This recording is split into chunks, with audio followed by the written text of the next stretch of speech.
else in Poland, incredibly, was actually a blood libel that resulted in a massive riot in 1946. And it sent a very clear message that Jews are no longer welcome here. And so, Jews, by and large, were not comfortable returning to homes that had been destroyed by the Holocaust, in particular communities destroyed by the Holocaust. Less so to the further east regions of European Russia, because of the Soviet Union more properly, because those were generally less destroyed than in central Poland. But, have a look at this map here. The DP camps were scattered throughout this region. They were designed to be temporary. Most of them were closed down by 1952. They were really intended to be sort of transition camps where people would move on to new places. Many of them housed primarily non-Jews, but several of them, Feldafing, for example, were especially associated with Jews and actually had, separate facilities for Jews. Ironically, many of them were set up in former Nazi concentration camps, which was rather jarring, as we shall see here.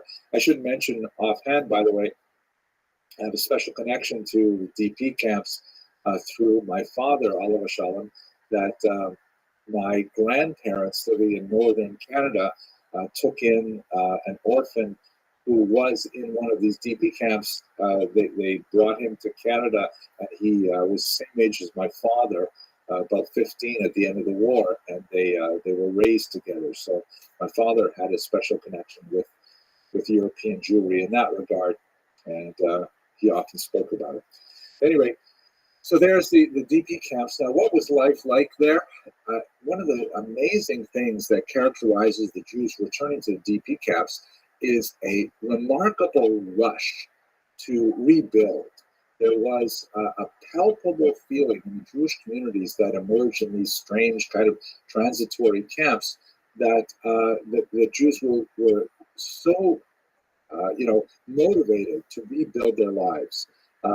You have to realize that these people are coming from all different parts of Europe, sometimes not even having common languages, yet the urge to marry and to have families was exceptionally pronounced in the region. Here's a photograph of a wedding occurring in a DP camp. And here's a document that I have to say I find very chilling. This was something I came across when I was working in the YIVO archives, the Yiddish Wissenschaftliche Institute that's located in Manhattan. And it is a marriage contract. And as you can see, it's like Xeroxed or mimeographed more properly, and it has blank spaces where the date and the name of the bride, the name of the groom, and things like that can be inserted, and the signatures at the bottom. But at the top of the page, it has a Star of David. That makes sense in a Jewish marriage contract. But the words on either side of it are Bergen Belsen, the notorious concentration camp that was liberated by the Allies, and it was infamously scattered with emaciated corpses of Jews who had died there. And to think that you would have a ketubah that specifically has the name of this notorious camp on it is just mind-boggling. But even more frightening is this document that I came across, which I think is in so many ways illustrative of what it must have been like for the Jews returning to these DP camps. This is also from the YIVO archives, and it took me a while to figure out what exactly is it that I'm looking at. This is a document that was created for the Jews in the DP camps, specifically to deal with husbands whose wives had disappeared in the Holocaust. And they did not know if their wives were alive or dead, their first wives, but presumed dead. But their death could not be confirmed at the threshold to credibility to allow the men to otherwise remarry without any complications. So this document here was essentially an assurance by the prospective husband that if his first wife showed up, he would submit to the authority of the court with regards to the disposition of his marriages. Because if his first wife survived the Holocaust, then they would still be married, and he would have been engaged in a rabbinically forbidden marriage to his second wife. And, then they'd have to sort out, well, who is he married to? And who does he divorce in order to maintain the medieval ban, which we discussed a while ago, on polygamy? The fact that this document had to be mass produced through a mimeograph machine and that every husband had to sign it indicates just scope of this otherwise very unusual kind of problem, but something which was unfortunately very common in the war. Even more significant was the situation that women found themselves in this case, if they weren't sure what the status of their husband was during the war. A tremendous amount of energy was devoted by the rabbinical councils set up in the DP camps themselves to try and resolve those doubts so as to allow women to go on with their lives, because there was a tremendous, it's as if the Jews had seen so much death that all they wanted to do in DP camps was affirm life. And affirm it they did in a very big way. The birth rate of Jewish women in the DP camps was totally off the charts. Literally, I'll give you an example here of the numbers. Here's comparisons of birth per 1,000 women at various points in the war. So it's not an exact matchup always, but you can see that before the war, all women in Germany were having children at about the rate of 25.9 per thousand women in 1920. Because birth rate often is affected by the economy and political turmoil and things like that, it had reduced significantly by 1933 when German women, Jewish and non-Jewish, although there was only about 500,000 Jews in Germany at this time, about 1% of the population, so it's not a huge chunk of it, about 14.7 children per 1,000 women. Immediately after the war, in Bavaria, which is a region of Germany, you see that all women are having a birth rate at 7.35 children per 1,000 women in 1946, right after the war. Obviously, tremendous upheaval and death and all kinds of things. But if you look at Bavarian Jewish women specifically, in that same study, they're having children 29 per 100,000 29 per 1,000 women, which is like 4 times the rate of non-Jewish women. And if you look at German Jews overall, Jews specifically, the rate is even higher, 35.8 children per 1,000 women. They called these children born immediately after the war Mashiach's Kinder, which means the children of the Messiah. Not literally the children of the Messiah, like as the father, but the children of the Messianic age, meaning that these children born in the immediate post-war era would herald the beginning of the end of time, that somehow this renaissance, literally renaissance, rebirthing, after the hell of the Holocaust would result in ultimately the resolution of everything unjust and the beginnings of the Messianic era. It's an amazing kind of thing to imagine what the mindset of these people must have been like. Marrying people that came from totally different backgrounds, frequently large age gaps, frequently lack of a common language, but nevertheless this shared tremendous drive to rebuild, to create Jewish families, to raise up these Mashiach's kingdom. I find it deeply motivational. This is also an example of life in the camps that's related to their drive not only to rebuild, but to regain, to go back to the study of the Torah and the traditional texts, the Talmud and so on, that were so revered.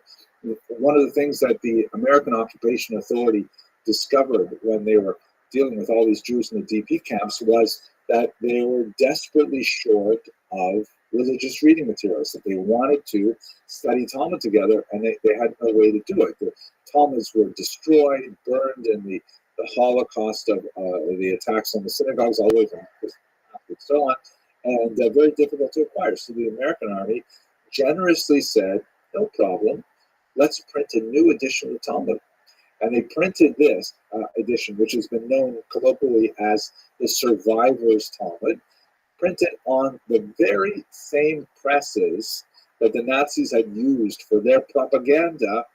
Now they were being used with Hebrew type to reprint the famous Vilna Shas of the 1860s. And have a look at this remarkable cover that just is such an evocative series of images. Here at the bottom, there's a depiction of what appears to be two Jews in a camp. It looks a little bit like Mauthausen, and it appears that they're collecting up bodies to be placed in this cart, a little bit like the way that the Chevra Kadisha in Warsaw had to go around every morning collecting up the corpses that were left in the street and to bring them to mass burial.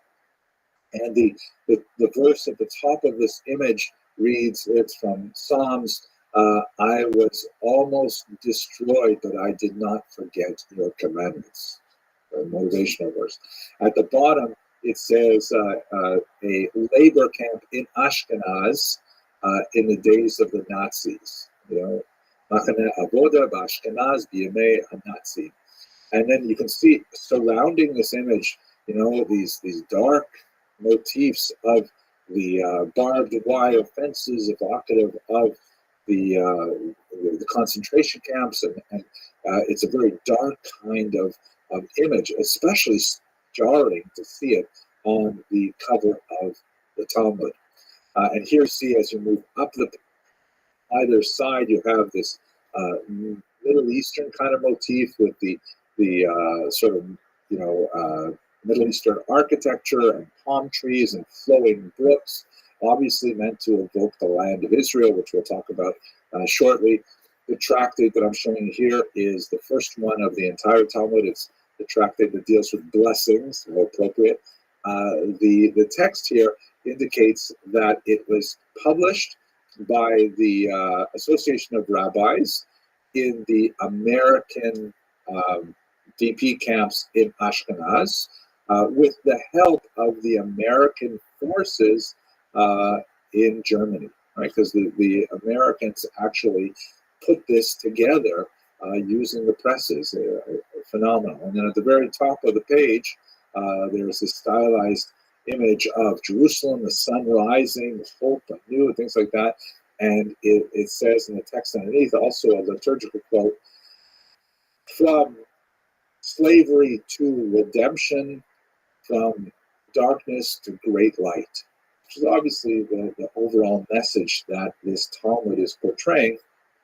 At the recent completion of the cycle of Talmudic study called Daf Yomi, that was celebrated around the world in early 2020, they actually used a page from the last volume of this series of the Survivor's Talmud to read the last few lines and conclude the 7.5 learning cycle of the Talmud. A very, very moving experience as tens and tens of thousands of Jews present at MetLife Stadium, like I was, or around the world in other celebrations, listened in on the final conclusion of that cycle of the study of the Talmud before it would immediately begin again. Remarkable testament to the impetus for life after the Holocaust. Now, obviously, this occurs in the ruins demographically of the Jews of Europe. Look at these two maps, which come from the United States Holocaust Memorial Museum. You can certainly see a lot of things that tremendous change over time. The map on the left is 1933, meaning a few years before the Holocaust began, or let's say before World War II began for sure. And then on the right, you have in 1950, which was 5 years after the end of the war, but also reflects numbers that show population displacement. So, for example, you see that France in 1933 had 225,000 Jews. They actually went up 10,000 by 1950. That's largely because of the displaced persons making their way west from Eastern Europe. The numbers are really shocking when you see countries like Germany, of course, which goes from 565,000 to 37,000. Poland goes from 3 million to 45,000. A shocking decline in numbers. The Soviet Union loses about 500,000 Jews. It's a little bit hard to get the right calculation because the Soviet Union will absorb the Baltic states and a good chunk of Poland, pre-war Poland as well. But the Soviet Union still is the great center of Ashkenazic Jewish demographic weight as you move into the second half of the 20th century. So overall, of course, the famous number of 6 million, which represents about 1/3 of all Jews worldwide, about 2/3 of European Jews, and a very similar number of all Ashkenazi Jews specifically. Because, as I mentioned earlier, the Sephardic victims of Nazism, those who were killed, primarily in certain regions in Southern Europe, in Greece, Bulgaria, and of course they were persecuted in North Africa, but the numbers are much smaller there. The huge losses were primarily Ashkenazic in nature. So in this context, we go into the radically changed post-war era, and certainly the most significant phenomenon that affects the lives of Jews, and especially that massive bulk of Ashkenazi Jews who are living in the Soviet Union, is the imposition of the Cold War. This is one of the last photographs right at the very, very beginning of the Cold War that shows representatives of the United States in the center, and the English on the left, or the United Kingdom on the left, and of course the Communist Soviet Union on the right. This is at the Conference of Yalta, I believe, where they essentially, map out what's going to happen to the destroyed Third Reich. And ultimately, what ends up happening is the competition between America specifically and the West in general and the Soviet Union rapidly hardens into a standoff, especially when both parties acquire the atomic power and nuclear power, and you develop the eventually what was called this madness, literally madness, the détente affected by the policy of, or the reality of, mutually assured destruction. Right? The fact that both the United States and the Soviet Union possessed enough nuclear weapons that they could assuredly destroy the entire globe. Hard to imagine it, but that has been the situation for more than the last half century. And frighteningly enough, with the current war going on in Ukraine, it's not very far from the imaginations of people even today. But under the circumstances of the Cold War, you have what Churchill termed the Iron Curtain that descends over Europe, separating the American-led European West, or American highly influenced European West, and the Soviet-led Warsaw Pact countries of East Central Europe and the East that are under Soviet dominance. The experience of Jews behind the Soviet Union was far more negative than it was before World War II. You'll recall that we discussed that brief decade of the 20s when there was a tremendous amount of energy placed in the development of specifically Yiddish culture, although to the detriment of religious culture, which is always the enemy of the Soviet Union. And in the post-war era, there is a resurgence of anti-Semitism, although it has a slightly different character. Stalin himself, in his later years, reveals his personal animus to Jews, his fear that Jewish doctors were striving to poison him and things like that. And even after he dies in 1953, his successors retain a distinctively anti-Jewish posture that's expressed in many different ways. One of the most notorious of these is the publication in the 1960s of this almost Nazi-like anti-Semitic tract called Judaism without embellishment, which is just a ridiculous attack on Judaism on various fronts. And since it can only really be produced with approval of the Soviet state, it seemed pretty clear in the 1960s that anti-Semitism was now official policy of the Soviet Union.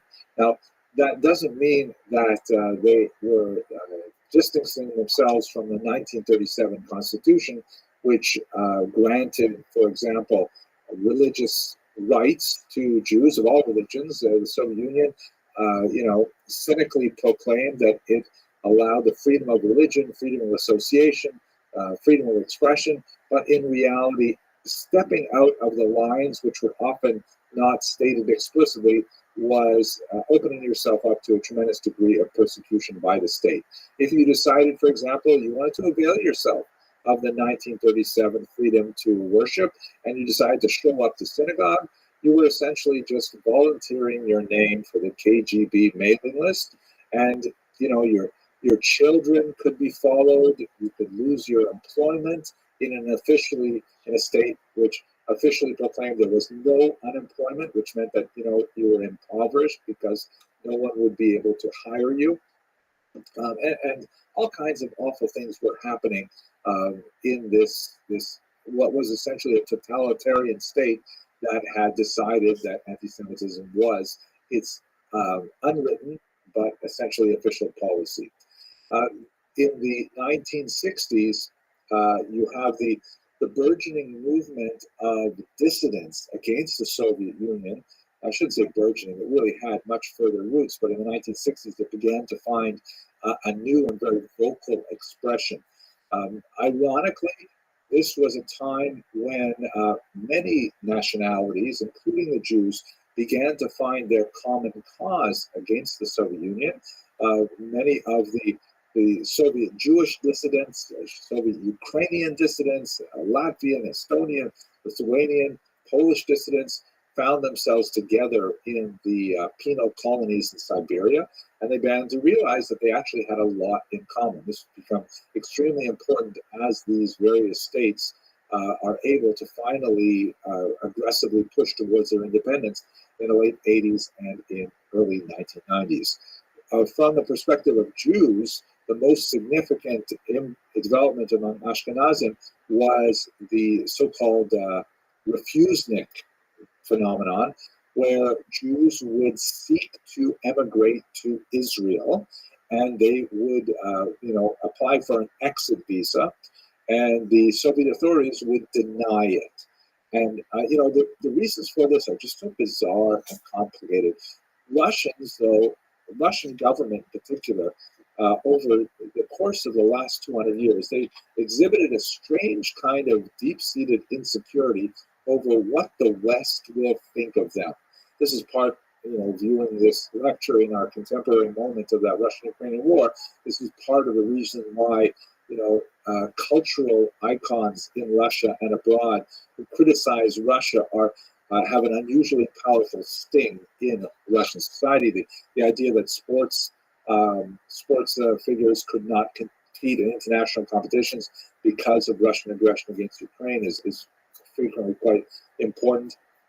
So there was a concern that anytime a person left the Soviet Union dissatisfied with society, that reflected badly on the entire Soviet Union, and therefore they had to be forced to remain in the country. And a whole series of pretexts would be brought to bear to try to justify their refusal. They were so-called refuseniks because they had received the refusal of the exit visa.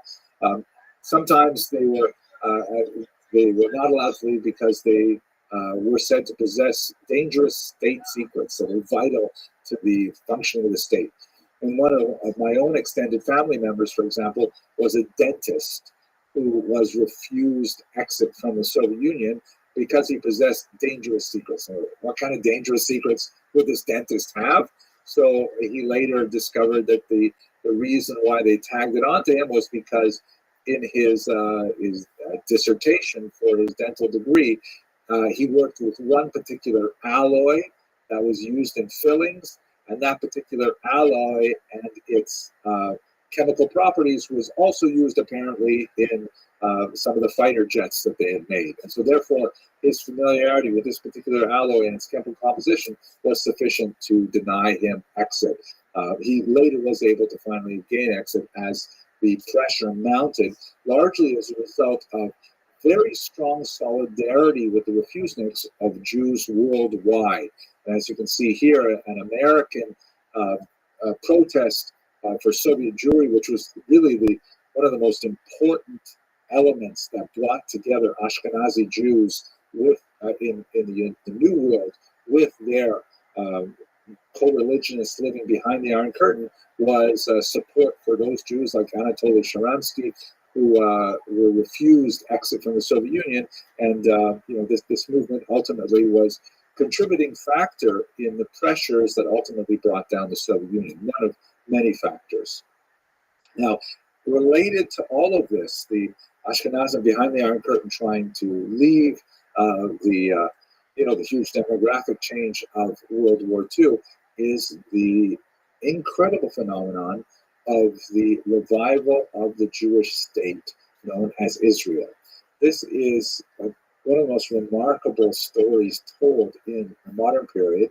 And if you look at it, if you were a Martian arriving on this planet and someone told you this, it would be really hard to believe it, that this tiny people, a fraction of a percent of the world's population, would not only survive 2,000 years of diaspora with their cultural identity intact, despite the depredations of both hostile neighbors with anti-Semitism, and also the internal dissolution that comes from warm neighbors that results in assimilation, that they would somehow survive 20 centuries of exile and then a persecution that was far beyond anything they had ever experienced before. I mean, think about the scale. 6 million Jews, 2/3 of European Jews being killed.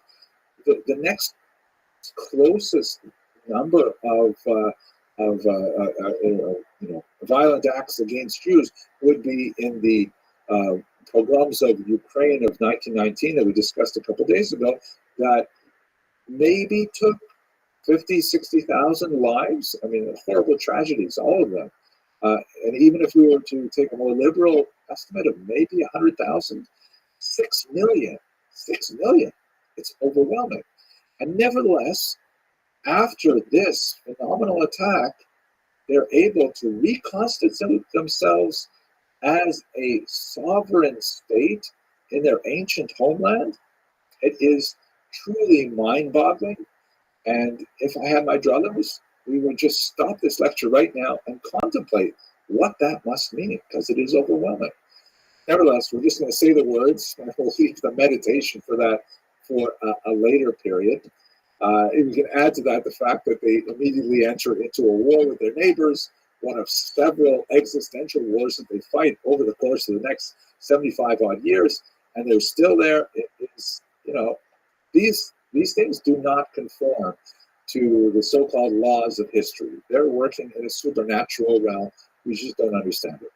But focusing on our period specifically, sorry for that kind of like tangential rant, the pressure on the Allies to allow Ashkenazi Jews to immigrate to the land of Israel is profound. You can see here, and this is one of the many ships of Jews who are attempting to enter the land of Israel illegally.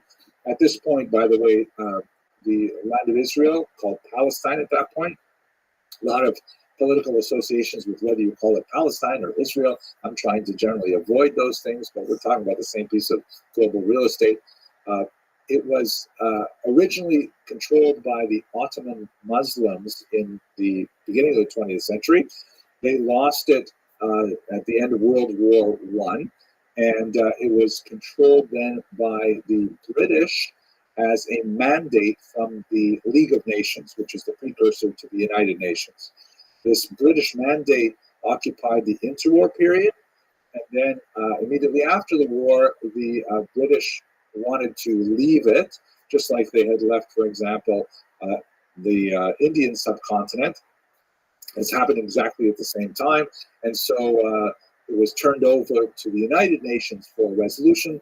The United Nations ultimately in 1947 came up with a partition plan that divided the land of Israel into 7 segments, because, of course, the Jewish immigration and the Arab population there were disputing the territory, and both wanted to claim it. So the UN partition plan divided the area into 7 distinct segments. 3 of them were Jewish, 3 of them were Arab, and Jerusalem was to be an international territory. Didn't work.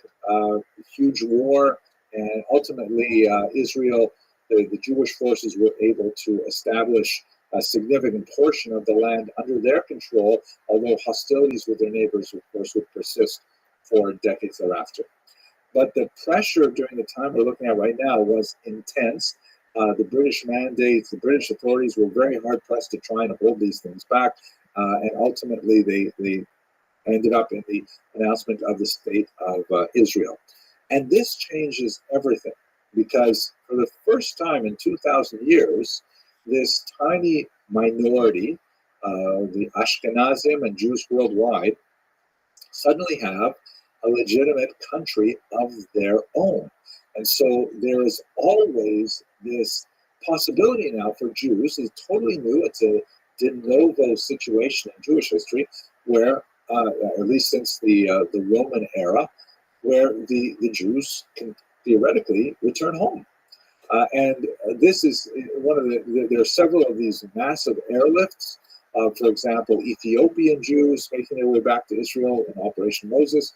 But the largest and very consequential for the land of Israel was the great airlift of Soviet Jews in the early 1990s. That the pressure building on the Soviet Union to reform itself under Gorbachev for instituting glasnost and perestroika and all kinds of, liberal movements to try and ease the threats to Soviet hegemony. They turned out not to work, and the Soviet Union eventually falls apart, and many of these countries within the Soviet orbit are able to declare their independence, including Ukraine, the Baltic states, and so on. And so this means there are lots of Ashkenazi Jews, formerly refuseniks, or perhaps they had not even applied for exit, and now they have the opportunity to return to their ancient homeland, and you have this massive Operation Exodus that results in a huge wave of Soviet Ashkenazim to Israel, which in many ways changes the demographic balance and has lots of implications for Israel as well. So, rushing through this period, I'm basically ending with the collapse of the Soviet Union.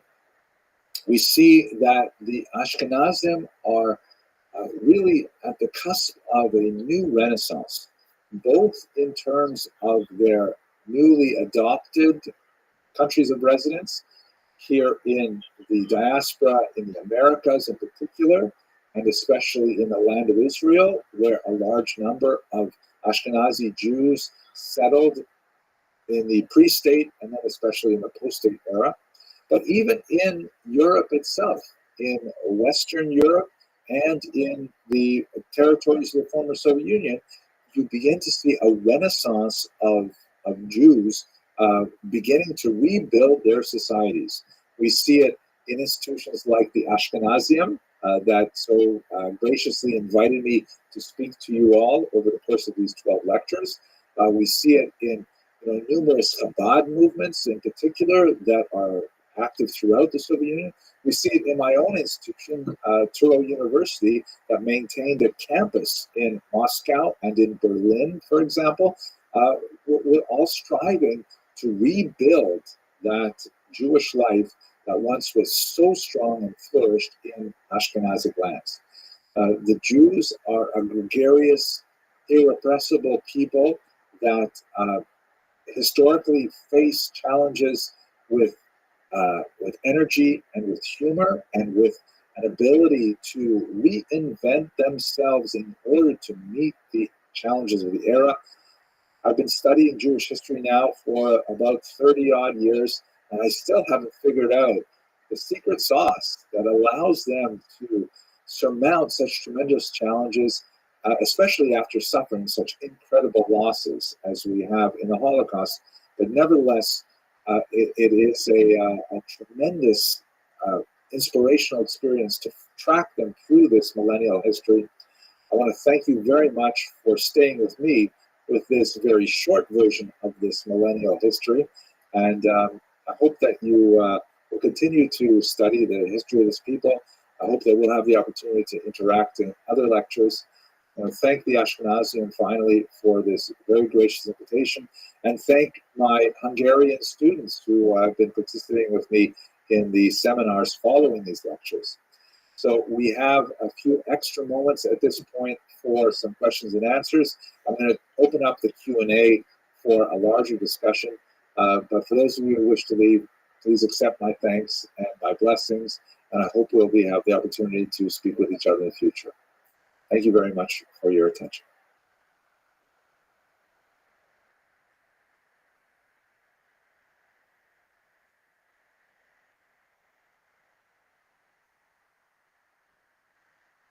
Hello, fellow students of Jewish history. One of the most consequential rabbinic decisions that was made in all of Jewish history was undoubtedly Rabbeinu Gershom's famous ban on polygamy. I'd like to spend a little bit of time looking at that decision, how it was made, and the impact that it had on Ashkenazi Jewry in particular. So this particular decision emerged from the city of Mainz, or Mayence, one of the really important heartland cities of early Ashkenaz. There are three cities that are very close to each other, really, towns, but by that context, I think cities would be the appropriate word. Speyer, Worms, and Mainz. And this third one, Mainz, is where Rabbeinu Gershom had his yeshiva. He was originally from Metz, in what we call today France, but he moved to Mainz at some point in his childhood or early adulthood, and that's where he made most of his reputation. Who is this Rabbeinu Gershom? Well, we know him primarily for the influence he had on later rabbis, and perhaps the most prominent of them is the great Rashi. Rashi was his intellectual grandson. He was the student of Rabbeinu Gershom's students. And in fact, it is Rashi, Rabbi Shlomo Yitzchaki, the great biblical commentator, who gave him the title with which he is frequently referred to. And there's a passage in Rashi's writings in which he says, Rabbeinu Gershom, may the memory of the righteous and holy be for a blessing, who enlightened the eyes of the exile. So that phrase, enlighten the eyes of the exile, is translated as Me'or Lagola, the illuminator of the exile. And that's what Rabbeinu Gershom is called today. Rabbeinu Gershom, our Rabbi Gershom, the enlightener or the illuminator of the exile. And to continue the phrase, all Ashkenazi Jewry are the disciples of his disciple. Of course, that last phrase, disciples of his disciples, referring to Rashi's teacher, who was in turn Rabbeinu Gershom's student. Now, ironically, Rabbeinu Gershom's writings have not survived except in snippets of citations elsewhere. There are several commentaries printed on the Talmud that are attributed to him, but scholars believe that they were later attributions. They are not actually from his pen. Nevertheless, that does not diminish the tremendous impact of his teachings. His personal life is fascinating. He was born in Metz, as I mentioned earlier, around the year 960. We know only a few little bits and pieces of his biography. According to the Or Zarua, a very important Viennese commentator and halachist, his son Eliezer was forced converted to Christianity and then later killed, possibly in the context of some persecutions that occurred in the year 1012. We know that he was married at least twice. There are pieces of the text of his ketubah, his marriage contract, for his second wife, Bona, that is dated 1013. I'm wondering if those 2 years, the persecution of 1012 and the second marriage of 1013, suggests that perhaps they were related. Perhaps he was widowed in the context of 1012. Simply don't know. On the left here, you can see a grave marker at Mainz, which has a few words of honorific, and then in the third line, you can see it says Rabbeinu Reb Gershom. And so some believe that this is in fact a stone marking his grave, although that's disputed to a certain degree.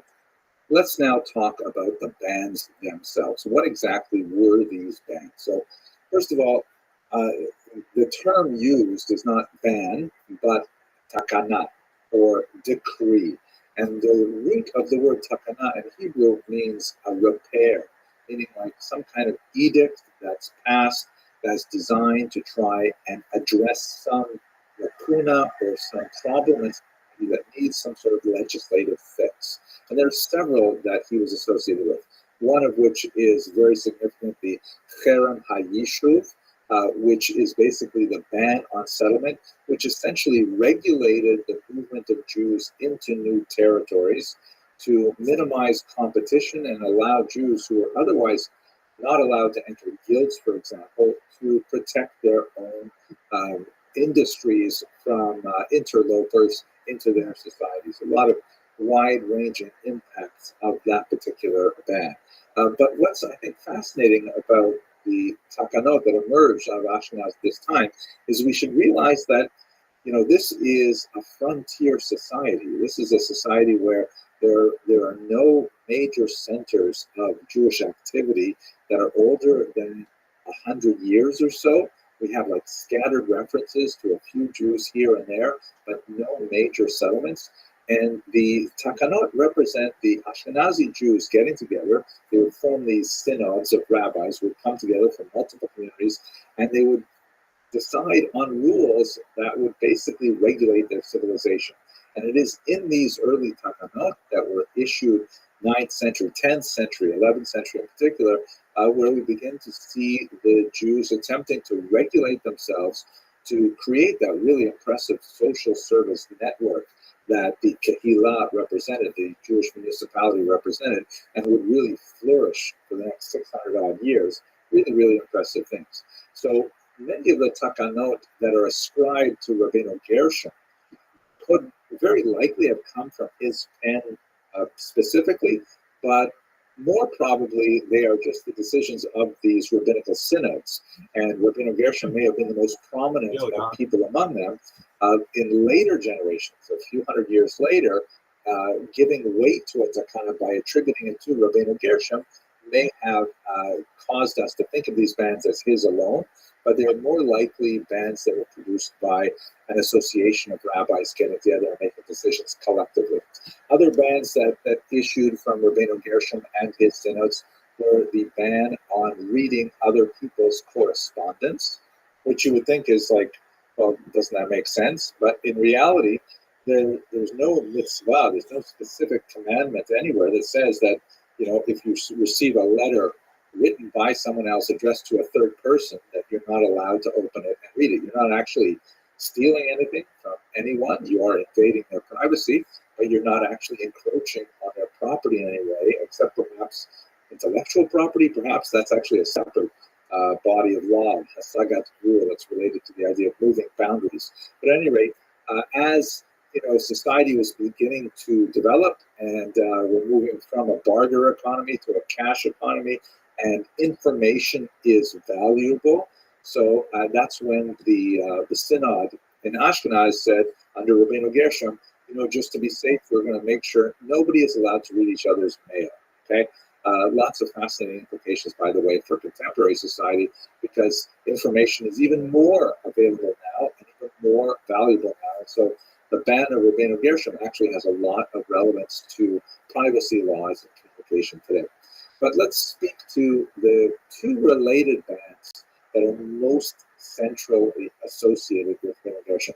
The first is the ban on polygamy, and the second one, very closely related to it, is the ban on divorcing a woman against her will. So let's understand this. First of all, why a ban on polygamy? Anyone familiar with the first few books of the Bible know that polygamy is permitted in Judaism. Abraham had more than one wife. Jacob had multiple wives. King Solomon, King David, multiple wives all over the place. Polyandry, on the other hand, is forbidden, but polygamy is definitely part of the ancient Jewish tradition. And in fact, in Sephardic lands, it was maintained far longer than it was in Ashkenaz. So most scholars who look at this period think of it as a way of the rabbis in Ashkenaz relating to the Christian environment which they were living. And to a large degree, this was, an emergent society. It was an increasingly religious society. We're not at the point when the church reaches its high point, its greatest power later in the 13th century. But nevertheless, this is a society where, unlike in Sephardic lands in the Iberians, Spain, the north of Africa, Middle East, where polygamy was, considered normal, here polygamy is definitely looked down upon. There's also a notion of the increasing perception of the status of women, which may have spurred on this development, but it's clear that one of the major impetuses, I wonder if the plural of impetus is impeti, I don't know, it sounds sort of good, but one of the major motivations for banning polygamy is because the increasing status of women in Christian society, where the idea of polygamy, of sharing a husband among several wives, is definitely not appreciated. Now, the other thing that goes with it is that Rabbi Gershom and his synod ruled that one could not marry multiple wives serially as well as in parallel, meaning not only can you not be married to two women at the same time, living in the same house and things like that, but you also can't abandon one wife and then go and marry a second one and live singly with that other wife. The first wife will only accept the divorce and allow it to be to take effect according to the ban of Rabbeinu Gershom if she does so willingly.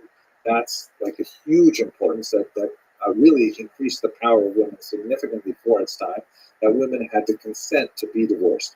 Prior to this, actually, let me back up a little bit. If you look at the laws of divorce from the Torah itself, one of the striking elements of it is that men are the only partners that have agency. That is, a man may decide to divorce his wife, and she basically has no say in it. He gives her a bill of divorce, and it's all over. But from that point on, in the biblical period, the Jewish legal tradition is steadily moving in the direction of adding more protections to women. So you have the institution of the ketubah, the marriage contract, which is essentially a financial penalty applied to a husband in the event that he chooses to divorce his wife. He has to pay her a significant amount of money and upkeep. It deals with other things as well, of course, but that's one of the most significant elements of it. And Rabbeinu Gershom's takana can be viewed in that light as well. It is an additional protection that husband and wife have to settle all their differences in order to separate, so that the husband cannot remarry without any concern for his current wife. By the way, it's important to note that the women are under a much more significant stigma if they were to remarry without permission, which, by the way, is only possible in the medieval period if there's subterfuge involved. You would have to move to another town and hide your identity and things like that. In the modern world, of course, all kinds of things are possible, depending on which country you live in and things like that. But in the medieval world, rabbis would pay attention to this ban and would not perform a marriage without having some assurance that, in fact, the ban of Rabbeinu Gershom was imposed. So that's basically the two related bans: the ban of polygamy, the ban on divorcing a woman against her will, that took effect somewhere around the year 1000 in Ashkenaz. This is a great early image I found of an early Shabbat from 1912, a Jewish wedding, which is kind of interesting to look at many elements of it, but I think that the dancing Bobby in the middle is a little bit unusual, but let's go on with the material. So where I think the most fascinating reflection of the impact of the ban is found is in the margins of society, particularly the borders between Sephardic and Ashkenazic lands. So where you begin to see it discussed quite a bit is when Sephardic rabbis have to deal with cases that involve Ashkenazim. So early on, 13th century already, the great Spanish rabbi known as the Rashba he ruled that the ban was definitely in force for Ashkenazim. And he also mentioned that it had an expiry date, which is fascinating. We don't have that idea of an expiration until Rashba mentions it. And that expiration date is the year 5000 in the Jewish calendar, or in the secular calendar that we use today in the scholarly world, or the regular world, 1240 of the Common Era. So in other words, after 1240, according to Rashba, all bets are off. Sephardim could always marry more than one wife. Ashkenazim could only do so theoretically after 1240. Now that was something that he wrote in the 13th century. Rabbi Yosef Karo, writing a few centuries later, Rabbi Yosef Karo is, of course, the Sephardic author of the Shulchan Aruch, the great code of Jewish law. He held that, okay, the ban had technically expired for Ashkenazim. They are allowed to marry more than one wife, but they still kind of kept it as a custom, nevertheless. The implication being that although this was a widespread custom, what if there were extending circumstances? Would an Ashkenazi husband allowed to marry a second wife? And Rabbi Yosef Karo was inclined to be more lenient about that. However, his Ashkenazi counterpart, the great Rabbi Moshe Isserles, who wrote a very important comprehensive commentary and response to Rabbi Yosef Karo's Shulchan Aruch. The phrase Shulchan Aruch, the title of the Sephardic code of Jewish law, means a prepared table. And Rabbi Moshe Isserles wrote a commentary called the Mappa, or the tablecloth. And soon after that response commentary was written, basically all editions of the Shulchan Aruch were always printed with the set table and this tablecloth on top of it, so you can read both Sephardi and Ashkenazi responses at the same time. Anyways, Rabbi Moshe Isserles, writing from Ashkenaz, from Krakow, he disagreed with Rabbi Moshe Karo, which is pretty typical, and he said, no, it's more than just custom. Even though the ban may have technically expired in 1240, by the time we hit that date, says Rabbi Moshe Isserles, since we didn't make any movements to change it, it is now the force of law. It is a custom that has been accepted to have the status of law. So whereas Rav Moshe Karo was inclined to be more lenient with cases that came to Constantinople, for example, of an Ashkenazi man who wanted to marry a second wife in Constantinople after leaving a wife behind in Poland. His second wife was amenable to the fact that he was already married, and he wanted simply to be able to remarry again, no intention of returning to his first wife. Rabbi Moshe Isserles would say, absolutely not. You cannot do that because the ban is in place with the status of halacha. Now, there are some interesting exceptions which guarantee a certain amount of leniency for husbands in some cases. Like, let's say, for example, an Ashkenazi man, his wife unfortunately becomes insane or in some way incapacitated, unable to fulfill the requirement of the ban of Rabbeinu Gershom and willingly accept divorce. And so there's no way that you can actually have this man go on and marry another wife because he cannot force a divorce on his first wife according to the ban of Rabbeinu Gershom. Similarly, what if you have a woman who is, let's say we'll call her former Sarah, and then she decides to move to Syria and join a terrorist group fighting America, wants to have nothing to do with Judaism or her American Ashkenazi husband or anything. That would be called, like, quote unquote, a rebellious wife. And she definitely will not accept the get. So the divorce. So what do you do in those situations? So there's kind of a loophole that was evolved called the Heter Rabbanim, the signature of 100 rabbis, the permission of 100 rabbis, which would require the husband to schlep around to several communities and meet with 100 rabbis and get their consent to allow the ban on polygamy to be temporarily lifted, perhaps pending the healing or the regret of the insane or the rebellious wife. So then, at which point, the Ashkenazi man would have to divorce one of them. So this heter mea rabbanim, which was much more onerous to achieve in the medieval period, getting 100 rabbis to agree meant a lot of travel and a lot. So today you can basically put a survey online and get 100 rabbis, in 20 minutes. But back then it was a much more onerous thing. So there were exceptions built into that particular ban. Now, two last things. There was, for some time, a movement to perhaps,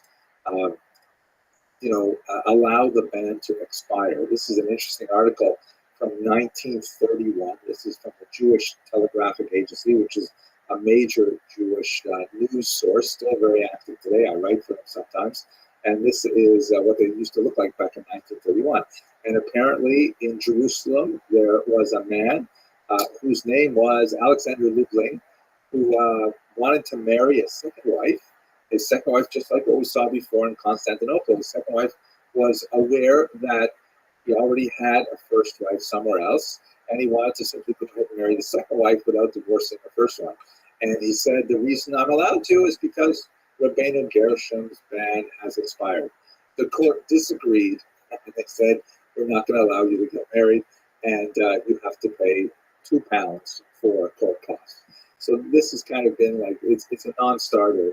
The ban is definitely completely accepted by the Ashkenazic world, and it will stay that way likely for until the Messiah arrives. Now, I am speaking about the ban on polygamy, but one of the things that Rabbeinu Gershom did not address effectively, even though his ban made a huge step forward for the status of women and for really the respect for the institution of marriage, one of the things that continues to plague the Jewish community, and especially so in the modern era, this is something that was a much smaller problem in the medieval period, and that is the problem of the aguna, the so-called chained woman, where you have a situation where a husband separates from his wife, but because he wishes to punish her, or perhaps he wishes to coerce something from her, custody arrangements, money, all kinds of things, he refuses to give her a get. And there have been many, many different attempts to address this. One of the more significant efforts, which my Rabbi Yaakov Trump, heartily endorses. In fact, he refuses to marry anyone who will not go through with this, is the writing of a prenuptial contract separate from the ketubah that has all kinds of provisions in place to guarantee the delivery of a get should the marriage not succeed. Now, I've heard a lot of different things about the prenups. I've heard that they are not foolproof, to be sure. If a husband really wishes to punish his wife, even after signing a prenup, there are all kinds of horrendous and immoral acts that he can take advantage of to punish her. But nevertheless, it does represent a great step forward in the same tradition of Rabbeinu Gershom. And let us hope that we have a new Rabbeinu Gershom come around who finds a way to resolve this painful issue in Jewish law. With that, I want to thank you very much for listening. I hope you enjoyed learning a little bit about this important medieval decision and how it continues to affect Jewish life today. Thank you very much for watching.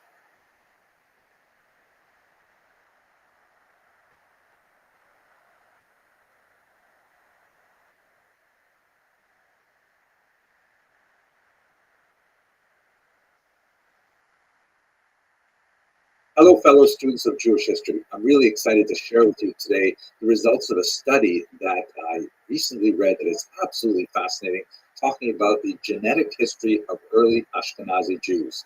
I'm just beginning my research now to prepare for the cruising season with Kosher Riverboat Cruises. Looking forward to visiting the Netherlands and Belgium, and then a little later going to the Rhone River again to the south of France. So let's start with this new study, which is absolutely fascinating, talks about the genetic history of early Ashkenazi Jews. So first of all, let's understand what are the regions we're speaking about.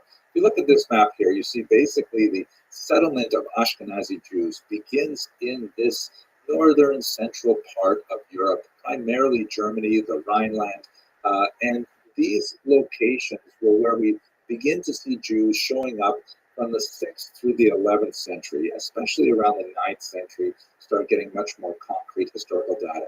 Then, of course, they'll spread towards the east in particular, eventually into the great heartland where they'll expand in Poland and Ukraine and eventually making their way over to the Americas. But one of the enduring questions in Jewish history has been like, how exactly did the Ashkenazi Jews get there? And there are a few different models of migration. Here, have a look at this map, which takes advantage of new research available through DNA studies.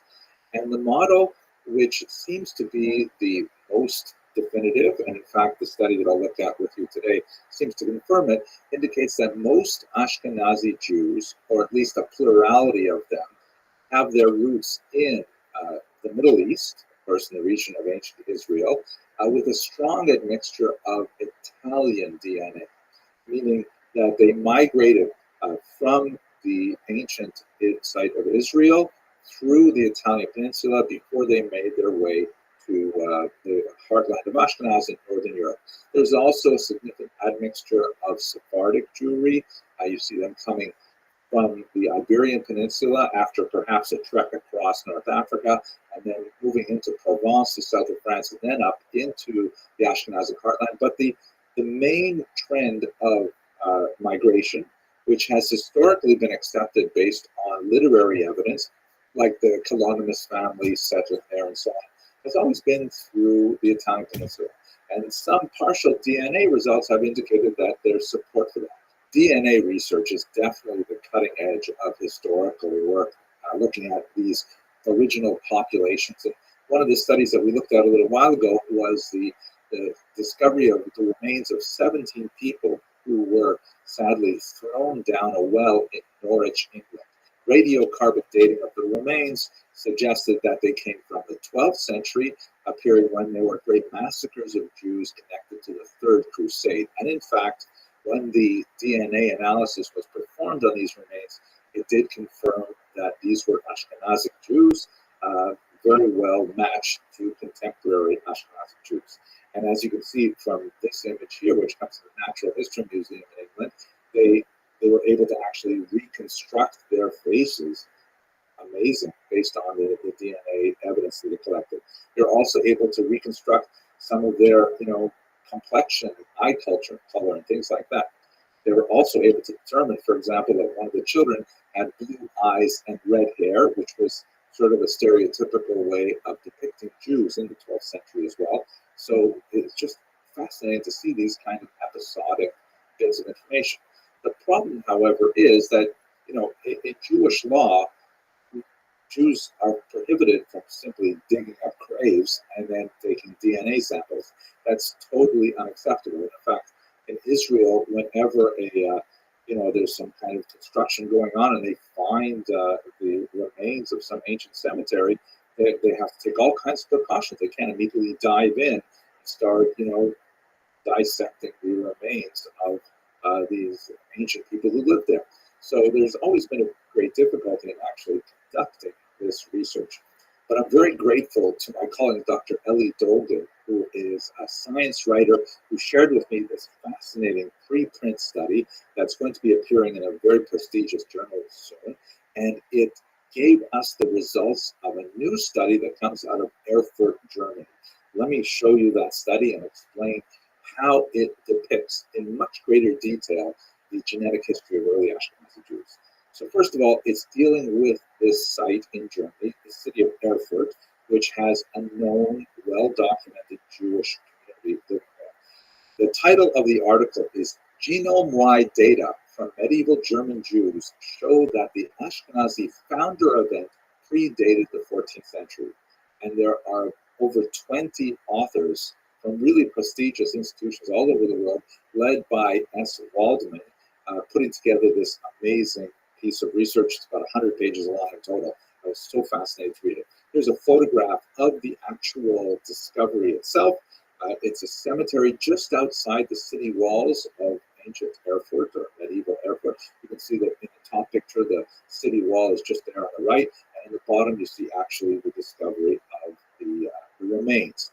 Now, once it was suggested that these were in fact Jews, the study actually went to some of the most premier authorities of Jewish law to ensure that the remains were treated with the proper respect.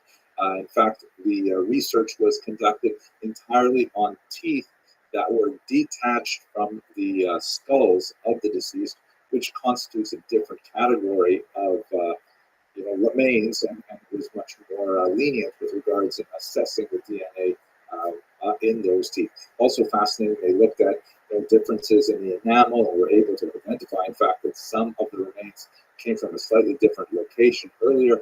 Absolutely fascinating research. But what I really want to focus on is this idea of the founder event and something called a genetic bottleneck, which together gives us a much clearer picture of how Jews came to Ashkenaz in the first place. Please have a look at this diagram, which I have painstakingly created for you, that illustrates how I see the idea of a genetic bottleneck. You've got these curving lines, and they move upwards in time. At the bottom of this bottleneck, you have Jews in ancient Israel. And at the top, you have modern Ashkenazi Jews. We're speaking specifically about Ashkenazi Jews because that's the results of the Erfurt research. So the Jews in ancient Israel, there's really no category of race within traditional Jewish thinking. There is a category of religion, there is a category of tribal affiliation, and you see in lots of literary sources that there are tons of people from outside the Jewish world coming into the Jewish genetic population base. So, for example, in the Bible, there's descriptions of the Moabite woman Ruth, who of course comes in and marries Boaz, and then later one of her offspring will actually be descendants is David, King David. You have Antipater, who was the father of King Herod.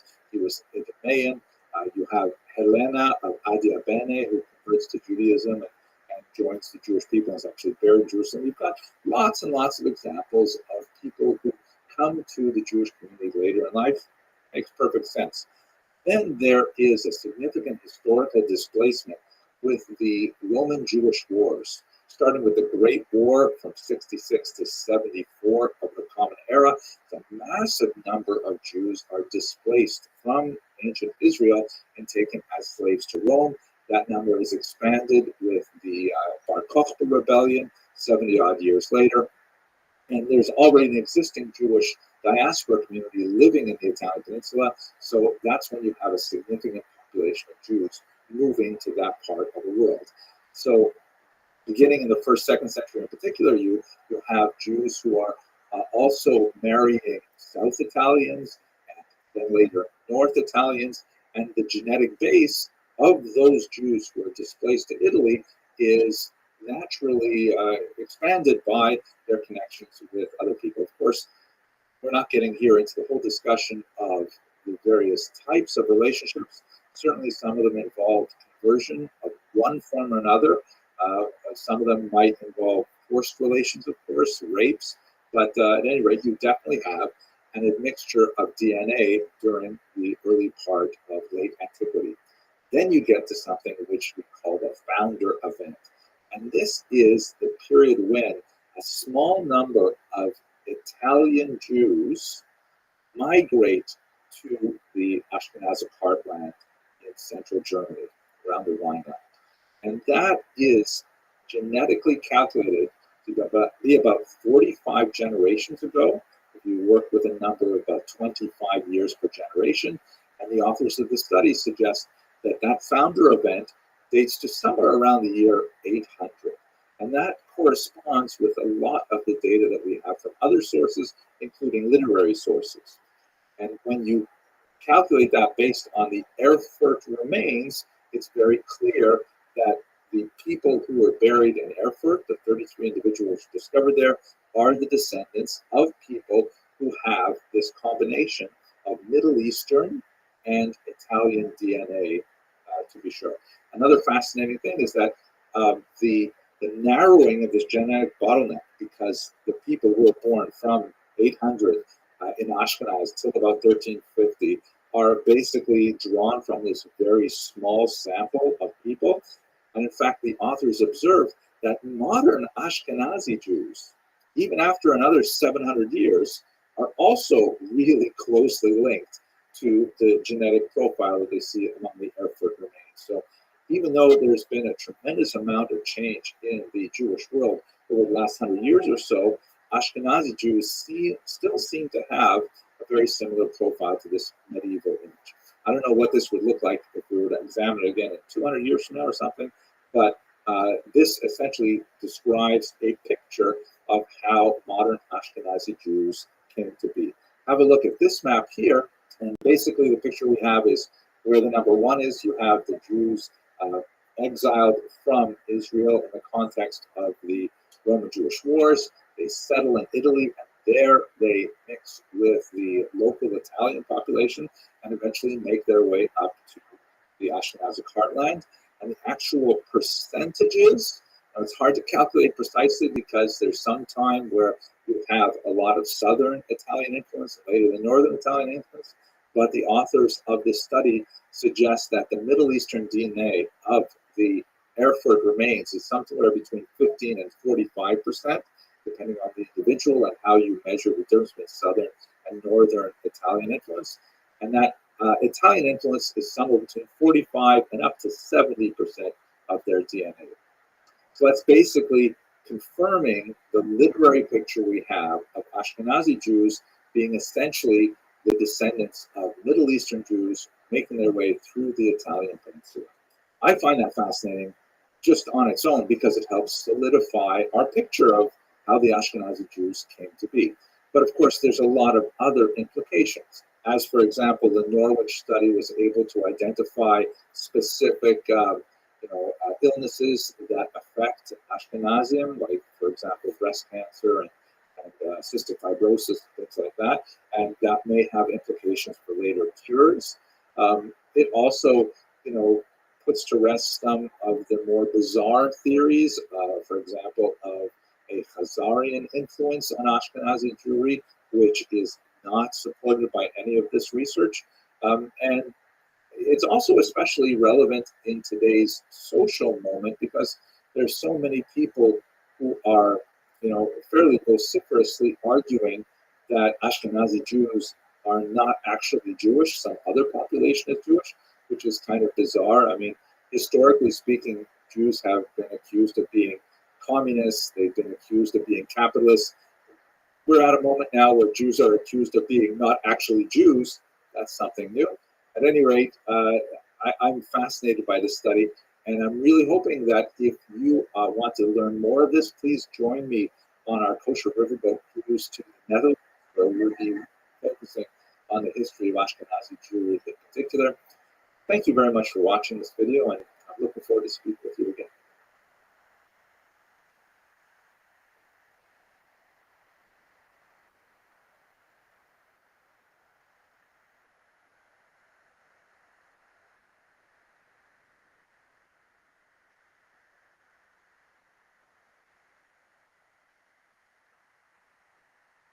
Rothschild.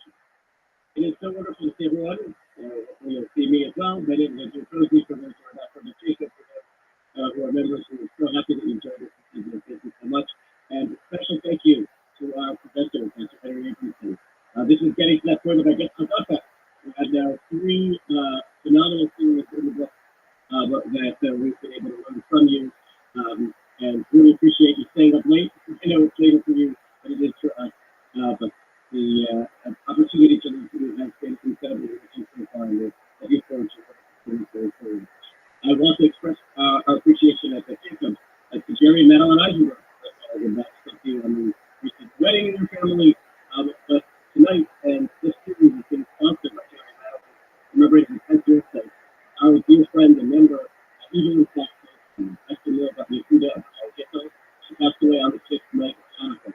And those of us in the just taken such fond memory of her, both as a constant presence of light and beauty and grace in the Jacob building, which she course, still so recently for so many years, but also as a lifelong learner, as someone who was always a present in my personal share and in the shares that brought the light to my life through her and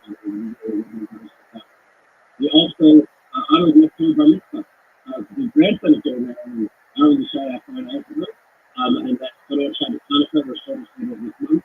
And it's especially poignant that that's just after the June cheer, which offered this brand new, heretofore unused great medium that we just learned over the last number of years to spread Torah and learn Torah from tremendous sources. We're looking at that component here for our community. I want to just offer a quick introduction to Dr. Henry Edmondson. Here at Jacob, we feel like you're one of the family, even from afar, from the serum and the history that you shared with us. And this particular topic, and not only is it timely, but it's so important because the nature of our community is really a tapestry and multifaceted with so many different backgrounds and so many different identities that come together for the unity of the Jewish people. Understanding where we come from, understanding the foundation upon which we were built as that multifaceted community is so important. And we couldn't be more pleased and appreciative that we have the chance to be able to learn from Dr. Edmondson about the nature of that multifaceted community. With that, I again appreciate the late night for you, and just express appreciation from Dr. Edmondson and the chance to be able to do this. Thank you very much for that kind introduction, Rabbi Posey. I'm really grateful that I recorded it because this will give me an opportunity to play it for my mother later this month, I'm sure, especially get Nafis from it. And this has been a really tough last couple of weeks, I have to say. There's been a lot of news about the Jews, the internet, the public discourse, and not always in a positive way. In fact, I noted that yesterday the phrase "the Jews" was actually the top trending item on Twitter. That just can't be a good thing. And a lot of it has to do, of course, with the topic that we're discussing today, and our various celebrities and figures have made some news out of that. Our original topic, which we discussed many, many months ago, Rabbi Posey and I, was we were going to look at the topic was Jews of exotic communities. That was kind of like an innocent title, that thinking that we'd go to different parts of the globe and look at communities that were perhaps less Ashkenazi, meaning like less conforming to the expectations and standards of Ashkenazic society, which happens to be for the last 200 years or so the dominant Jewish community, but by no means the only Jewish community. And then as the political and social environment began to change over the last few weeks, we decided to shift this a little bit, and we're going to look specifically at the core issue that seems to be affecting so many people in a negative way in recent weeks, and that's the issue of color. I'm going to avoid the term race because I feel that it's not a helpful term. It has very little scientific merit. There's remarkably little difference between the races other than what we perceive on an exterior level. But we do perceive differences in skin color, and unfortunately we translate that often into some negative attitudes that are quite harmful. And I'd like to look at the issue of Jews of color, the history of a long and really important history of multiple communities of Jews of color. Today, we're going to start with the dominant society, actually, and we're going to look at the fact that Ashkenazi Jews have a color, and it happens to be, in our society, a fairly valuable color. It's right eligible, at least it has been since about the 1940s, and hopefully we'll explore exactly what that means over the course of this lecture. But it is by no means the only color, and it is probably not the original color. As one of my colleagues at the university, a very inspirational Jew of color that I interviewed to get some sense of what is your experience like after I go into the talk, she said to me, "You're going to have a very hard time explaining to Ashkenazi that Jews weren't necessarily always Ashkenazi, or always necessarily white." And that's the material that we're going to look at today. is that we are going to obviously touch on the issue of Jews of color in contrast to Ashkenazim today. But next week we're going to focus on the Jews of Africa in particular, and the week after that, in our final lecture, we're going to look at the Jews of Asia. All fascinating, very old communities with remarkable histories, and I hope that you'll enjoy it. Why don't we start with the first question: why is this even relevant? Thank you. To a passage in the remarkable itinerary of Benjamin of Tudela. This is a 12th century traveler who, as you can see from this map here, started out in northern Spain, the city of Tudela, made its way over the top of the Mediterranean through Provence and then down through Italy, all the way through the major cities of the eastern Mediterranean, spent a lot of time in Israel, and we're not exactly sure of his itinerary, but he may even have rounded the entire Arabian Peninsula. And everywhere he went, he recorded details of what he saw. Specifically, he's interested in the Jewish community, so he talks about how big the Jewish community is in these places. He talks about, the famous personalities who lived there. He describes some fascinating people in Provence, for example. Great translators, Ibn Tibbon, and when he goes further east, he talks about the false Messiah, David Alroy, and some amazing stories that for a long time he was the only source. But he also says a lot about local trade and ethnography, and in fact, in many places, he is the only source we have for all kinds of information worldwide. He was a remarkable traveler. It's a kind of journey that really only a Jew can take at this time, because he was able to travel in the post-Crusade era through Christian and Muslim lands relatively unmolested. And it is an absolutely remarkable document. It was valued as soon as it came out, and it was translated into multiple European languages. Unfortunately, the earliest versions of the manuscripts we have are somewhat corrupted. They were probably edited by various handlers for things that were important to them at that time. But nevertheless, it remains an absolutely remarkable source. Now, in the context of his travels, he has something to say about the Malabar coast of India. That's on the lower west side of India. And it is probably someplace he never visited. He speaks about a lot of places that he didn't visit, places that he heard about from other people when he came to neighboring areas. So it does not appear that he actually saw this himself, but nevertheless, this is what he reports. So read Hebrew, and I'll translate. So speaking about that region, it says,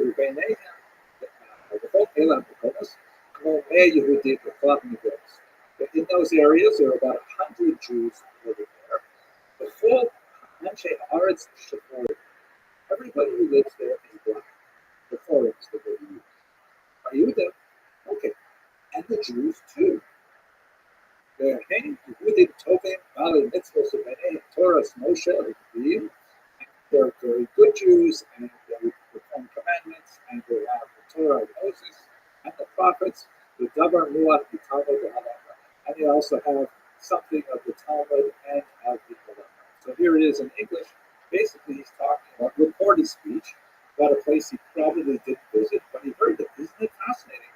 Everybody there is black, and he's usually traveling in more heterogeneous zones, so maybe he not traveling too heavily in African zones. And he says, and you know what? The Jews are black there too. And the next thing he says is, like he says about every single community that he visits, what's the quality of their Torah study? How observant are they? And he just puts them in the same kind of categories as everyone else. Like their blackness just happens to be an incidental factor, much like if they were left-handed. Like if you were to say, just by the way, isn't it fascinating? This community is so unusual because most of them are left-handed. Well, and now that I've told you that fun fact, I'm going to tell you all kinds of important things about them, like they are good Jews and so on and so forth. By the way, I happen to look it up. A left-handedness is not pronounced in the Jewish population any more than in general populations, although that may have not been the case throughout much of the medieval period, because unlike many cultures, Judaism does not consider left-handedness to be a disability. So what I'm trying to say about this particular example is that Benjamin of Tudela, when he encountered the idea of black Jews, he just, he said that's a fun fact. But it's not really that important. It's a kind of irrelevant fact. I said everybody had red hair, and then I went on to what is actually important. And in a nutshell, I'd like to do that with tonight's lecture, to look at what are the sort of unusual fun facts, as it were, and then focus on what's really important. Unfortunately, we live in a time right now, today, where these issues are of exaggerated importance and often in a very deleterious manner. Many of us have been concerned by the apparent rise of the Hebrew Israelite movement, which is a movement that has connections to Judaism, although at the same time also to Christianity. And normally, this would not present any kind of challenge to the Jewish community, as they are not the first, I certainly think they're not the last group of people who believe that they are of Jewish extraction. And there may, in fact, be some merit to that. That's going to be something that's great next week. But what's frightening about this is that there's an unusual militancy among some of those groups. For example, this is from a protest that occurred just last week here in New York State, actually the holy city of Brooklyn. And these are some of the flyers that were distributed. You can see that the argument that many Hebrew Israelite groups maintain, not all, I should say many, I should say some, they argue that they are in fact the quote-unquote real Jews, and the other people who call themselves Jews, which basically means Ashkenazic Jews, are in fact imposters. And more than that, there is an evil motive behind these imposters who have striven to displace the true Jews. And there is just a lot of nonsense going on with that. I myself can tell you that I've been an Ashkenazi Jew all my life, and I've never had any attempt to displace anybody else from their Jewish identity. As far as I'm concerned, they're perfectly welcome to believe in whatever they want. It doesn't really bother me. I hope they don't impinge on my beliefs about my identity. And as you can see from this flyer, there's also strange admixtures of Christian elements as well. Many of these Israelite movements, they refer generally to Israelite to Jew, borrow heavily from Christianity or lean Christian in their beliefs as well. And they tend to draw from some of the nastier elements of Christianity, like this passage from Revelation 2:9, referring to the synagogue of Satan. By the way, unfortunately, I have to spend a fair amount of time every day over the past 2 weeks going through my YouTube feed and the comments to make sure that it's a little bit cleaner before my kids see it. And as soon as I see the synagogue of Satan, I'm very grateful to YouTube because now I can ban people for life from my channel. And I think I have enough banned people in my list that they can have their own synagogue of Satan. They don't have to bother mine. I shouldn't say that sounds terrible, but let's go on. It's not a joke, because some of the more extreme, deranged people who associate with these movements have been associated also with terrible violence, including an awful shooting in Jersey City, and some violence in upstate New York as well. Beyond the violence, we should note that there are many Israelite congregations that have very good relationship with other Jewish movements, even if there's still disagreement about who is Jewish and who is not. And a lot of this wrangling over who gets to use the term Jew to describe himself has caused chaos among the various Black Israelite movements as well. And I think this is probably the first time in my life that I've ever quoted a professional basketball player, LeBron James, but I have to say that I identify very much with what he says about this current controversy. If you are promoting or soliciting or saying harmful things to any community that harm people, then I don't respect it. I don't. And I think it would be great if we all step back and listen to LeBron James's wisdom here, because the temperatures are rising far too much. Now, I usually specialize in history, and spent a lot of time in 2022, which is not an area I get in trouble with the historians who talk about it too much. So let's go more into the actual historical data of the reservation. So here's an important question. And it is certainly important, once again, to judge by my YouTube comments box, because everybody seems to want to argue what color Jews were originally. Let's try and figure out that question. What does the historical data suggest? We have no clear-cut answer from biblical texts or archaeological texts, but we do have some scientific data, and we do have some very suggestive data from both biblical texts and archaeological data. Let's start with biblical passages, for example. According to the book of Genesis, the roots of the Jewish people are in southern Iraq, very close to Kuwait. Abraham and his wife Sarah originate from the city of Ur, and that puts us down right in the Persian Gulf region right there. Later on, several other family members who may already have come from Ur married in from the region of Adam Aram, which would be in Syria. Now, even if one does not want to take the biblical passages at face value, one has to recognize that when they were circulating in antiquity, if they were way out of whack with people's sensibility, people would say, hey, wait a second, how can you say we come from Ur because we physically look so different than all those Ur people? And we don't have evidence of any of that objection. Secondly, if we assume, and it's not necessarily an assumption we have to make, but if we assume that the people who live there today basically look like the people who lived there in antiquity, then we should be able to get a sense of what did Abraham and Sarah actually look like. So this is what typical Iraqis look like today. And you can see that they tend to have a little bit darker complexion. They tend to lean towards darker hair color, although the child on the right seems to have a little bit lighter hair color. I think they could easily pass for Hispanic in New York City. But basically, they look Middle Eastern, as we would typically think of Middle Eastern. If we look at Syrians, they have the same kind of more or less family of complexion, eye color, hair color. And this is probably based on the reasonable assumption that people back then sort of look like the people today who come from the same place. That this is probably what Abraham and Sarah look like.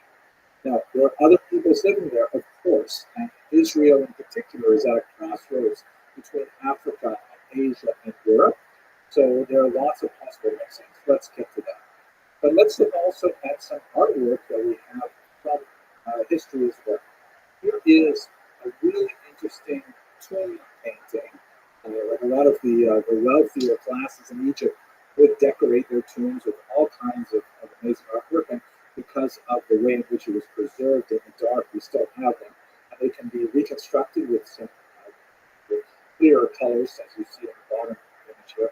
This is from 1900 before the Common Era, which would be, although we don't have a really clear date of when Abraham would have made his way down to the land of Egypt, but it's definitely in this neighborhood.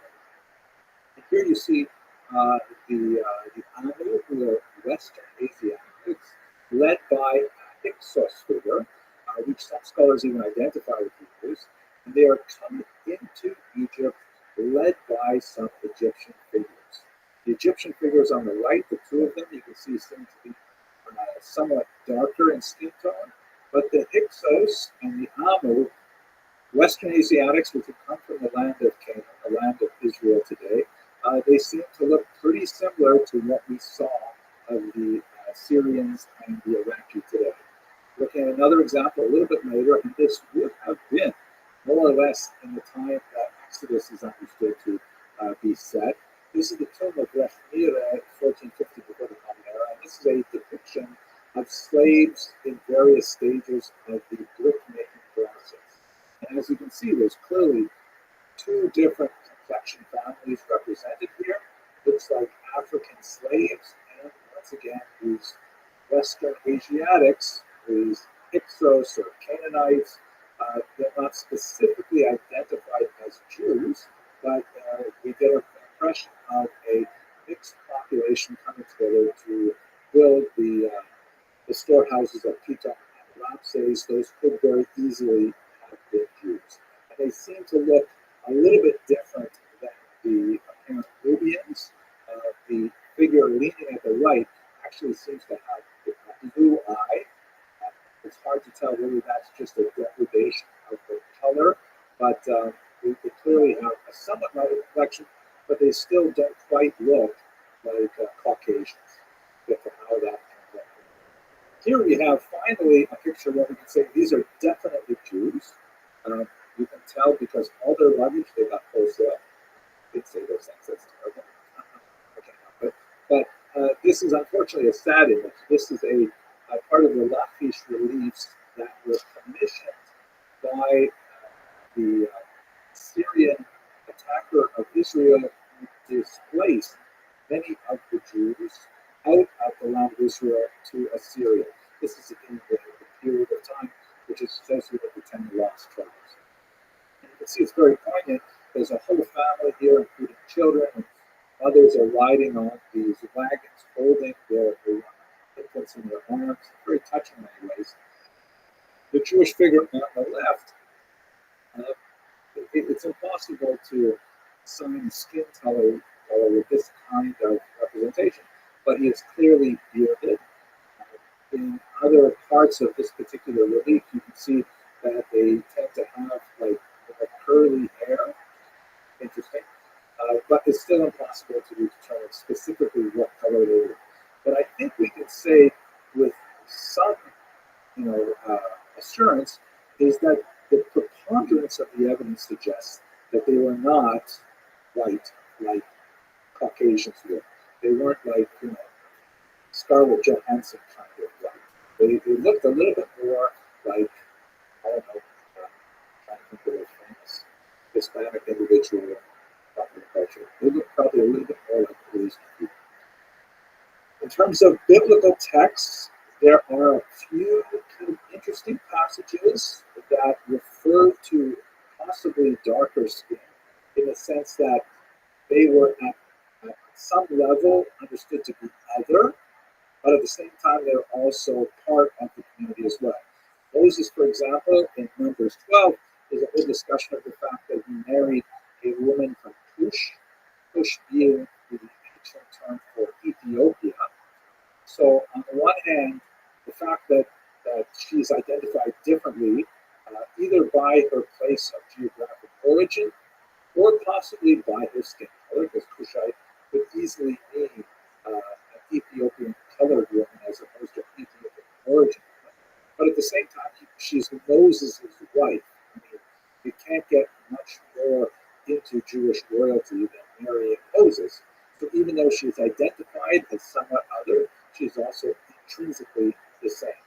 And you also have this passage in Song of Songs, which is a highly allegorical representation of the communication between God and the Jewish people. That's how it's understood in the rabbinic tradition. And this passage here, the figure representing the Jewish people says, Shechora ani v'na'avor, which is translated, I am black, but comely, or but beautiful. That vav, na'avor, and comely, or but comely, could be translated as an and or a but the context here implies that it is a but. I am different, I am black, but nevertheless, I am beautiful. And most importantly, this is a metaphor referring to the entire Jewish people. So it's hard to be any more inside than that, despite the difference in skin color. So that's to summarize what we know from the data about Jewish skin color, based on some common sense, some current ethnographic data, some biblical texts, and what limited archaeological evidence we have. So the next big question is, okay, how did Ashkenazim specifically become white originally? And I want to emphasize here this point that you could simply say become white, but that's not at all accurate because whiteness is, as social scientists have demonstrated in so many ways, a social construct, and people are accepted or not accepted as white, which means essentially being, within the higher status of society, based on a whole host of factors, of which complexion is only one of them. And quite often there is kind of like a spectrum of skin colors that can still, as they say, pass. For Jews, whiteness was really not extended to them, as people, when I say Jews, I mean Ashkenazi Jews here in America, really until the 1940s.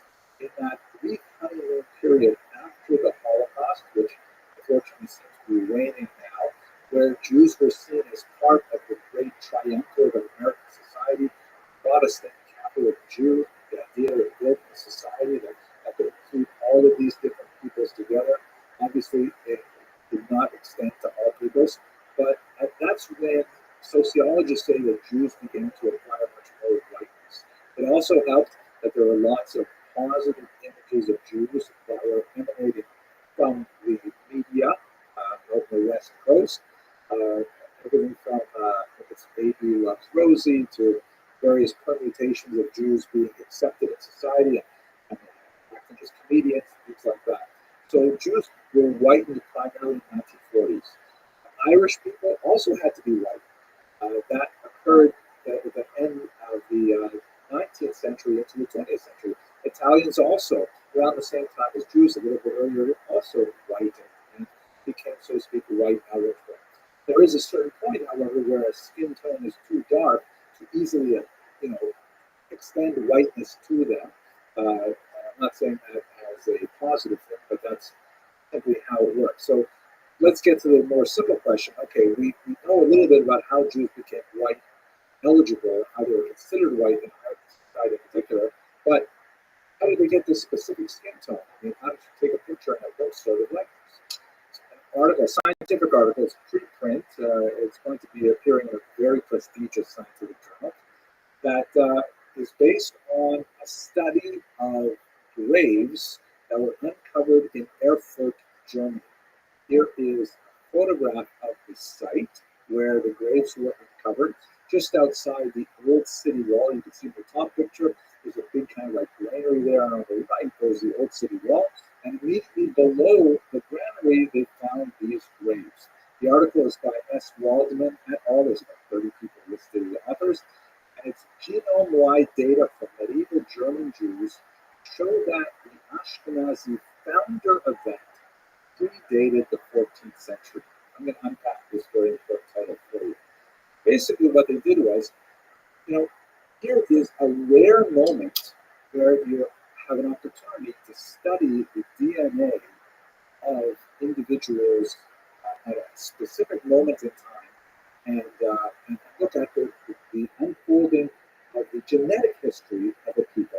And that's exactly what they did. They did so with great respect. As Waldman and others are at Hebrew University, many of them are at respected institutions, but they went to halakhic authorities to ask, how are we allowed to study bones? Because we have lots of questions that we can ask these bones, but there's a lot of halakhic ramifications around disturbing graves at all.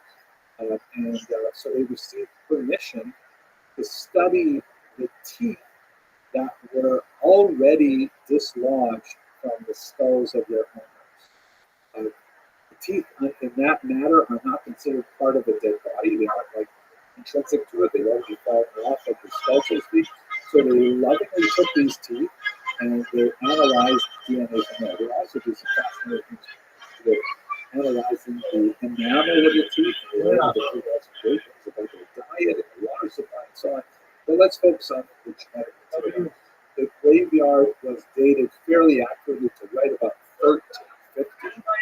There was one person there who died from obvious violence of head trauma, but it does not appear that this was a graveyard that was populated as a result of an uprising that not there.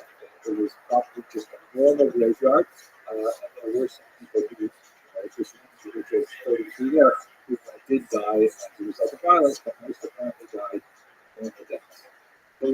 did they learn from these teeth? Basically, they were able to date the founder event, and it has huge implications for our question of Jews. So have a look at this diagram here, which shows a genetic pattern. The bottom end is earlier in time, and the top end is contemporary. So here at the bottom, you've got Jews in ancient Israel. Jews living in the land of Israel for millennia. And then they have two. At the very top, this is one of the nationality Jews. A lot of people have this. In the ancient period, you've got lots of people mixing in with the small original Jewish people that's associated with Abraham. You know, you have people like the Bible refers to Ruth, you have Noah, and all of the historical sources have people like Pater, you have Helena, and these were like famous well-known people, but obviously there are thousands of laboring people who end up marrying in this small group that trace their lineage back to the Exodus and beyond. So they're living in the land of Israel, slowly incorporating other peoples in their genetic stock. And then you have two disastrous wars with Rome. The Great War of 66 through 74, which resulted in the destruction of the temple, and a massive number of Jewish slaves shipped off to Rome. Josephus, who was our primary source for this period, he often exaggerates numbers, but many historians think he's probably pretty accurate in this period. He writes about 97,000 Jews being shipped out from slavery. And then 60 years later, another revolt, the Bar Kokhba rebellion, and 135, the Iranians once again denuded the people, particularly in Judea itself, and Jews are shipped off to Rome for the slave markets, or also in Asia Minor and other places. So you've got now a big population of Jews living in Rome. By the way, there was a population of Jews living in Rome that predated the war. There's references to it in a lot of the rabbinic literature that goes back well into the first century before the Common Era, scattered references to the second century before the Common Era, when Judah Maccabee first made the Romans. You have evidence from Cicero and various other Roman authors. So now we've got a big population in Rome of Jews, and they become free after some time, and they're significantly mixing, just like they were in Israel, with South Italians, later with North Italians, and then you have the founder event. And this is something which we actually have described in Jewish literary sources, so this is not like a new surprise to us at all.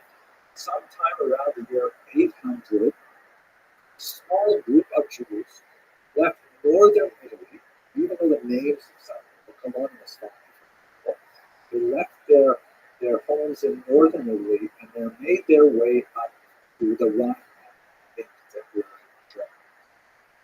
And those people formed the nucleus of Ashkenazi Jewry.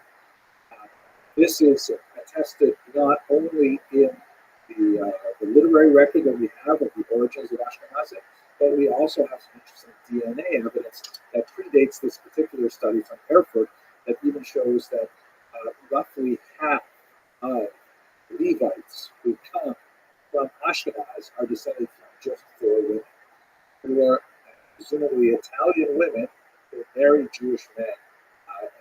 Judaism is matrilineal, so these are going to be the central representatives of rabbinic judaism there.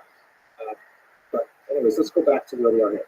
The founder event happens in around 800 CE, and the remains that were studied in this particular paper come from Erfurt a good 500 years later. And by studying the DNA of these teeth, they're able to draw connections backwards that specifically prove this point, that they all descend from a small group of Northern Italians in particular. One thing that is not supported by the data, I don't want to go down a rabbit hole here, but anti-Semites in particular are very enamored with this thesis that Ashkenazi Jews have nothing to do with the Middle East at all, that they are actually a Central Asian people called the Khazars. We do know that there was some weird event that happened in the 8th century where some Khazars apparently converted to Judaism. Fascinating, not for us today to go into great detail, but the Khazarian thesis, which is advanced by people who want to try, frequently advanced by people who want to try and undercut the Ashkenazi connection to the land of Israel and the biblical peoples, argues that modern Ashkenazim are actually these real imposter people, these Central Asians who pretend to be connected with the biblical past. The DNA data in this study and many others simply do not support that at all, along with linguistic data doesn't support it, and ethnographic data, historical records. So it's just one of those crazy flat earth kind of things. Bottom line, what exactly are the Ashkenazi made of? Have a look at this map here. This is a DNA mapping trajectory of migrations that was identified in a fascinating earlier study and the Erfurt data confirms this basic model, that big purple line represents the huge chunk of Jews leaving around Israel, probably around the 1st and 2nd century, making their way through Italy, a big Italian chunk of this story, and then up into the heartland of Germany, where they form the nucleus of the Ashkenazi community. And from there, they spread out to the east. In particular, that's where the Russian, Lithuanian, Polish, Romanian populations really expand. And from there, they'll come to Italy. There are some Sephardic admixtures. You can see there's some green lines there that suggest other routes of migration across the coast of North Africa. And this is not accounting for every single Jew, but it does speak to the Ashkenazim in particular. You know the numbers look? When you study the DNA of these Erfurt Ashkenazi Jews, who, by the way, this is the lead story that appeared in the Times today, are remarkably similar to modern Ashkenazi Jews. In fact, modern Ashkenazi Jews have a much narrower spectrum of DNA than the Erfurt Jews. They come from a broader group. About 15 to 45% of the DNA of those Jews in 1350 was from the Middle East. But a large chunk, 45 to 70% of the DNA of those Erfurt Jews came from there. Slightly different balances between South and North, slightly different proportions between the two communities of Jews that are represented in Erfurt, but this tells the whole story about the lighter complexion. Ashkenazi Jews look like lighter skin, Everybody knows. primarily because they passed through Italy over the course of 800 odd years before they decided to make their way up to Germany. Once they got to Germany, they basically didn't intermarry at all. There was a very small number of them, a huge level of endogamy that resulted in no white complexion. There you go. That's basically the story of how Jews got to be white eligible. Ashkenazi Jews got to be white. To return to the larger perspective, what difference does any of this make? There's a lot of data from archaeology, from biblical texts, rabbinic texts, from DNA studies. What difference does it make? I'm proud to be working very closely with current publishers on three-volume history of the Jewish people. One of the reasons why I was very honored to accept an offer to be published by them, besides the fact we have some amazing people that I look up to, Rabbi Sachs, Rabbi Steinsaltz, blessed memory. I love it that they think in a broad sense about real Jews. Here you can see one of the projects for which they are most proud, the production of the world's first Amharic Siddur in Polish. That is, this is the first printed volume in Amharic, one of the languages used by Ethiopian Jews, to allow them to pray in their native language and have that basic Hebrew translation so they can make access to the Hebrew original, which which they were largely shut out for many, many hundreds of years. Theirs is a message of inclusion. Theirs is a message of, we are one large Jewish family, and like families, we have tremendous diversity. This is something that comes across very, very powerfully in a pasuk from Malachi. Halo av echad l'kol. Is it not true that we have one parent? Halo kel echad ba'olam. We are all created by the same. Madua nifgad ish b'achad yachiv b'chalav yisrael.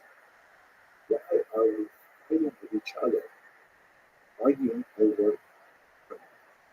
And somehow, in my humble opinion, I don't think that's what Hashem really wants us to be doing. I think Hashem wants to be like Binyamin of Tudela, maybe noting the slight differences between us as an aspect of diversity, kind of like a fun factor. Isn't that interesting? There are more left-handed people here. But really, we should be focusing on the things that mean something to us. The final thing I'd like to get across here is that in doing my research, I came across this wonderful channel, the House of Lev, that is run by a beautiful couple who have the last name Hart. And so that's the Lev, is the Hebrew of the word Hart. And when you go on their channel, they're very charming and articulate and straightforward. I highly recommend you check them out, subscribe. And they're talking about things that mean a lot to them. They're talking about things like marriage and elevating the family unit.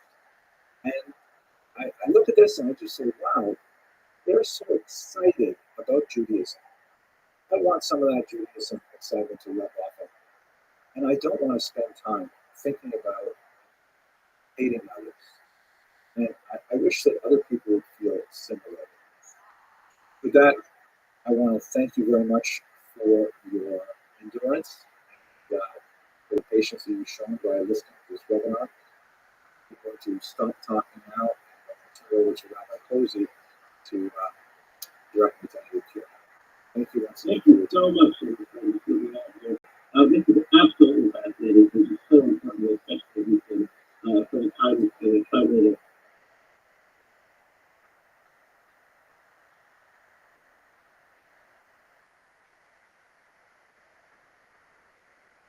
Hello, fellow students of Jewish history. I'd like to continue with our discussion of the Jewish encounter with Rome by looking at the diaspora in Italy itself. So when we look at the pre-war period, that is the period before the Great Roman-Jewish War of 66 through 74, you've got Jewish communities already beginning to set out themselves in Italy. You've got Jews circulating around Rome, Jews circulating in the Brut area of the Italian peninsula and in the football area in Sicily. So you've already got Jewish settlements already happened. Rome is certainly the most significant of them. And let's recall the Roman Empire is Rome is the center of this massive empire that expands the entire Mediterranean basin. You can see on the right of the Mediterranean east seaboard, there's Judea, of course, and there's Romans all across North Africa. They're well into Spain, the Iberian Peninsula. There's Romans penetrating into Europe, beginning to make inroads into Northern Europe as well, and England. The only place they haven't conquered is, of course, way out east, where there is at least Chabad. The Kimmel, of course, celebrates lots of Jews. That's a joke. I'm just joking. Let's go on.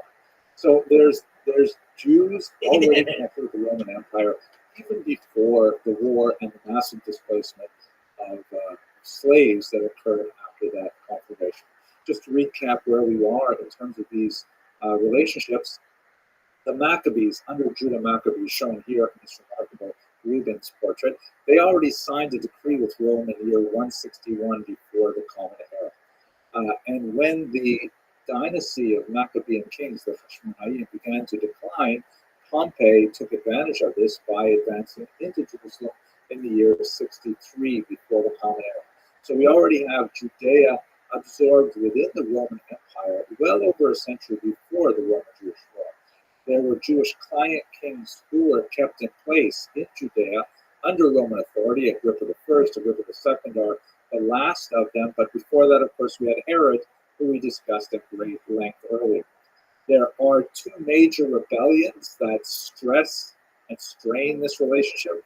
I think past its breaking point, the one of 66 through 74, which is considered the first Roman-Jewish war, the Great War, that resulted in the destruction of the temple, which occurred in 70, 74, perhaps 73 is when Masada fell. And then, of course, the major Bar Kokhba revolt of 132 to 135. So there's already quite extensive foreign relations with Rome that are happening from Judea well before the wars occurred. Now, what about those Jews living actually in Rome? There's a certain degree of Roman xenophobia that is occurring at this time. Xenophobia is a type of antipathy which is related to the fear of the strange. That's really what it means. Xenos in Greek means stranger or foreigner, and phobia, of course, means fear. So the Jews were behaving in ways that the Romans really did not fully understand. And we can see this in the scattered references to Jews that we have in Roman literature from the first century before the Common Era, right up through the next few centuries. Many of them were brought as slaves by Pompey and were looked down upon because of the lower status. Of course, the majority of the population of Rome were slaves at this time, but the Jews were especially strange slaves. Cicero has a fascinating passage in something that was recorded in the year 70 before the Common Era, where he's involved in a trial of a freedman named Verres, who was apparently Jewish influenced. Judaism was really quite a competitive ideology at the time, and actually attracted a lot of Roman converts as well. There's some estimates to say that amongst citizens, Jews constitute as much as 10% of the Roman population, which is pretty significant.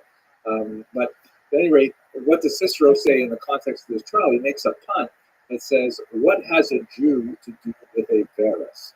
Verres, of course, being one of the plaintiffs or defendants in this case, and Verres in Latin slang means pig.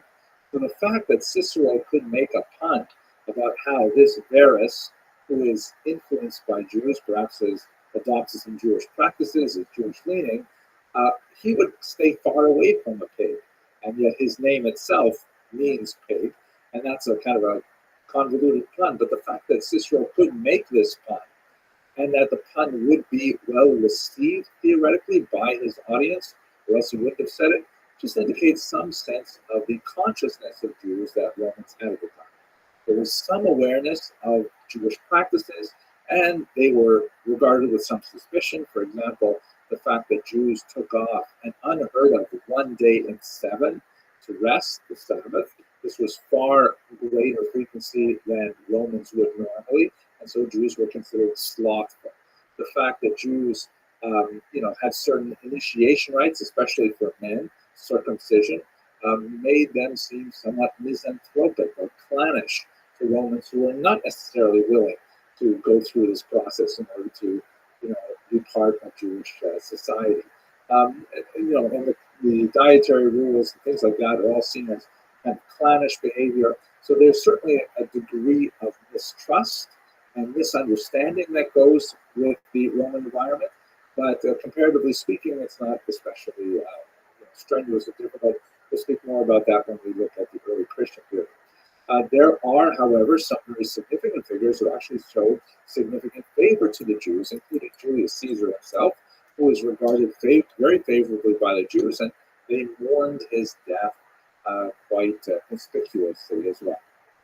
So this is the kind of environment that Jews are living in Italy. They're coming originally, there's a diaspora community, then they're coming in and they're quite a few slaves, and eventually those slaves are manumitted and become freedmen as well. There's even evidence of a very old synagogue in Ostia as early as the 1st century, before the war erupted, with some rather remarkable and very strong evidence of Jewish settlement. Now, what about that massive wave of post-war refugees that come after the first war between Romans and Jews? Of course, we know that the Romans, we talked about this in several other lectures before, made a tremendous amount of political hay out of the defeat of Judea. That's partially for the reasons of supporting the new Flavian dynasty that was formed by Vespasian and his sons Titus and Domitian after them. The Flavians, unlike previous emperors, did not come from high nobility. They had much more humble origins. And therefore, in order to impress upon the Roman public that they were deserving of imperial rule, then they emphasized their military exploits. And you see this with the Great March of Titus. You see it with the numerous Judea Capta coins that reference this huge military victory, which is really, viewed within the context of other Roman military victories. Although it was very hard fought and required tremendous resources, it was not like a conquest of a new swath of European landmass. It was just the putting down of a provincial revolt. But nevertheless, the Romans, especially under the Flavians, invested a huge amount of energy in promoting this victory because it had political purposes. Of course, that doesn't happen anymore today in modern society. I'm just joking. Sorry, I can't help it. It's like a thing. But we see some really fascinating things about these Jews coming in. Have a look at this remarkable gravestone, which dates from the 1st century. And when we decipher the Latin, it reads as follows: Claudia Astor Erosilinitana Captiva. Claudia Astor, a prisoner from Jerusalem. So this is a grave marker of a young woman. Astor is probably a Latinization of the term Esther, who was a captive from Jerusalem. And then she married Tiberius Claudius Proculus. I wonder if the Claudius are somehow intentional. Who was an imperial freedman. And when she died, he, as the stone says, took care of the epitaph. He put up this epitaph for his wife. You heard me. I ask you to make sure through the law that you take care that no one casts down inscription. He lived 25 years. This is a fascinating document, a very fascinating artifact. It's a gravestone. If she was a prisoner from Jerusalem in the First War, that she would have been taken off to Rome no earlier than, let's say, 70. And if she lived 25 years, maybe this is 15 years beyond that. So this would be roughly the year 85. And I'm assuming she was taken, let's say, as a 10-year-old girl. Could have been older. There's no real way to know. Though it's very clear that her husband, who apparently was a Roman who married her, not a Jewish man, that he was deeply in love with her because he produced this expensive stone to mark her grave. And I think it's especially poignant that, he asks that this stone remain, and in fact it has remained. In fact, it has been preserved to the present day so that you can actually see this stone itself. But it gives you just a little bit of a hint as to the kind of process of acculturation and assimilation that must have been taking place in the immediate post-war era as these slaves began to make their way in society. Apparently they were not socially relegated always to the slave class, at least, the ones that began to reach their status as freedmen. Really got to learn more about actually how that process worked. But we definitely have lots and lots of Jews who are flourishing at this time. Another indication of the strength of the Jewish community in the following century or so is the creation of several catacombs for secondary burial. This is something that was very typical of Jewish practice at the time. It's described in the Talmud. There's an entire tractate devoted to this, and there are similar necropolises in Israel, particularly in Beit Shan, where basically what Jews would do is they would bring their dead to a location, and they would be left there to decompose. And then afterwards, usually a year afterwards, there would be kind of like a family celebration where the family would go and collect the bones. This was something called likud datzah, the gathering of the bones. And then they would bring them back to the family crypt where they would be preserved. And so there are several of these family crypts and public necropolises all across the city of Rome. Here you can see a map where they are located. The crosses, of course, are Christian catacombs, and the ones with menorahs, you can see there's some in the north of Via Torlonia, and then on the left, Monteverde, and in the south, there's quite a few of them, Vigna Damini, and so on, where there's clear evidence of Jewish burials. all kinds of Jewish symbols. The menorah is perhaps the most significant of them. Surprisingly, very little Hebrew is used, sometimes a word or two, like shalom, but lots of Jewish symbols, like the menorah, the lulav, the etro, all kinds of things like that. And some of them are really quite lavishly decorated. As you can see this one here with the peacocks in the background and the painted ceiling. So these are upwardly mobile people who are spending money on graves. Here's a beautiful wall painting of pine, a date pine, excuse me, that is obviously very well associated with Israel. And I find things like this especially remarkable. This is a sarcophagus lid showing what must have been a very expensive sculpture of a young child patting his pet puppy. And this must have been something that would be dedicated by very devoted parents, obviously very heartbroken to have suffered this loss, and to have sought to remember their child with this gorgeous piece of art to cover his tomb, his final resting place.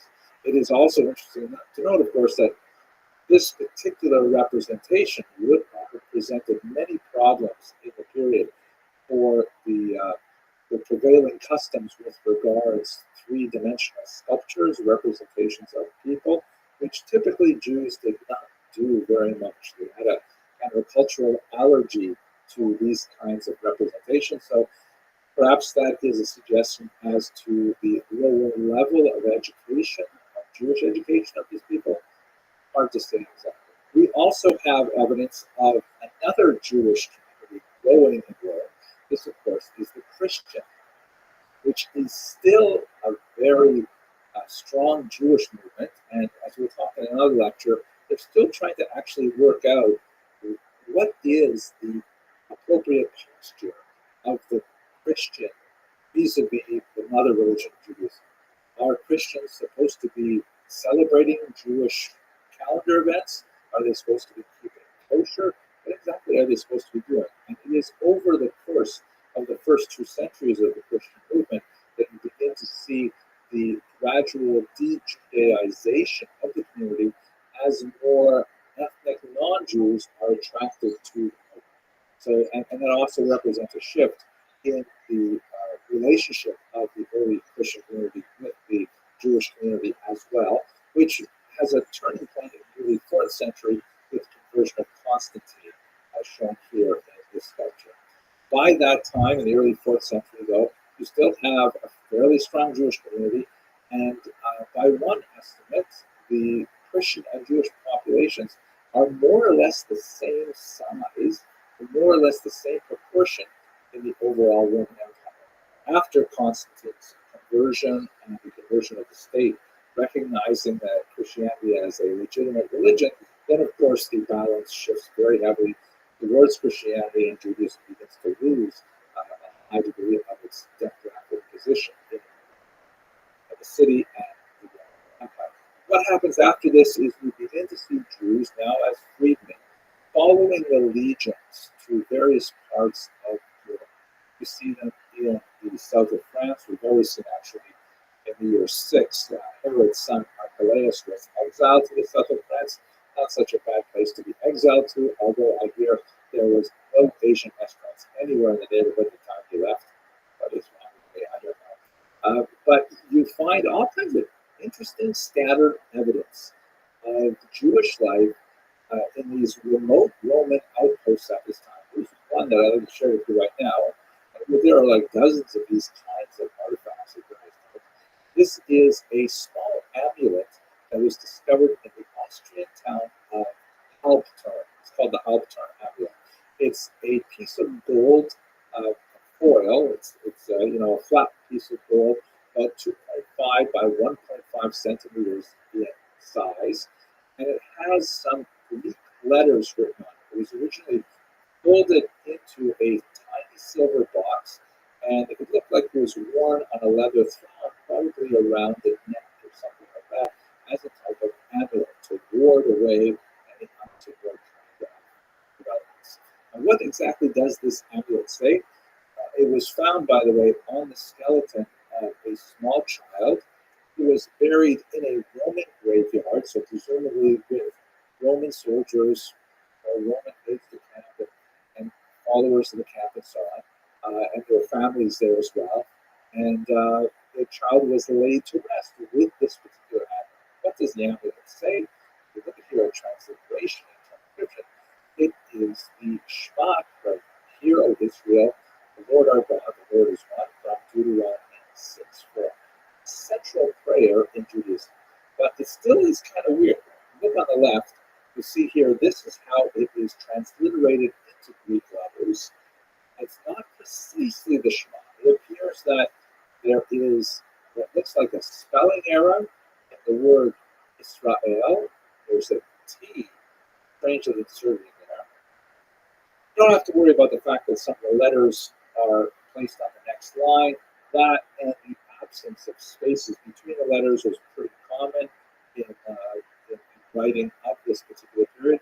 But at the very end of it, the word echad, which means is one, is also spelled funny. If you look in the middle column where I have the Hebrew, it just has the actual number one. In Greek, it's the letter A, the number one. That little 4 beside it is just the footnote that goes from the article that I took the screenshot from. So there's 2 really bizarre things. The first is that strange T in the word Yisrael. And the second is the use of the number 1 for the word echad. And many scholars have looked at different reasons why this is so. When I showed this to my wife, she said, well, obviously the reason why the scribe wrote the number 1 rather than the word 1 is because he ran out of room. And I said, no, it can't be. That's kind of silly. You know, it's an expensive thing. It's written on gold and so on.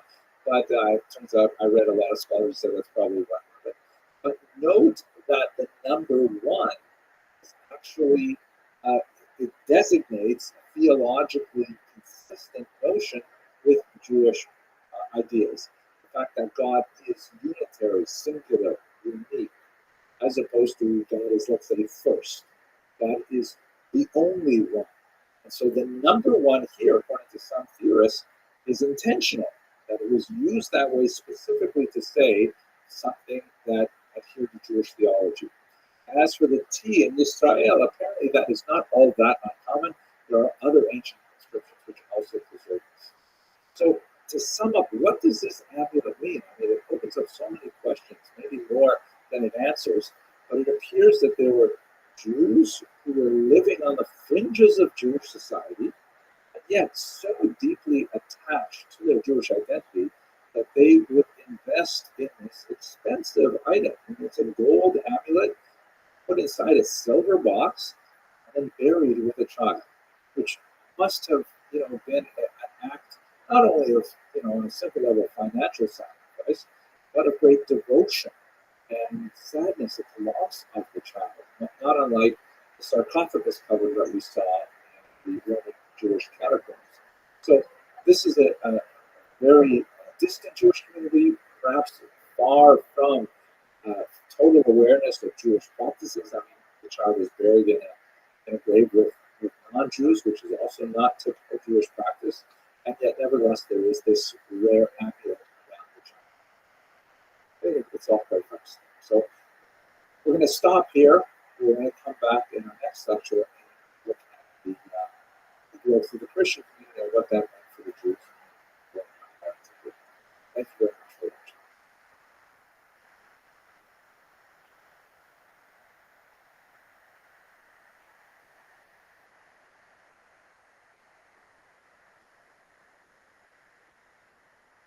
Hello and welcome to another lecture in the series on the Jewish encounter with Rome. I'd like to spend some time right now speaking about the context, the Roman Church in particular, which of course is going to be the major religious inheritor of the Roman Empire, and its relationship with its mother religion of Judaism. It's kind of a difficult lecture, but let's see what we can do with it. Have a look at this rugged landscape, which is the region of Qumran, very close to the Dead Sea and the Judean desert. The opening at the bottom there is Qumran Cave 4, where the Dead Sea Scrolls were discovered. And it was in this region that the great Talmudic rabbi, Rabbi Shimon Bar Yochai, really Mishnaic rabbi, made a famous statement that has been preserved in the Jewish tradition. You have a look at this statement here. It occurs in the 33rd chapter of Genesis, where, as you see in a slightly highlighted passage, Esau returns and greets his brother, Jacob. They have been estranged since Jacob managed to wrest the blessing of their father Isaac from him. And so they have an estrangement, and they come together, and it says that Esau is reconciled to Jacob, and he falls on his neck, and he kisses him, and he cries. And you see the word on the left in the light blue shading, it has little dots over the top, which is kind of a Masoretic indication that you have to read this particular word, and he kissed him, somewhat differently.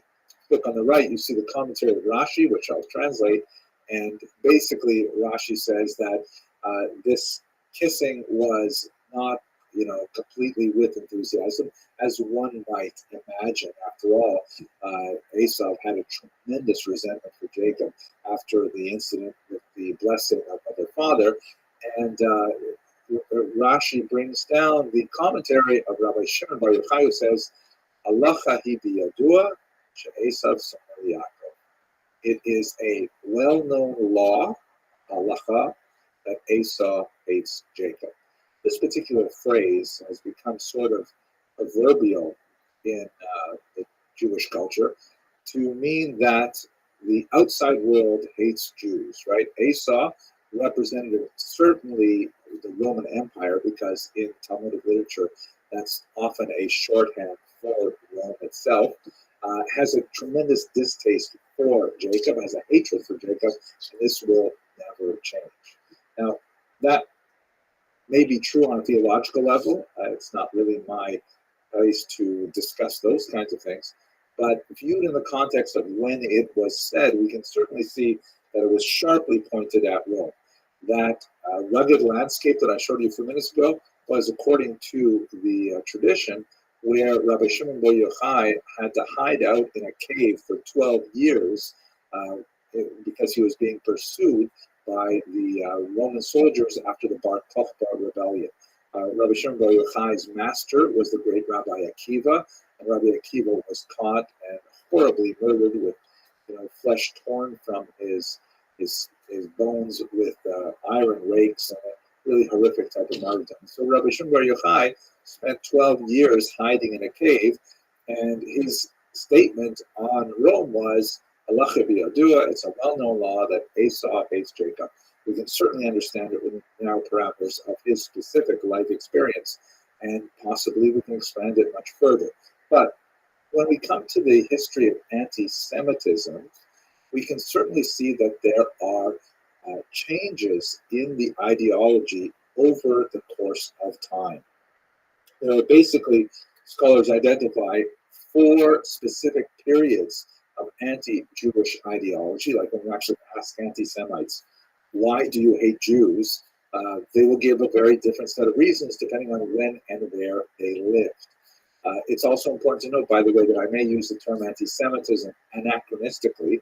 This is a term that was invented in the 1880s by Wilhelm Maag to try and provide a much more polite term as an alternative to the German words Judenfeinde, Judenhass, which were very vulgar, couldn't be used in popular society or polite society.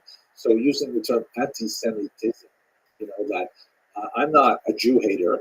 I am simply someone who is an anti-Semite. I am against the fictitious philosophy of Semitism that argues that there's a world conspiracy and things like that.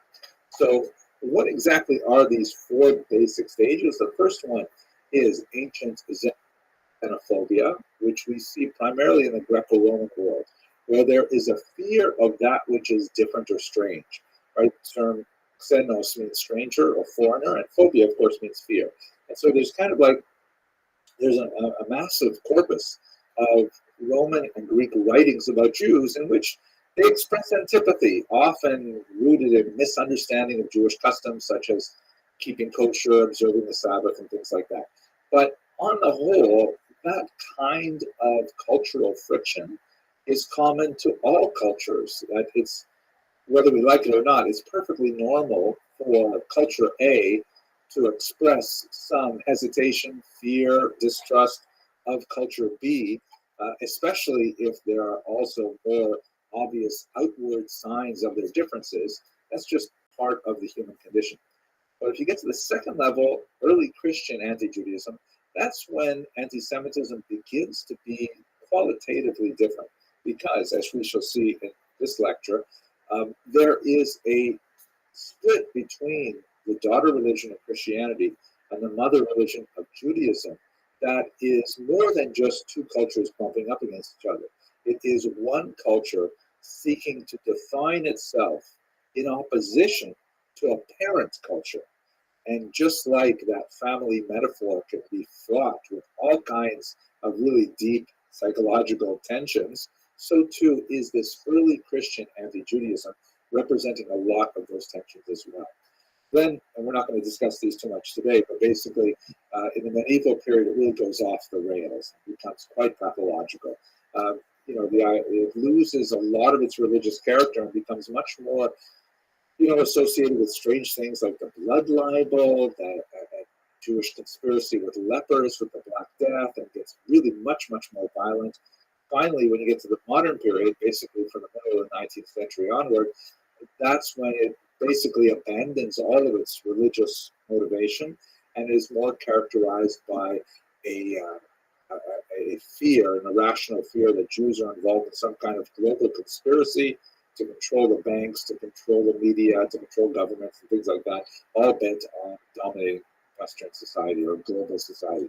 So these are the four basic phases of anti-Semitic thought as we experience them up until today. We're going to focus now on period 2 because that's the historical era that we have come up to. So I recently was very fortunate to spend a weekend in Mexico City with James Carroll and his wife Lexa. We were both invited by an organization called Nimud, which is sort of like it's an international society that around the globe organizes these Shabbatonim, these Sabbath gatherings, just to explore Jewish texts and cultures and ideas. And it's really quite fascinating. Now, James Carroll is a fascinating individual, a very articulate person, extremely talented writer, won the National Book Award, all kinds of things like that.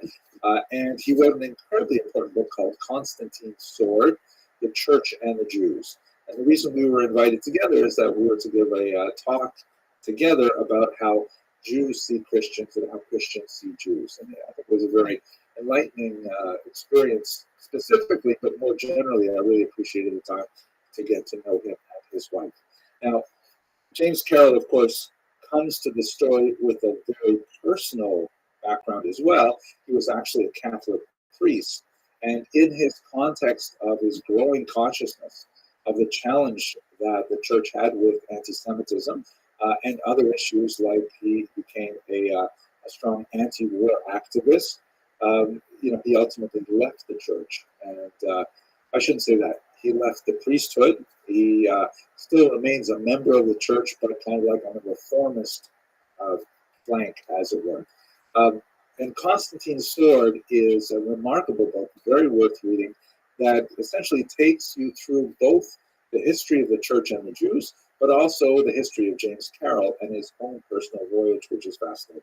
Now, let's return to his specific thought and how he understands the early periods immediately after the death of Jesus and after the destruction of the temple as well. He evokes a fascinating metaphor of an experience he had with the loss of a close family friend.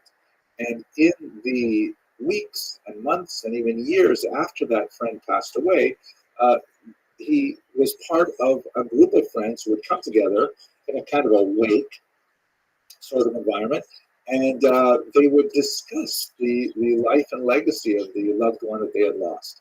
He came to call that a healing circle, where, getting together with friends who had known the person who passed away, they would tell stories, they would share memories, and together they would support each other in their grieving. But at the same time, they would kind of like create a collective memory of that person. the sum of which was certainly greater than its individual parts because of the shared pieces that informed each other's memories and so on. And James Carroll argues that that's essentially what was happening in the decades after the death of Jesus, that his early followers, all of whom were Jewish, were getting together and trying to understand what could this cataclysm mean, what could it mean that their leader, whom they revered so highly, is no longer among them. What would they do with this new type of metaphysical situation, especially so after the destruction of the temple in the year 70? Because with the destruction of the temple, everything was turned upside down. I mean, Jews had invested for 500 years all of their spiritual efforts into that one structure, into the rituals that happened there. And although there were already functioning synagogues, local houses of worship, and so on, they were clearly far subordinate to the temple. What would it mean now that the temple is gone? Why would God have abandoned the Jewish people and allowed the temple to be destroyed by the cruel Romans? What is the future of Judaism?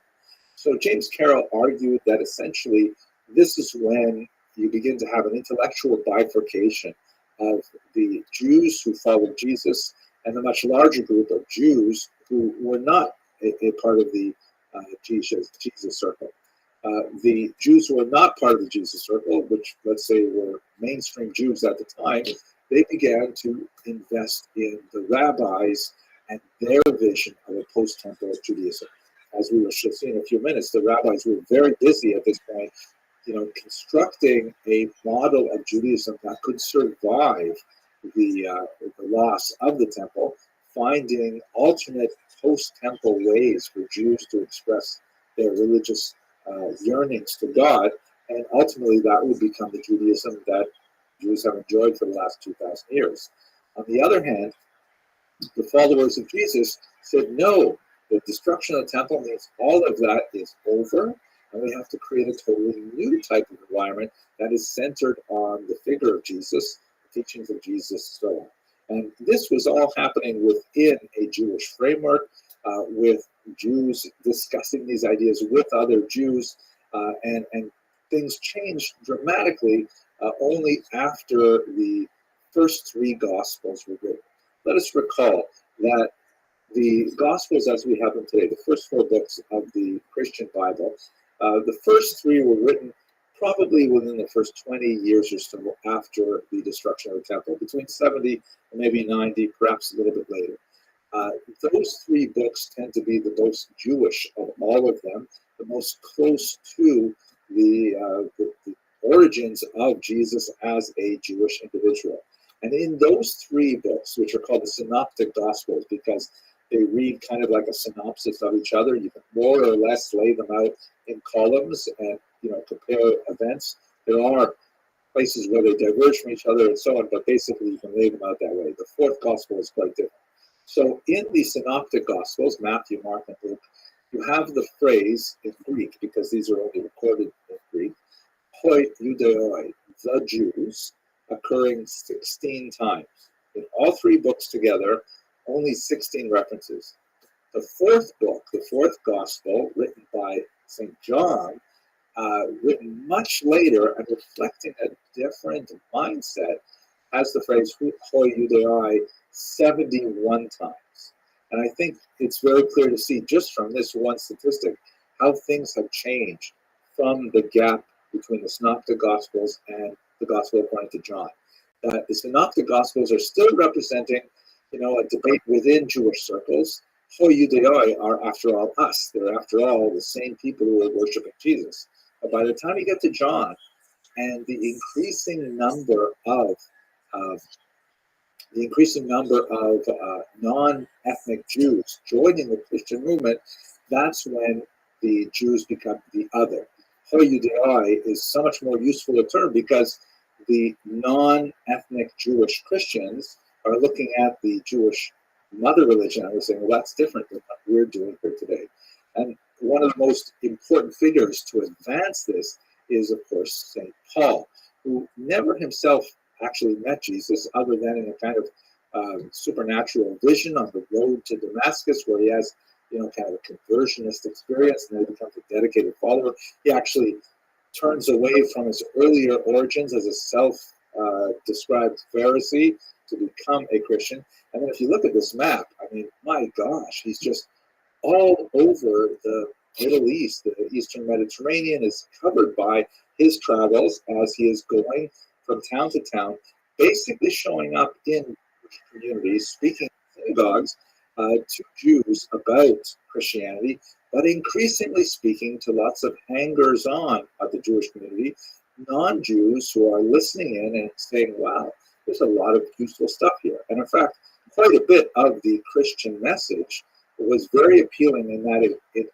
acquired a lot of the very powerful ideas that were central to Judaism, such as, a caring God, a personal deity to whom one could pray, that one could have a relationship with, that intervened in history, that specifically cared about individuals. The idea of life after death, the idea of responsibility for ethical choices, all of these kinds of ideas are very, very appealing. And the only challenge to traditional Judaism for non-Jewish would-be converts is, of course, the high threshold required for conversion. For men, specifically circumcision, radical changes to the diet. I think the Sabbath would have been observed in so much Shabbos. I mean, one day off a week to detox, no electronics, everything. It's great. I don't know why anyone would want to do it. But at any rate, so Christianity represented a more accessible form of the key ideas of Judaism, a kind of Judaism light that, the non-Jewish, non-ethnic Jewish populations could find meaning in. And so that's really one of the reasons why Christianity really rapidly began to increase after Paul, in particular, began to spread the gospel, literally spread the gospel. Now, what about the church fathers? That is, those early thinkers, those early theologians that lived and wrote in the centuries after the death of Jesus. And some of them have some very strong views about, what to do about the parent religion. One of them that's most important is Marcion, also pronounced Marcion. Here he is shown with his face kind of obscured, talking to John, not insignificantly, John is portrayed here. And Marcion essentially argued that, okay, how do we relate to our parent religion, to Judaism? He said that basically in terms of the post-temple period, that means that Judaism is over and irrelevant, and that we should abandon everything associated with Judaism, including the Bible, with the exception of the new set of scriptures which are being written, which eventually would be collected and called the New Testament, which distinguishes from the Old Testament, which is the Christian way of describing the Hebrew Bible. And he said that we have to simply move on and forget about all that old stuff. Now, his point of view was ultimately rejected. It was opposed by many other church fathers, including Justin Martyr, who we're going to discuss in a second. But nevertheless, it represents a strong step towards supersessionism, the notion that Christianity supersedes Judaism and makes Judaism irrelevant. Now, if we turn to Justin Martyr, who was himself martyred by the Romans, hence the name Justin Martyr, he also lived around the same time, and he recorded his thoughts on Christianity and Judaism in a document called Dialogue with Triffill.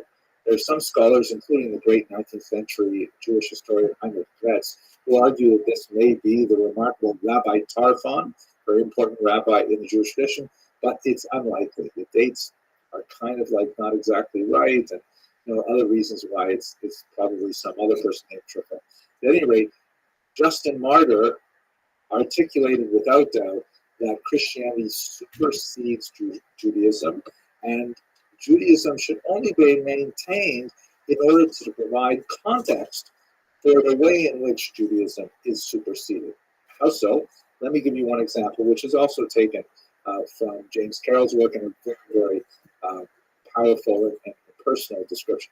So here's a famous movie, the first movie that came out in CinemaScope, right, which I think is color. I don't exactly know what this means. The modern miracle you can see without glasses. What if you need glasses?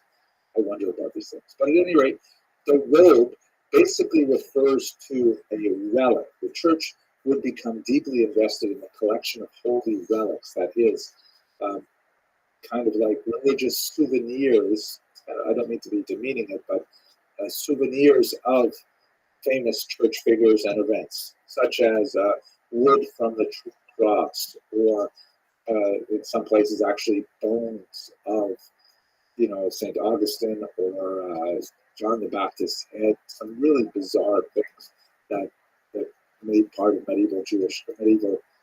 Christian culture. But the robe was the robe of Jesus, the seamless robe that he wore that was taken from him when he was crucified. Now, if you look at the book of John, not at all incidental, that the book of John has an explicit supersessionist message here. Here's the passage from chapter 19. They said, this is referring to the Roman soldiers who were crucifying Jesus, therefore among themselves, let us not rend it. Let's not destroy this robe. It's a really nice robe, but cast lots for it, right? Let's have a lottery for it. Let's play cards for it. Whose it shall be. And then he adds here, that the scripture might be fulfilled, which saith, they parted my raiment among them, and for my vesture they did cast lots. In other words, the soldiers, or perhaps, more likely, it's actually John writing, that the soldiers are doing this in a way as to fulfill a much earlier statement in the Jewish scriptures that affirms the divinity of Jesus, that affirms that Jesus is the person about whom prior texts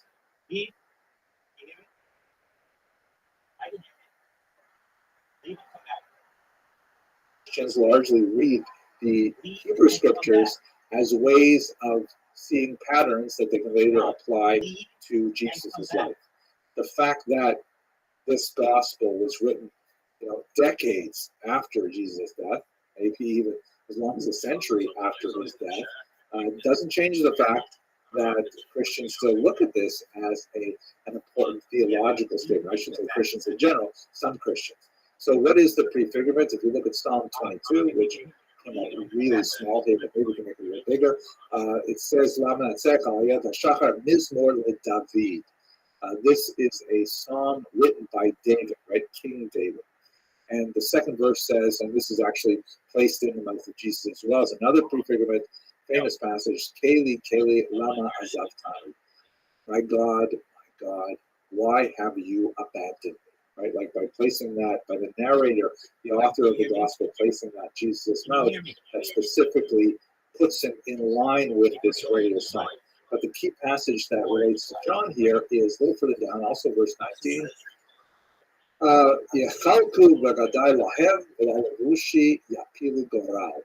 They part my garments among them, and for my vesture do they cast lots.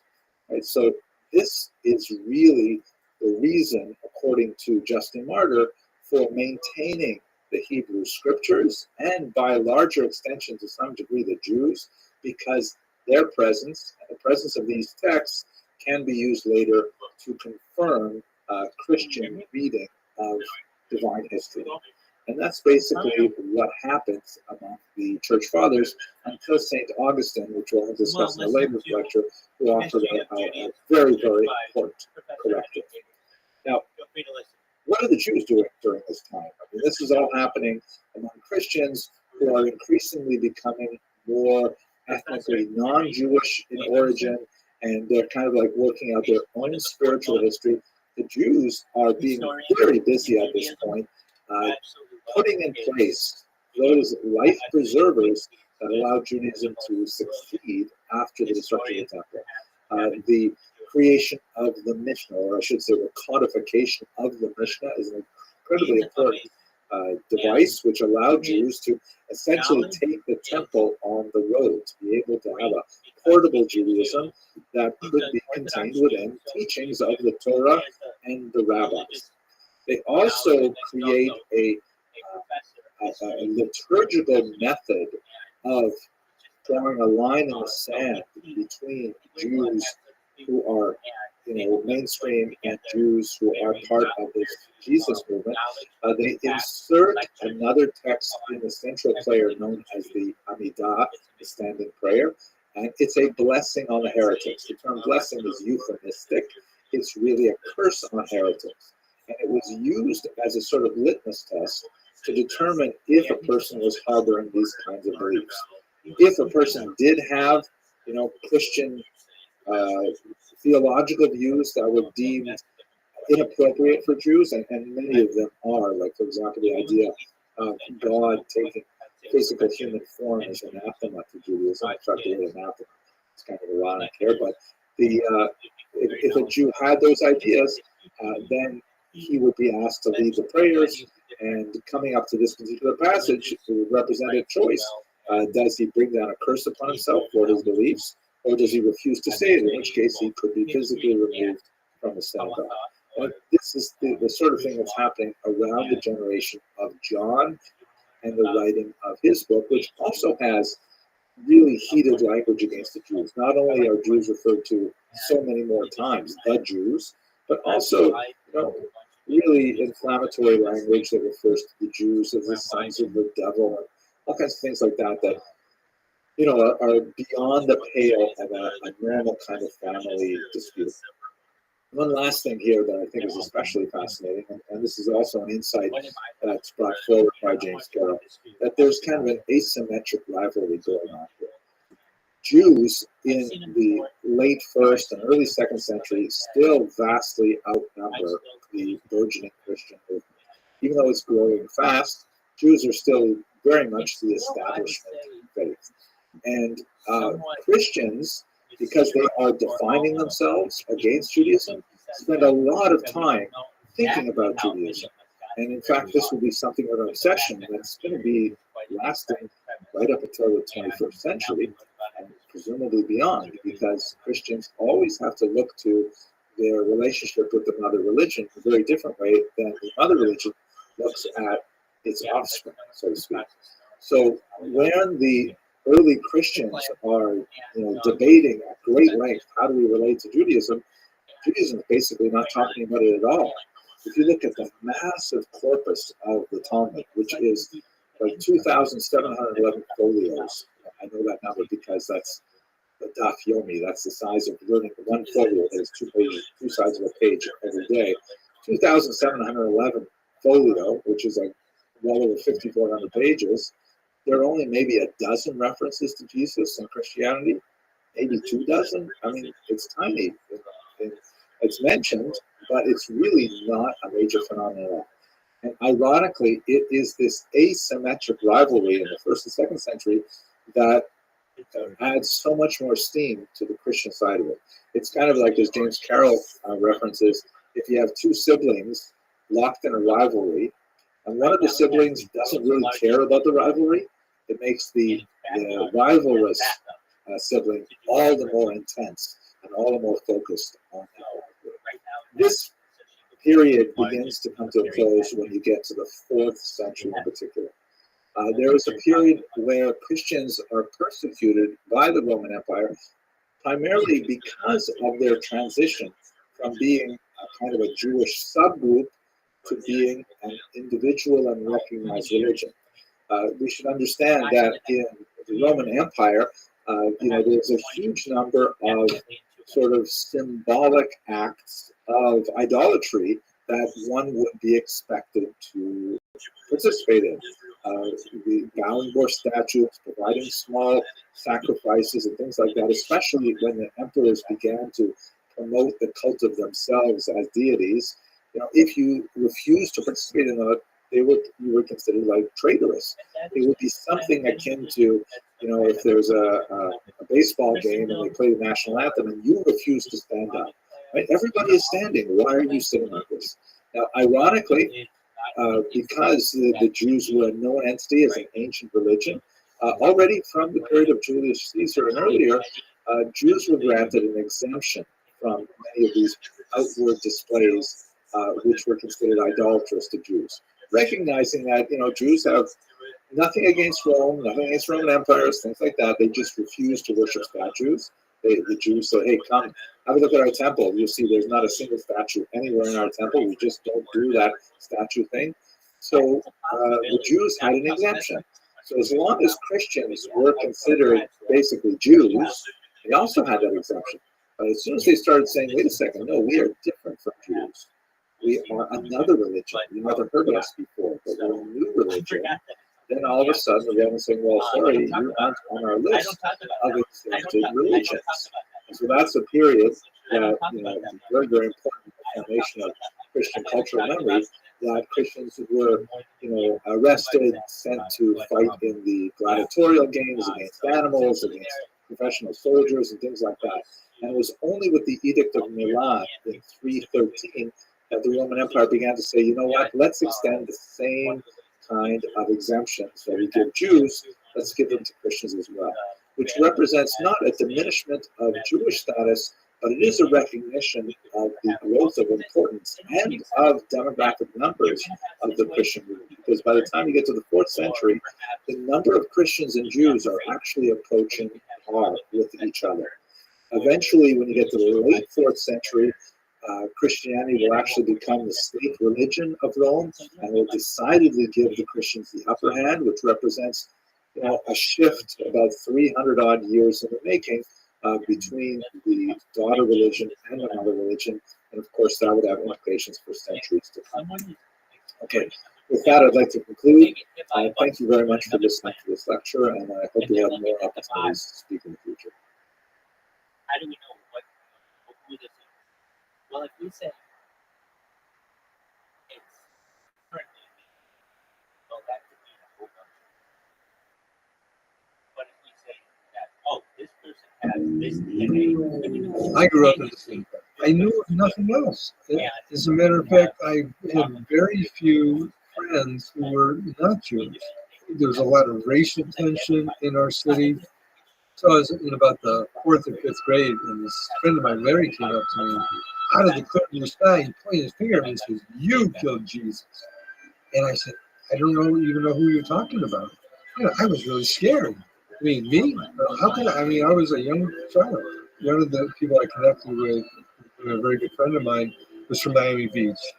And he was a guitarist, and I was a drummer. So we connected right away.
Hello and welcome to the first in a large series of projected small lectures that I'd like to call about everything.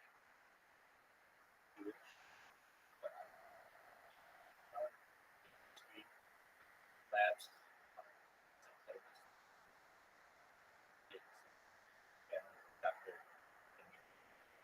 so he's who I would recommend.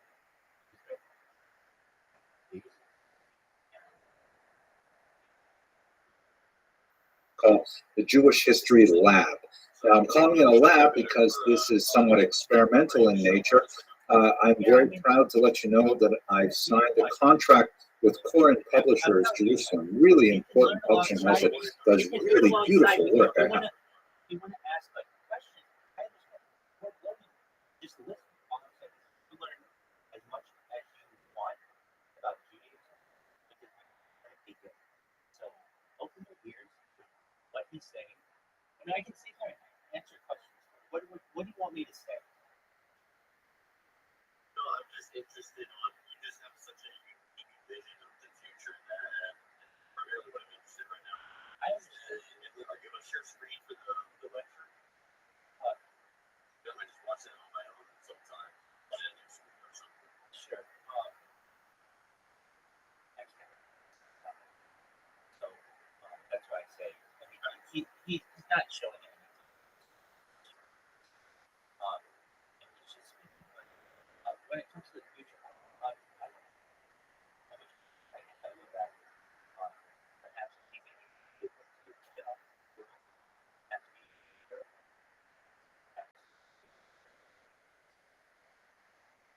Like that though.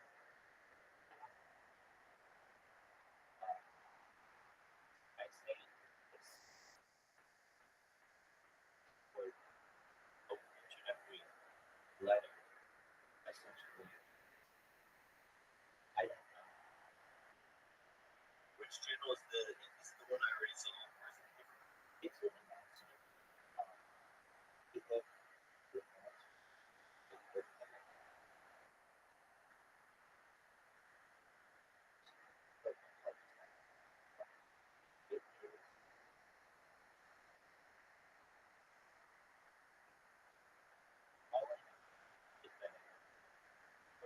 I feel almost.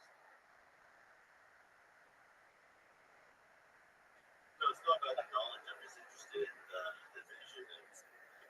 I know. I'm telling you, like your thoughts on it. I know. I mean, I told you that I think that will have essentially unified people and unified bloodlines.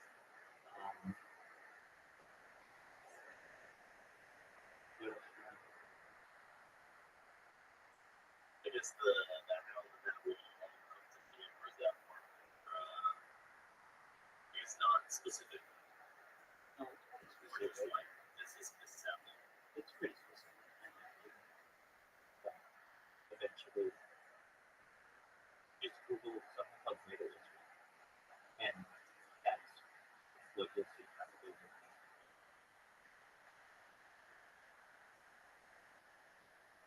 It gets up, and then yeah, it just gets.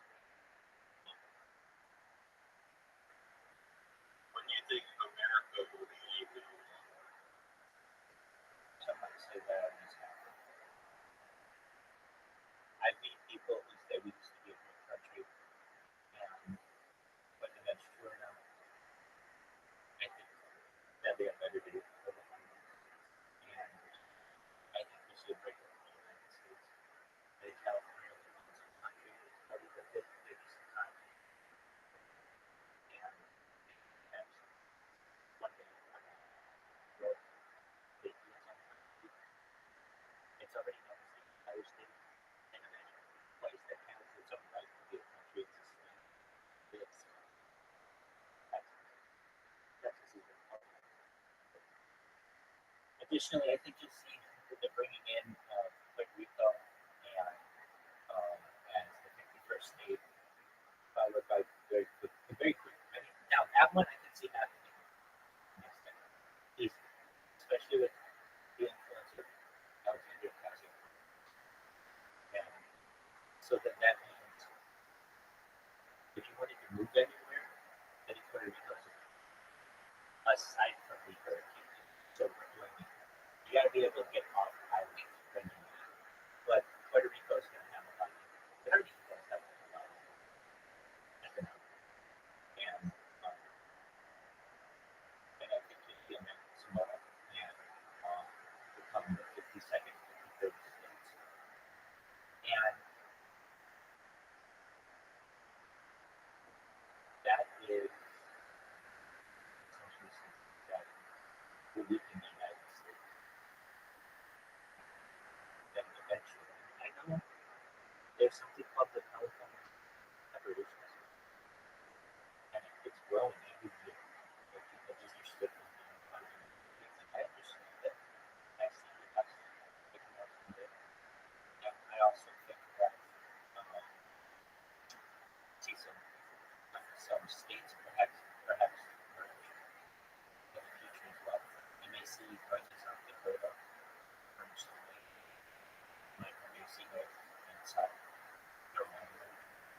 it's in their best interest to just become stronger. I know that they would perhaps lose 7 years of government, but they become extremely influential. They like basically each other's population. And right now, they're not that powerful. But combined, they will be. What else can I say? There's always been this theory.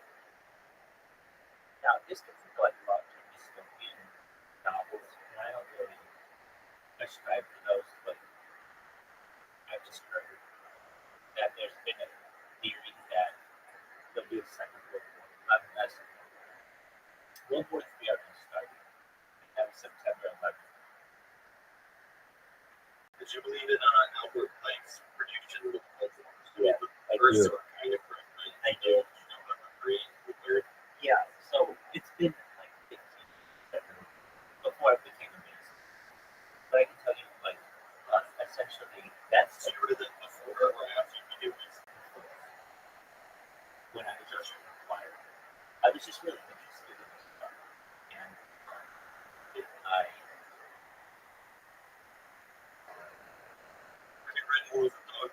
yeah, that was a big I referenced it.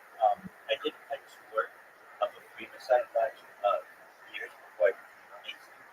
And I questioned what they were doing.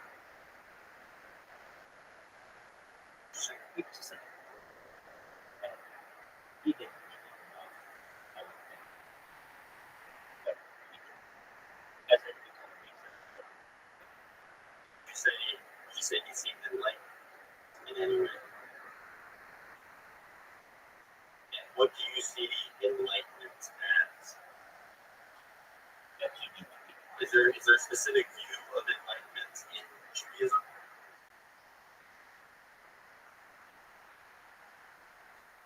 There are, I don't necessarily, I mean, what is it, truthfully? It's to live a good life and in your free time study Torah. That's the right way. Truthfully, it's the golden mean. So, what does that mean? Essentially, there is a moderate, and you don't want to get too far to the left or too far to the right. You want to follow the golden path. That is true enlightenment. If you are someone who can help. Kabbalah has much more. That's really, I would say, an expert in Kabbalah. I'm definitely not. I can tell you about my studies and I are different than, I would say, some Eastern religions where there's meditation. But if we meditate, it's more self-reflection, but less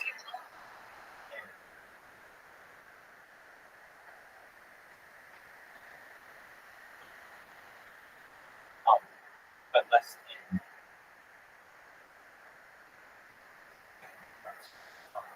less in that Eastern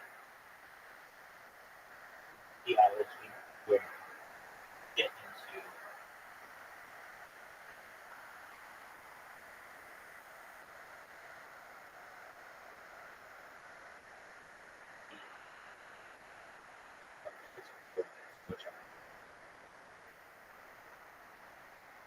it's a Eastern.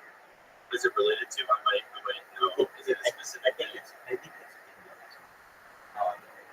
But essentially that level of enlightenment that everyone has, I think, is something that is more involved in. And I know it's more involved in model, but it's just not something that Is there a term on moksha? Is that the one? it's a Hindu word. Like we just watched some lectures on not on it. It was referenced to that. It's just the same. But enlightenment is whatever you want to make of it. Good food. I understand. Is that your view or is it No, this is not Maimonides. This is not view. This is Maimonides' view. So this would be the golden mean is enlightenment. And if you just want more on it, that could be class. sorry, what is it that you just said?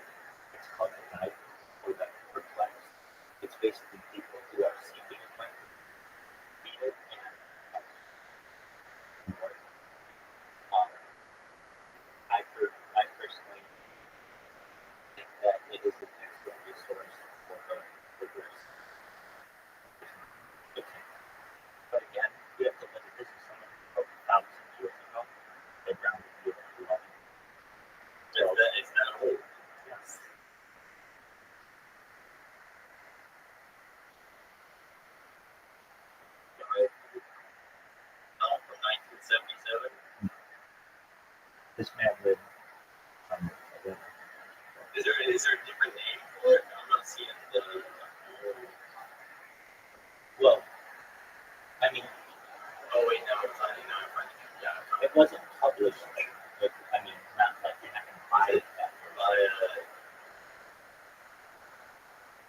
It should be most Sorry, you just cut out what you said. it should be Rabbi Moshe Ben Maimon or Maimonides or Rambam, some one of these names. He knows who it is.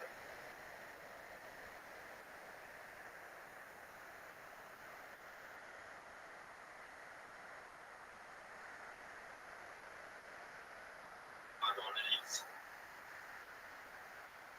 Gotcha. Interesting. Check that out.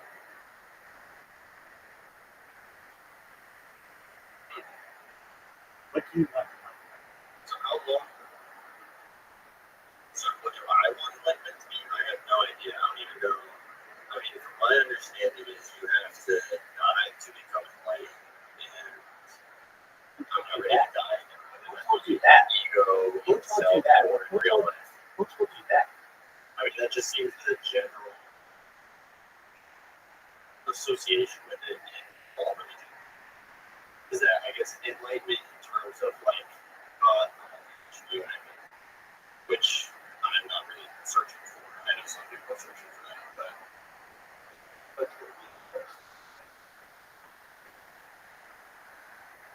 I guess yeah, enlightenment is I guess what you consider to be enlightened is different based on two other years.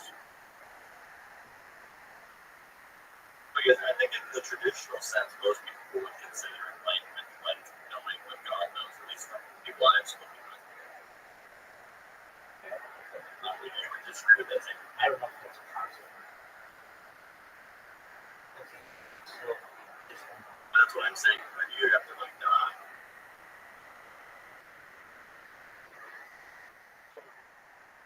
If you start enlightenment and often associated with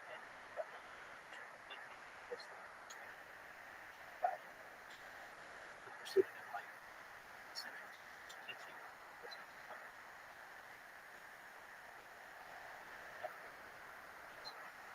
sources teaching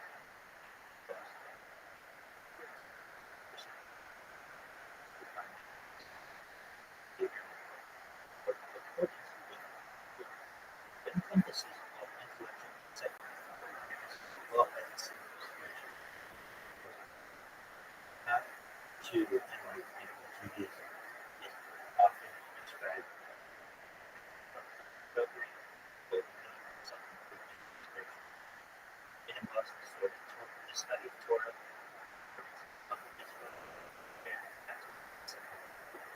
through these practices, individuals seem to be presence for blind with his instructed enlightenment into their lives and hearts. This tradition practice personal pursuit as a collective study practice to the overall spiritual of society. It seems as a lifelong process with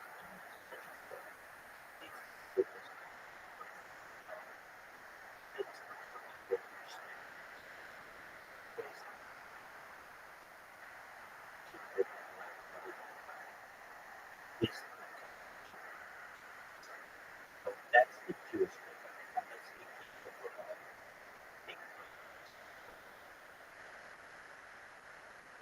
But doesn't that still sound kind of like an ego death almost, where your will is now God's will? no. Is that not None of that. In my opinion, what was that was living a Jewish life study. That's exactly what you just said. No part of that was like equal to that. Nothing like that. Now, if you want, I mean, your will being combined with God's will, that sounds pretty like intense. I mean, that might just be my interpretation of that, but that just sounds very intense. Would you not agree with that? I don't think that it's said that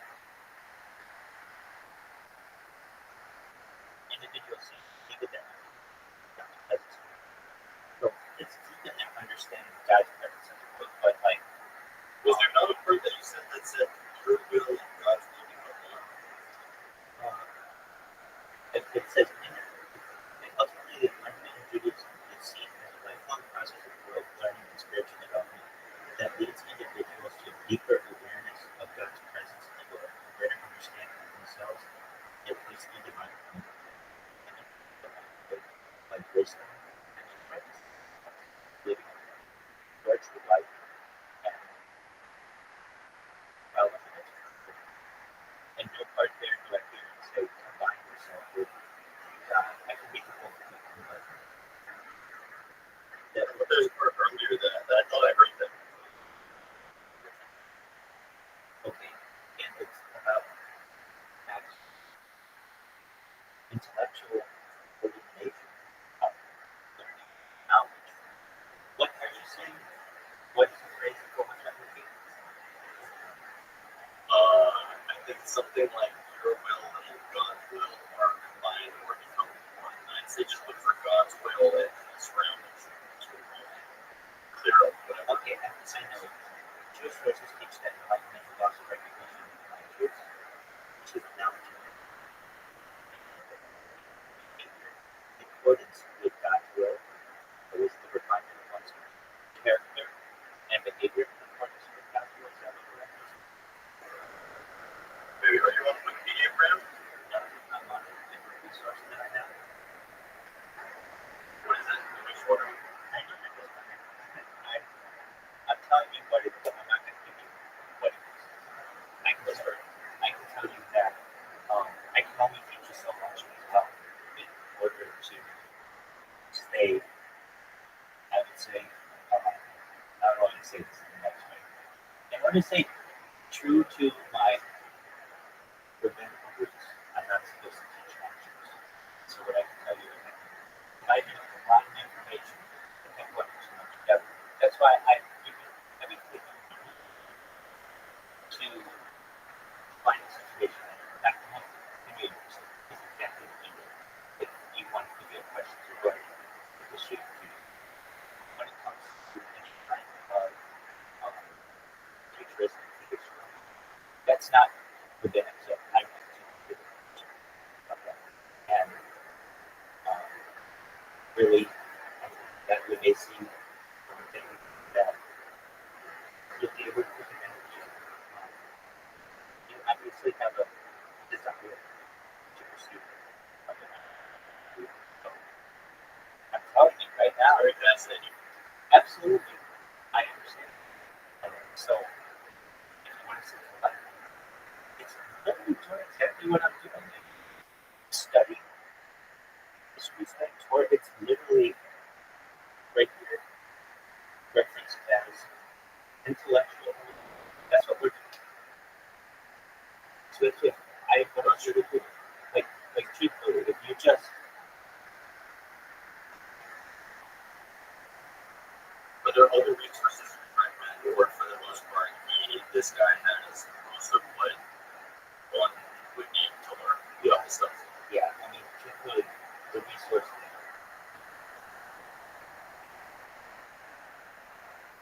I would recommend. If you do have a desire to learn something in the correct way, is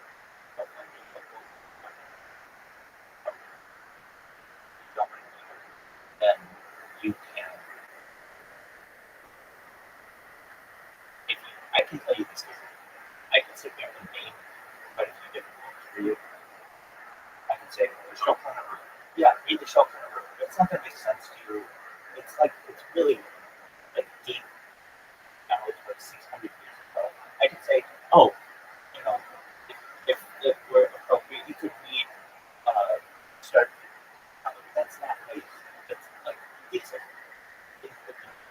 Yeah, I know. I'll get into that story. That's So, like exactly. So I'm telling you, full grasp of what the exact practices and history is. So the best thing I can tell you for advice, if I want to give you 5 different things, Dr. Henry Abramson, I would say you can also use the Chabad website as a resource. That's phenomenal. I would also say I still get from books because I get something out of books, the Bible. I read through them, and I get so much more out of podcasts and lectures. So I recommend just going and find any Orthodox podcast that has any. I have one particular. Just go on Jason. Spotify, iTunes, and look for a Jewish lifestyle podcast. And there are some popular ones out there. And basically, all of your questions will be answered within a few episodes of those that aren't. Then you just find what your question is. If you still have a question, I can answer it. I'll do my best to. Um, but I'm telling you, like, this is episode 1 of like 120. If you really wanted to, I know you don't want to do it, that's fine. Just to put in some work in. I can tell you this. I had a conversation with the rabbi, this was years ago, but he's asking me at a table what I do in my free time. And I told him I watch rabbis on the internet, on YouTube. And I watch them so much that I fall asleep. And this is a man who's like 85 years old, who I said this to, and with this gleam in his eye, he said, I do too. Meaning, we have different time, we fall asleep. So if you really want to know at the highest levels of Judaism, what the rabbis do, you watch YouTube videos or comments, and there's always something that's really interesting. But yeah, I mean, this is what enlightenment is. Learning and learning histories. I wish I could tell you that there's a component to take that will blow your brain open and you'll see. Oh no, that's not even what I'm looking for. I'm just looking for what I know it's a long process, just learning. Just wondering where I guess the best start to that happens. It's different. And I know you just answered that. I'm just Learn. I would say learn.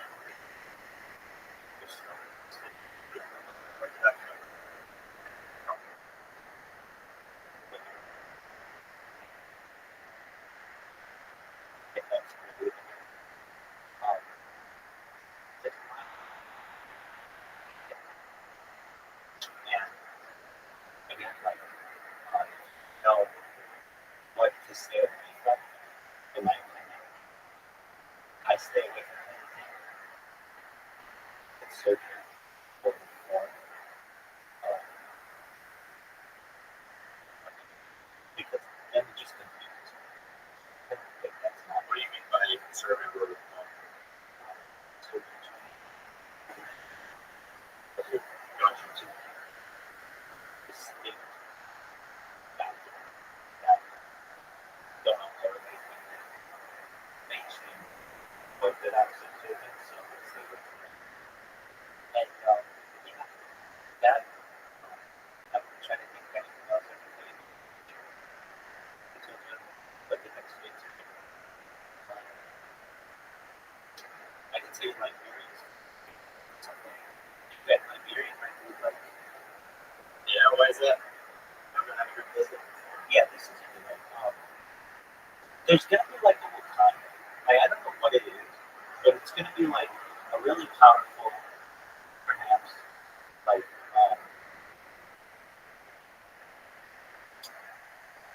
maybe like 1,000 years from now. But what I'm trying to say is, again, the civilization, and perhaps it might be with you, and then no.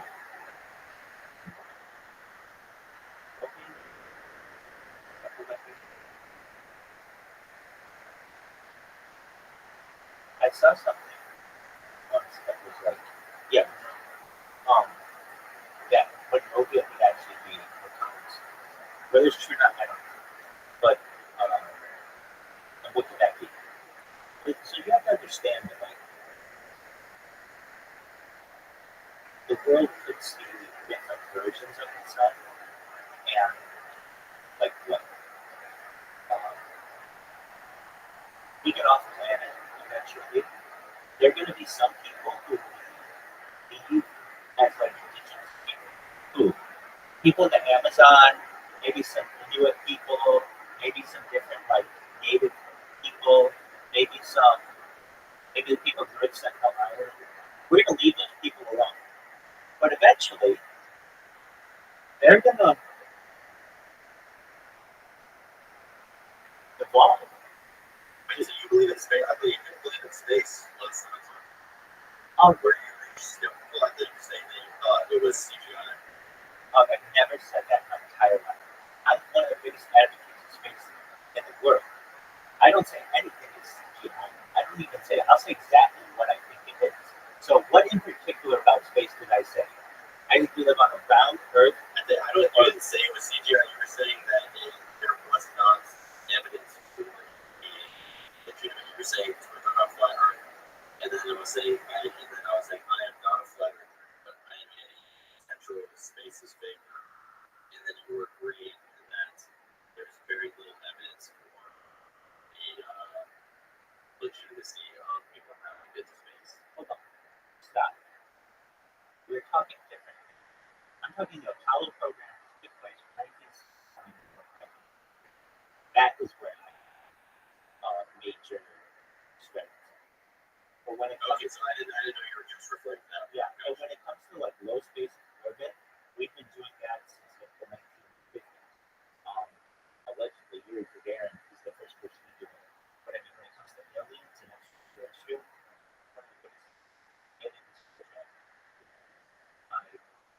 when I'm not watching stuff on Judaism, I'm watching it on aliens. So I think that I'm very, I personally don't.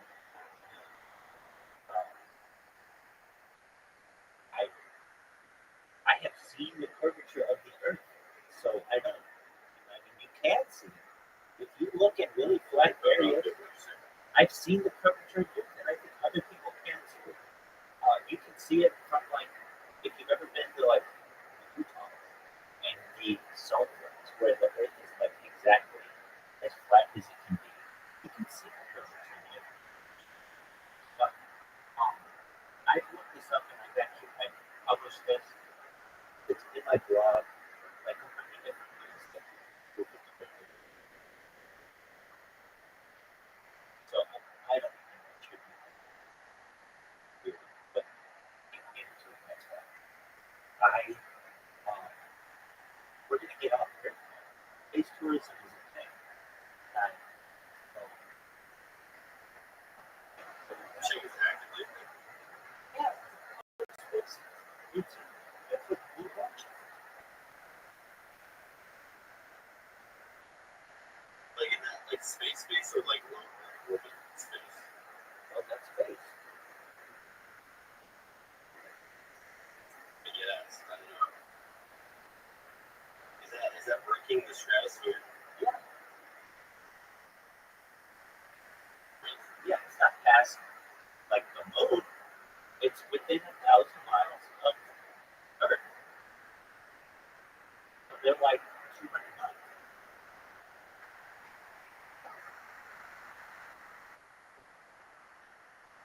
So yeah, Is that Bezos' origin? yeah. So that's active right now. Yeah.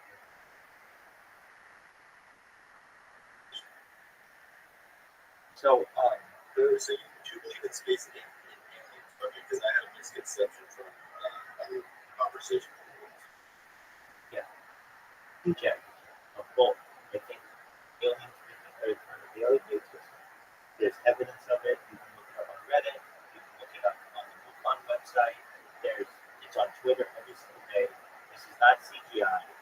In fact, that's the only time I use that term is when I say not CGI. If I say something is CGI, then people say that it was done. I'll talk about what it is and how it was done. So if I like, what's something that's CGI then? Okay, like that thing that we saw, and all the things That you believe the Mars rover is legitimate? no, actually, no. Okay, yeah, because that one like really looks like CGI to me. So Like, I'm not opposed I to don't think it's people having been to space, but all of these pictures look so suspicious. so I don't think it's that. If you've ever looked, there are parts of like the Australian desert that look exactly the same. Exactly the same. Exactly the same. And they just changed the lighting and it's exactly the same. Yeah. Most of you think they're just doing it in Australia, but it's CGI. It's just Australia. It's Australia. Yeah, exactly. And reason why is if they do CGI, it's too easy to see imperfections. But if they do it in a real landscape, all of the angles of the shadows will be perfect. Everything. They got to. So is there other, I guess, what space industry stuff would you say is the kind of hard to get a lot of the stuff I've seen show? So maybe it's non-CGI, so I'm sure So there's just watch. just like not like a video shots or something. It's it. Yeah, this is the NASA website. Shut the fuck up. Thank you. I'm telling you. Hold on. Let me talk. Sometimes you ask me questions and you jump right into another question and another question and another question. I'm trying to tell you. It's called A Funny Thing Happened on the Way to the Moon by Rothschild. He's been on the Joe Rogan Experience. Watch it. His case closed when it comes to the Apollo program and how it happens.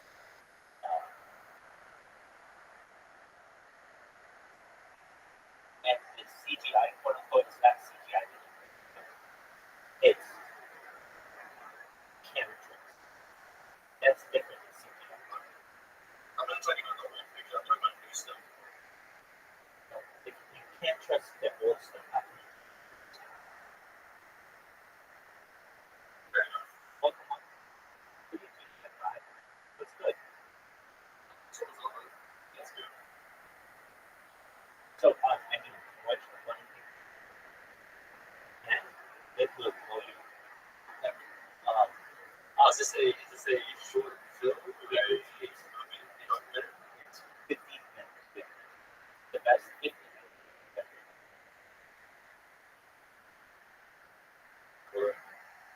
It's a little slow, but the key is this.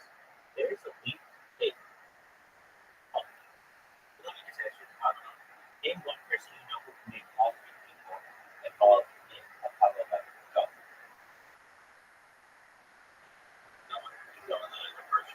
So it's Neil Armstrong, it's Buzz Aldrin, and Andy Michael Collins. And there is a video of them in low Earth orbit when they're supposed to be halfway to the moon. And it shows them fading it. But it's not CGI. Now, I know the new shit that you're saying. And if you want to know how that's done, it's done in what I've seen. It's done in these pools of water that are really like when they do a shot outside the space shuttle and it's like a spacewalk or whatever. I've seen that it is done in water, and you can sometimes see little bubbles trail off. I see that. Is it real? I always thought that stuff was like kind of fake. The main stuff that's just weird is like I'm talking more about the like space photography, like almost telescope type stuff. Yeah, all that. Yeah. They colorize it, but generally it's like whatever you want. They can tell you that this is a star. Like, let me just. Can you see my cameras right now? Can you see my cameras? This I can see on two different cameras. Excellent. Okay, so do you see how it's like really bright right now? Yes. All you have to do is take a screenshot right here, and I can tell you that that's a new star. You won't know. You can't prove otherwise. You don't have your own argument to be able to be like, no, that's not right. So you have to take what I say as true. Do you believe the telescope would be original?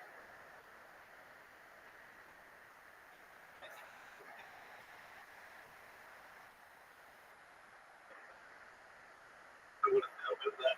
What do you mean by that? I think it's a telescope and they take pictures with it. Do I think that that's the best technology that we have? No. It's just really close. But you believe it's actually out there and it's actually from that forward. It's a good question. I think that they do. I know they do, and they say that they do. They sometimes like remove a cloud layer, or they colorize them because normally they don't have any color.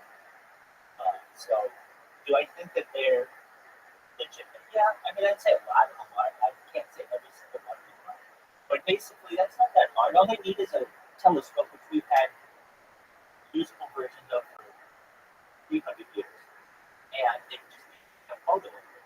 That's it. And they don't have to tell us where absolutely everything is, where all the interesting shit is. They just have to be like, oh, here's the pillars of creation. And you go, okay, well, that's the pillars of creation. And here's the Andromeda galaxy. You go, okay, that's the Andromeda galaxy. Is it? I don't know. I don't know for a fact, but I can tell you, I stand by this. NASA that has a specific acronym, but Does it actually to deceive a viewer, or is that fake? yeah, That does. yeah, and you can see in their logo, it's like a 70, but it's sound. And then, but it really stands for diversity. That's what don't understand this. Just watch a funny thing happen on the and when you learn things about that, perhaps, like, But you still create spaces. So what if you're a viewer of space and you think that stuff is aligned? What do you think is the truth? there's a secret space program. It's documented. What's that gonna do? Yo, what's up, guys? How are you? So, no man, thanks. It's a secret space program. And every time you bounces out of Area 51, one of the best places I like to is from like that. I'm sure that we get it. Have a UFO conference. So, but it's still elements there. We talked about how the you want to know the kind of people subject. It's something on this disclosure project. It's by Stephen Greer. He was an emergency. He was an emergency room physician. Basically, dedicated his life.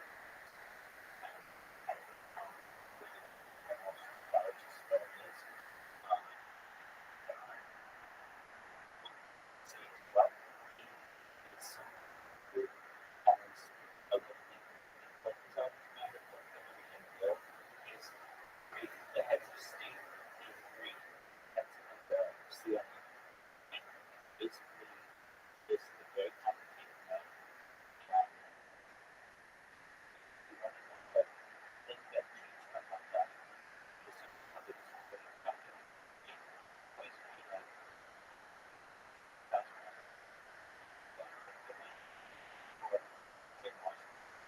and basically it is a press conference where Dr. Shapiro has 20 or so different alien eyewitnesses and also people who work in the government and who have airbrushed this stuff in government for NASA who would have different relationships with like Richard von Braun and the space program and rocketry and they talk about it like there would be 3 world wars.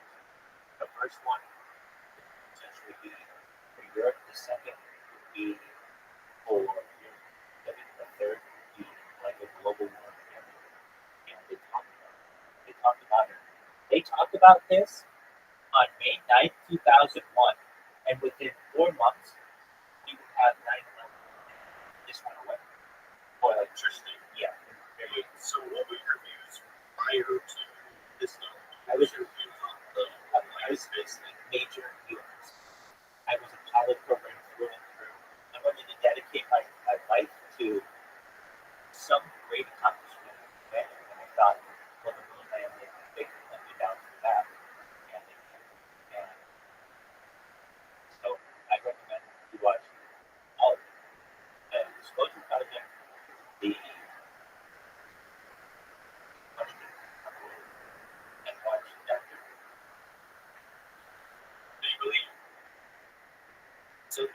so you really close to this alignment, even their general, because model of space in the solar system, or do you have a different idea of the model of the solar system?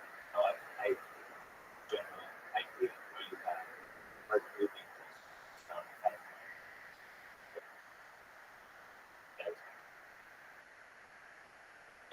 and that's verifiable with your own eyes. And in terms of like, if you can see it, you can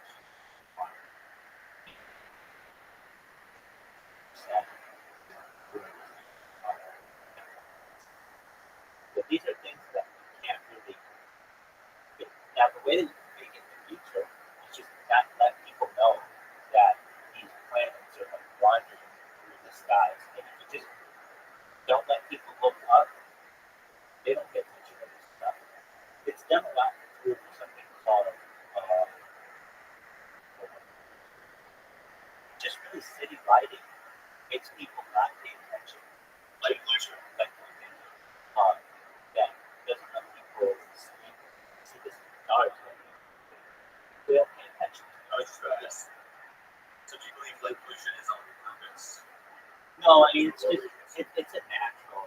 I mean, I know it's going to be like naturally happening, but Yeah. it's like, But- let's say it's benefiting someone, then you do. Yeah, yeah, definitely benefits anyone. Doesn't really look basically. Do you believe in astrology? Let me say this. Not like from a, I mean, from a, Like in that you would not necessarily in like the exact general. I think it's great to pick up chips. I think it's great to pick up chips. Dude, you're doing it. I'm telling you. I think it's great to pick up chips. But that's the only time. So is it a good thing to start a conversation with women? Yes, sometimes. And there you go. But dude, I think that I should say, I think that it may be unique around the time when people are born. But do I think it necessarily corresponds exactly to those constellations? Because all of that basically changes over the course of like thousands of years. Basically, like we were in the age of Pisces and we're moving towards the age of Aquarius, so the constellations change. Yes, that's with that. I love talking about this, but I want to get into this. We get it. But I suggest you check out those lectures though and talk to them. you should look at anything that's on the way. Watch that and then come back immediately. We'll talk about every little aspect of that. Okay? Good talking, man. Enjoy your lectures. Take care. I have so many of their books in my own collection, and I'm very honored to be producing a multi-volume, massive survey history of the Jews for them over the course of the next few years. So these lectures are kind of like my rough draft of the materials that will ultimately find their way into the printed word, and I hope you will snap up copies of them when they're available, because I think they're going to be great. I'm really excited about this particular work. So it's experimental in the sense that I'm going to put my first draft together in this video format and put it up on the internet. And I'd love to hear from you. Please insert your comments in the box below this video and let me know what you think and if you have any questions or suggestions. And then we'll see how we go forward as I transform these lectures into the written word. But let's get straight to the material. Let's look at this little piece of global real estate and try to understand how it fits within the larger perspective of the history of the Jewish people. Many people tend to look at the land of Israel something like this amazing 6th century map that was discovered in Madaba, Jordan. Now, what do I mean? They look at it this way. It looks intriguing and fascinating, but at the same time illogical and confusing. So what exactly is this map? First of all, it was discovered in Madaba, Jordan. You can see here's a screenshot of where it appears on Google Maps, just a little bit northeast of the Dead Sea, a little south of Amman. And it was in the floor of a 6th century a church that was designed for pilgrims, Christian pilgrims who were making their way into the land of Israel from the west. And it was intended as kind of like a permanent physical reminder of how to find the various holy sites. It was discovered in the late 19th century in the course of church renovations, and unfortunately, this gorgeous mosaic was badly damaged over the centuries. Nevertheless, a significant amount of it was preserved, and we can learn some fascinating things about how they viewed the region. Obviously, it's not to scale, but I think one of the most fascinating things is that it's oriented with east at the north. That is, you can see the Dead Sea is right in the middle of that region there. It's got some boats, massive boats by scale, floating on the Dead Sea, and there's a river, the Jordan River, that's at the left that would connect up to the missing Sea of Galilee, or Yam Kinneret. And so this is how pilgrims would have seen the land. They would have seen it with Jerusalem really at its center. Here is a close-up detail of Jerusalem, and comparisons with archaeological data indicate there's a lot of features here that indicate that the mosaic artists actually did have close experience with the land of Israel itself, and the city of Jerusalem with the Cardo, Roman road running through the center of it. And there's all kinds of fascinating features in the map, such as, for example, if we zoom in on the boat in the Dead Sea, there are a couple of fishermen there, but they look sort of like potatoes, because you can see the figure on the right has a hand extending from it. The reason for this is because Muslim iconoclasts approached this map and wanted to wipe out any kind of reference to human beings, so they disfigured specifically the recognizably human faces on these forms, so we still have some sense of what they look like, and they replaced them obviously with other mosaic tiles. A fascinating kind of look at the land of Israel, but as I said, very confusing, obviously deeply affected by political and religious concerns. Here's a more conventional look at the land of Israel, with north at the top, as is the custom in Western cartography. And I think the most important thing that I can point out here is just how small the land of Israel is. I mean, check it out. If you go from the southernmost tip of the land of Israel in Eilat, the Gulf of Aqaba, and you go all the way to the north, roughly equivalent with Mount Hermon in the Golan Heights, and you see that basically it's only 420 kilometers or 262 miles. If you could drive that in a straight road, it's basically 4 hours driving from one end of the country to the other. And the widest waste of the land is only 115 kilometers or 71 miles. You can easily drive across that in about an hour. I mean, this is essentially what people commute to work, crossing the entire country of Israel. When the lightly shaded areas with Shechem or Nablus in the top and Hebron in the south, that refers to the West Bank, which we'll talk about much further on in this course. This is the region, of course, which is not annexed to Israel itself as the Palestinian Authority.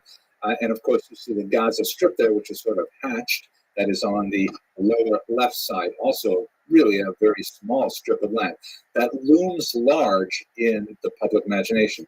If you were to take the amount of real estate that the state of Israel takes up in today's newspapers, for example, and you were to make that geographically to scale, I mean, it would be the size of, I don't know, Africa or something like that. But it is really a tiny little territory. Looking at it geographically, I think this map is especially helpful. This, of course, turns it on its side, facing to the east, somewhat like the Madaba map we saw earlier. And the most prominent feature, of course, is the Judean mountain range. They're not really mountains by, like, Rockies standards or the Alps. They're really more like dry, desiccated hills. And once again, this map, which is in Hebrew, shows that it's 53 kilometers from the Jordan River over the Judean mountains, and then an additional 16 kilometers to the Sea, the Mediterranean itself. And it gives you some sense of the vertical topography and the climactic effect of those fairly low mountains. There's one more view of the same idea. This is once again oriented north-south. You have the coastal plain, which is quite dense and gets a lot more rainfall. Then you have the Jordan Valley and the Dead Sea, which are much lower. In fact, the Dead Sea is the lowest point on the surface of the earth. Now, let's look at the land of Israel in its regional context, because this is where it gets really important. How does this tiny little country subsume so much history and so much politics in contemporary time? If you look at this satellite view, you can see that Israel is very centrally located between the three continents of Africa, Europe, and Asia. And if you remove air travel, which of course was impossible in the ancient world, and if you consider the limitations of water travel, of sea travel because of land barriers, you can see that Israel is the main thoroughfare between those three continents. Any kind of trade typically has to go through Israel, unless you're talking about Europe to Asia directly or vice versa. Really, Africa, Asia, Europe are all connected to Israel over land route. If we look in a little closer, you see that one of the most important aspects of those connections is the Fertile Crescent. And it is so called because there's kind of like a C shape, or more precisely, kind of like an upside down flattened U shape of arable land that extends from the Nile Delta, which is in the lower left of this map. You can see it says in Hebrew Mitzrayim, or Egypt, and the hatched area represents the greater arability that is the product of the Nile River that flows from the bottom of this map into the Mediterranean Sea. And then there's a little bit of a dead spot to the right of the Nile Delta, where you have the Sinai Peninsula, but then the land of Israel itself becomes fertile again. It goes up north through Lebanon and Syria, and then it curves over and follows the Euphrates and the Tigris rivers down into the Persian Gulf, which would be today's Iraq and Kuwait. The two rivers that flow from the northwest and down into the southeast are the Mesopotamian region. The word Mesopotamia is from a Greek word meaning between the rivers, Mesopotamos. And so that's the Tigris and Euphrates represent another great fertile area. Now, these two regions on the extreme west, Egypt, and on the extreme east, Mesopotamia, are really the superpowers of the world, but any kind of land or commerce communication between them has to go through Israel. And note that it is not very practical to try and go straight, like let's say following the latitude from Egypt straight over to the Mesopotamian region, because that's essentially crossing a lot of desert, which is basically impassable and not practical except through camel caravans. It's much easier to follow the fertile, settled regions and actually make travel from the southeast all the way up over the top and then down into Israel. This is, in fact, the route that the patriarch Abraham followed from ancient Sumer, the city of Ur, and then made his way up over the north through Syria and down into Israel. But we'll talk about that in a later lecture. Here is a roadmap of the ancient world where you get to see the actual routes that they would take. First of all, there was the so-called Via Maris, or in Hebrew, Derech Hayam, the way of the sea. I like to think of this as the scenic route, where you would go from the left, from the Nile Delta, and you would basically follow the coastline. And it's a little rough as you're going along the top of the Sinai Peninsula, because that's quite dry. But then once you hit the region of Gaza and move up north, then you've got quite a bit of settled territory and a lot of arable land, and you can follow the road all the way up and then down over to the right into Mesopotamia. The other route, which was also quite widely traveled, is a so-called King's Highway. There's actually a street like that in Brooklyn, of course, maybe named after this, I don't know, sometimes called the Royal Road, or in Hebrew, the Derech HaMelech. And this was a little bit shorter in the sense that you cross the relatively small Sinai Peninsula compared to the great Arabian Desert. It's much more passable. And then you make a straight shot north up to Damascus. So it's not nearly as beautiful because you don't have the Mediterranean Sea to your left. At best, you have to travel through the very hot zone of the Dead Sea. But after that initial burst through the Sinai, then you've got fairly clear rest stops along the way, lots of gas stations as you make your way to Mesopotamia. And so Israel was extremely important as these commercial ventures expanded, and of course that becomes a political question as well. Perhaps what makes Israel so important to the rest of the world is the religious context that we are going to be exploring in a lot of lectures as we go on. It is the center really of three major world faiths, Judaism first, and then Christianity, and then Islam to a slightly lesser extent. And it's regarded as the navel of the world. In fact, that's a Hebrew term used in rabbinic literature for Israel and for Jerusalem specifically. This is a sentiment that is echoed by many other cultures. Have a look at this amazing 16th century map by Heinrich Günting, which is meant to be kind of a thematic map. He published a lot of really beautiful maps that captured ideas in cartographic form. And you can see that he has indicated that Jerusalem specifically is at the center of European, Asian, and African history, like a clover leaf. And if we zoom in here on Jerusalem, get a beautiful sense of this very Christian sort of perspective of the region. You see the three crosses there just outside the city. So that gives us a sense of the geographic features of the land of Israel, the political and economic features of the land in its regional context, and just a hint at what we're going to be discussing as we go further in this Jewish History Lab. Thank you very much for watching.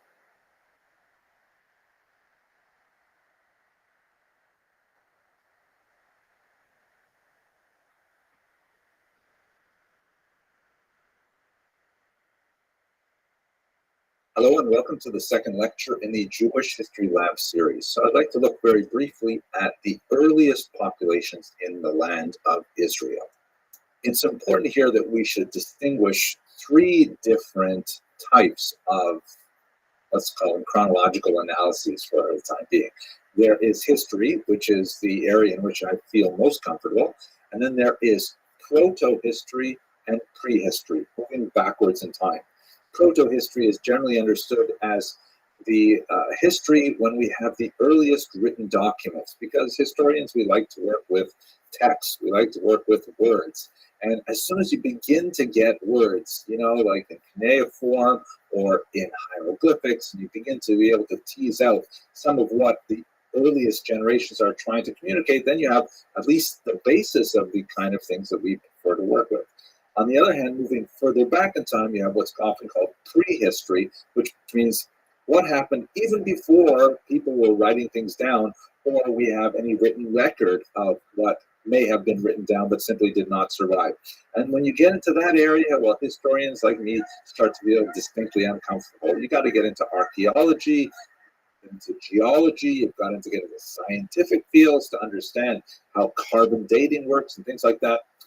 Those are things that are not really my strongest suit. We will be dealing with much of that, especially archaeology, in the next couple of videos. But for the time being, let's just understand that there is history, before that proto-history, before that prehistory. And let's think about something really basic right now. First of all, how do we know that this is the year 5781? That is, of course, the Jewish year that was celebrated on Rosh Hashanah, which occurred in October of 2020.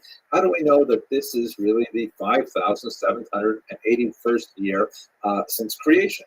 If you look at the book of Genesis, the first book of the Hebrew Scriptures, there is an accounting of years, but it's not really precise. It does not give us a really clear date for the year 1.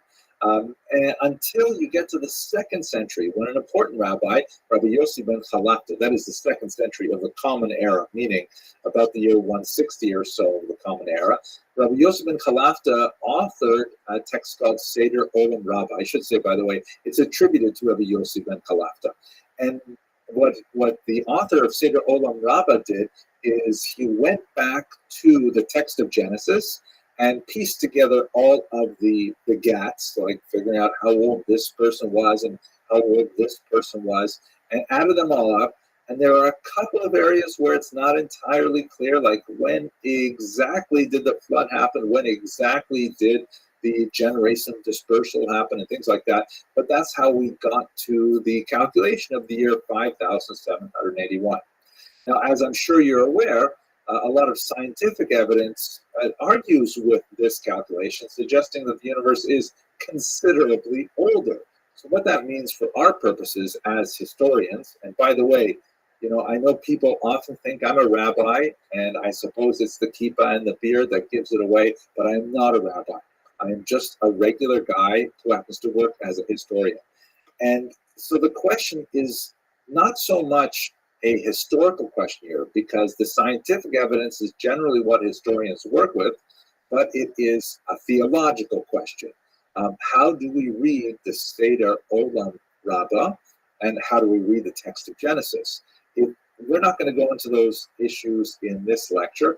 If you are curious to see how do we reconcile cosmology from the perspective of traditional Orthodox Judaism, and how do we reconcile that with scientific evidence, I strongly recommend you have a look at this great book, which I actually read twice because it is so fascinating, The Challenge of Creation by Rabbi Dr. Natan Slivkin. It is not an uncontroversial work, but basically he dips deeply into both science and Torah to look at how rabbis in the past have dealt with these challenges. And this is nothing new. I mean, Jews have been dealing with the age of universe questions really since the 19th century for sure, in a very forthright way. But there are even some fascinating earlier opinions as to how to calculate these dates. Have a look over there if you want to go further in that direction. Anyone who possesses even a cursory familiarity with the first 5 books of Moses and some of the early prophets, like the book of Joshua, Judges, Samuel, and into Kings, will be aware that, of course, there are many peoples who predated the mass arrival of Jews in Israel. The earliest penetration of Jews into Israel, of course, with the patriarch Abraham, as described in the book of Genesis, that's generally understood to be around the beginning of the 2nd millennium before the Common Era. That is something like the date 1750 BCE. The later Exodus and the arrival of Jews in Israel, which is something, again, we've got to push that off to another lecture because there's a lot to say about that. That would have been several hundred years after that date. But there are lots of peoples already living in Israel, and in fact, the interaction with them is a major theme in much of those early prophetic works. Some of the most fascinating archaeological discoveries of the prehistoric peoples of the land of Israel were uncovered by Dr. Dorothy Garrett, shown here in a 1913 photograph. She was associated with Cambridge University, and in fact, she was the first woman to hold a chair at that great school. Unfortunately for her at that point, however, because she was a woman, she was not allowed to receive a full position on the faculty. And although she was allowed to attend faculty meetings, she was not allowed to vote or even to speak, if you can believe that. She was a pioneering figure not only in the field of archaeology, but also in the field of women's rights in academia in particular. And her research led to some phenomenal discoveries, such as these remarkable stone hand axes used by primitive peoples somewhere south of the Sea of Galilee, which, by the way, is also the site of some of the earliest beer manufacturing plants in the history of humanity. Right? So we owe the discovery of beer possibly to the earliest peoples of Israel. In the Kabaran cultures, she discovered these remarkable mortar and pestles. You can see there's a little bit of grain on the left, and you would take that pestle and you would grind it up. It's actually quite tactile. You can actually imagine ancient ants, actually grinding grain to flour. This remarkable tiny sculpture from Ein Sachri is also quite fascinating. Her discoveries of things like this tiny little bird medallion indicate that the peoples of ancient Israel had a very rich spiritual life. Looking at grave sites, she was able to discover, fantastic ritual items that were associated with people, such as the inclusion of many tortoise shells in with this grave, which is believed to be of an ancient shaman of the period. But I think one of the most fascinating things that she's associated with is the discovery of these things called desert kites. T.E. Lawrence, already in the 20th century, was writing about these and trying to figure out what do they mean. And really, the only way they finally understood is with a lot of aerial photography. And they remind me of the Nazca sand drawings in Peru. So T.E. Lawrence, writing about this, says, what are these things? You've got these miles and miles of these tiny little piles of stones that seem to be quite deliberate. They run in lines, but what are they there for? You can see on the right a view of what it's like from the ground. But when you get up in the air, then you begin to see, oh my gosh, look at this. It's shaped like in some kind of funnel with some kind of container at the end. And in fact, what Dorothy Garrett opined was that these kites might have been used for herding wild deer. And what would happen is you would, find a group of wild deer, which of course were roaming Israel at the time, and the prehistoric peoples would kind of chase them into this kite, and the deer would run away from them, and then seeing this small barrier, they will be driven further and further into the kite until, and here we look at it from the point of view of a hunter, there will be hunters hiding behind this little gathering at the back, which would of course be a killing floor and would provide a lot of protein for the diet of the hunters involved in this. I mean, it's just amazing and bizarre kind of things that were happening in Israel. But if you think that's bizarre, wait till I show you this stuff. Oh my gosh. Some of the most fascinating things are discovered in the region of Jericho and the Judean hills. In particular, the discovery of these plastered human skulls, which appears that the ancient peoples of Jericho, one of the oldest cities in the world, would preserve the skulls, presumably of their ancestors, and then decorate them and bury them apparently under the floor of their homes. So you can see sometimes they had plaster on top of them, and sometimes they had specific decorations, like the use of these shells for their eyes and so on. And perhaps this was associated with some kind of ancestor worship. The people of ancient Jericho were also into trepanation, which is a really wild practice that involves the drilling of holes into the skull, a procedure which people tended to survive, believe it or not, because the skulls actually show evidence of healing. It's uncertain why they were doing this, perhaps as an early medical procedure, perhaps as an early psychiatric procedure, maybe it was some kind of cultic practice. Who knows, but it was definitely very bizarre. Also discovered in the region of Jericho were a whole series of fascinating masks, which again give us some inkling of their spiritual life, perhaps their entertainment. It's hard to tell, but you can see here that the masks clearly had holes drilled at the side, so they could be attached to the face, perhaps for some kind of dramatization, maybe in connection with ancestor worship. And a lot of these masks display different kinds of emotions and feelings. They're actually quite clever and appealing in many ways. There are tens of these masks. Some of them, however, do not have holes, and they perhaps might have been decorations, or they may have been some kind of cultic objects like this skull mask here. Okay, so that's it for a very superficial look at some of the prehistoric peoples in the land of Israel. We're going to continue our story with the biblical data regarding the arrival in Israel of the Mesopotamian patriarch Abraham and what that says for the beginnings of Jewish history there. Thank you very much for watching.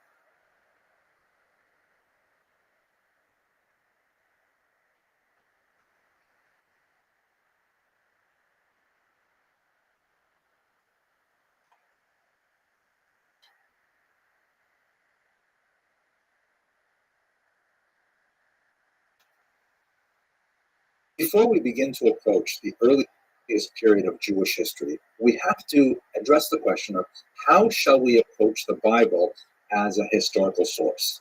The Bible is, of course, regarded by tens of thousands of generations, millions upon millions of people, as the Word of God. God, and it has a tremendous amount of authenticity simply because of that status. But if we're trying to approach it looking for historical data, is that an appropriate way to understand this text? I'm going to set that question aside for now, but I would like to give you a thought experiment that hopefully will clarify some of the questions that arise as we look at it from the point of view of a historian. One last caveat. I know when people look at me, especially for the first time, they think I'm a rabbi. I think it's the kippah and the beard that give it away, and it's true. On a personal level, I have proclivities towards observant Judaism, and I do my best as much as I can to be as observant as possible. But let's just set that aside as well and look again at this question from a historical perspective, because I'm not a rabbi. I'm just a regular guy who happens to work as a historian. Here's the thought experiment. The year is 1985, and you are in middle school. You're 12 years old, and your teacher gives you an assignment.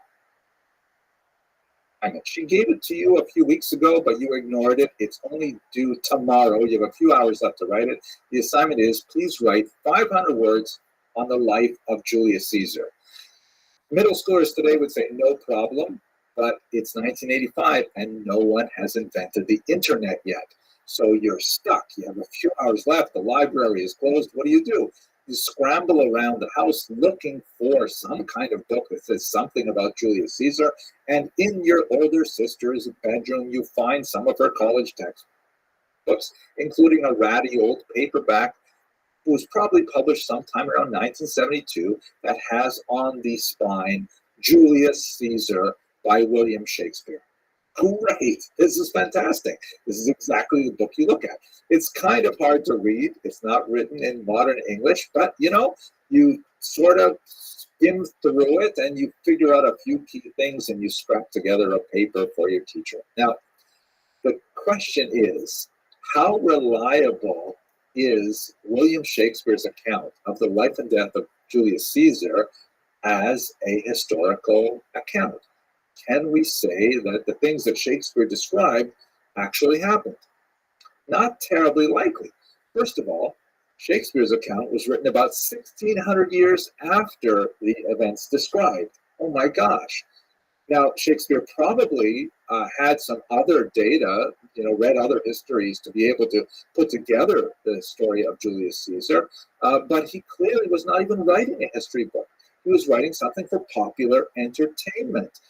And what kind of poetic license did he take in producing that particular work?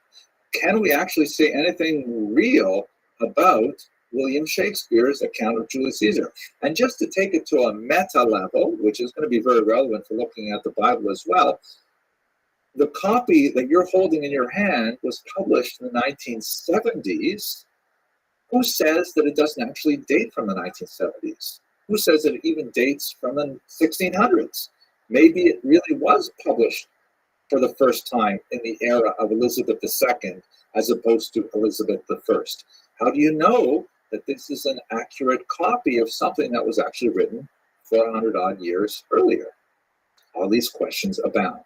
Just to make it a little bit more fun, notice the iconic presentation of Shakespeare's Shena Punim, his visage.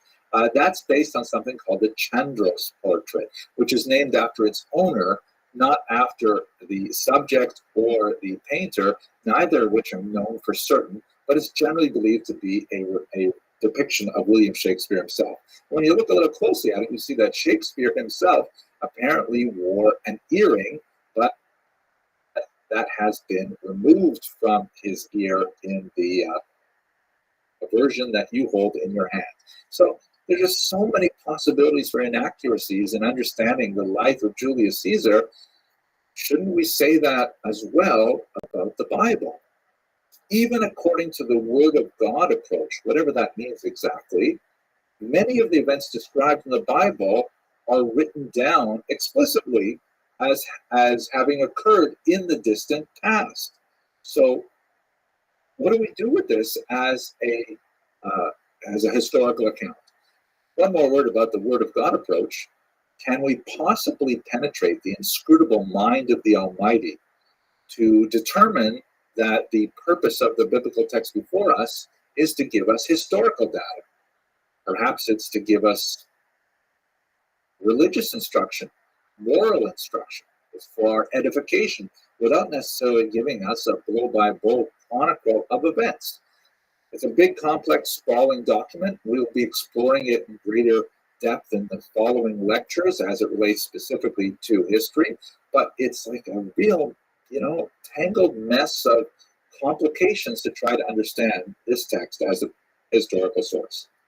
But by the time we get to the 19th century, there are a lot of questions about how to approach the Bible as a historical text. We see people like William Albright who say, well, okay, without denying the higher criticism approach that is advocated by people like Wellhausen, we can still go back to the land of Israel and discover the facts as they occurred using this relatively new science of archaeology and construct the past and see how it conforms to the Bible as essentially the template for historical events. In other words, the way Albright looked at biblical history is he said, we have essentially got in the Bible the cover of the puzzle box.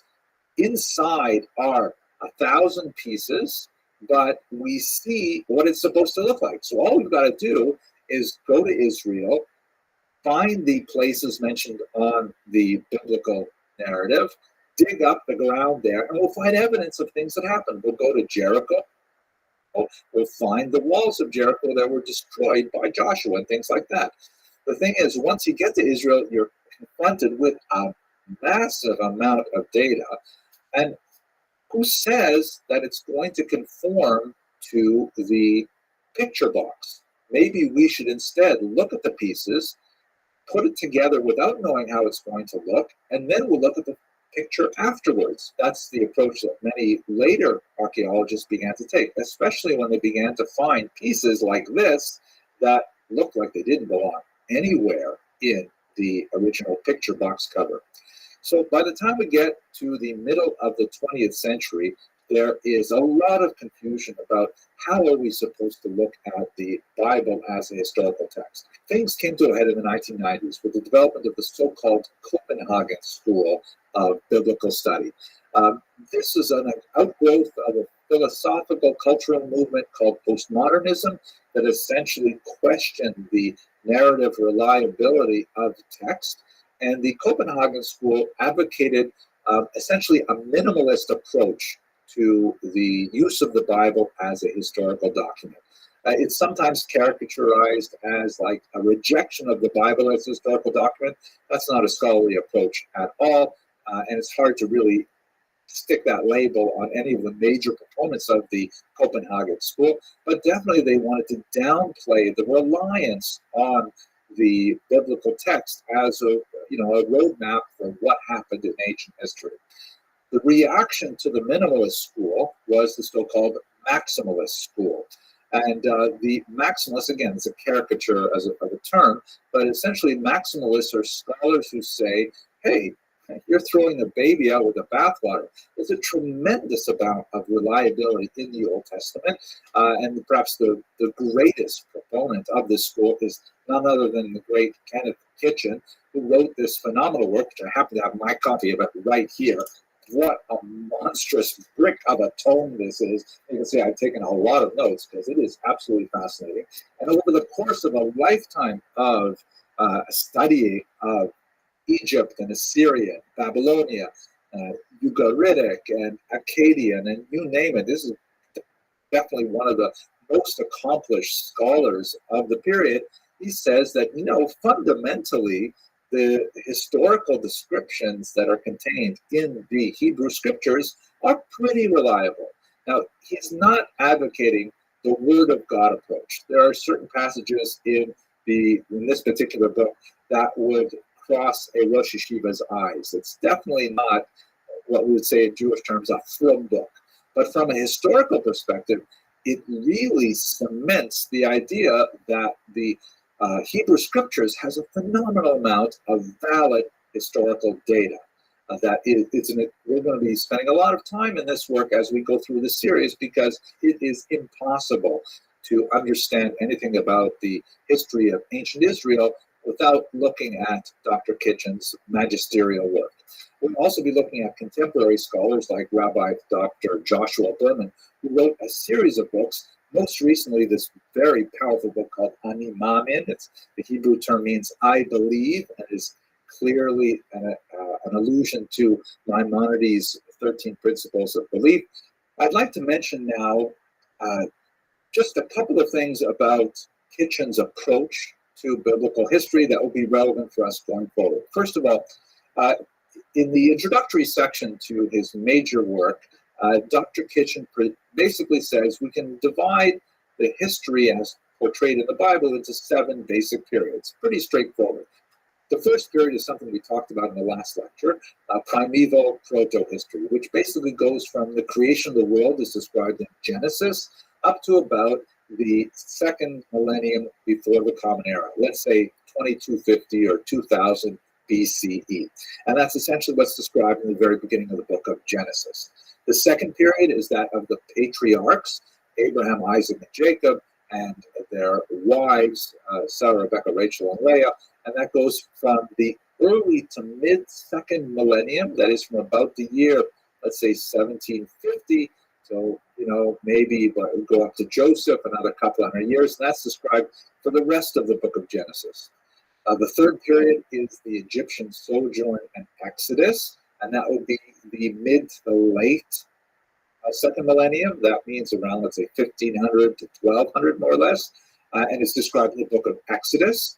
And then we get to the fourth period, which is settlement in Canaan. And notice that he uses the term settlement rather than conquest. That will become very important when we get to that period later. And that will be the late second millennium, say approaching the year 1000 BCE.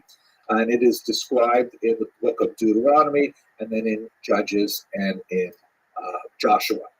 The fifth period is the period of the United Monarchy. It is a golden period under the Kings Saul and David and Solomon, and that's described in the first book of Samuel, the first book of Chronicles.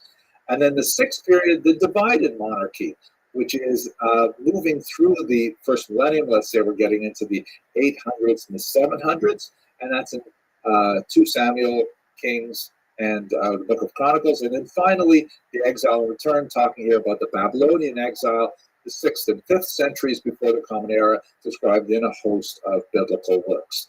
Now, 2 quick things. The first is, notice that I have not included all the books in the Hebrew Scriptures because a lot of them are really difficult to, provide clear historical data, although they have pieces of it. The book of Psalms, for example, it clearly, heartfelt prayers to God, but there is occasionally historical data embedded in Psalms, as we shall see as we go through this course.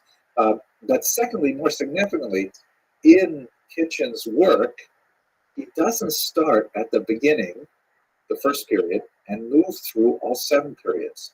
Rather, what he does is he starts in the 6th period, the divided monarchy, quite late now in Jewish history, well over 1,000 odd years into Jewish history, and then he moves later in time to the exile and return, and only then does he go back to start at the first period. Why does he do that? Why does he start at period 6, go to 7, and then all the way back to 1, 2, 3, 4? The reason is actually pretty obvious if you're familiar with the data. There's a lot more really cool evidence for the historicity in period 6 and 7 than there is in 1, 2, 3, 4, 5. He still has a lot to say about periods 1, 2, 3, 4, 5 that is incredibly valuable, but he says, you know what? I want to give you the really powerful, incontrovertible stuff first, and then once you're with me with 2 good chapters of this decent archaeological data, then I'll take you back to some of the more, intuitive and some of the more deductive type of material that is in the earlier period. It's really complicated, I know, but we'll go through it starting from period 1, and I hope you'll bear with me. Let us give you an example of what is like some of the really cool data in both of those sections. So Dr. Kitchen argues that there's basically 2 types of data points that prove the Bible has reliability as a historical source. The first would be external evidence of historical reliability. And what he means by that is data taken from outside the text of the Bible that conforms exactly to the text as we have it. And a great example of this is archaeological finds. So, for example, this black obelisk of Shalmaneser III, which dates from the 9th century before the Common Era, clearly has King Yehu, who is described in the Hebrew Bible as, owing obeisance to King Shalmaneser III. And this monumental architecture clearly describes this from the perspective of the occupying power of Israel, and it seems to lock into place the account that we have of the historical relationship between these two powers. So this is the kind of evidence that we love as historians, because it kind of confirms everything from an independent vantage point. And most of that really dates from the 9th century onward, meaning from the 800s onward. And since we're going to be going back to the year 2000 before the Common Era, it gets harder and harder the earlier you go back in time to find this kind of hard external material evidence for the historicity of the biblical narrative.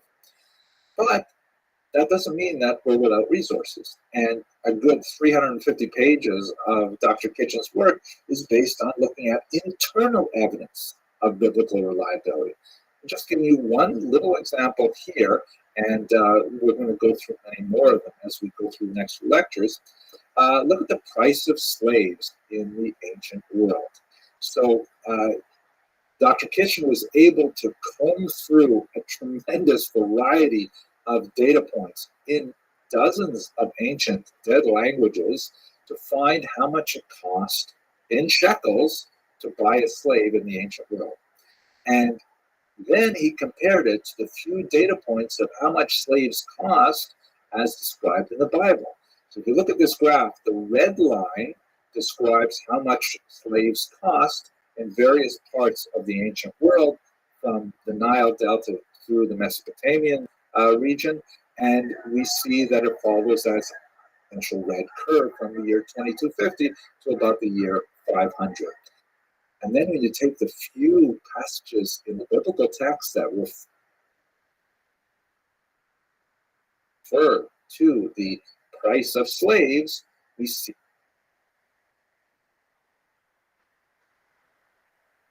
that, it conforms pretty much to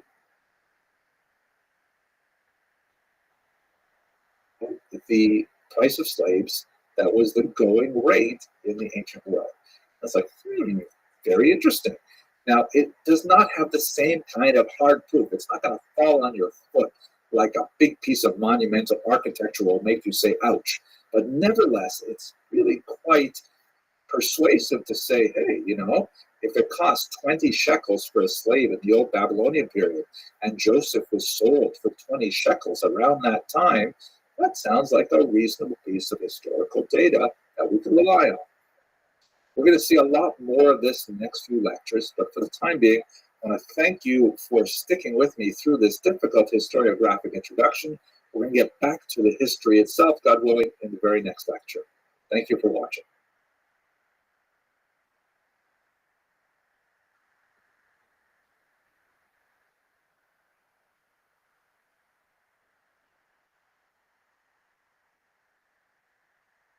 Hello, fellow students in Jewish history. I'm very pleased to go on with our Jewish History Lab lectures. We're going to look now at Genesis in historical perspective. I'm, of course, speaking about the biblical book of Genesis. And I've got to say one thing just to start out. I would love to go through the entire book of Genesis, in fact, the entire Tanakh, and just speak about it as a work of tremendous power. If you have not read Genesis, and in fact, if you have not read the entire Bible, just stop watching right now and go get a copy of the Bible. They're available online, and read it, because it is phenomenal. It's incredibly important. It has so much, power as a moral document, as a spiritual document, as a transformational document. And even if you're not Jewish, even if you're not a monotheist, if you're a Buddhist or a Hindu or an alligator, I don't know. I think you will find a tremendous amount of value in this incredibly important work that is really at the foundation of Western civilization. I'm going to just speak very briefly about the plot line of Genesis, with the assumption that you have some broad familiarity with it, and this brief lecture in no way should replace general cultural familiarity with this very important document. Okay, let's begin by going to the biblical narrative itself. As we approach the biblical narrative, it's really important for us to recall something that we discussed in the last lecture, and that is that in the world of what we might call biblical history or the history of ancient Israel, is a strong difference of opinion as to how to approach the Bible as a historical text. There are those on one side of the spectrum that argue for a maximal approach, meaning let us mine this document for everything we can for its historical value. And on the other hand, you have a minimalist approach which says, no, the earliest possible manuscripts that we have for this are far too late, and we can't possibly date it to the earliest periods that it ascribes to. It's written in a highly tendentious manner, definitely trying to promote a particular religious viewpoint, all kinds of objections. And those are called the minimalists, who say we should deal just with the data that the archaeological record affords us and build from there. In reality, most reasonable scholars do not find themselves at either end of those spectrum, the points on the spectrum. They find themselves somewhere along the spectrum. But, this is a short video. I just want to make sure that you bear in mind the challenges of working with this for our purposes, which is to understand the earliest elements of Jewish history. So what is the book of Genesis all about anyway? It basically traces, after we go through the cosmology, which we discussed in the last couple of lectures, it traces the life of the family of Abraham and Sarah, called the first of the patriarchs and matriarchs.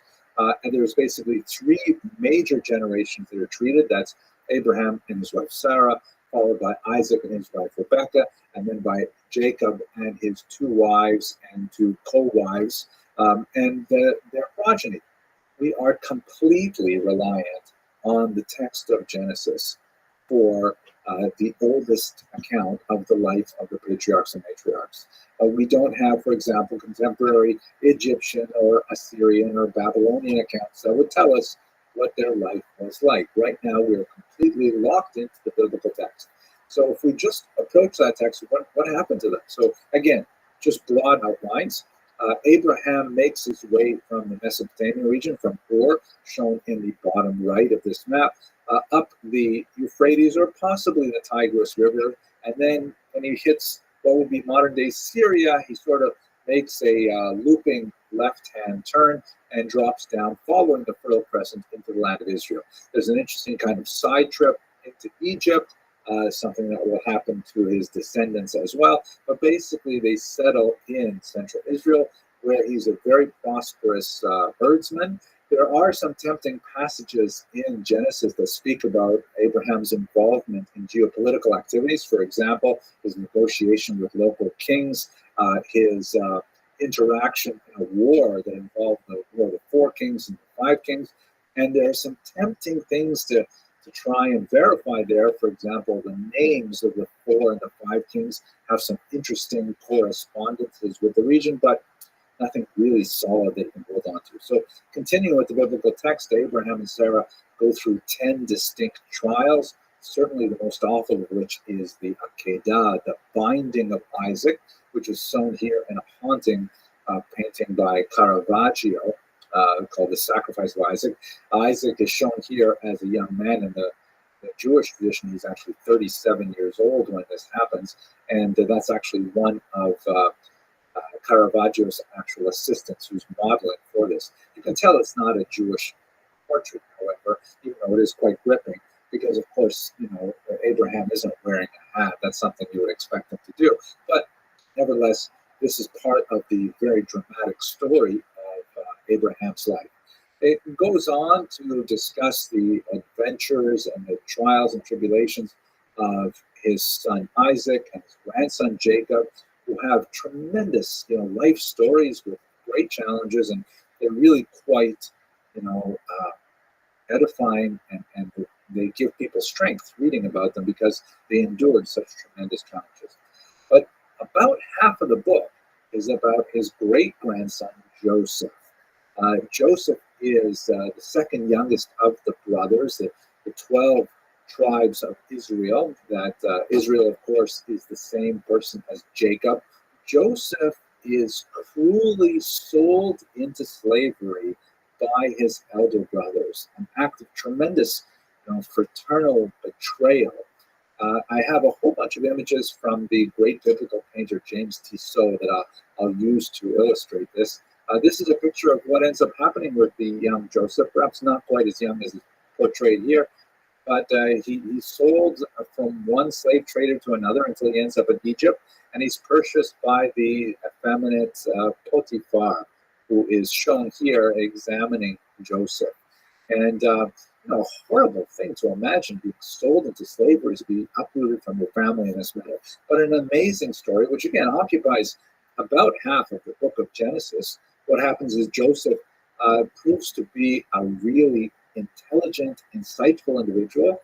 He ends up in jail where he begins to interpret dreams, something that is associated with Jews from Joseph all the way up to Sigmund Freud. There has been a very strong connection between Jews and the interpretation of dreams.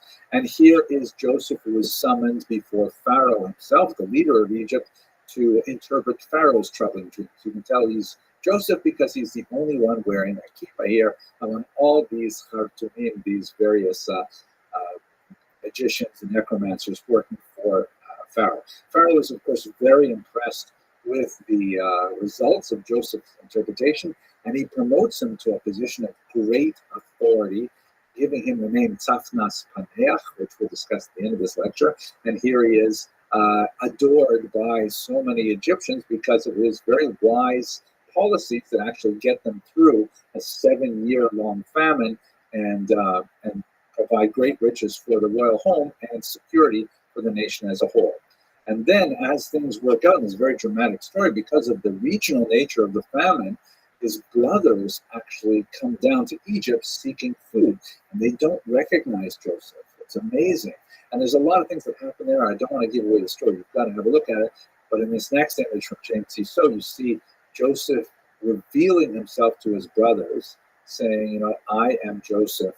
Does my father yet live? A period of tremendous exaltation that I think Tissot has captured very powerfully. And also, especially look at the reaction of his brothers here. These are the brothers who sold him into slavery and now are completely at the whim of this incredibly powerful state authority. It's a very, very amazing, dramatic story. And that's basically where the book of Genesis ends. All of the children of Israel, that is the children of Jacob, the great-grandchild of Abraham and Sarah, and their extended family, all moved down to Egypt, to the region of Goshen, which we'll look at in the next lecture, and they're settled very happily. That's basically wrapping up the main elements of the book of Genesis in terms of its narrow plot line. Let's look at it from the perspective of what historical data we have outside the Bible that would give us some sense of what's going on in Jewish history. So, as I mentioned, we really don't have much at all. But what little we have is so tantalizing. Perhaps one of the most fascinating types of documents that we have that shed some light on this period are the execration texts. I have to tell you, I really like this. Execration is a fancy word for number 2.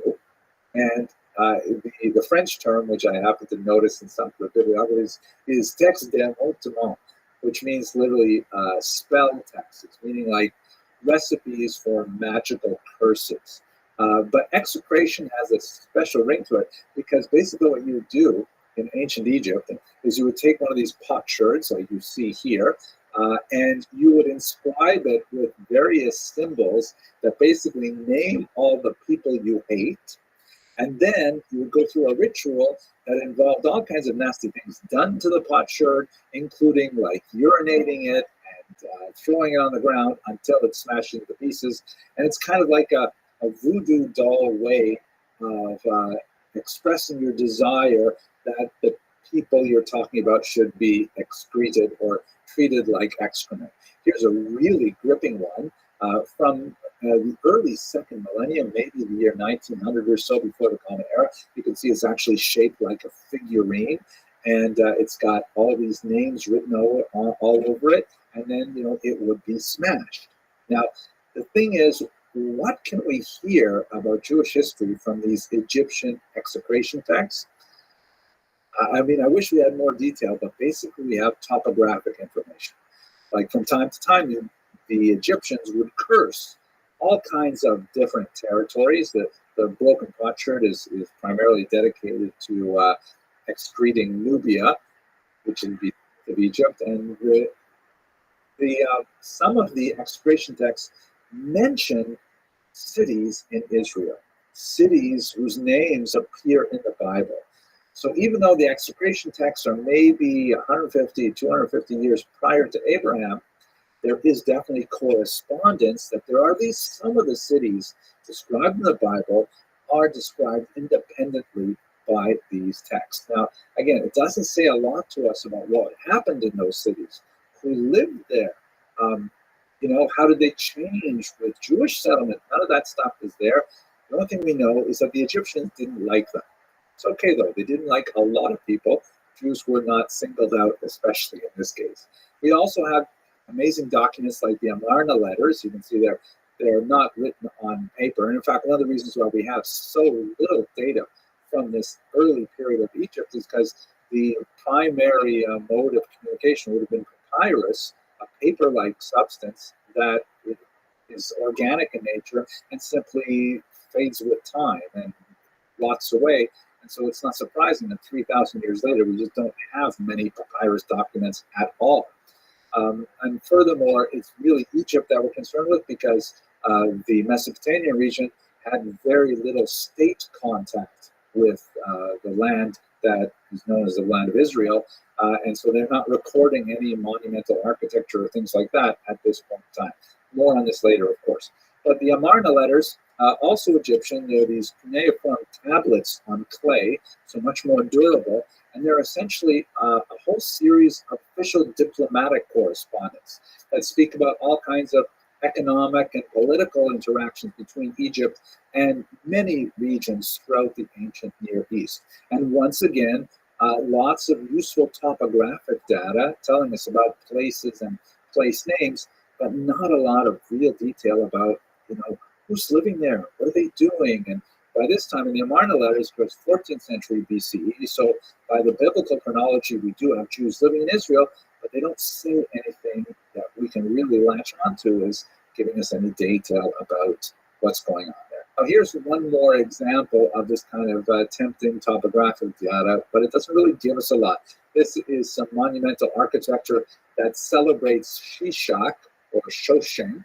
He was a king that invaded Israel and referred to a couple times in the Bible, as you see up here. And he basically listed all these places that he conquered. And when you zero in on one line here, you can see that there's one of these kind of like hieroglyphic elements that names someplace which has been read as Field of Abraham in the neighborhood of Hebron, which would make a lot of sense because we have the grave of the patriarchs and matriarchs, of course, is Ma'arat HaMachpelah, which is in Hebron, although there is considerable debate among Egyptologists as to exactly how to read this phrase. Since I am not fluent in hieroglyph, I don't know how extensive that debate really is, but this is the kind of information that we get from these pieces of monumental architecture in this very early period. Not great amounts of detail. Much of the historical scholarship on the life of Abraham and his children is really focused on trying to disprove passage in the Bible. And sometimes the arguments are more convincing and sometimes they are less convincing, depending on your background, your proclivities, and so on. But many of these attempted arguments against the historical value of the Bible end up falling flat with later discoveries, because for the most part, you're trying to argue from a negative. There is no data. What can you argue from there being no, or at least very little data? Just to give you one example, for a while, it was very popular. I mean, for about a century, it was very popular to argue that the Bible could not have been written. The earliest parts of the Bible could not have been written in the time they describe, because there are very important passages that describe camels, such as when Rebecca first sees her husband Isaac far off, and she falls off her camel, which I always like to read that literally. Probably means she got gently off her camel, but it does say in Hebrew that she fell off her camel. So for a long time, scholars argued, hey, there is no evidence that camels were domesticated in the land of Israel at this time. Hence, the Bible must have been much later. Later research has found many examples, however, that disprove this, such as, for example, this cylinder seal, which comes from nearby Syria, and it dates from about the year 1900 BCE, which is a good, let's say, 100, 150 years before we can estimate Abraham's arrival in the region. And it may be difficult for you to see this. What is a cylinder seal? It's essentially a cylinder which has an incised kind of graphic on it. And then when you would have a document written in wet clay, you would take the seal, which could be very small, like really something you put in your fingers, and then you press it on the clay and you roll it so it leaves your mark embedded inside the clay, that people would know that you were the author of it. And so we have a lot of these that have all kinds of interesting descriptions that can give us a sense of what people thought. But here on this particular cylinder seal, you can see a fanciful image of two men riding one camel simultaneously. The man on the left is just cut off slightly, but if you put that into clay, this is what it would look like. They're just over to the left. You can see the camel is walking. The head of the camel is on the left-hand side, and the two men are conversing, somewhat improbably set on the two humps of that camel. This is just one of half a dozen odd finds that have argued against the supposition that camels were not domesticated. And that's basically how a lot of the archaeological argument seems to go. Let us, though, point out here, and again, I refer you to Kenneth Kitchen's amazing work on the reliability of the Old Testament for a much more in-depth discussion of these kind of sideways proofs. We occasionally have things which really reinforce the idea that, yes, this could have occurred within the time period described. Here's one of my favorites. This is again from Tissot's collection on the life of Joseph. Here he is on the left, and he's conversing with his older brother Judah, negotiating at this point the return of the rest of the family down to Egypt when Judah is trying to give reasons, because he's given 3 reasons up front why that should not happen. At any rate, one of the passages in the Bible refers to a name that Joseph was given when he was elevated to high position. He was called Tzafnat Paneach, which is a very hard thing to translate, and a lot of biblical commentary has been written trying to decipher it. If you look at it as an Egyptian phrase, which of course it would have been, they weren't speaking to him in Hebrew, speaking to him in Egyptian, it appears that the word Tzafnat means he who is called, and the word Paneach is derived from the word Ankh, which is a symbol that we're familiar with today. It's used very commonly today in jewelry and things like that. It's the ancient Egyptian symbol for life. So in other words, Tzafnat Paneach would have mean he who is called life. Now, his name was Yosef, but I sort of like to think that, his Hebrew name was the very common name Chaim. And so maybe Tzafnat Paneach means he who is called Chaim. Just joking. I hope you really enjoyed this brief lecture. In the next lecture, we're going to look at the Exodus, which is, of course, the continuation of the story of the children of Israel in the land of Egypt, and then their departure through the Sinai Desert, the reception of the Torah itself, and then ultimately moving on towards their eventual settlement in the land of Israel. I'm looking forward to talking about that with you and looking at the fascinating bits of historical data outside of the Bible that reflect on that notable period in Jewish history. Thank you very much for watching.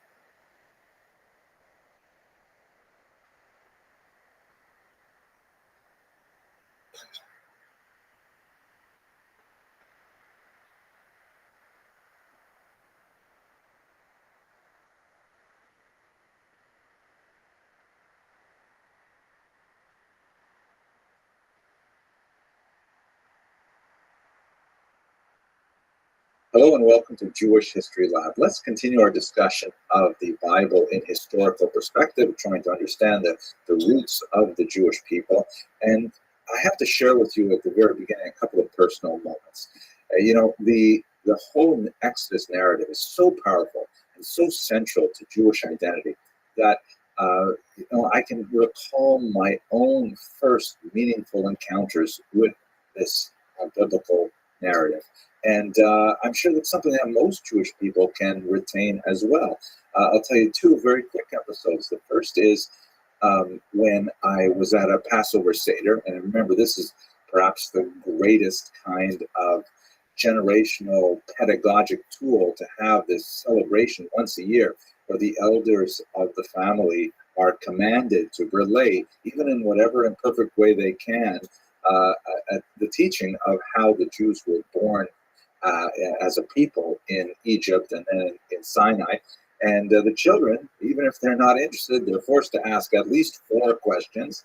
And the whole meal is structured around it. It's a kinetic experience. It is an essential experience with all the various tastes, the very special foods associated with things. And in that context, I remember once when I was probably maybe 6, 5, I'm not sure how young I was, but I was at my Aunt Enid's for Passover Seder. That's where we usually went. And my father, of blessed memory, he handed me a spoonful of traditional horseradish. It was mixed with beets. It was not the really strong stuff. But I looked at it, and he didn't tell me what it was. And I thought it was something like candy. It had that deep red color. And so I put it straight in my mouth and wow. I don't know what my father was thinking, whether he knew I would do that or whatever. He thought maybe I would taste a little bit of it. But, my eyes started watering. I looked up at him, and he said to me, "Henry, that's what slavery feels like." Very, very powerful impact on a young child. The other thing that I want to share with you is when I was maybe about 8 years old, Cecil B. DeMille's The 10 Commandments, a 1956 film, not exactly kosher, but nevertheless very powerful, 3-hour epic, came to the one theater in my hometown in Northern Ontario, Canada. And this was a unique experience for me because I was the only Jewish child in that small rural town. And, I just went to the movies as often as I could because I found it so fascinating. It was just up the street from where we lived on top of my father and mother's store. And I was so totally amazed sitting in this matinee showing of this 10 Commandments because this story I realized was all about me and my family and where I came from. And I'm sitting in this room filled with, Anglophone Protestants and Quebecois Francophones who were Catholics. And I'm looking around saying, I'm the only Jewish guy in here. In fact, I was probably the only Jewish guy, except for my parents, within about a 100-mile radius. And I was so overwhelmed that I had such an amazing backstory. So this kind of feeling, both the Passover Seder and whatever meaningful encounter a child has with this is transformational. And there's no doubt that the sages were thinking of this when they embedded the Passover ritual so deeply into the Jewish cultural fabric and into the calendar year. Anyways, I've gone on further than I wanted to here.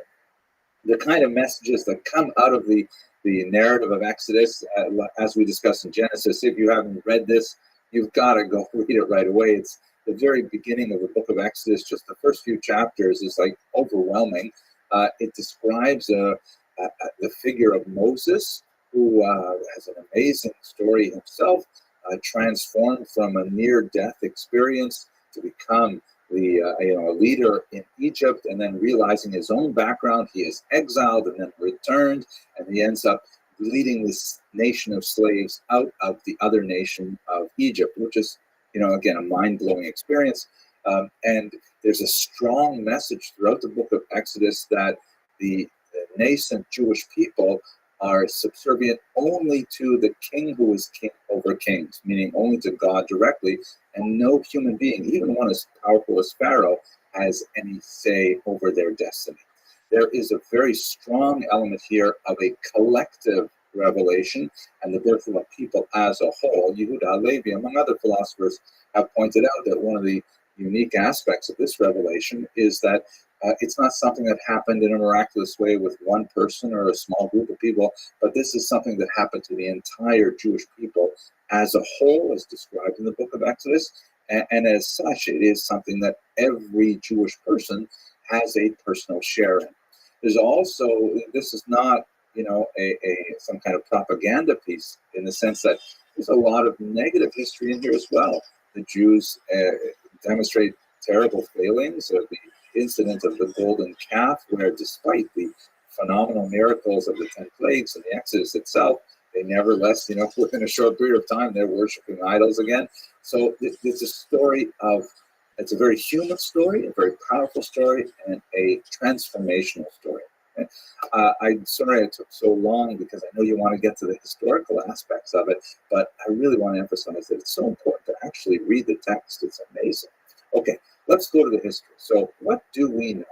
Unfortunately, we don't know a lot from the historical record, and that has led many of the more minimalist-oriented historians to say it just didn't happen. To say that the description of the events in the book of Exodus are fictional. I think on a logical level, there's a problem with that. It's hard to prove anything from a negative. A lack of evidence does not mean that something did not happen. All it means is that you do not have evidence. And moreover, a more sophisticated look, especially if you lean towards the maximalist interpretation of this period of history, as I do, I might as well tell you up front,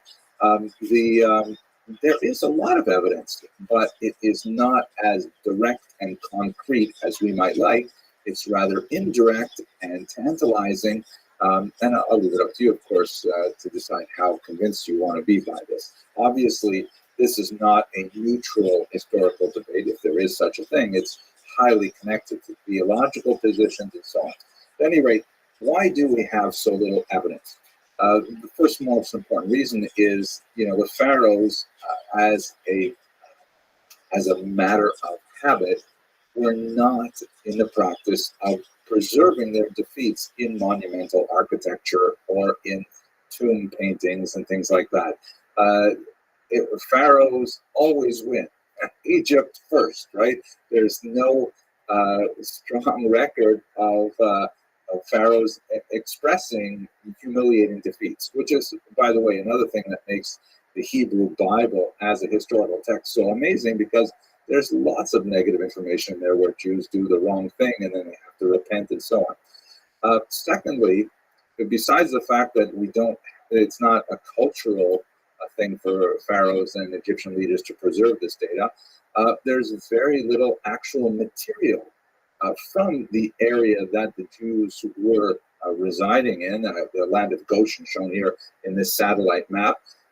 The region was in the Nile Delta towards the easternmost range. The Nile, of course, flows from the south to the north. That's why, by the way, the upper Nile refers to the lower area on our conventional maps. And as it approaches the Mediterranean, it fans out through the lowlands and creates this massive, very fertile region. You can see from the green in this satellite photograph, but it is not conducive to any kind of sustained quarrying or even building. All the stone that is used in the building in this region is imported from southern areas, southern quarries, and the course of the low-lying rivers in the delta were known to have changed. As one would silt up, then the river waters would be redirected, and after a certain period of time, the human settlements would be redirected. There's some fascinating allusions to this. Even in Rashi in the 11th century knew about this phenomenon. The major construction in the region was made out of mud bricks, and these are not very durable materials, and in fact, much of it was actually later burned for other purposes that, it was actually combustible. So this is not material that can last a long time. And finally, papyri, or documents written on a paper-like organic substance, just simply do not survive. There are a very, very tiny number of scraps of paper from the region that are basically preserved when they're carbonized. If they're burned, like let's say in a scroll on the outside is like very tight, it's very difficult to even unroll that and find out any kind of data from the period, such as at Pompeii. There are similar types of data. So, it's very difficult to even gather any data whatsoever from the region about a slave people that, as the narrative describes, inflicted a humiliating defeat on the pharaohs that they didn't want to admit. Nevertheless, we do have some fascinating little bits of things. Like, for example, here's a bit of papyrus that is from the late 13th century, before the Common Era, which describes the brick-making work that would have taken place in this region. And we also have some fascinating tomb paintings, such as this guy Zier's tomb painting from about the time when the Jews would have been in the land of Goshen. And you can actually see them here working side by side with Nubians, that is Africans. And the Egyptians also did not label any of their slaves specifically as Hebrews. They tend to refer to them as one big group as Semites, which have included a lot of different people from the region. But that's not surprising either. It's hard to imagine in even 19th century America. The Americans also didn't label their African slaves by the many different tribal designations that they had. So we have lots of evidence that corroborates the story of the Jews being enslaved in the land of Goshen in the Nile Delta. And it's entirely consistent with the description that we have in the biblical text. And fascinatingly, these are amazing discoveries in 2016, later published in 2017, at Pi Ramses, which is the location of one of the two sites described as one of the major areas of building activity in the time of Moses. They discovered some mortar pits that give us an example of what it might have been like to be a slave at that time, where, you've seen the famous scene in the 1956 Ten Commandments where, Moses is in the dirt with the other slaves and he's, working the mud into bricks. This is one of those actual mud pits. And they even found some children's footprints. Now, there's no way to tell if these were Jewish children. There's no way to tell if they were made by slave children. But nevertheless, it is, it excites the imagination to place yourself in these footprints and imagine what it must have been like for the children who made them thousands of years ago. But I digress. Let's go now to the actual moment of the Exodus. Once we have the idea that, there's a lot of data that is consistent with the description in Exodus, it's not, again, direct proof that clearly confirms everything, but it corroborates it. So the most famous element, of course, is the 10 plagues that are visited upon Pharaoh and the Egyptians. And I'm not going to go into details about how we could corroborate them with geographic or geological or weather type advice. There are many different historians who try to walk through each of the plagues and say, there's a problem with the river and it caused the frogs to jump out and so on. And I think those are very interesting, but I think they're a little further away from where I'd like to go with this particular history series. Let's talk specifically, though, about the departure of the Jews from Egypt and the famous splitting of the Sea of Reeds. Now, there are many different theories as to where exactly was the route that the Jews would have taken on their way out of the land of Goshen. I've shown you here in this particular image the best guess of a very well-known scholar, again, towards the maximalist interpretation of biblical text, K.A. Kitchen. And perhaps the most important thing that people who are new to this should understand is that we're not talking about the Red Sea.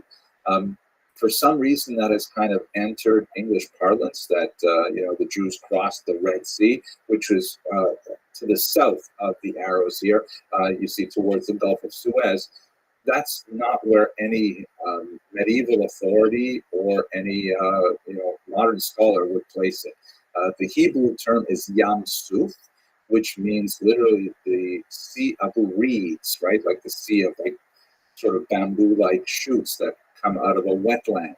And the image is not necessarily of like a massive miles-long sea, but it could have been an otherwise impassably large wetland or maybe a river area.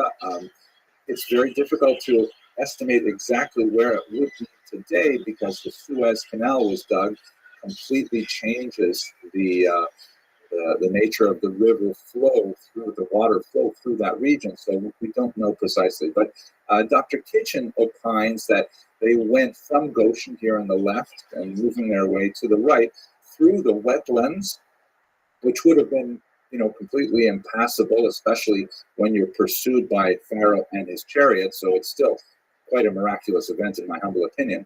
And then they made their way down towards the south. There are opinions, by the way, that suggest that the Yam Suf was actually in the southernmost part of the Mediterranean and that the Jews somehow went north and then over it.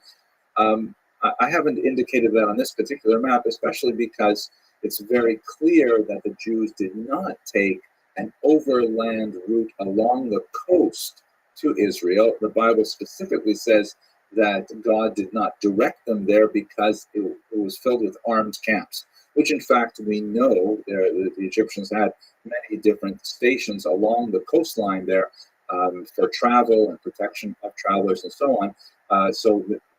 I don't understand exactly why some scholars suggest they went to the north. But going to the south, the next big question is, where is Mount Sinai? I have indicated the traditional location, which is so revered by Christians and Muslims, Jebel Musa, or the Mount Moses in Arabic, or Mount Sinai in English. It's not confirmed that this is in fact Mount Sinai. There are at least two other very viable contenders, one of them in the Sinai, one a little bit further to the west. But for the sake of argument, I've created the map based on Dr. Kitchen's best guess, which is much better than my own. Then they moved up towards the north to a place called Kadesh Barnea, and then looped around, and this is a process which the biblical narrative says took 40 years, looped around up to through Jordan, and then crossed into Israel proper at Jericho, just north of the Dead Sea. That would be the most reasonable route to describe the Exodus. Again, on a historical level, many point to the lack of significant remains of any kind of settlement of Jews as they traveled throughout this region. The biblical text describes 600,000 adult males, which would generate a population of 2 to 3 million people, which is a monstrous number in ancient terms, and it's hard to imagine they didn't leave any trace behind. So there are different ways to approach this. Some historians have said we have to reevaluate what that number means. Does the Bible really mean to indicate to us 600,000 on a literal level, or perhaps it is some kind of metaphor? We definitely have a lot of use of metaphoric numbers in the biblical text, so perhaps it's not anywhere near that large. And even if it is a fairly significant number, whatever it might be, there's still, it's hard to anticipate that a nomadic Bedouin-like lifestyle wandering in the desert is going to leave behind anything. As Dr. Kitchen points out, you're not going to find a lot of ceramic pottery to contain water and wine and things like that, because when you're carrying it around, it's much nicer to carry a wine skin than a wine jug, just for obvious reasons. So I don't want to get too far into details here, but this is basically what I want to conclude, however, with a couple more corroborating elements that gives us a sense of how, even though we might not have really strong direct proof, there are so many points of similarity between what we know about the culture in the region as a whole and what's contained in the biblical text that suggest very strongly that the biblical text is authentic in its historical depiction of the Exodus. Specifically, let's have a look at Ramses II. Now, this is the pharaoh that is most likely the new Pharaoh, who was otherwise unnamed in the book of Exodus. He lived at just about the right time. The Egyptian propaganda we have on Ramses is pretty frightening. He was a terrifying warrior, fought many battles, which are recorded, and so we have a sense of what kind of person he was. Here's a picture of him in battle, and you can see he's stomping on the head of one of his enemies and about to drive a spear through the heart of another enemy. Here's a couple of interesting propaganda elements. This is from the Battle of Kadesh, a very important battle that was up in northern Syria. The Pharaoh ranged far and wide through the whole land of Israel, as we saw with Shoshank in last class, and we're going to see again with Merneptah next class. You can see that on the left here, he is mounted in a chariot, very evocative of the biblical text. It gives us a sense of what that might have been like. And notice here that in one of his most famous victories, he's driving his enemies into a big river where they all drown. Now, isn't it fascinating that the biblical account of Exodus has an ironic parallel to the enemies and their chariots drowning in water? I don't know. What does that mean if there is an ironic similarity? I'll give you another one just for you to think about it more.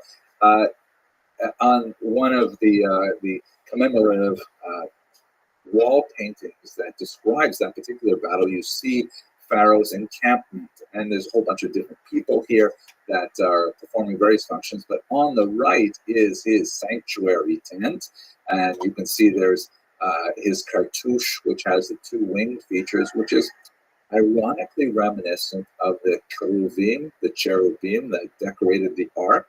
And that's not the only thing that's similar. A scholar named Dr. Michael Homan, who's done some fascinating work on this area in particular, he points out that it's not just the cartouche that's similar. Oh my gosh, it's the exact proportions and orientation of the camp and the tabernacle. You know, the book of Exodus has some really exciting parts, let's say about through 2/3 of it, and then it kind of like gets into the nitty-gritty of constructing this portable ark that will later be transported to Israel and then eventually be translated into the permanent temple in Jerusalem. And the structure of it is very bare, but look how similar it is to the orientation and proportions. This is the second camp. Now, this is like an astounding kind of series of coincidences. And what exactly does it mean? It clearly suggests that the biblical text of Exodus is totally aware of how Ramesses, the camp, was constructed. And is it similar in order to communicate to the young Jewish people that the tabernacle is a place of sovereignty, like the Pharaoh's tent would be at war? Is it intended to be an ironic kind of jab, saying, do you think, a war tent is what protects people rather than this tabernacle of God? These are questions that would cross a rabbi's eyes. I'm going to leave that to the rabbis to discuss, but I do think the similarities are incredibly striking. And I urge you to look at Dr. Holman's work, also Dr. Joshua Berman's work in this area. Absolutely fascinating. I've skipped over a lot of really cool things just to try and give you the highlights. Hope you enjoyed this. We're going to continue with the next lecture as we look at the settlement of Israel, moving towards the golden era of Kings Saul, David, and Solomon. Thanks for watching.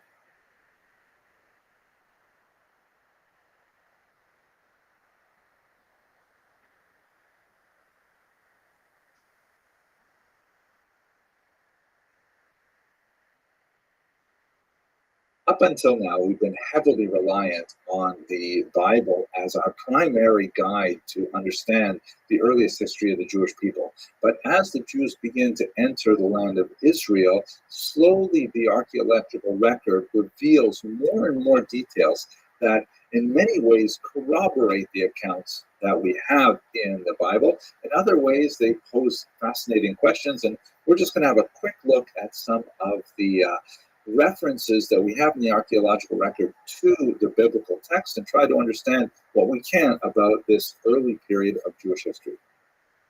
So let us recall, first of all, that we can't think in modern terms about the earliest settlement of the Jews in Israel. It's not like they established a modern state with firm borders that clearly delineated what was their territory and so on. We should recall that for centuries after the Exodus, the land of Israel was clearly under Egyptian sway. Egypt was the major geopolitical power. And, although the Jews had certainly some autonomy, but they continued to have conflict and moments of coexistence with non-Jewish peoples living in the land of Israel. One of the most fascinating early bits of archaeological evidence that we have regarding this period is a piece left behind by the pharaoh Merneptah, also pronounced Merneptah, who was the son of Ramses II. And the Ramses II is most likely the unnamed pharaoh that's described in the book of Exodus.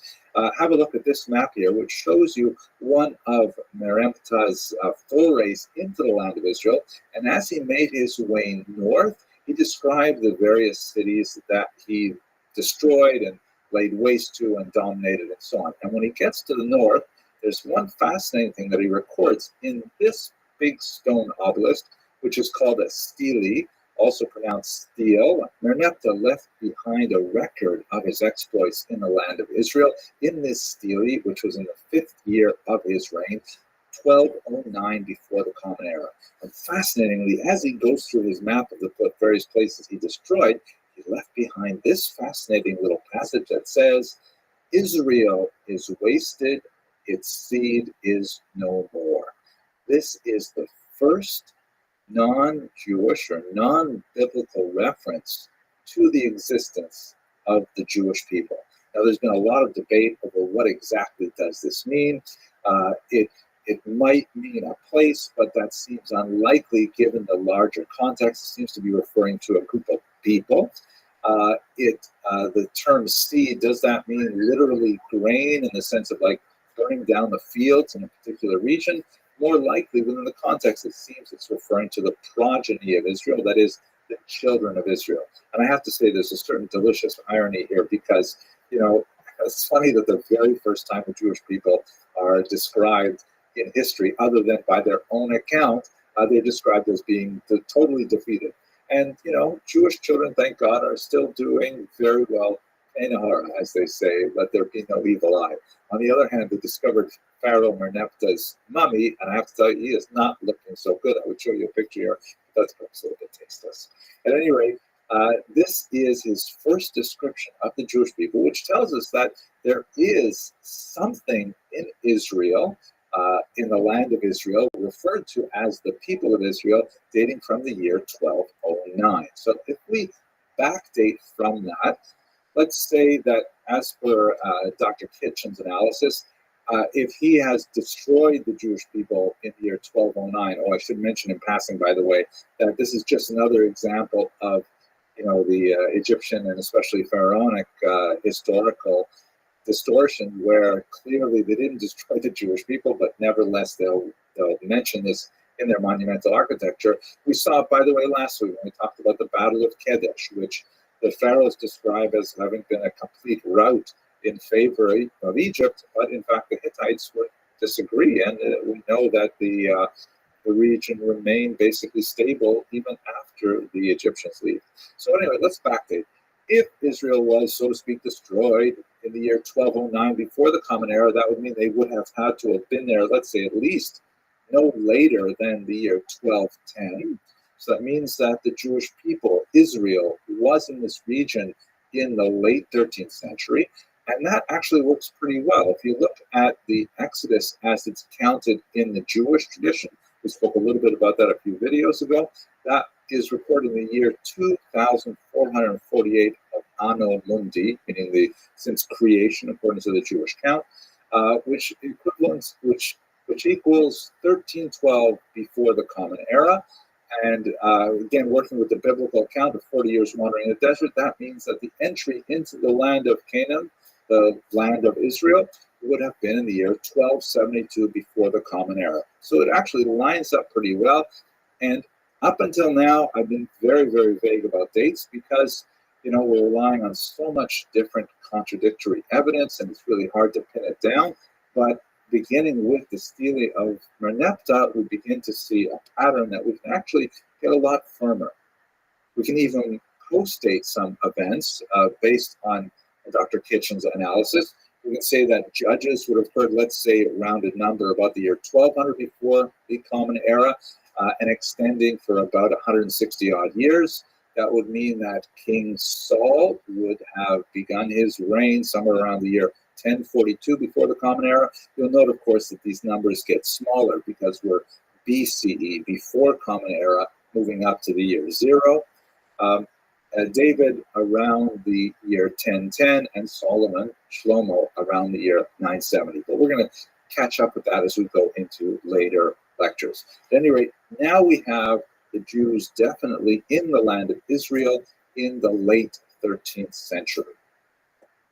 But it remains to be seen, what kind of conquest are we talking about? What kind of settlement does this refer to? In the popular imagination, we tend to think of the Jews coming into the land of Israel and having a series of phenomenal military successes that eventually pushes out all of the indigenous peoples and establishes the permanent Jewish presence there. Permanent, at least until the first exile, which would occur, some 500 years later. But if we go back and we actually read the text of the book of Joshua and Judges in particular, you'll see that that's not entirely what happened. We tend to put this idea of conquest applies once and for all, but in fact, it seems that was not the case. This is especially so when we look at things like the conquest of the city of Jericho, which is certainly one of the most dramatic early conquests of Joshua and his armies. The famous story, they surround the walls of Jericho, the mighty walls, and they blow the shofar and things like that, and the walls come coming down. So obviously, since we know where Jericho is located, there is a tremendous amount of archaeological interest in the late 19th and early 20th centuries in particular about what exactly happened there, and can we line it up with the biblical account. Perhaps one of the most important archaeologists working on Jericho is the great Kathleen Kenyon, who did some phenomenal work in the region. Let's have a look at Jericho itself. Here's an aerial view of the tell, meaning the actual mound left behind by the ancient site of Jericho. And it's been dug over and over again. You can see it's quite scarred by many specific digs.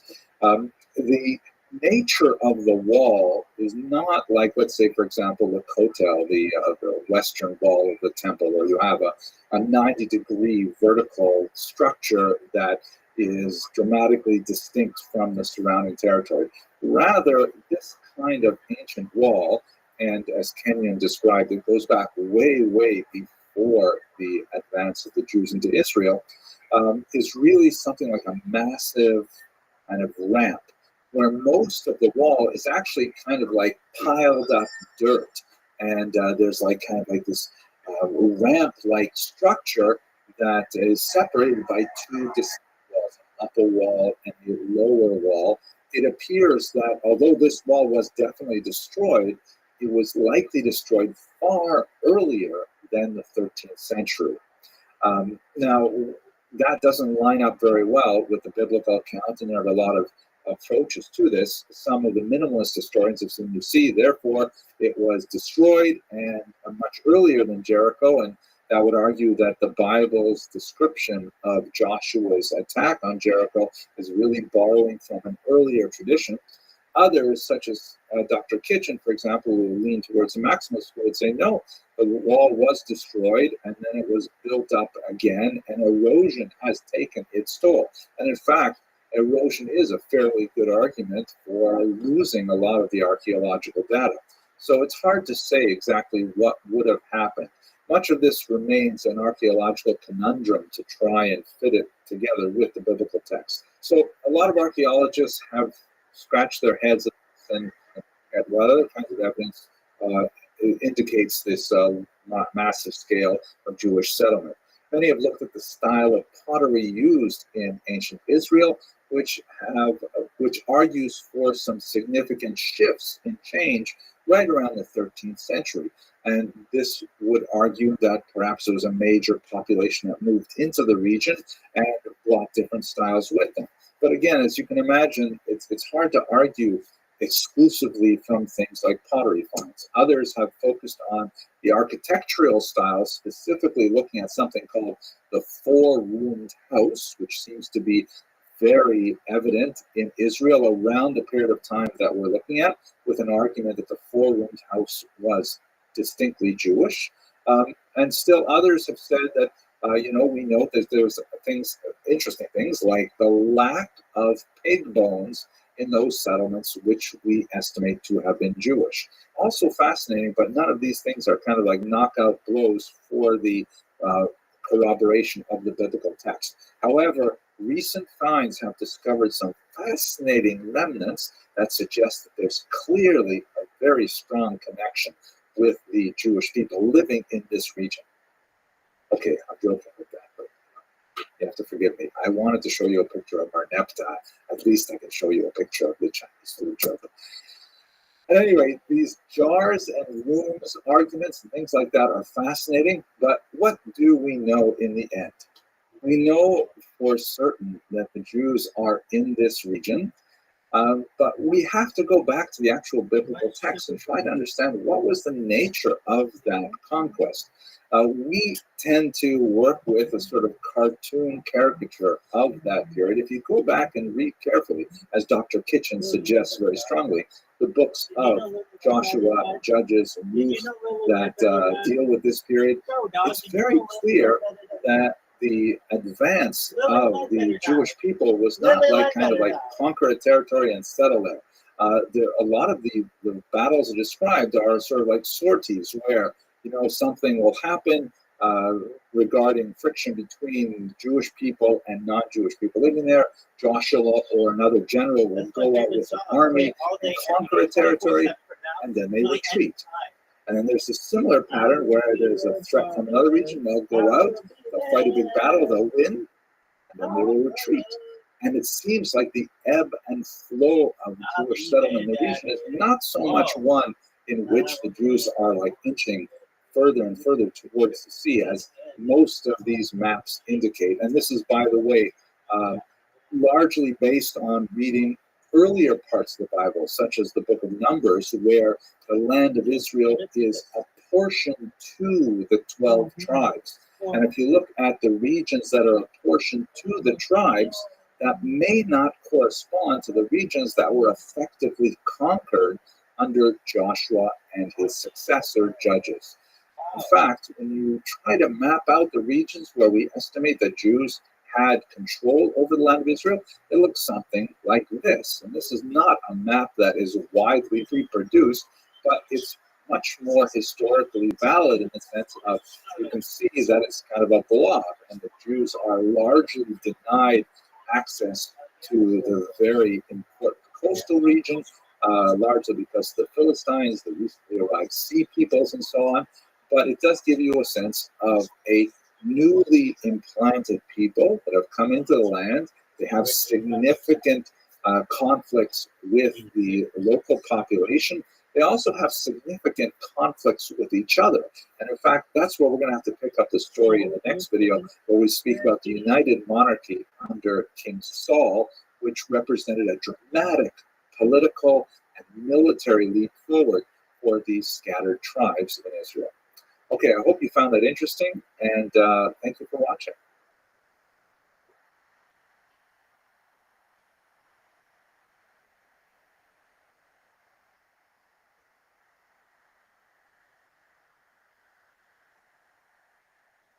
Let us continue our discussion of the settlement of the Jews in the land of Israel and their political development into the united monarchy, which basically is the Golden Age, which was the high point of ancient Jewish civilization after the remarkable Exodus that we talked about a couple of videos ago. So this background image, by the way, is a detail from Marc Chagall's remarkable depiction of the life of David. At one point towards the end of his life, David faced a rebellion from his son Absalom. Terrifying, terrible story described in Samuel 2, in which, among other things, he has to flee Jerusalem, the capital, barefoot with a handful of men with him. And he is derided by passers-by, Shimon ben Gera. It's an absolutely terrifying look into the collapse of a person's entire world, really an entire empire, and then his remarkable recovery, which is political in nature, but not necessarily familial in nature, because, of course, Avshalom is killed in the civil war that ensues. But Chagall really beautifully evokes the depth of feeling in this light, looks like charcoal depiction of David's life. Okay, let's go straight to the historical period as we have it today. And I want to emphasize that we're going to try and look at the history here. We're not really going to touch the tremendous depth of the biblical text, which is phenomenal, filled with insights, absolutely beyond what I can possibly provide in this very brief historical summary.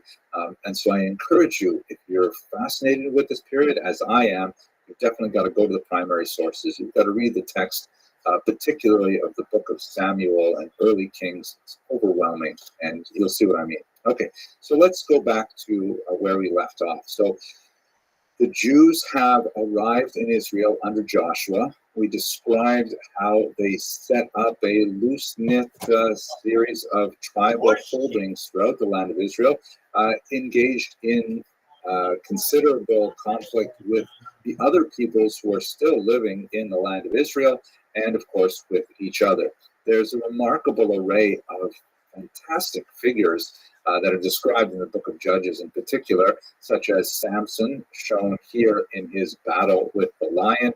Later, of course, he would have that tremendous battle with the Philistines, but really he has a tremendous battle with himself throughout his entire life. Again, you got to see the text itself. But the biblical narrative that we have in the book of Joshua and the book of Judges, and to a lesser degree in the book of Ruth, tells us a little bit about what it must have been like living, at least from a political standpoint, in Israel.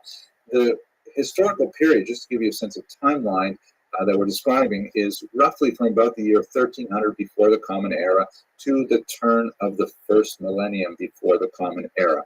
The high point of the United Monarchy will extend for another 150 odd years after that as well. During this period of Judges, as is repeated several times in the biblical narrative, it was a period of near anarchy, really. Quote, all did whatever was right in their eyes. You had individual tribes, making their own decisions, very kind of like, from American perspective, very states' rights over federalism kind of approach to their political existence, which led sometimes to chaos and indeed violence.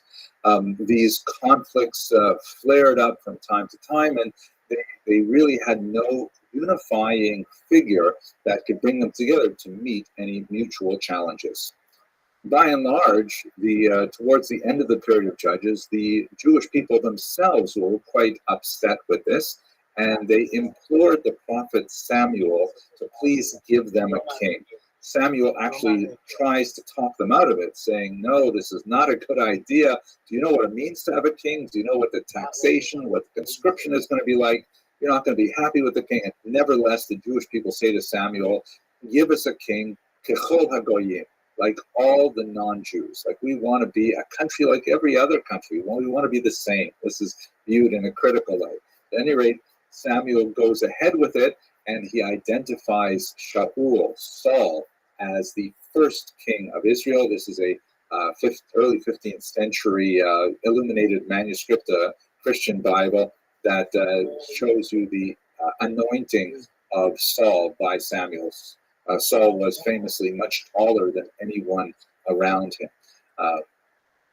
My grandmother, Allah Hashem, used to say, the verse in the book of Samuel is that from his shoulders up, Saul was taller than everyone around him. And my grandmother, who comes from a family of fairly small people, she used to say that that's exactly how your height should be measured, from your shoulders up, which was always a great consolation for me, I have to tell you. At any rate, Saul becomes the king of Israel. He does not reign very long, and in fact, he will be overshadowed by his successor, King David. And the relationship between King Saul and King David is absolutely fascinating and is really the stuff of Shakespearean discussions later. It is so packed with drama and interpersonal intrigue and psychology, and just absolutely fascinating. Again, you got to read it yourself. But Saul's major political achievement was he was able to unite the tribes under his leadership. It did not happen automatically. There had to be several false steps, but finally, when they met an external foe at one point, Saul, in a very dramatic move, challenged all the other tribes to come together under his leadership. And in fact, he saved the people of one particular town from the marauding of a non-Jewish neighbor, and this cemented the beginning of the United Monarchy. Here, we can speak of the United Monarchy in the sense of it's the union of all the tribes. Later, we'll speak about the divided monarchy, which represents the time when several of the tribes to the north split away from the United Monarchy, which would this time be under Solomon. But nevertheless, his main rival was his own successor, and in fact, his son-in-law, David. David is certainly the largest figure to walk across the pages of the Bible since Joseph, that we spoke about in a couple of lectures ago. David's life is absolutely fascinating. He goes through an entire arc of personal development.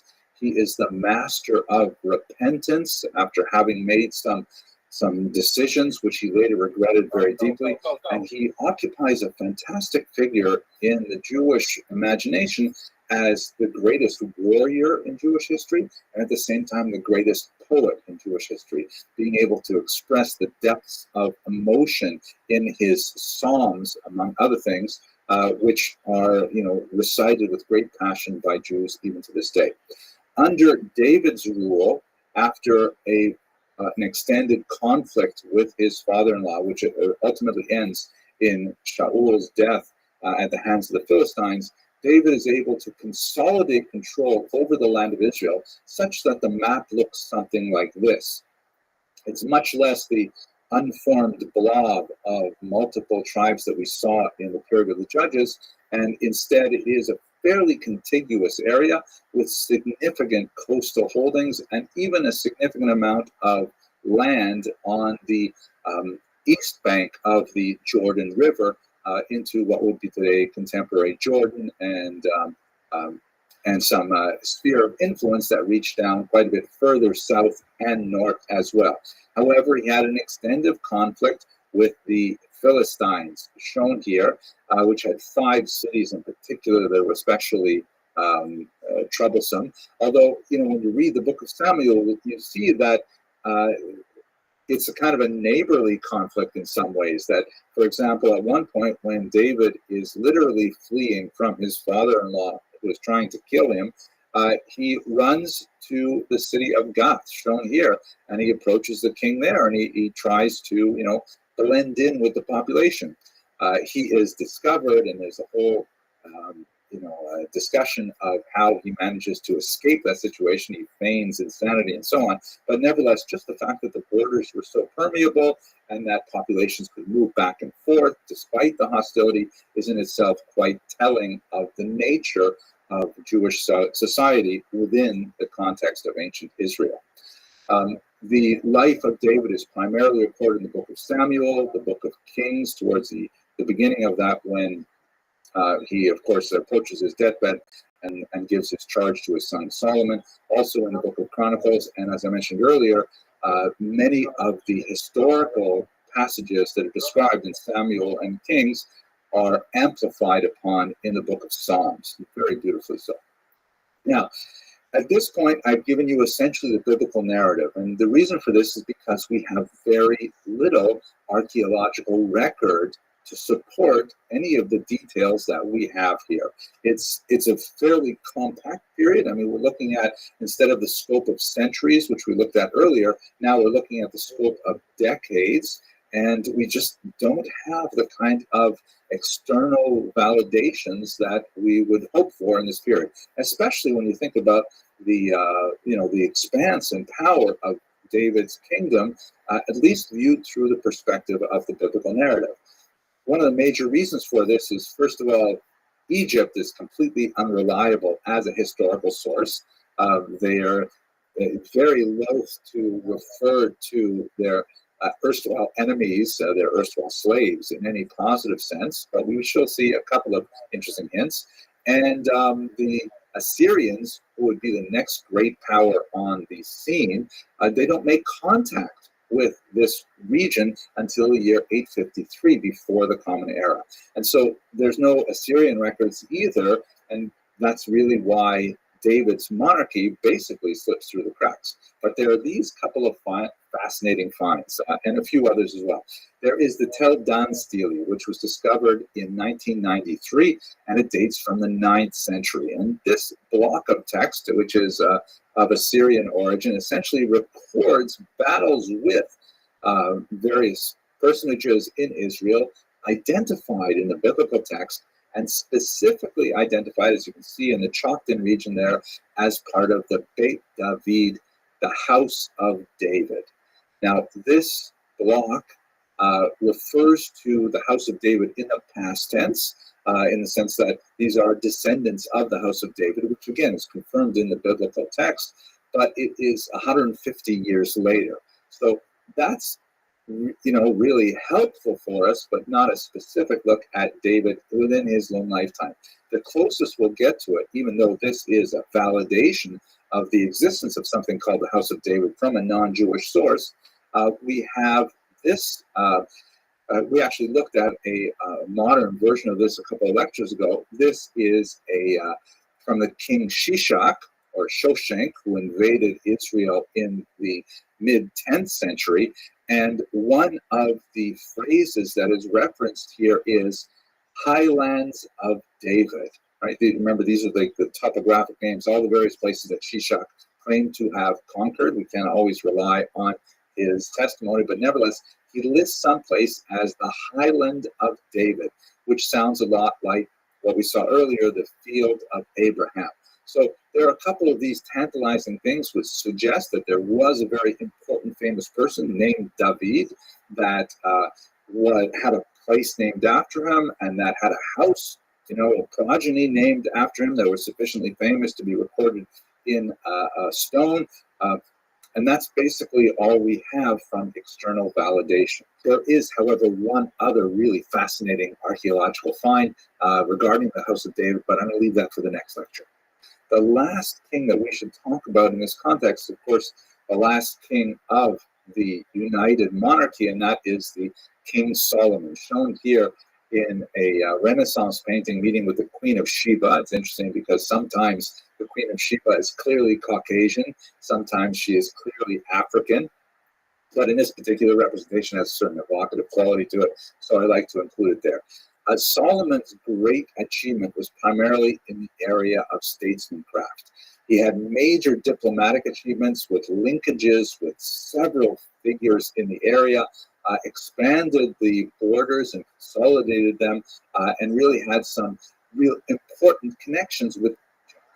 Also famously centralized the worship in Jerusalem with the construction of the temple. It's referred to as the Temple of Solomon. It is, of course, on the site which would be destroyed, as we shall discuss, in the 6th century before the Common Era. It would be rebuilt and then renovated again, and it would be destroyed again in the 1st century. And now the Temple Mount still remains, but it has a mosque on top of the Dome of the Rock. We'll get to that, God willing, probably next semester. But for the time being, the centralization of worship, which began under King David, was really confirmed with the construction of a temple under Solomon. Very important centripetal element in creating a unity of all the tribes by demanding that all formal ritual worship no longer be relegated to individual backyard sanctuaries, but rather to this central sanctuary in Jerusalem. Now, let us issue a small corrective here. Again, like we saw with David and certainly with Saul, we don't have much external validation of the biblical text for reasons that I've discussed, the lack of contact with the Assyrian Empire and the Egyptian untrustworthiness with their documentation. But what we also have to realize is that, we're talking now in the early 21st century, after 2,000 years of, Christian impact on Western civilization in particular. And we tend to view the Solomonic Empire as being something massive. Just like in our very first lecture, we talked about how the geography of the land of Israel is tiny, but it is, looms large in the Western imagination. The Empire of Solomon was also tiny compared to much larger empires active in his day and certainly afterwards. King Solomon's empire, basically extended through much of what will be today the land of Israel and parts of Jordan with spheres of influence in Syria. And that's it. You have to think of Solomon's empire as being incredibly important for the Jews, the people who lived there, and their immediate neighbors, but not so phenomenally important on a geopolitical level for the entire region. And so what seems so important to readers of the Hebrew scriptures and then the Christian scriptures, when looked at in a narrow historical perspective, it's really a minor, smaller empire that is active for less than a century by the time you get to King Solomon. So it's not surprising that it does not make more of a blip on the radar, so to speak, of other countries at this time. Nevertheless, that blip would extend over centuries and have a phenomenal impact on the development of Western civilization in particular. Okay, that's it for our discussion of the United Monarchy. In the next lecture, we're going to look at the way this unfortunately fell apart with Solomon's successors and the division of the Jewish people in the land of Israel. Thank you very much for watching.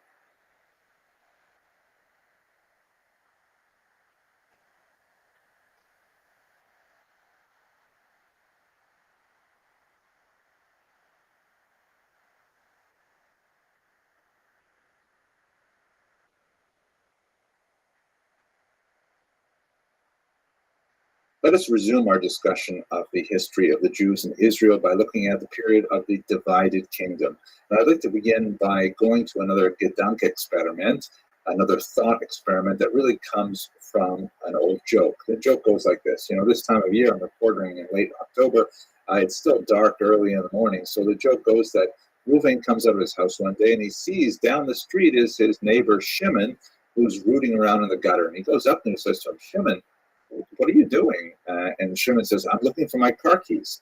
And Reuven says, but you live down the block. Why are you looking over here? And Shimon points to the lamppost and says, well, I'm looking over here because the light is much better over here. So obviously it's silly. If you're looking for your car keys, you have to look near where your car is parked. But the Gedanke experiment is we're kind of like very interested in the earliest periods of Jewish history, looking at the sources that are discussed in the Torah and Genesis and Exodus and so on, and they're really hard to find, but that's because the light over there is very dark. However, when we move down the street a little bit and we're under the light, suddenly we see so much more material. That's really what happens in the period we're going to discuss today. There's so much more archaeological evidence that confirms the narrative of the biblical text, albeit hundreds of years after the events described in Genesis and Exodus, that we're tempted to say that maybe we'll find the information we're looking for. The analogy breaks down, however, because you probably would find some things in the gutter. You might find, let's say, for example, a receipt from the bakery that fell out of your pocket when you're walking to your house and the rain washed it down to the gutter. You might find a loose sock that matches another one that belongs to one of your toddlers that's upstairs in the drying machine right now.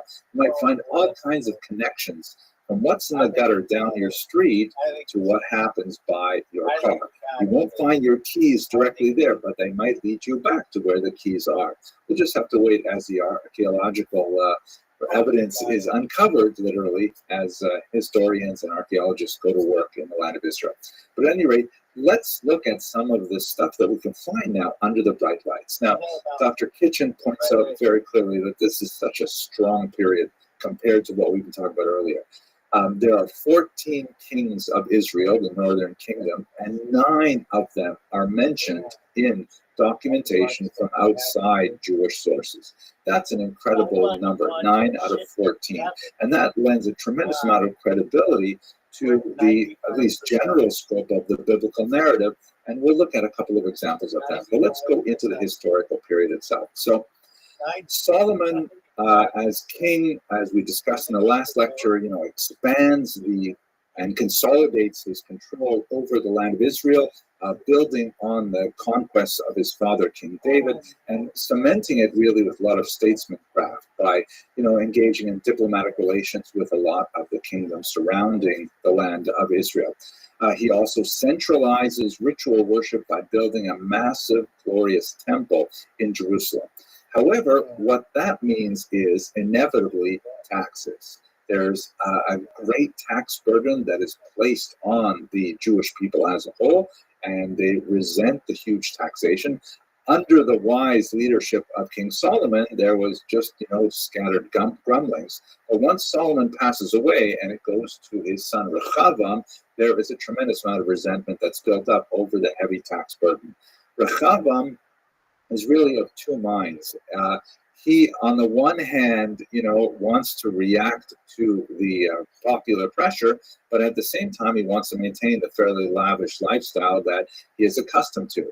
And prodded by, unfortunately, as the text mentions, younger, inexperienced members, rather than the steady guiding hand of his older ministers that served under his father, Rehoboam, in a very dismissive manner, insists on pushing ahead with his heavy tax burden that the northern kingdom in particular is loath to accept. There is a very fascinating and powerful passage. And by the way, I want to reinforce that I'm just going to be skimming over the tops of the historical record as we find in the Bible. It is so important that you actually go back to the text and read the primary documents themselves, because they are fantastic. And if you have a sense that, it's going to be dry or boring, just want to refer you to one specific passage with Rehoboam. It's shown here in this wall painting in Basel that's done by the great Hans Holbein. You see that Rehoboam here is portrayed with holding out his little finger. And this is in reference to one highly dismissive and disrespectful remark that Rehoboam makes regarding his father, in which he says that Rehoboam says that his own little finger, his pinky, is thicker than anything his father could bring to bear, meaning to dismissively compare himself with his father, the great King Solomon. And of course, this act of hubris and vulgarity really sends him down the rabbit hole, which will ultimately result in civil war. But I just wanted to point this one out because it's one of those passages that shows you that the biblical text is really, it's quite racy, and it has a lot of very powerful information in it that you don't get with sanitized translations quite often. Well, let's not go any further down that scope, but let's go back to where we left off.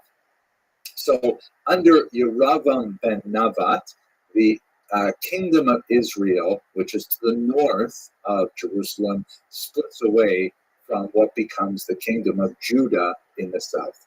Yeravam ben Navat, by the way, receives a very, very bad press in the rest of Jewish tradition. He's considered one of the greatest sinners because he introduced that divisiveness in Jewish politics at the time.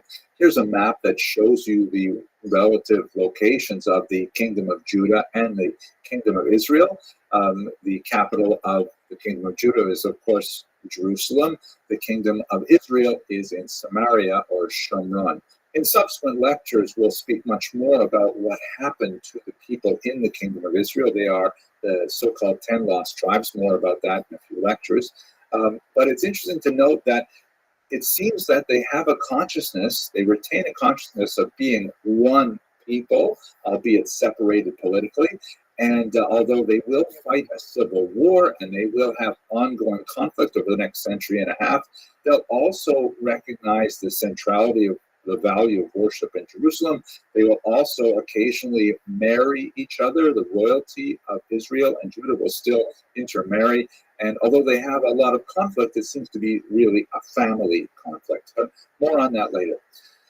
The civil war that erupts when Yeravim ben Navat breaks away with the northern tribes is taken advantage of by Egypt, and King Shishak enters the region, and he makes essentially this parade up the land of Israel, conquering cities as he goes and bringing Israel firmly within its larger sphere of influence, although Israel still maintains its identity. Israel and Judah, that is, maintain their identity as independent principalities, but nevertheless falling within the geopolitical orbit of Egypt. We've seen this in a couple of previous lectures because he left behind, these topographical lists of the various places he conquered. What's interesting for our point is that when he gets to the north, to Megiddo, the site of a place known in English as Armageddon, it's actually a place in Israel, Megiddo, he left behind a stele that is kind of like a Shishak was here stele, that although it's badly damaged, it still retains its cartouche, the sort of nameplate of Shishak, also pronounced Shoshenk, by the way, that indicates that he did, in fact, make his way through northern Israel.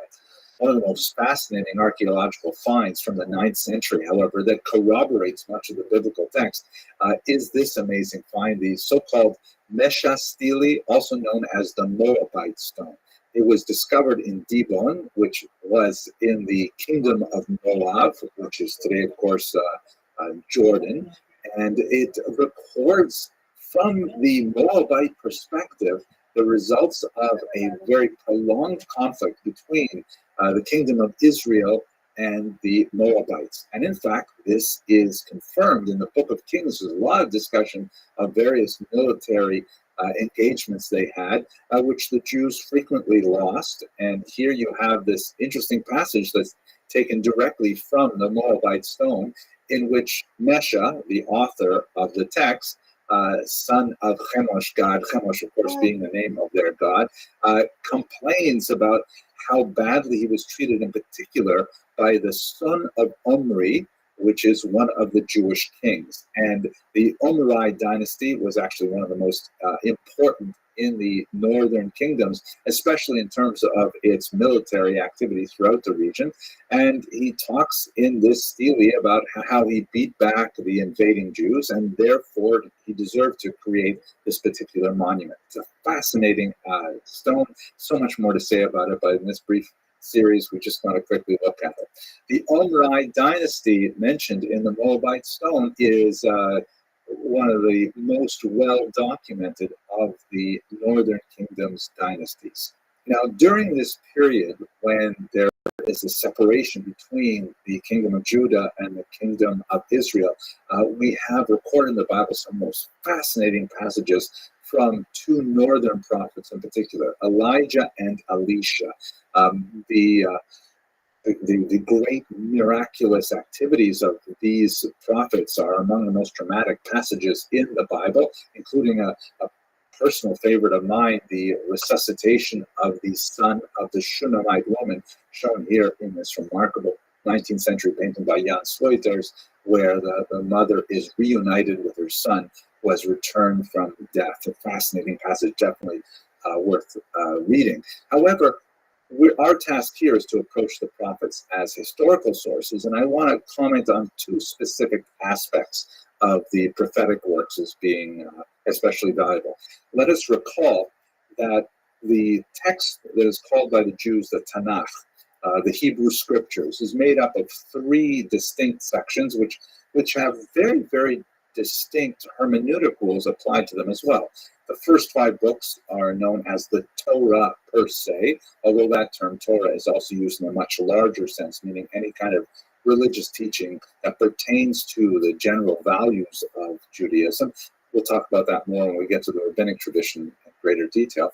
But there's the first 5 books of Moses, which have a very high threshold of sanctity within Jewish theology. They are considered to be dictated by God to Moses. Some interesting discussion about what about the passages in which Moses describes his own death, but not for us here. We're looking primarily at the history. From the book of Joshua on, there's a large section called the Nevi'im, or prophets, which is a mixture of materials, sometimes much more historical data, sometimes much more kind of ethical teachings. And then finally, you have the section called Ketuvim, or writings, which include things that really don't fit into either category, like Psalms, for example, or prophets, the Song of Songs, the Book of Esther fit in there, and so on.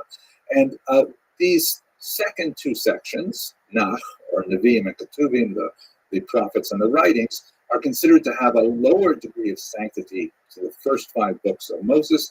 They are clearly written by human beings and recognized, so not dictated by God, but perhaps inspired by God. The commentators will have different approaches to what they actually mean, what's their, so to speak, nuclear weight in terms of understanding the task of Judaism.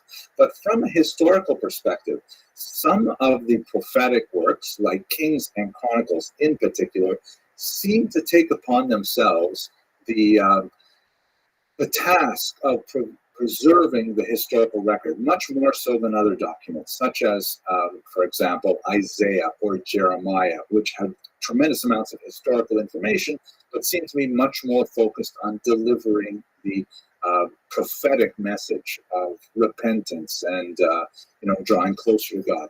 In Kings and Chronicles, there's even some, so to speak, kind of footnoting, where from time to time, the author of those texts, by the way, the Book of Kings is normally attributed in the rabbinic tradition to Jeremiah himself, which fits at least with the time period that we have. It seems reasonable that it was written in the 6th century.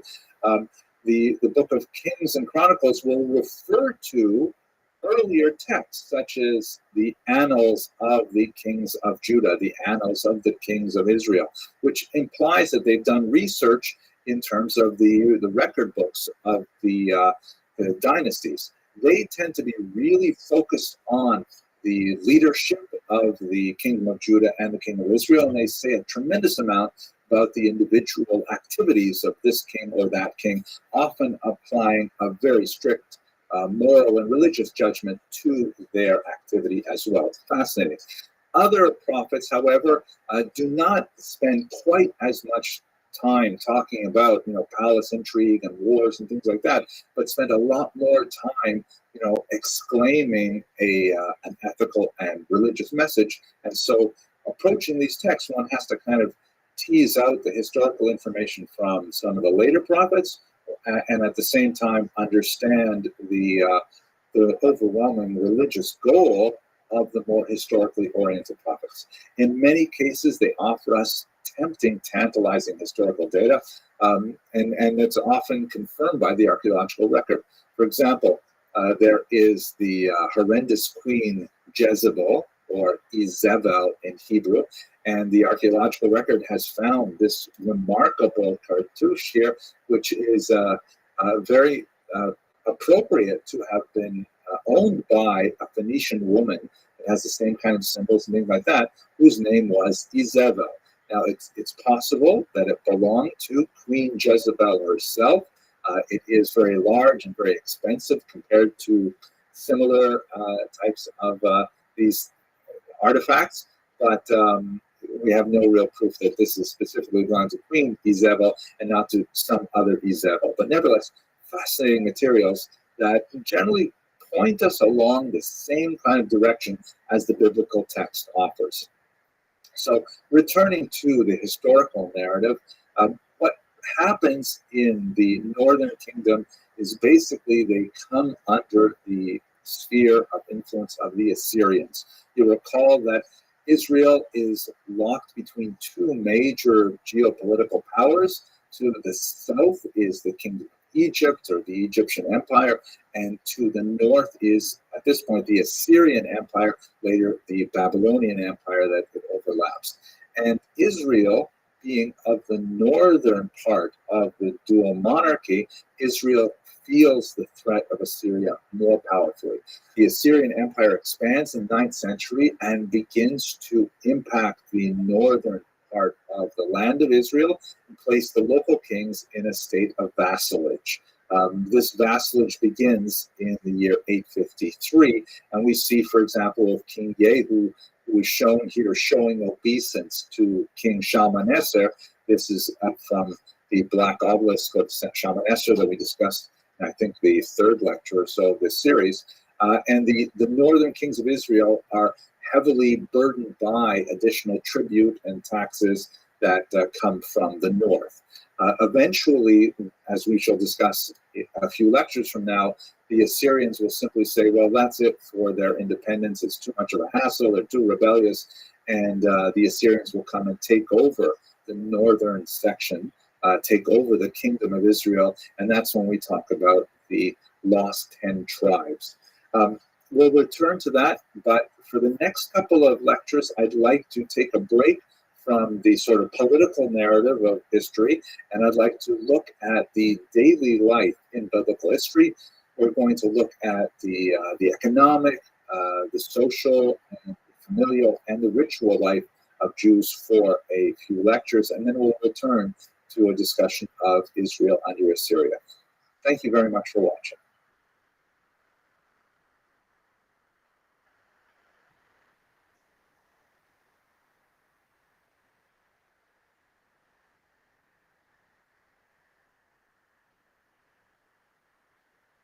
Let's move away now from the primarily political and religious history that we have explored up until this point, and let's look a little bit more closely at the daily life of the large mass of anonymous Jews living in the land of Israel in the biblical period. And we're going to focus in this little lecture on the economic life, and then we're going to look at family life and ritual life. But for now, economics. Let's have a closer look at this remarkable painting by Nicholas Poussin, which is titled The Summer, and in brackets Ruth and Boaz. And obviously it's taken from the biblical story, and it's described in the book of Ruth, where the wealthy landowner Boaz, shown here in the center with that magnificent yellow cloak, meets Ruth, who is there as a very poor woman, and she is engaged in the gleaning. That is the biblically mandated leaving behind of various sheaves and whatever happens to fall on the ground during the harvest season.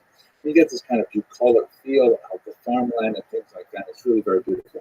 By the way, I have a son named Boaz, and we once went to the post office. The clerk there was so amazed, an African-American woman, that we had a son named Boaz, who said, "What do you call an unmarried Boaz?" And we said, "No, what?" She said, "Ruthless." At any rate, the problem with using the Bible as our source for economic history is that, as Sala Whitmire-Barron, the great 20th century historian, put it, it's more about the Zolan than the Zion. And it tends to talk a lot more about how the ancient Jews should behave than really giving us a clear picture about how they did. The Bible is rife with data about, for example, like in this picture, how there are mandated divine mandates of specific kinds of tithes, and charitable donations, of a whole variety of types. And the Talmud goes on great length categorizing these, talking about the stipulations of who is eligible, who is required to give, and all kinds of things. Maybe we'll get that a little bit more when we get to the Talmudic period. But nevertheless, the Bible is a tremendously rich source.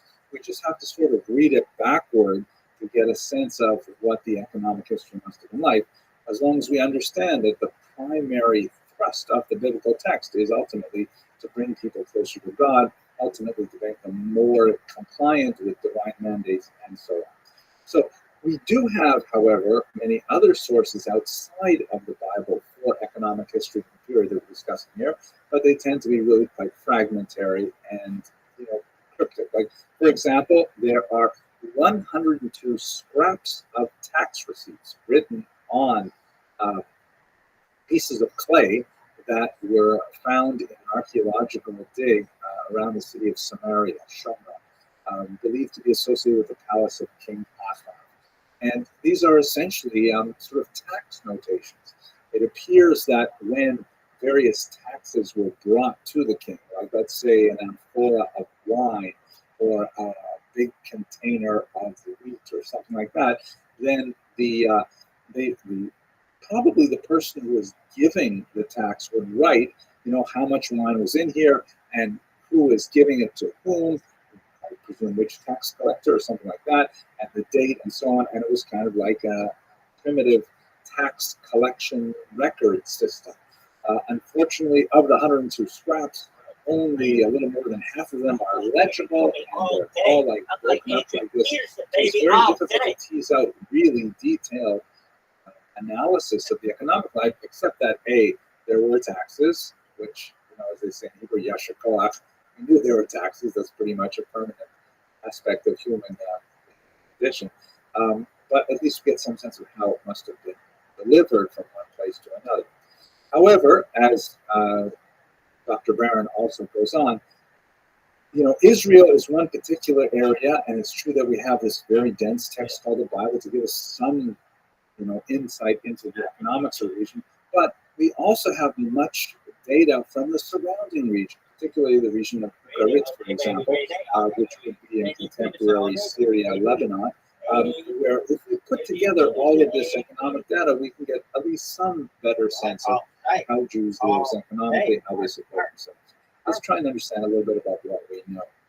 So one of the most profound shifts that we see in the Israeli economy, or the economy of the Jews of ancient Israel, is the shift from animal husbandry to agriculture. In this portrait, not a Jewish portrait, obviously it's a Christian portrait from Botticelli, The Trials of Moses. Moses is shown here in a yellow robe, and there's kind of like a comic book panel with all kinds of adventures that Moses had in his life, and you can see he's reproduced times over. And in several of them, he is shown as a shepherd.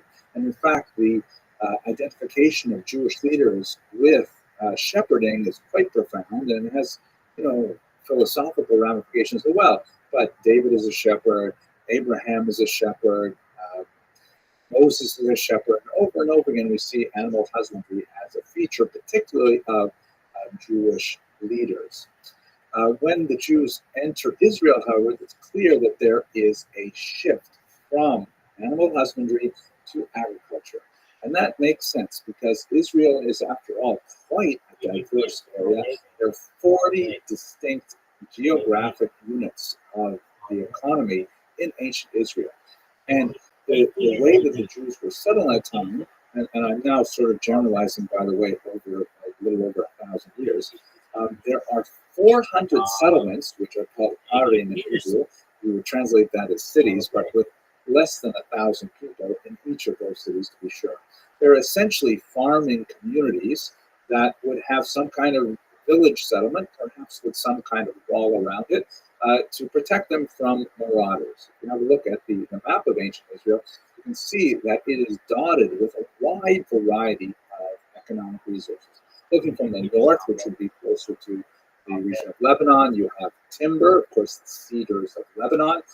You have mines for iron and copper, will be especially important once coinage begins to be produced. You have the so-called Tyrian purple, in Hebrew known as argaman, which is produced from a particular kind of sea creature that lives on the shoreline, and it's essentially harvested for its blood or some other bodily fluid that is then made into the techelet, the specific color that is used.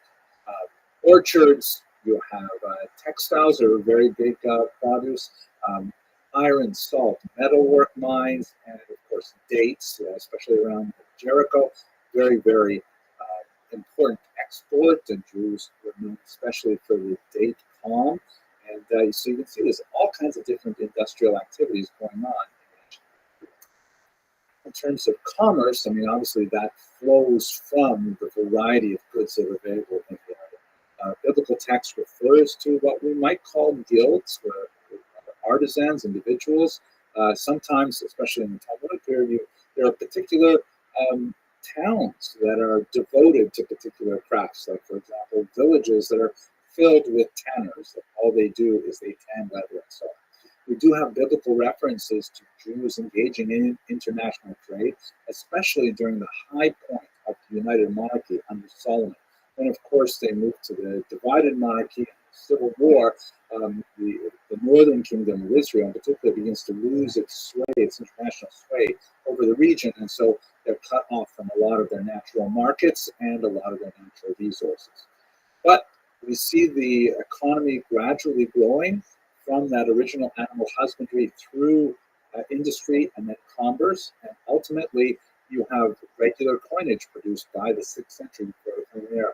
And I just want to show you this one great image. This was just discovered this month, a 2 shekel weight from the First Temple period. Obviously, it's the stone on the left there. Can you imagine what it must have been like to deal with these weights and measures in your daily shopping runs? Okay, I hope you found that interesting, and we'll continue by looking at family life in the next short video. Thank you for watching.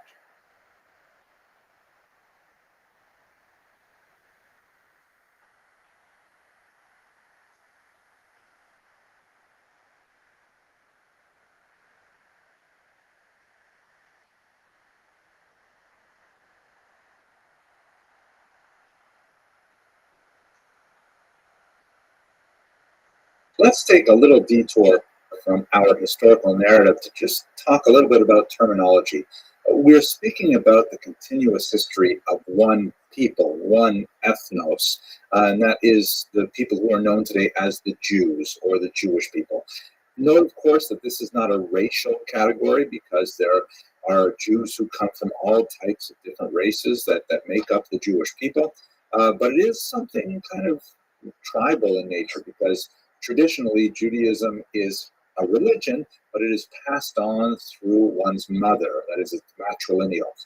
In the 20th century, the Reform movement added a patrilineal option to it, but that we'll get to, God willing, when we talk about the 20th century. But for now, I've been rather sloppy about referring to these people as Jews, even well before they would have used this term to describe themselves. And I think that's justifiable in the sense that we are talking really about one continuous group of people. But let's just sort out the names for those of you who want to get this exactly right. So the oldest term that is used for Jews is the term Hebrew. And this comes from the fact that Abraham crossed over the Euphrates River on his way to Israel. The word Ivri, which is used to refer to a Hebrew person, comes from the word avar, which means to cross over or to transverse. And we're talking about a Semitic people who appear in the land of Israel, the ancient land of Israel, but their origins from Abraham are, of course, in Mesopotamia, where he comes, as described in the book of Genesis, from the city known as Ur. So the term Ivri is used to refer to a person, it's an ethnos, but it's also used as an adjective. The term Ivrit means the Hebrew language, for example, although it's an adjective used to all kinds of things as well. So the term Hebrew is the oldest term, and this is what we see especially in the earliest books of the Bible. However, the term Ivri is often used in a retrospective fashion as well, and it's synonymous with Israelite and Jew, as we see in the book of Jonah in the first chapter, where he says to the other members of the boat, Ivri Anochi, I am a Hebrew, and I fear the God of heaven, right? So the term Ivri, although historically it is the oldest, and it is used later on in time as well, it specifically refers to this people that came from the other side of the Euphrates River. Now, the term Israelites is a little more complicated because the name Israel, of course, corresponds to Jacob. Jacob, the third of the patriarchs, has his name changed in a dramatic scene in Genesis to Israel, which means one who struggles with God. Fascinating kind of thing. We'll talk about that later. At any rate, Jacob and Israel are the same person. And the Bible will use the terms children of Israel, house of Jacob, more or less synonymously, although Rashi will explain that based on the Talmud, the children of Israel refers to the men, the house of Jacob refers to the women, things like that. And in fact, through much of the early parts of the Bible, the people who we call now Jews are typically referred to as the children of the patriarchs, Abraham, Isaac, and Jacob, also known as Israel. But it's also the term that's used to refer to the Jews once they settled in the land of Israel after the Exodus, after leaving Egypt. And in fact, we even have evidence from non-Jewish sources, such as the Merneptah stele shown here, that dates from the year 1209 before the Common Era, which has the first reference to the word Israel, referring to a people living in the land of Israel, probably towards the northern part of the land of Israel. So by the time we get to the late 13th century, Israel is definitely used as a term by Jews and non-Jews for this people. Hence the term Israelite in English, meaning one who pertains to Israel. The term also attains special significance because that's the name that applies to the northern kingdom. The Jews in the land of Israel suffer a civil war and a fracturing of their state in the 9th century after the rule of King Solomon. And the southern part is called Judah, as shown here, and the northern part is called Israel. All still one people. They recognize themselves as being part of 12 tribes, all descendants of the children of Jacob, Israel, but they call their political entity to the north Israel. And you can see this in the book of Kings, for example. There's a lot of discussion of what that kingdom of Israel is. So the term Israel, which is used prior to the division of the land into two separate kingdoms, it is especially used after the division. The term Jews becomes especially prominent after the 8th century when the northern kingdom is destroyed by the Assyrians. Here you can see in this map that the Assyrian kingdom expands and eventually conquers the northern part, the kingdom of Israel, and then ultimately destroys its sovereignty and will exile the Jews from there. And as you can see in this map, there is a significant portion of Jews, the so-called lost 10 tribes, who are sent into exile in Assyria in particular. However, what's not widely understood is that not all of the Jews were sent out of the land of Israel by the Assyrians. In fact, it's probably a number around 30,000, which would leave a much larger number still in the land. However, under the political pressure of the Assyrians, many of them fled to the south, to the region known as Judah, right? That's the southern kingdom. Judah, by the way, is Yehuda in Hebrew. J and Y often switch between Western European languages and Hebrew. So a lot of those people who were from the 10 tribes in the north made their way down to Yehuda, where there was considerable mixing of the peoples. So much so that long afterwards, you have a description of a person who is not of the tribe of Judah living in Persia, of course, the great Mordechai, who is referred to as Ish Yehudi, a Jewish man. So it's really in this time period, the 8th century and onward, when the name Judah is especially associated with Jews, no matter what tribe they may have come from. And in fact, tribal designations are gradually lost. By the time we get to a few centuries later, we have no idea which tribe any people come from, except for the tribe of Levi, which is another section. So that's basically how we get these three terms: Hebrews, Israelites, and Jews, all one people with different names they might have used for themselves at different points in time, but they would often use earlier names to refer to themselves later on in time. Okay, I hope that clarified things. Thank you very much for watching.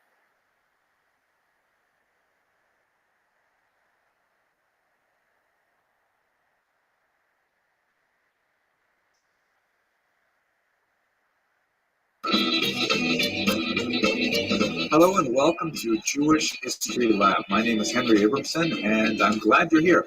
Let me just take a couple minutes to explain what exactly is going on in this site, and if you find it interesting, how you can get more involved. So first of all, what is this Jewish History Lab. What am I talking about here? So a little over a year ago, I was offered a contract from Koren Publishers in Jerusalem, a great publishing house, to produce a 3-volume survey history of the Jews, which I have creatively titled The Jewish People, A History. And I was really looking forward to getting involved in it, beginning to plan it and outline it and so on. And then COVID hit. And with the coronavirus, I had to kind of shift things around. But surprisingly, shifting it around has created some new opportunities that have really turned this into something different than I originally intended. And I think it's going to be absolutely fantastic. Specifically, when I'm involved in a creative project like writing or like making these lectures and things like that, I really depend heavily on the energy I get from my students. As Rabbi Hanina says in the Talmud, Tractate Tainus, I have learned much from my teachers, more from my colleagues, but from my students most of all.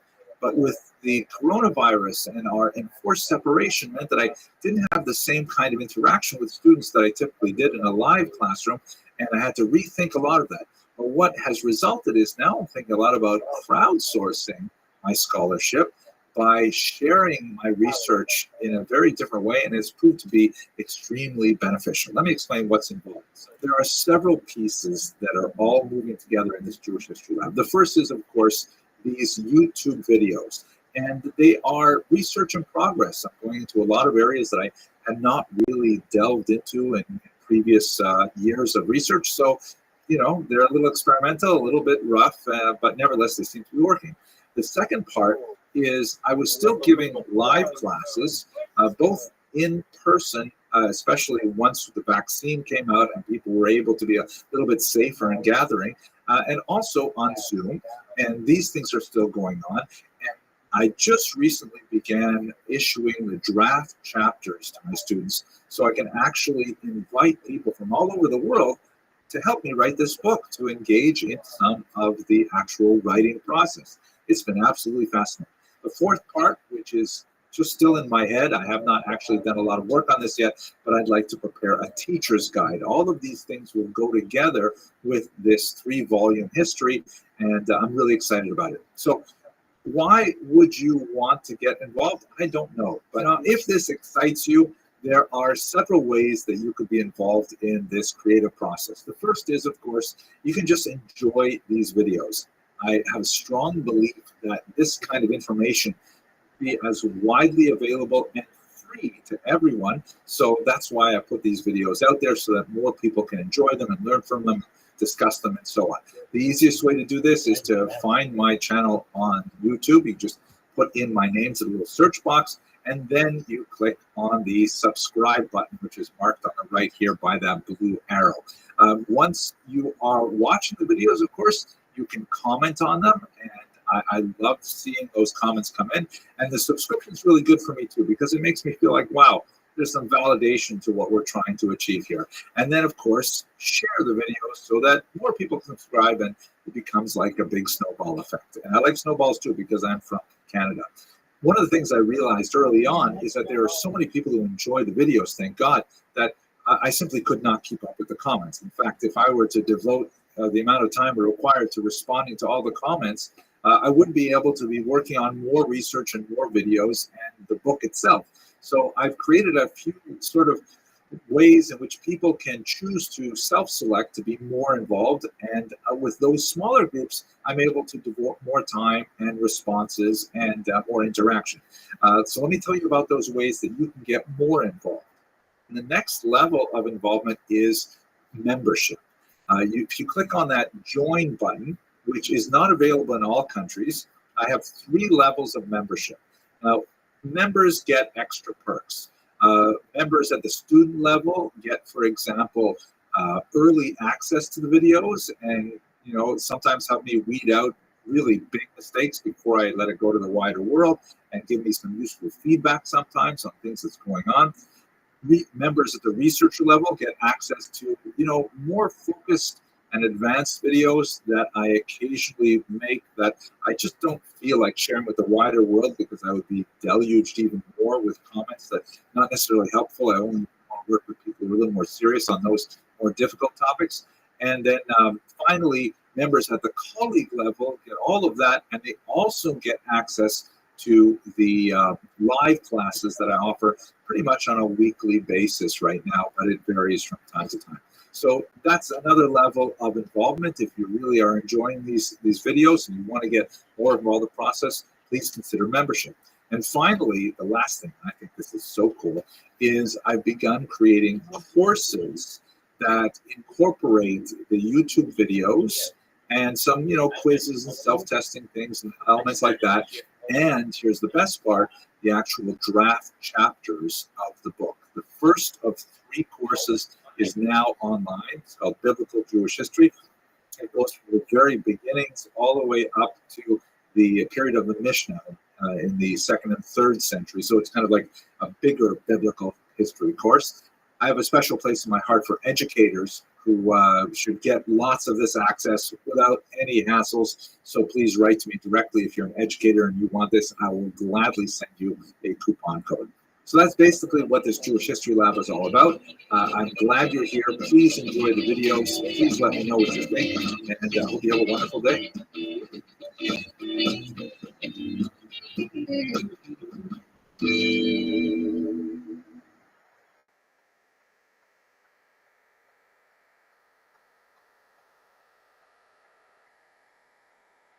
Let's take a few minutes to discuss the nature of the family in biblical Israel. Now, this is an incredibly complicated and massive topic that deserves a phenomenal amount of attention, but we're just going to be able to touch on it briefly within the scope of our historical survey.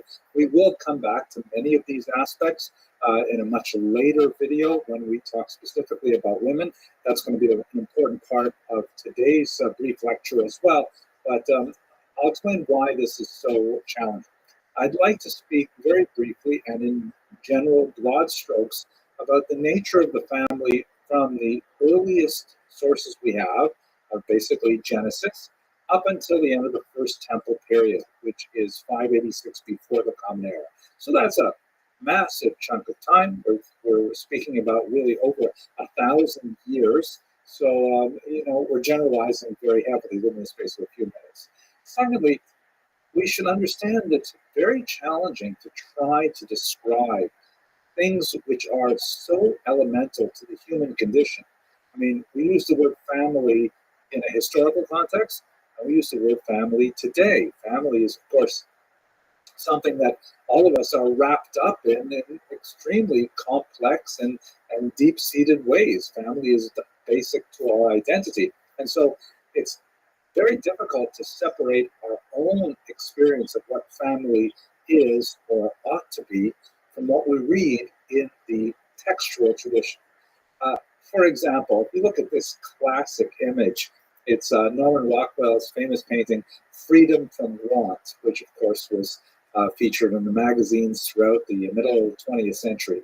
And this is obviously a Thanksgiving dinner, and you see the happy family around it, and the patriarch and matriarch with multiple generations of the family members around the table, all smiling as they enjoy this large turkey, right? That's the title is Freedom from Want. But this is clearly an idealized image of what a Thanksgiving dinner would be like, right? Everyone's happy, everyone likes each other, no one's on their phone, no one's arguing politics, no one's wanting to get back to the football game. This is kind of like what we want family to be, but it's not necessarily what family actually is. So there were elements of an idealized meal that are shown here that we'd like to sort of project backward in time, but it would be absurd to say every single Thanksgiving dinner, especially in the year 1943. Think of what that must have been like, at the end of World War II and the battle in the Pacific and all kinds of very difficult times for Americans. This is clearly an aspirational Thanksgiving dinner. So when we go back and look at the family in biblical times, we're kind of trapped within our own mentality of human experience. And then furthermore, we can't read past what the text actually gives us as data. The text is moreover layered. I mean, we have the biblical text itself, which describes family to some degree, perhaps aspirationally for then in the ancient period. But then it is interpreted through the Mishnah, which we're going to speak about in later classes, but then that doesn't reach a textual form until centuries later.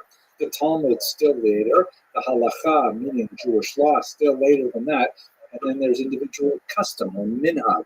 So these textual layers, we're reading all of these things backwards to try and ascribe what we think a family should be to sometimes very fragmentary descriptions that go back thousands of years. So with that kind of caveat, let's try to understand at least a few basic things about the family in the ancient world, which may be somewhat counterintuitive to what we think today in the beginning of the 21st century. Perhaps one of the most striking aspects of the family in the ancient world is that one of the relative non-issues is race.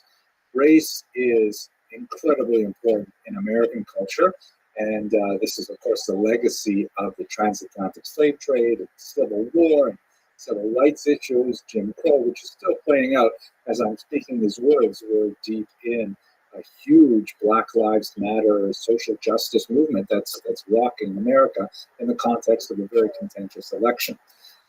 But race does not seem to be a significant category for the Bible. There are references to peoples, and there are occasionally references to skin color, but generally speaking, it does not seem to be a huge, issue. For example, here's a 17th century representation of Moses and his Ethiopian wife. In fact, she is described, Zipporah, as a Cushi. She's also described in another context as a Midianite, and there's some dispute over what exactly that means. But the commentators don't seem to be especially bothered by the idea that Moses, who is presumably Semitic in racial characteristics, would marry an African who could be, theoretically Nubian, as we see in this particular representation. So race itself is not nearly as important as peoplehood. That is, who is your ethnos? To which ethnos does one belong? But continuing with gender, that's a far more important thing in the definition of the family in the ancient world. Whether or not one is born male or female is huge. There's a lot of discussion, which I think we won't be able to discuss it here for now, but heterosexuality is considered the norm, and homosexuality is deeply frowned upon, especially male homosexuality. There is a discussion in the Talmud later of multiple genders besides simply male and female, and perhaps we'll get to that when we get to more Talmudic discussions. But for the time being, let's focus ourselves on two sexes, male and female, and they're considered to be exclusive for the institution of marriage. However, that marriage can be polygamous. That is, one husband and multiple wives, as in the famous story of Jacob marrying two wives, Rachel and Leah, shown here in Michelangelo's representation. And in fact, there's kind of like a half marriage status, which is called a pilegesh in Hebrew, or a concubine in English.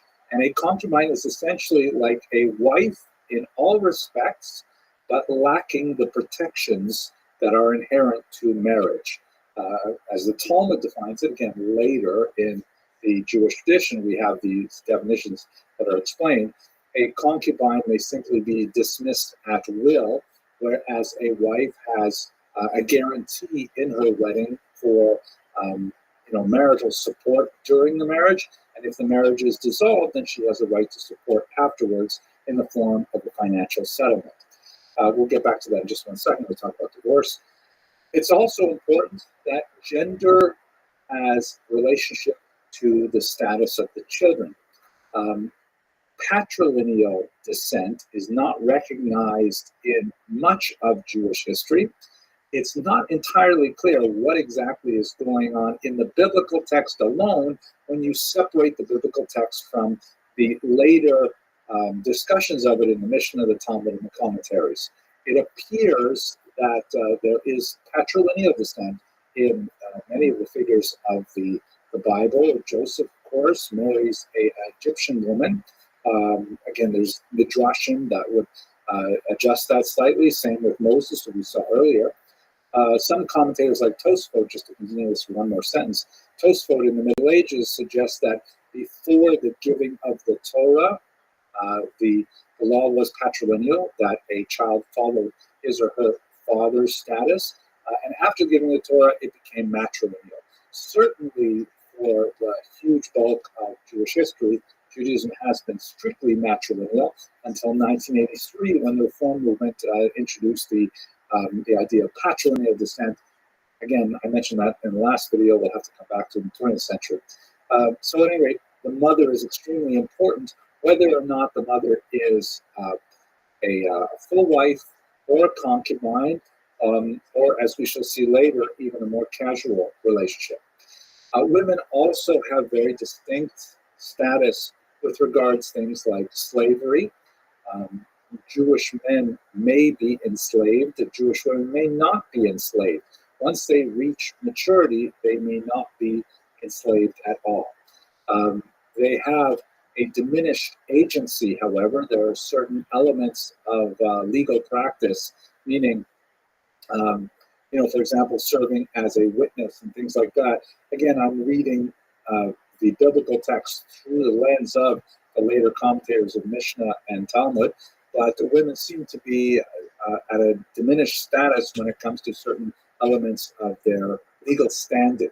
And similarly, in terms of inheritance, the general understanding of women in the biblical period is that women are almost always existing, and it's considered to be an ideal status to be within the shadow of another male, either within the shadow of their father, that is, under the protection of their father, later under the protection of their husband, and finally in a widow status, then under the protection of their adult sons. There are always men who are protecting women.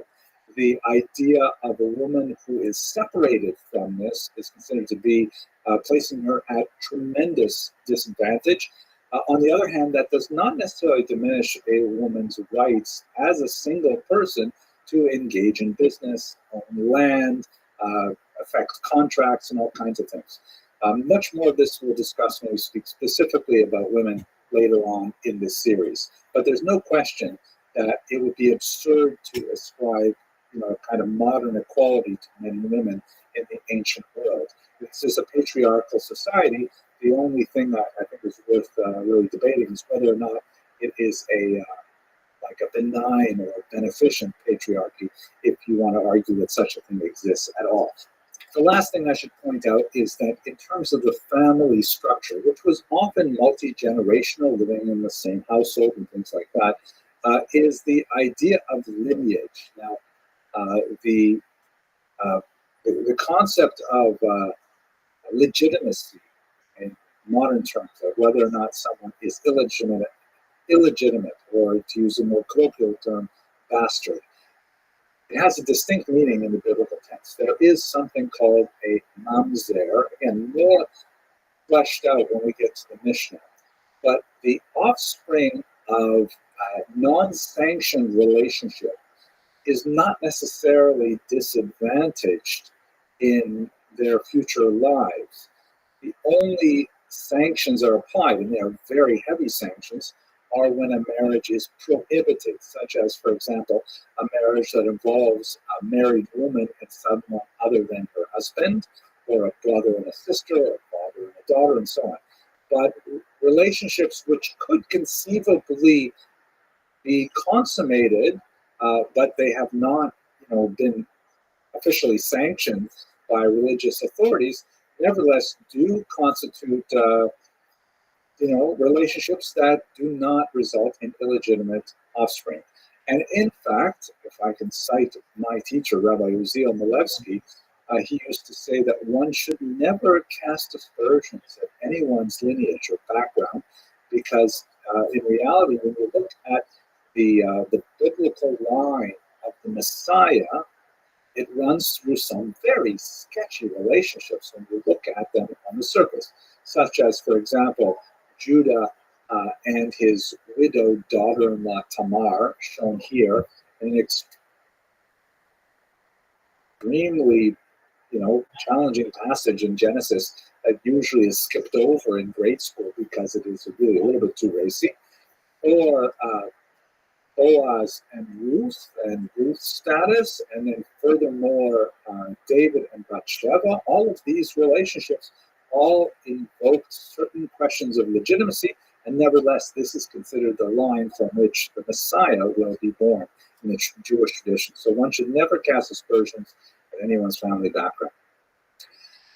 Okay, I hope you found that interesting. And we will continue with one final discussion of daily life in biblical history. We're going to look at ritual life very briefly. Thank you for watching.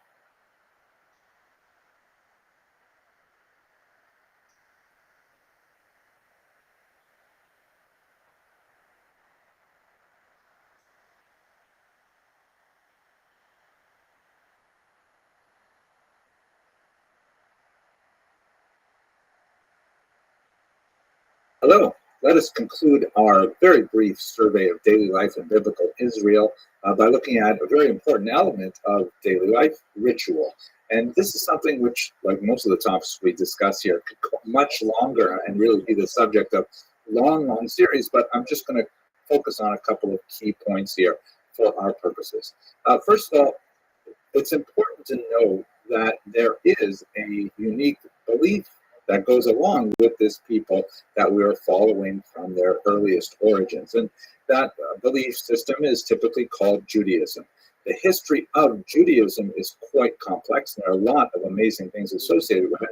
But let's point out just a few really important ones. First of all, to note that, and this is often not understood by viewers from the outside, Judaism, of course, its key text is the Torah, which is normally understood to refer to the first 5 books of Moses. So if you pick up your typical Bible, whether it is a Jewish Bible, a Christian Bible, of whatever denomination, the first 5 books will likely be Genesis, Exodus, Leviticus, Numbers, and Deuteronomy. That is the Torah.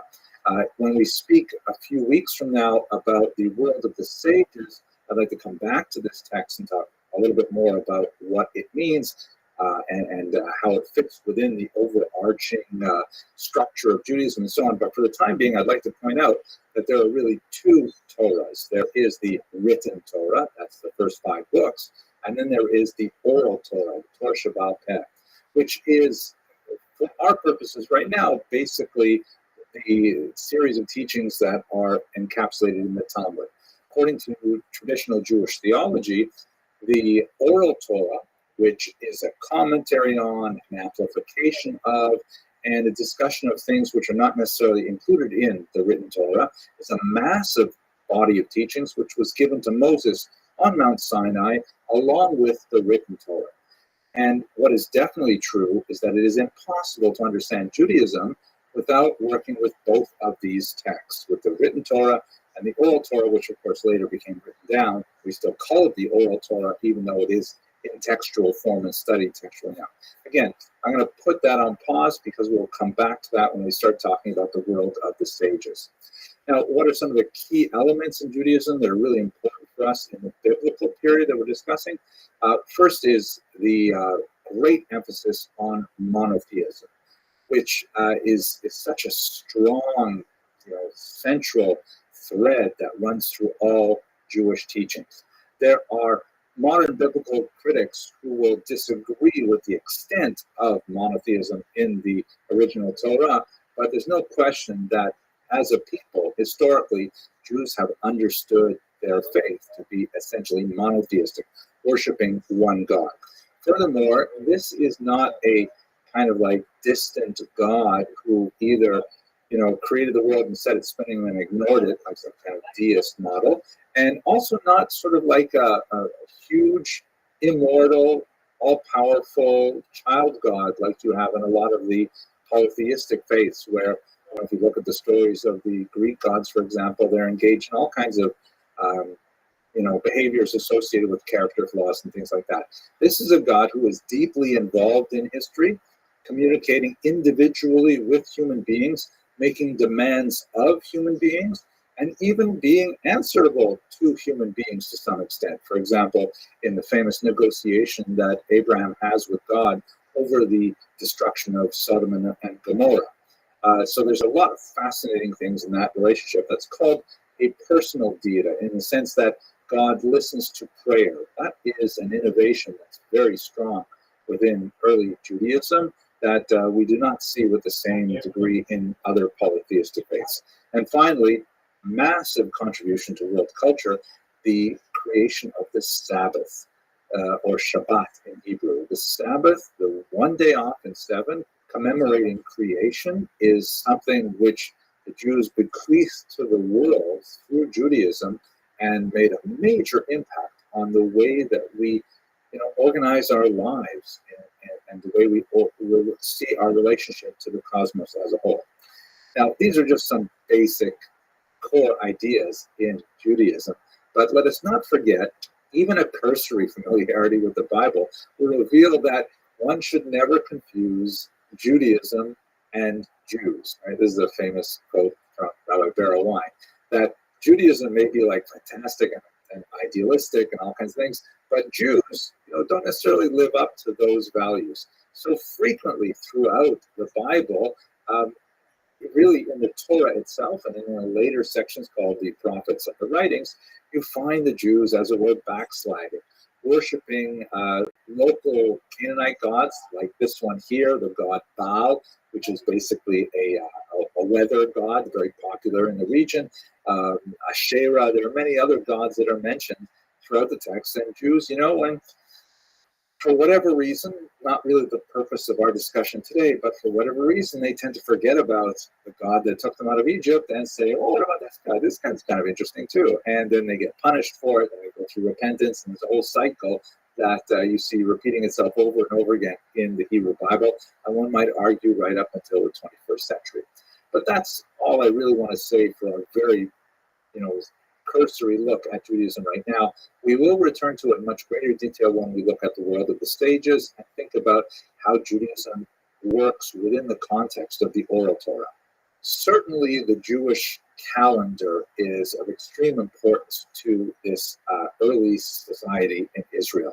It's an agricultural economy, and the 3 pilgrimage holidays signify tremendous meaning within the context of the Torah, and particularly the written Torah, but also happen to coincide with the agricultural season. So the joyous bringing of the first fruit on Shavuot, for example, the harvest season, Sukkot, all kinds of interesting things like that. Of course, the most well-known outside of Judaism is certainly the holiday of Passover, which commemorates the departure from Egypt. It's a spring holiday, and we discussed it before, how it's such an important ritual, because at the Seder table, it's a home-based ritual where the family has to go through the story of the Exodus.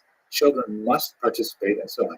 This is, if you look at this fantastic image, this is from the famous and somewhat confusing Bird's Head Haggadah, 14th century Germany.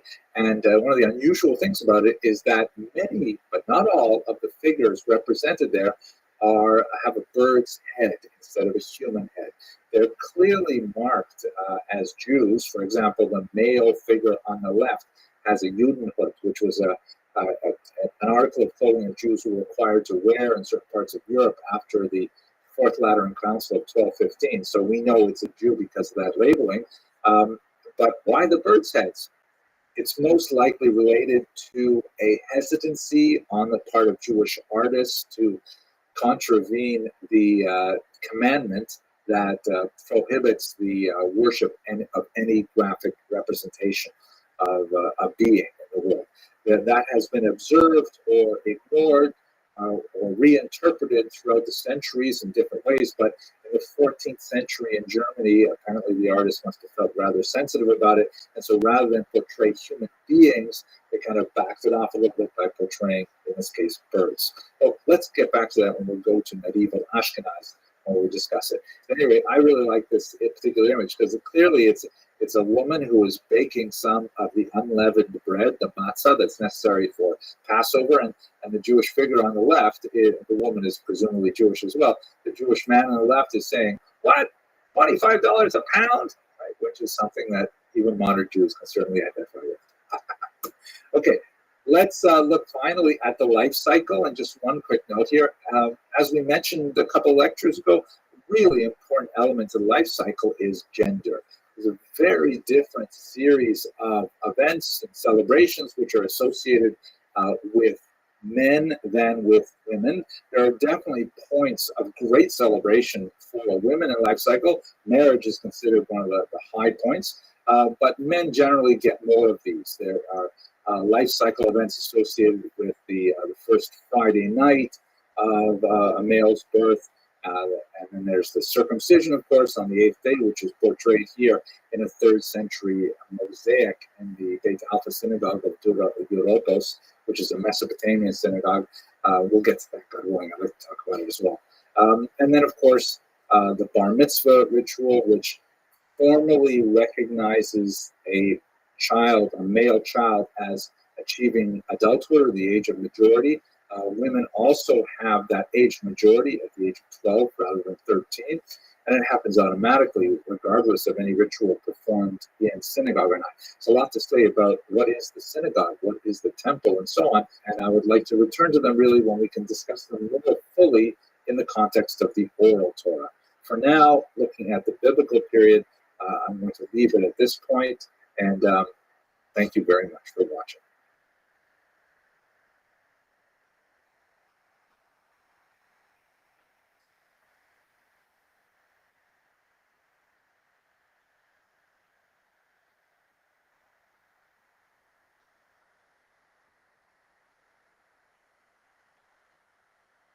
Okay, let us continue with our discussion of the political and social history in the northern kingdom of Israel. And I'd like to make a few key points, but really focus on the dissolution of the northern kingdom with its invasion by the Assyrians and the exile of the 10 northern tribes and the importation of the Samaritans. We're going to explore those in a little more detail in subsequent videos. But for now, let's just have a look at a few key ideas. First of all, let's just look at something that's important for the 8th century and from the perspective of the outside of the Jewish world. We'll look at some of the Assyrian documents.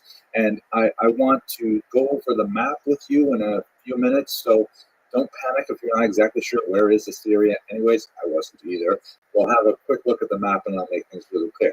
So in this amazing monolith, the Kerch monolith, which celebrates the achievements of the Assyrian king Shalmaneser III, who was very important for Israel, there is a discussion there of the Battle of Karkar, which was in 853 before the Common Era, and a few battles that were subsequent to that particular conflict. This describes a period in which Shalmaneser participated in battles not in Israel, elsewhere in northern Syria for the most part, against a multi-state or multi-regional alliance of 12 kings. And what's especially interesting for our purposes, this alliance was led by the Hatti and the sea coast, which would have been Syria and, of course, along the Mediterranean coast. Listed among the 12 kings there is King Achav, the Israelite, right? Remember Achav, Ahab, married to Jezebel, was one of the last kings of the northern kingdom of Israel.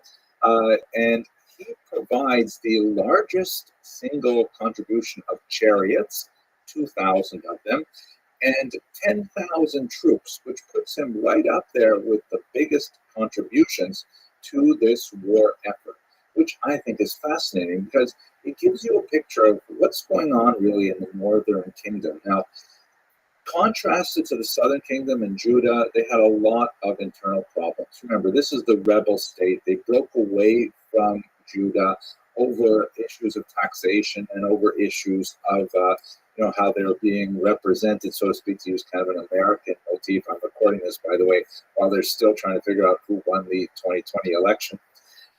The northern kingdom had quite a bit of tumult in the 9th century, especially when compared to the southern kingdom. Unlike the south, they did not have the same degree of attachment to the idea of a Davidic rule through the tribe of Judah. Obviously, the southern kingdom was ruled by Judah, and they had ongoing conflict, Judah, over the bordering territory of the tribe of Benjamin. Sometimes they would ally themselves with the south. Sometimes they would actually fight with the south. There's a lot of things going on. They also have turnover of the dynasties, as in many cases, generals were heavily involved. The northern Israel army was quite powerful, and from time to time, the leaders of the army ended up taking over the leadership of the entire region. So there's a lot of internal, disruption going on in Israel itself during the 200 years that we're describing now, between the middle of the 10th century, when the kingdom split, until the end of the 8th century, when the kingdom was destroyed by the Assyrian invasion. But even in the midst of this tumult, you can see that the northern kingdom of Israel is a player regionally at this point. They are getting involved in larger geopolitical conflicts. They are making big alliances like King Solomon made. They are engaged in far-off conflicts, which gives you some kind of picture of what the northern kingdom of Israel was like within the larger context. Here's an interesting find which points to the instability of the 9th century in Israel, discovered by Naama Yahalomak. Shown here is this fascinating figurine we just discovered a few years ago here, and the crown around his head there indicates he's clearly of royalty. Very beautifully preserved little 5-centimeter figurine. Now the big question is, though, he's clearly a king. Which king is he? So just looking at this period alone, it's possible that he could be an Israelite king. This was discovered in the northern part of Israel, which had fallen under sway of the Syrians in Aram. I'll show you a map in just a second. It could have been one of the kings of the kingdom of Israel, as mentioned in the Kurk obelisk. Could have been Achab. It could have been his son Yehu, who mounted a ill-fated rebellion. It could have been one of the kings of Aram that had invaded Israel, and as the regional treaties between the various 12 kings began to break apart, could have been Ben-Hadad or Hazael, which were the foreign kings that ended up dominating the northern part of Israel, or it could have been a king of Tyre, perhaps Itobal. All of these are possibilities, and it gives you a sense of what kind of chaos was going on in Israel, with tremendous dynastic upheaval and regional conflict and foreign invasion and so on. Okay, I've kept you waiting long enough. Let's have a look at the map and try to sort these things out. I'm going to focus on the invasion of 720 from the Assyrians, and we will follow up with some detailed discussion in the next 2 videos. But I want to give you a sense not only of that, but also its relationship to the Babylonian invasion that would occur another couple hundred years later. So here's our heroes in Jerusalem and Samaria, the kingdom of Judah, of course, in the south, with its capital at Jerusalem. We will return, of course, to have a much longer discussion of Jerusalem and Judah in subsequent videos. And then in the north, with the capital in Samaria, you have the kingdom of Israel. Now, to their north is a larger regional kingdom, the kingdom of Aram, at times in alliance with either Israel or even with Judah, and at times hostile. And in fact, in the period that we're describing now, this is when Aram would invade the kingdom of Israel and dominate it significantly. But further north, and remember, this northern trend is all following the Fertile Crescent, so it kind of curves around an open-ended hairpin turn and then begins to go to the south following the Euphrates and the Tigris rivers. You have the kingdom of Assyria, with its base in the very old city of Nineveh, famous from the book of Jonah. And ultimately, Aram would get into trouble with Assyria and would be conquered by Assyria. Are you getting the image now of kind of like the little fish is eaten by the bigger fish, is eaten by the still bigger fish, and so on? If you aren't, think about that, because that's exactly what's going to happen here. Aram will swallow up northern Israel, and then Assyria will end up swallowing up Aram, and with it, northern Israel. And then the biggest fish, which we're going to come back to in a few lectures from now, is, of course, Babylonia. The Babylonian Empire centered in the city known as Babylon, would eventually take over Assyria, which had taken over Aram, which had taken over northern Israel. And they would have huge consequences for the history of the Jews. Let us also mention, however, with the Assyrian invasion, there are two really important population transfers. That's kind of a neutral term. From the perspective of Israel, this is the exile of the 10 northern tribes that we're going to talk about in the very next video. I said that so many times this video, but you get the idea. All these things are all happening at the same time. According to the biblical account and from some fascinating non-biblical sources, the Jews from the northern region of Israel, and it's not the entire population, as we've mentioned a couple of times. It is several tens of thousands and particular segments of the socioeconomic profile of the Kingdom of Israel. They are exiled to places like Gozan, the river Chabor, the capital region in Nineveh, and then further to the east to the region of the Medes. These are all where we know that the 10 tribes, or the representatives of the 10 tribes, were exiled to, and we'll follow those up in the very next video. At the same time, part of the Assyrian strategy for dominating their conquered regions, which we see in other parts of their history as well, is not only to remove the local leadership, the elite that could potentially organize a rebellion, but to bring into the region a foreign population that destabilizes a lot of the local relationships and alliance and so on. And this would be the population known as the Samaritans, who probably come from a region called Kuta. There are some questions about their origins, but Kuta is where, according to the dominant opinion, the Assyrians took their local population, conquered from the south, and forcibly shipped them to Israel to center around Samaria. In fact, in Talmudic Aramaic, the Samaritans are typically called Kutim, which is plural for Kuthites, people who come from this region. Okay, so that's what's going to happen after 720. We're going to pick it up by looking at the story of those yellow arrows in the next video. What happened to the 10 lost tribes? Thank you very much for watching.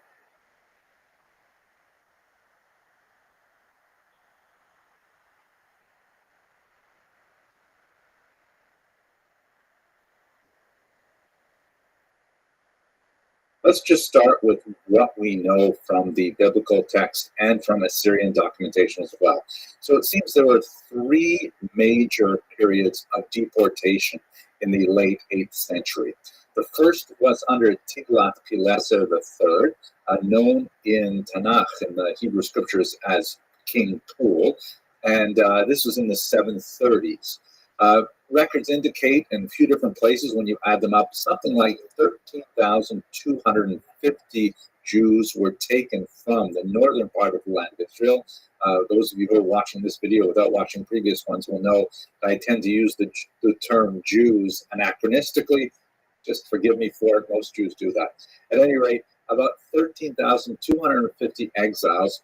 Appears that all of them were males, were taken from the northern region. It appears also that the Jews had some experiences, we saw in the last lecture, in the military field in particular. They may have excelled especially in charioteering, and it could be that, just supposition, that perhaps he took some men of military age over families and things like that.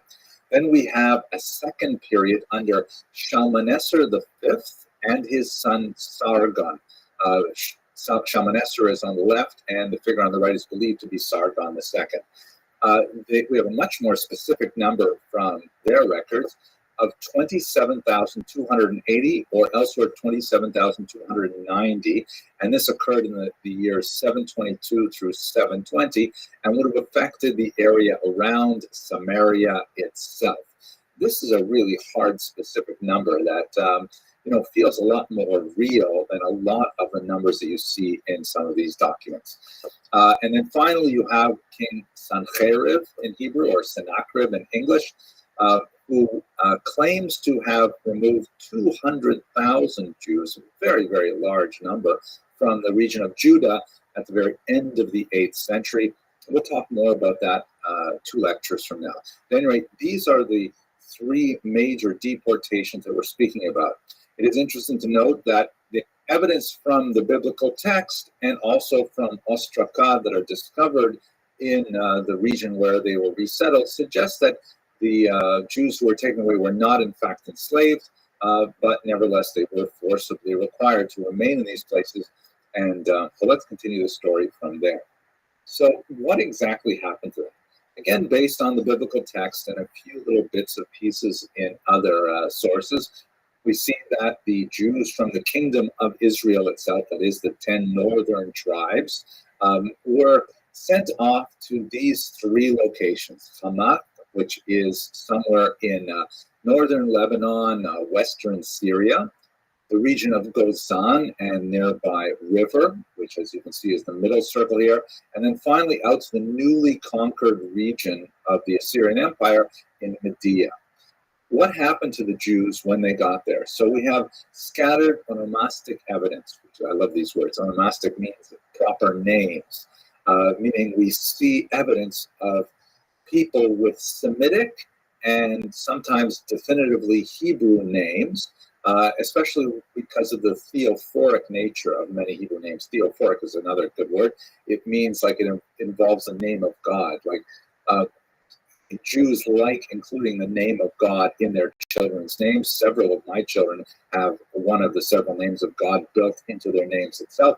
Like, for example, a common name, Michael, not the name of one of my kids, but means Michael, which is who is like God, right? So it's very common to have a name like that. Or Kal-El, for example, Clark Kent. So when you look at some of the ostraka that are discovered, such as this one discovered in the city of Nimrud, dating from the late 7th century, often the texts are in Aramaic, very rarely in Hebrew, and there's clearly some Hebrew names, or at least Semitic names included there.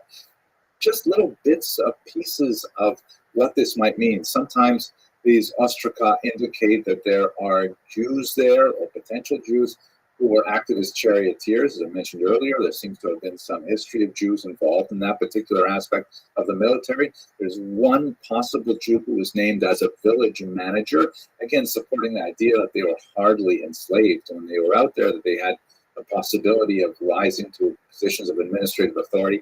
And one especially fascinating passage that refers to a Hosea, very Jewish name, who redeems a woman named Dinah from slavery, right, paying a ransom for it.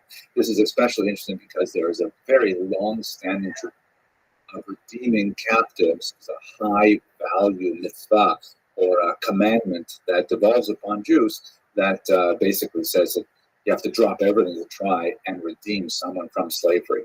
At any rate, these are kind of like just little bits and pieces that suggest that, yes, the story has historic validity. Jews were living in these regions, that the biblical text and the Assyrian documentation coincides, but unfortunately we don't know a lot about what exactly happened to them. If we look at the map with contemporary political boundaries overlaid, we see that these exiles would have been settled in northern Lebanon, southern Syria, which is not terribly far away from Israel. It's easily conceivable that they could have migrated back over centuries. We see them on the border of Turkey and Syria, perhaps in the Kurdish regions, and we see them out in western Iran as well. So most historians assume that the vast majority of these exiles simply assimilated into the larger populations in which they lived. This is actually a very common element of Jewish history, particularly in the diaspora, where Jews over a period of generations simply lose their attachment to their ancestral peoplehood and simply blend in with the populations around them. There are some very significant exceptions, and when we get a little further on in this class, when we start talking about the post-Roman exile after the First Roman-Jewish War, and especially after the Bar Kokhba rebellion, Jews began to develop actual social strategies to maintain their group integrity, which stood them very well over the next 2,000 years, preserving their integrity as a social group, but not perfectly. So, and by the way, going backwards in time, there is a long-standing midrash that says that 80% of the Jews living in Egypt not to leave with the Exodus. That is, only 20% of the population actually took Moses up on his word and followed him out into the desert and ultimately into Israel. So the story of Jewish assimilation into the background population is very common and very plausible. However, this rabbit hole goes really deep. And I don't want to take it very far in this particular lecture, but I hope to return to it several times as we go through the entire saga of the Jewish history, because the legend of the 10 lost tribes has been a dominant motivating idea that you see in all kinds of Jewish movements. For example, the movement of the 20th century Hasidic rabbi, Rabbi Menachem Mendel Schneerson, shown here, who is one of the greatest leaders of the Chabad movement, and in reality, one of the greatest leaders of the Jewish people in modern times, who mounted several campaigns specifically to find assimilated Jews and also to reach out to non-Jews and to educate them, at the very least, in their connection to the Noahide commandments, and possibly to uncover people who wanted to convert, although that was never an explicit goal, because after all, Judaism is not a proselytizing religion, with one significant exception that we'll get to in about 4 or 5 lectures from now. At any rate, they're based very heavily on this idea in Hebrew of the kibbutz galuyos, the gathering together of the exiles, which you find several times in the biblical text. I give you one verse here from the book of Ezekiel, Yechezkel. I will take the children of Israel, right? Notably, the Bnei Israel is the Hebrew term used there, but it has that feeling of the northern kingdom as well, from among the nations where they have gone, and I will bring them all around and return them to their land.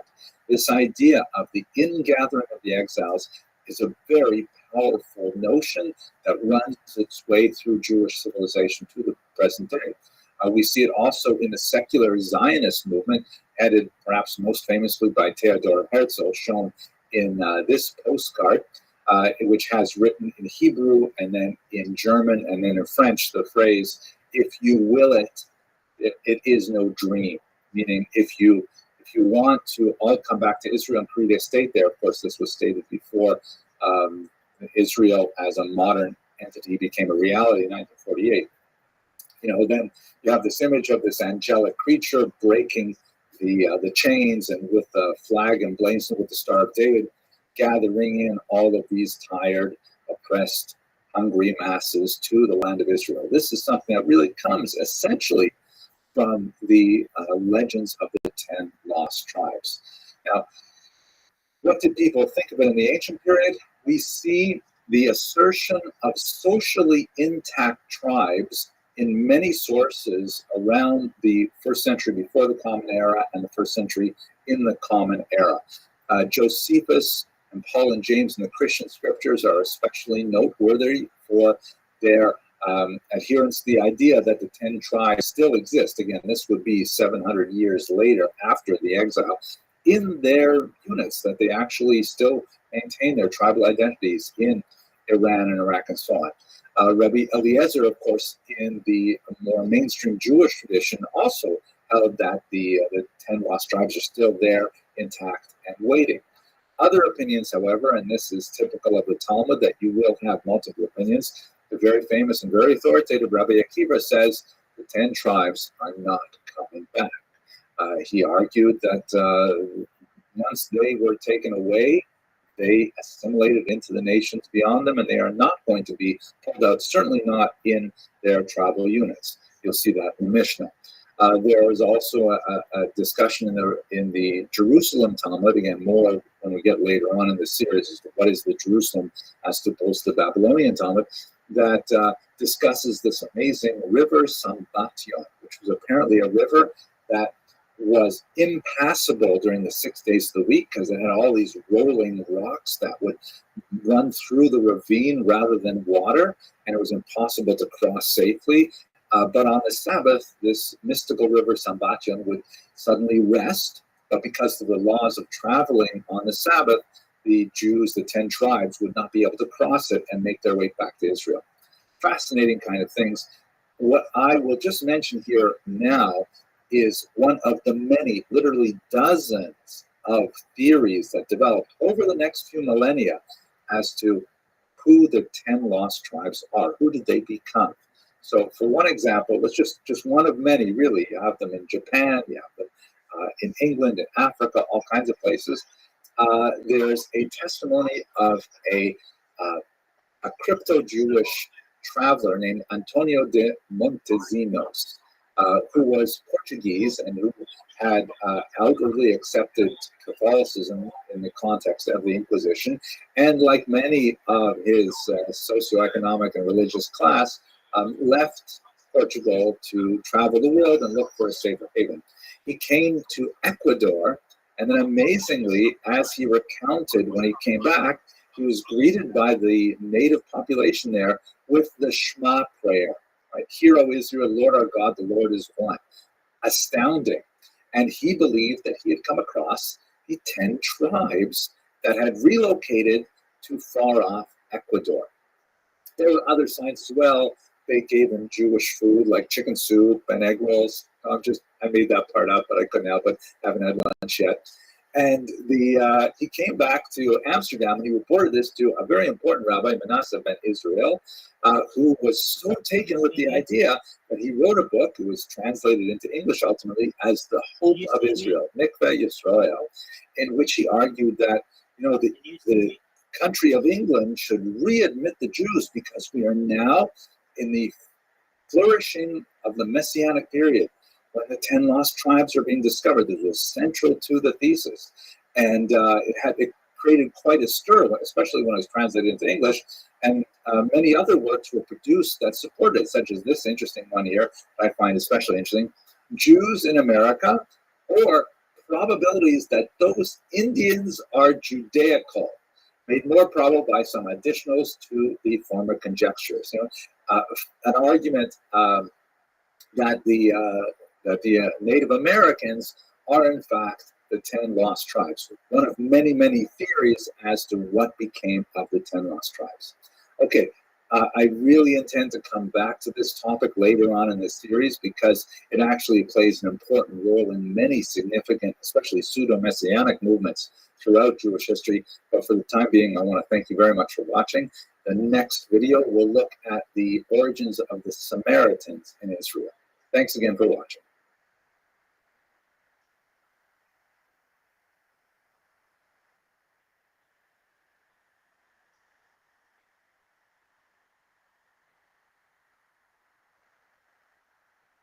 Let us just look at one more aspect of 8th century Israel before we move on to a discussion of the Babylonian period. One of the fascinating chapters, in some places it's just a footnote, in other places it's extremely important, is the Samaritan community, which has a fascinating origin story, actually multiple origin stories, and the intersection between the Samaritans and the mainstream Jewish community are quite significant in the ancient world. Let's have a look at who these people are and where they came from. So the Samaritans are quite an old people. They certainly stretch back into biblical times, and there are still several hundred of them living in Israel today, centered around the city of Nablus. In Hebrew, the name of that town is Shechem, and especially Mount Gerizim, Har Gerizim, which is also figured in the Bible and has some extremely important moments throughout its history. Where did they come from? Who are these Samaritans? So the biblical account of their origins is described in the second book of Kings, chapter 17, towards the end, where there's a discussion of the exiles of the Israelite nation, the 10 tribes from the northern kingdom going out to Babylon. We talked a little bit about that in the previous video. At the same time, there was a population transfer. This was a very well-known Assyrian technique to try and control their rapidly expanding empire. They would take out, especially the elite or the leadership of a particular community, and they would transplant another community with limited ties, with different loyalties, a minority, and it would break up the traditional power structures. So they brought in, as described in the Book of Kings, people from the region of Babylon. That's a city. Babylonia is the region or the empire, and a city called Kuta, which will be significant because the Samaritans in Talmudic literature will be called Kutim, meaning those who come from Kuta. And they settled them in the region of Samaria to replace much of the local population for reasons that we have discussed. Now, that is basically the Jewish account as described in the Bible. The Samaritans, on the other hand, have a different account. There are several of them, but one of the most well-known is that actually they believe they go back to the original 10 tribes of Israel. They were Jews like all the other Jews, but there was a conflict over who was going to be the high priest. And Eli, who figures very prominently at the beginning of the book of Samuel, he took the Aron Kodesh, the tabernacle with the tablets of the law in them, and moved them south to Shiloh, away from Har HaGrizim, from Nablus, and created a separate religion altogether, which we now call Judaism. The original inhabitants, the Samaritans, say they just kept moving along with their original Torah, and so they don't hold with any of this foreign importation theory. They believe that they are actually the original Israelites who are observing the old-time religion, and it is the rest of the population of Israel who are the innovators who have perverted the traditional religion. It's fascinating, and of course the material goes so far back, there are no written sources for this, but nevertheless this is a very different account of their origins. Not surprisingly, the Samaritans and the Jews, the people living in Judah and Benjamin, and the people living now in the Assyrian-dominated northern part, the northern kingdom of Israel, are not getting along so well. There's all kinds of conflicts between them that just expand over the centuries, as we shall encounter as we go through these lectures. But we should note that the religion that the Samaritans practice is very similar to Judaism in a lot of ways. They have, for example, a Torah, which is in many ways really close to the Torah that the Jews revere. It also shows evidence of being closer to the Greek translation of the Torah, a few other interesting things like that. But obviously there are massive diversions. For example, the 10 commandments are actually the 9 commandments, because a few of them are combined to get a smaller count, although coveting is actually increased. They made coveting a little bigger and separated out different kinds of coveting. But commandment number 10 is wholly new. It isn't in the Jewish Torah, and that is the reverence for Mount Gerizim. And of course, on that holy mountain, they still practice a lot of the ancient rituals that Jews associate with Har Zion, the Temple Mount in Jerusalem. Fascinating kind of differences between them. Also, huge difference, the Samaritans lack the oral Torah, which is so central to understanding Judaism. We're going to come back to that in about 4 lectures or so and try to understand what is the oral Torah, how does it shape the Jewish approach to their religion, and so on. But for the time being, the Samaritans have a kind of a parallel Torah, but without the oral Torah. And as you can see, even from their mode of dress, holding up the Sefer Torah, there are certain similarities that, harmonies between them. That harmony was not always achieved in real life. We're going to talk about the ongoing conflict with the Samaritans as we move through the Babylonian and the Roman period in particular. But for now, I'd just like to point out a couple of things. First of all, in the Talmud, there is a long-ranging debate that seems to take a couple centuries to resolve on the question of who are these Kutim? Who are these people, the Samaritans? Again, they're named in the Talmudic tradition after the city of Kuta. There's a body of rabbis who feel that No, they did actually accept the Torah when they came to the land of Israel. Other rabbis, pointing once again to the Book of Kings, say that their conversion was motivated by fear. According to the biblical account, they were attacked by lions. They weren't sure what to do about it. So and conversion was a way of saving themselves. And so some rabbis would say that the conversion is not valid. And so there's a long debate going on. There's some really interesting discussions there. Do you count them, for example, as a quorum to say the special prayers when saying a blessing after a meal? Do they count in that or not? Essentially, do they count in a minyan? Fascinating kind of questions. In the end, the conclusion is no, the rabbis do not consider the Kutim to be Jews, but the fact that they have this long-running discussion is indicative of how close they came to that status. There's ongoing political and social tensions, in particular when there is a triangular power relationship, when there is a third party like the Persians or like the Greeks or like the Romans who are involved, and the Samaritans and the Jews sometimes find themselves jockeying against each other for power within a larger context. And there's some fascinating stories also, according to the Talmud, about the Samaritans interfering with some basic Jewish communications, such as lighting fires on the top of mountains as signal flares to indicate the beginning of a new month by the sighting of the moon in Jerusalem, but lighting them at different times, which threw off the communication system completely. It's kind of like people, making prank calls or something like that, or robocalls. Well, maybe not exactly robocalls, but you get the idea. One last detail, which comes from the 1st century, from the Christian scriptures, which gives you an indication of how the Samaritans were regarded. It is, of course, the parable of the Good Samaritan. In English, the term Good Samaritan means someone who goes out of his way to help out. There are hospitals named after the Good Samaritan and so on. The parable goes in the book of Luke that there's this guy who's like mugged and bleeding on the road. And you can see here in this particular picture by Van Cort Bende. I don't know who that is, but I think it's a fascinating picture.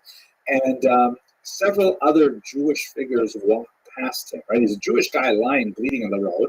And there is a Kohen who walks by and says, oh, I don't want to get involved. And there's a Levite who walks by and says, no, I don't want to get involved. And it is the Samaritan who steps up and says, oh my gosh, this man is hurt. I better take care of him. He picks him up, takes him to an inn, and so on. When you read that story, the important note is that when the gospel was written, the Samaritans were basically the enemies of the Pharisees. They were people that they never got along with. And the point in the book of Luke is that it is the Samaritan, it is the person you would least likely to help out, who actually helps the stranger. And the other people let him down. And so it is a good Samaritan, with the emphasis on the word Samaritan. Or if you want, it's a good Samaritan as opposed to all the others. That's so surprising about the book of Luke. We're going to talk a lot more about reading the Christian scriptures from a Jewish perspective in a few lectures, but for the time being, I just wanted to leave it here. Okay, we're going to come back to the Samaritans a lot as we go through the Persian and the Greek and the Roman period, but for now, I just want to say thanks very much for watching, and I hope you enjoyed this brief video.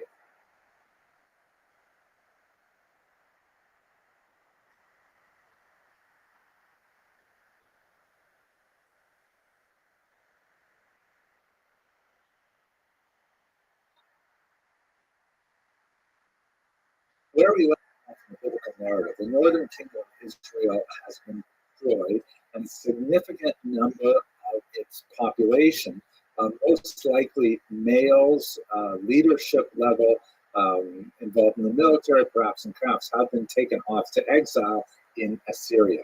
There still remains the southern kingdom, known as Judah, that will retain some degree of self-governance between the years that it is invaded by King Sennacherib in the year 701 before the Common Era, until it will be invaded by Nebuchadnezzar in the year 586. So let's turn now to the south and try to understand what happened to Judah in these crucial years between the Assyrian invasion and later the Babylonian invasion.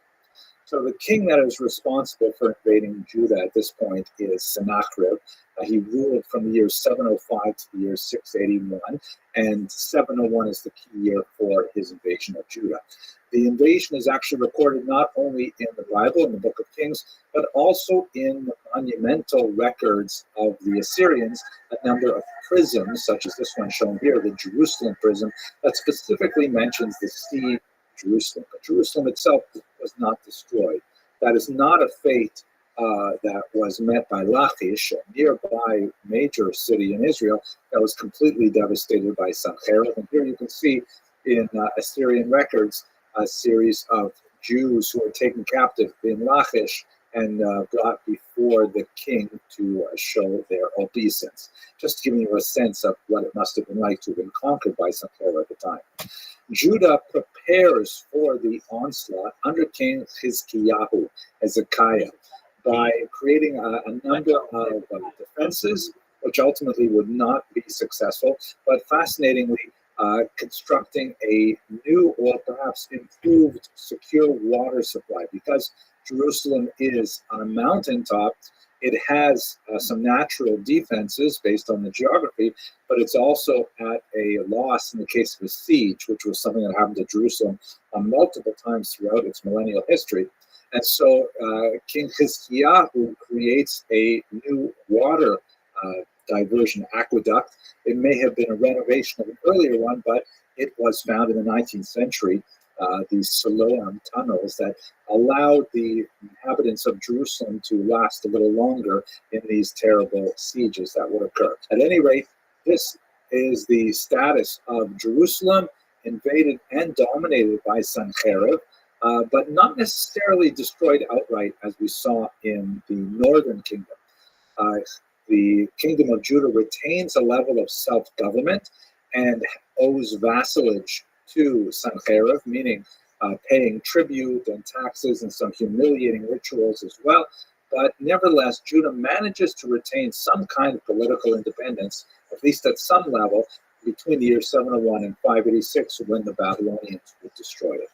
This is a golden age for prophecy in Judah. There's a tremendous number of prophets who are active at the time and whose sayings and teachings were recorded in the Hebrew Bible. Two of the most famous are Isaiah, Yeshayahu in Hebrew, who is shown here in this remarkable ceiling painting by Tiepolo that shows a famous scene at the very beginning of the book of Isaiah where an angel burns Isaiah's mouth because he speaks poorly of his compatriots. And this is kind of like an interesting dynamic that happens among the prophets. Some of them are like royal prophets that speak directly to kings and appear to be somehow associated with the court of kings to put them on the straight and narrow. And others seem to be like just, popular wandering teachers who inform the population of their wrongdoings and of their need to repent and so on. There are a huge number of barely named prophets in the Bible, and the allusion to much larger groups who have no name whatsoever. Prophecy seems to have been some kind of like moral enterprise that was very, very common in Judah. Isaiah is among the most famous of them. Also note in this interesting painting that he's holding open a codex, an early book. Highly unlikely he would have a book in this form. More likely it would be a scroll. But also unlikely is it the author's attempt to perhaps draw Paleo-Hebrew characters. That is the earliest Hebrew alphabet that we have from this period. It's actually gibberish. Those are not letters at all. Other artists, such as Raphael, shown here, portrayed Isaiah more accurately, at least in terms of his Hebrew literacy. This particular painting, which has Greek on the top and a very Christological kind of reference, and some carefully placed little white blocks with titles in them. And you can see he's holding up a scroll, which actually has, in Hebrew, a passage from the book of Isaiah. It is slightly strangely written, like the spaces between the words are not well defined. And if you look at the first word there, it says pischu, which means open up. but the final letters written just a little bit wrong. It looks a little bit like a resh, which is a nonsense word. But nevertheless, at least there's a much graver attempt here. I'm quite fascinated with who exactly wrote this Hebrew. Was it someone imitating the Hebrew script? Was it someone who was personally knowledgeable, a scribe?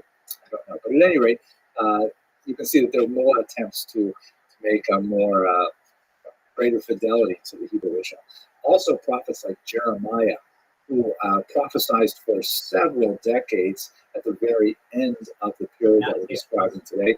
And it's kind of like alternating between speaking to kings and speaking to the broader population. Not an especially well-liked man, because these prophets are bringing along messages of doom, and at the same time demanding that everyone repent, everyone give up their false idols. And of course, there's quite a bit of idolatry going on in Israel at the time, with very limited success. And after all, Jeremiah was doomed to witness the Babylonian exile itself, which we're going to discuss in the next video. So this is a period of tremendous activity of the prophets, giving us biblical texts of phenomenal power and resonance. It is possible that the texts themselves were not at all written down in this period. That is let's say the 8th century and the 7th century before the Common Era, the early 6th century, but they were memorized and later actually codified into the texts we have in the later Persian period that we'll speak about in a little while, by the students and the schools of these prophets as they strove to solidify the teachings of their predecessors. You see this especially because some of the books, Isaiah and Jeremiah in particular, seem disjointed and out of sync with historical political elements. And many recent readers have suggested that perhaps they were kind of composed like greatest hits of Jeremiah, rather than composing them in a chronological sequence to fit with the national political issues of the day. Rearranging the book actually makes it much easier to understand Jeremiah's life in a biographic form, which is absolutely fascinating. It is also worthy of note that you see that the prophets in Judah played a national role in the sense that they spoke to major geopolitical events, and at the same time they were very much focused on the ground basic morality and decency and conduct, and wrote about that or spoke about that in very, very sharp terms. Powerful readings for the contemporary era, had a phenomenal impact on the development of Jewish thought over the millennia. One of the persons who was most deeply affected, perhaps, is one of the last kings of Judah, known as Josiah, or in Hebrew, Yoshiyahu. A fascinating backstory. He was kind of secluded as a child. He became a king at a very young age, and very sincere kind of individual. And at one point, he was moved to renovate the grounds of the temple, and they found, this is described in the book of Kings 2, chapter 22, they found in the temple a book. Some commentators think it was the full Torah, which is kind of strange, given like what was it doing until now. Others say it was just the 5th book of Deuteronomy, which is also called Mishnah Torah, the repetition of the Torah, because it goes back and kind of summarizes many of the main ethical precepts or mitzvot commandments of the earlier 4 books. But Josiah says, okay, let's hear, what does the book say? And the book is opened, according to rabbinic teachings, to a passage that is one of the most horrible set of curses in the entire Torah, the Tochacha, which describes how the Jews will be punished for their idolatry and so on. And Josiah, realizing how far they have strayed from the teachings of the Torah, he tears his cloak in mourning, right? This is a basic mourning ritual. And he institutes a wide-ranging series of reforms in Judah to try and get it on the straight and narrow. This is also something we see in the biblical text that, especially in the book of Kings as opposed to the book of Chronicles, there's like sort of like a an epitaph for every king. This was a good king. He did what God wanted. This was a bad king. He strayed from the word of God. Back and forth, this kind of oscillation. And tends to be more black and white, although some of the kings are decidedly mixed in their approaches. But King Yoshiyahu was clearly one of the good ones, as bringing the Jews back towards the old-time faith of Judaism, as it were. He also was a very successful military leader, and as you can see, he took advantage of some of the major tensions between Assyria and Egypt, and actually struck out to the north and expanded the territory of Judah into the region of Israel. Unfortunately, he died in these battles, and Judah could not hold on to this territory. Now, I want to just turn to one last thing from this period that I find absolutely fascinating. You know, I have given you a fairly standard traditional treatment of the ancient history of the Jews. And I have qualified that from time to time in the light of contemporary scholarship that sort of tries to thread the needle between maximalists, who basically take the Bible exactly at its word for specific historic events, and that the Bible strives for historicity, meaning it strives to describe in factual terms that we understand today, rather than, let's say, poetic terms or other deviations from what we might consider the chronological record. And on the other hand, the minimalists are saying, hey, the archaeological record is so thin. How can you even assume that any of this happened? Now, we saw earlier that the golden era of the United Monarchy of Saul, David, and Solomon leaves hardly a trace in the archaeological record. You have the Tel Dan stele, which is 150 years later. You have the House of David existed, but what exactly was that? So many historians have opted to consider everything before the Omerides in the 9th century basically fiction. And it's a kind of, in my humble opinion, it's a little bit of an intellectual hubris to say that simply because they have not found any evidence other than the biblical text to prove that X, Y, or Z happened, I'm going to assume it's not true. That is, it's not a mathematically conservative position. It is an overreach and denying the value of the Bible as a historical source. So, why I'm saying this to you now is because occasionally archaeologists discover a tiny little thread that connects us to the past in such a powerful way that hammers home the idea that, oh my gosh, this actually happened. This is real. And every single discovery makes a huge difference. Have a look at this one. This is fantastic. This is a parking lot in Jerusalem, or a former parking lot in Jerusalem. As you can imagine, in the Holy City, there is a tremendous amount of archaeological work going on. And so this parking lot was discovered to actually be set on top of a major archaeological site. So in 2019, a dig at this site discovered an amazing thing. This bulla, which is essentially a kind of a stamp that would be used on clay, says it belongs to Natan Melech, servant of the king. Very interesting. If you look at the second book of Kings, chapter 23:11, we see that King Yoshiyahu had a servant who was named, once in the Bible, named Natan Melech. So it's exactly the right name, found in exactly the right place. It helps us confirm the validity of the Bible as a historical source. Fascinating. I love when we find things like this. At any rate, the story will not end well at the end of this lecture, because the Babylonian Empire is going to take over from Assyria, and they are going to invade Israel as well.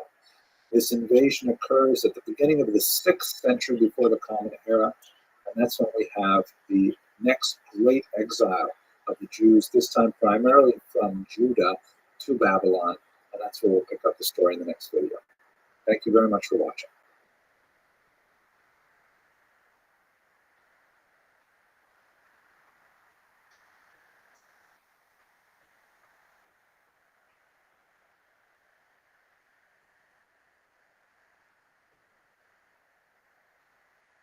The Babylonian exile would be fairly short-lived, less than a century, but would be highly consequential for Jewish history. Let's have a quick look at this brief period of time that had a major impact on the development of Jewish thought, Jewish religiosity, and of course the story of the Jewish people. That was This 19th century painting is inspired by the famous Psalm 137 that begins with the phrase, "By the rivers of Babylon," which describes the Jews being taken off into exile. You can see here the patriarch of the clan is wearing a shackle on his wrist. And there we sat down, the psalm goes on, and we wept when we remembered Zion. Meaning when they remembered their homeland in Judah. And they were forced by their Babylonian captors to sing them a song of Zion. So hence the harp there that's being held by the patriarch, and everyone is very sad. And indeed, this passage is a very moving depiction of the sadness and frustration and anger that the Jews felt at being displaced from their homeland by Nebuchadnezzar.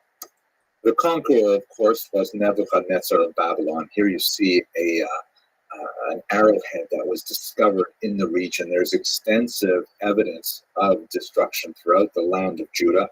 Benjamin, however, was apparently not devastated to the same degree, which indicates that it may have surrendered to Nebuchadnezzar without violence. But there's extensive evidence of the incursion of the Babylonians into the region, wreaking havoc beginning in 604 before the Common Era.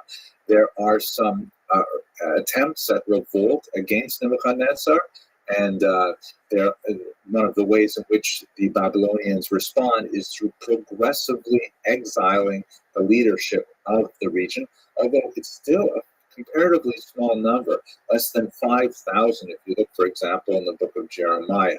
There is some indication that, as we saw earlier with Sancherib's exiles, that the leadership and also skilled craftsmen and potentially military personnel were especially targeted for these expulsions to Babylon. There was no, however, corresponding influx of population, as we saw under the Assyrians. The goal was to simply displace those people who might influence the population to continue their revolt without necessarily transplanting new populations in their place.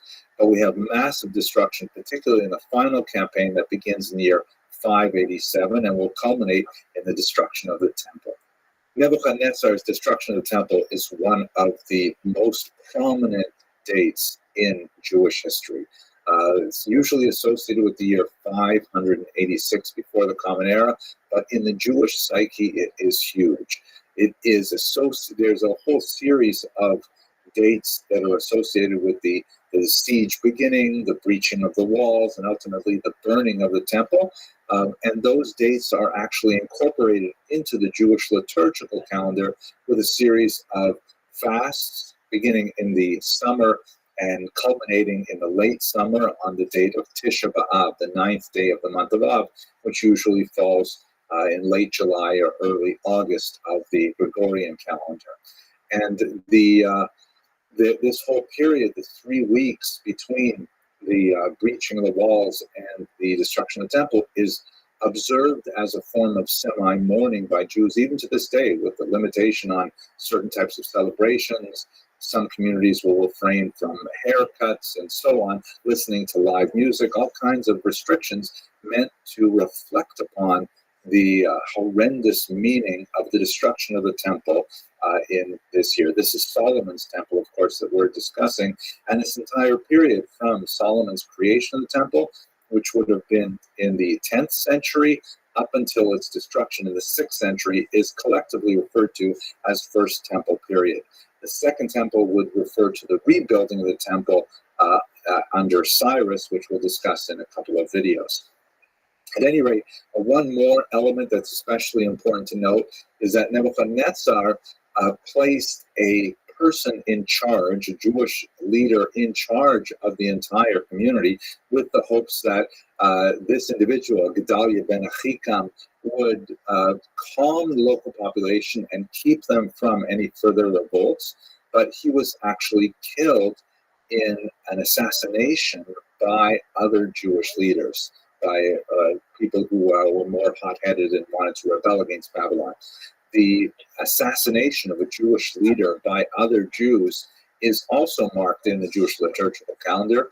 The date of his death is marked on the third day of Tishrei, which is the day after Rosh Hashanah. It's also observed as a fast day in commemoration of this horrible act of intracommunal violence. Fascinatingly, in a nearby mitzvah was found some interesting seals, including this one that bears the inscription in Paleo Hebrew, Gedalia, who is over the house, which seems to apply that Gedalia is in charge of at least this particular estate, perhaps even larger than that. Many archaeologists have opined that this could easily belong to Gedalia ben Achikam, the individual that we referred to earlier. So when taken all together, besides the figures we mentioned earlier in Jeremiah, it's less than 13,000 Jews were exiled to Babylon, as far as we can tell. The Babylonian exile lasted from about 586 till 539 before the Common Era, although, as we shall discuss shortly, many Jews chose not to return to Israel after 539. The situation of the Jews in Babylon is recorded in the biblical book of Ezekiel. He was a prophet who actually was active in the region. And according to his account, many of the Jewish exiles were located in the city of Nippur and also in its surrounding area. You'll notice below.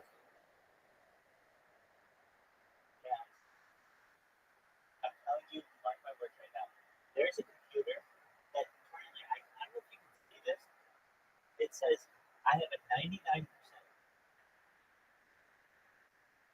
Can't see it, can't make it out, but it says, hold on.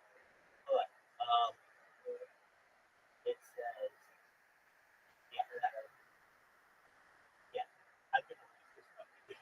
I'm not kidding. Gonna lose. And when it says you have a 99% chance of winning, you're like, oh, there's no way I'm gonna lose. I 4 points. Basically, on any given play, I can lose. And so I don't understand why it says that I have a 99%. Like, I could lose on this fucking play. And all my guys are done, and he's got 2 guys left. Okay. So, there are only 12 minutes left. We'll do 12 minutes and then we'll play. But in the NFL, 12 minutes is like 75 hours. Okay, so let's explain what's going on. He has 2 guys who are playing right now. There are 2 teams right now playing, the Jets and Buffalo. He has 1 guy on Buffalo named Dallas UK. He has 1 guy on the Jets named Garrett Wilson.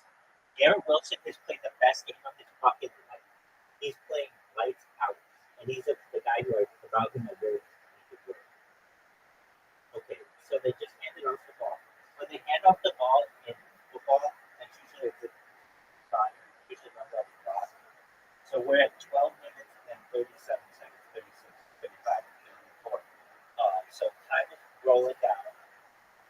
Currently the score is 150. Okay, currently in the Scroto football school, the score is I have 158.56, and the other guy, he is Schiller of Truth, he has 154.62. So he's down by like less than 4 points right now. And stop it.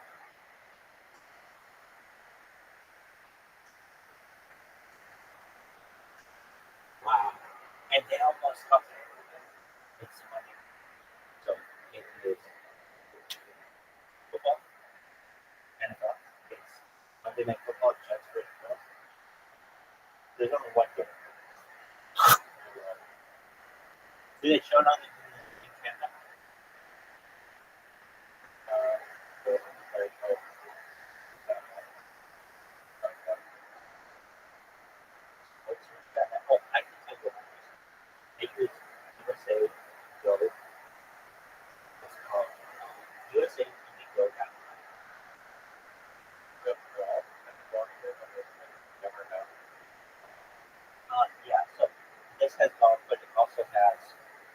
just has all the channels, and then there's also Stream East. I think Stream East is not. I think that's just Stream East. That's Stream East. That's totally different. Anyway, yeah, it's one of the things. But go to usatvgo.live and then just you'll see it has all the different channels. When you're like, does it have golf? Is the golf on TV that you're referencing? And yeah, holy shit, dude! I can tell you, last night just tipping in here, and let's just say she just got off with me live on camera, live with me, with it.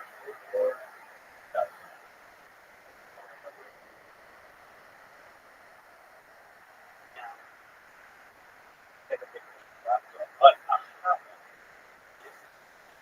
not like super deep, but like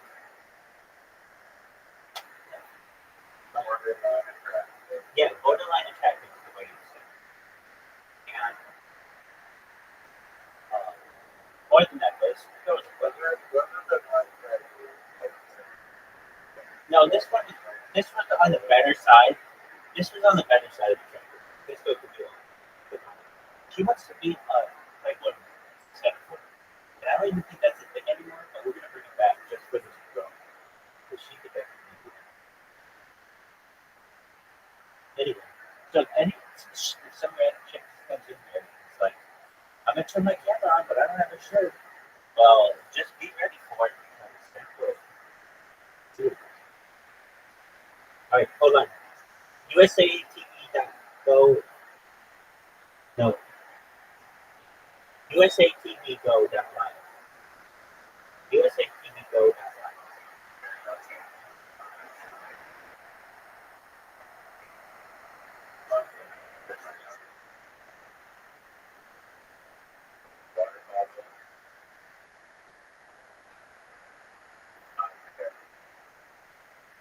Well, dude, go check out your house and make sure everything's okay.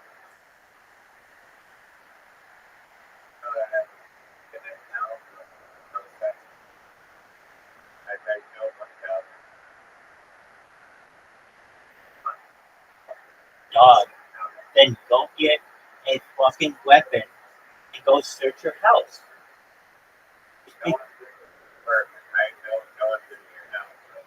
Then who brought in a fucking body?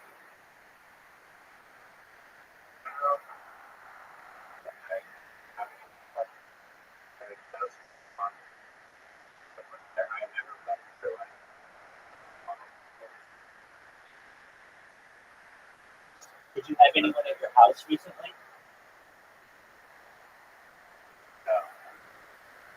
Does anyone have access to your place?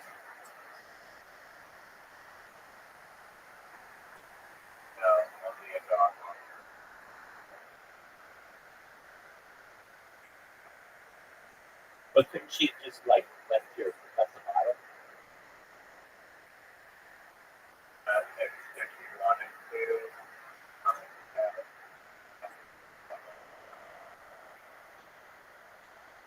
No. Should she didn't go and walk yellow or something? Okay, so is she high? This is just for my own mind.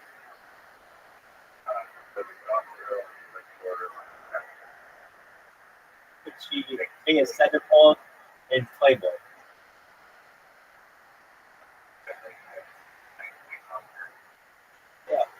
Yeah. What do you know about nuking servers? What do you know about nuking servers? Holy fuck. All you have to do is give me this role and everything will be good. I'm like, listen here, buddy. That's not what I'm going to do. You play by my rules and you got it. I don't want to fucking have you give you, like, the second I give you fucking access to this, it's gone. It's gone. That's not stupid. I don't know what the fuck that was. But it was a few things. It was a good test because that guy went through, if you saw it, he went through all my shit and he was like, no, this looks okay. Like, this looks solid, and blah, blah, blah, but like, they were like looking for a weakness, making them definitely by now exploiting them. Then what else happened? It turned out that at least one of the kids was 17, and a fucking bouncer. And he kept coming back in. And then eventually I just had to shit abandon him. And he said, me beat him. And I was like, dude, come back in a month. You said it obviously said you have to do 18 a year. What the fuck don't you care about? I understand. Like, nobody respects that.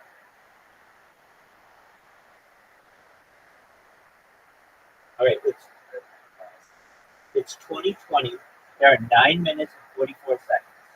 I'm telling you right now, I'm losing this game. It says 99%. It has said 99% all fucking night, basically.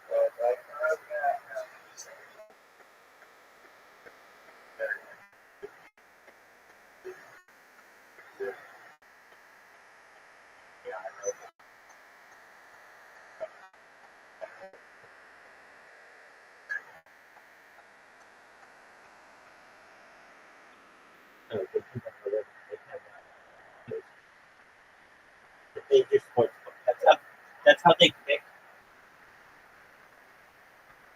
That's how they pick predictions. Yeah.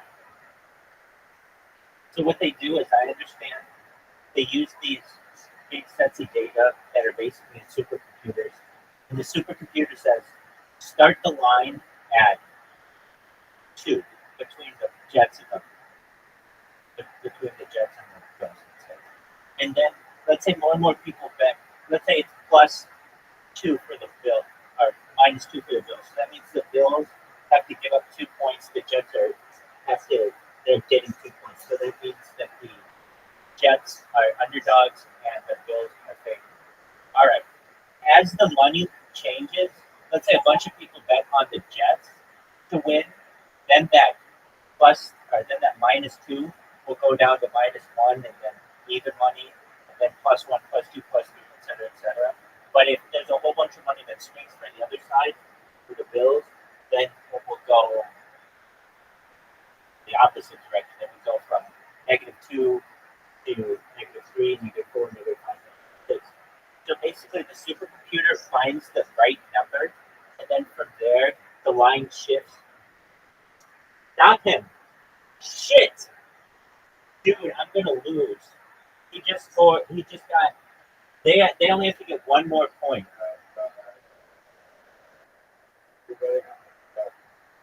No, I'm not betting on neither one. I'm betting on. I just need these players not to do well. And dude, their fucking statistics are so bullshit. I can't fucking believe this. I'm so fucking mad. Riser, I am 0-6 this year in this fucking fantasy league. And I don't think I have the best fucking team, without a doubt. Yeah. Basically. That's not a bad way to look at it.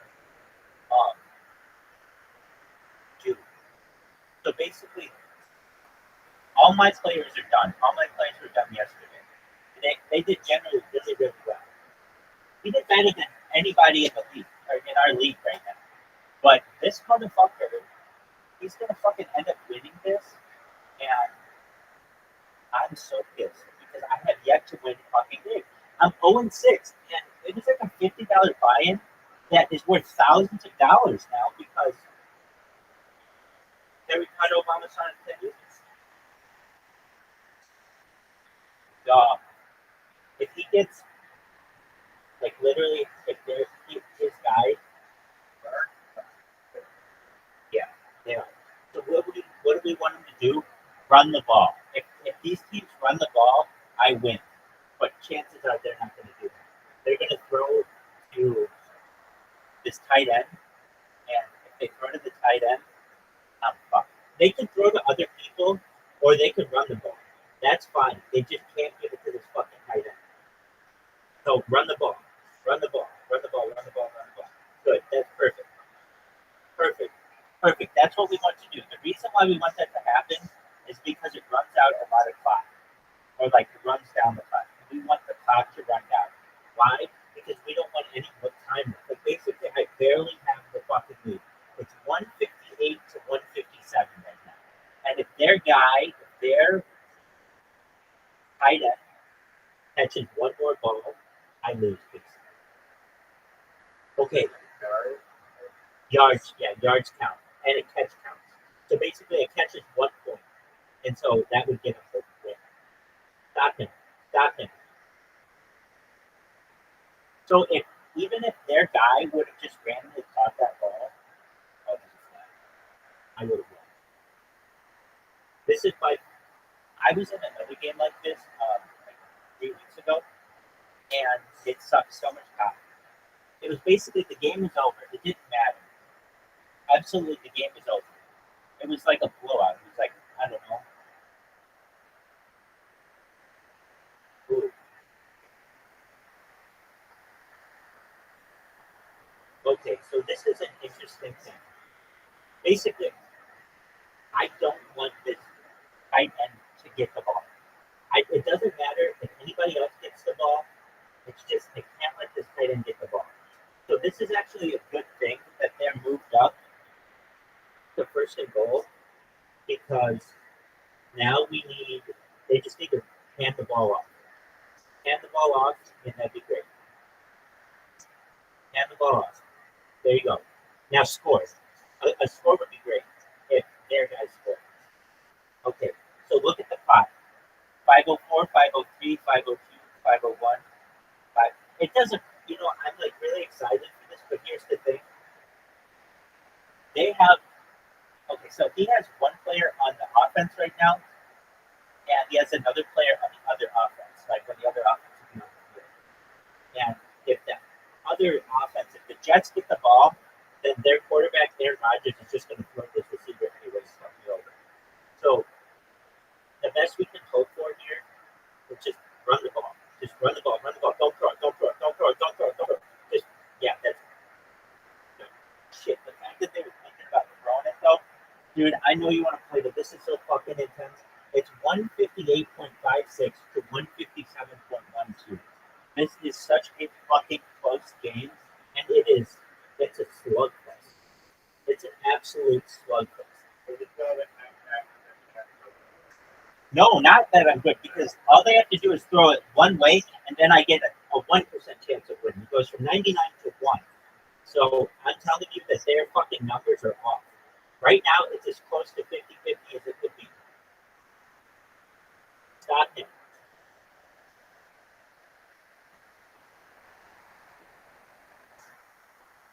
Fourth and goal.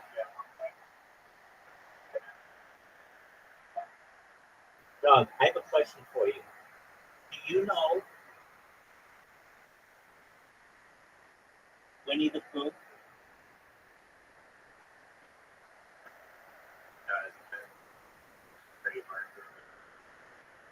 Yeah, we went through all that. Do you know why he's called Winnie?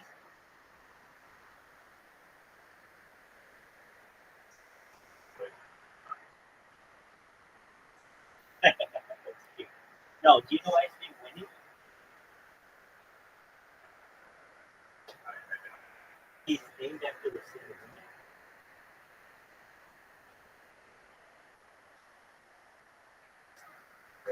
Yeah, so the author of Winnie the Pooh is named after anyway. His son was Christopher Robin, whatever, and his son used to like going to the London Zoo, where they had gotten their black bear. That's around, or that was named after Winnipeg, the city of Winnipeg, and this was a female bear named Winnipeg, and they just took that as the name of this bear. So that's why it's Winnie the Pooh. Canadian. How do you like that?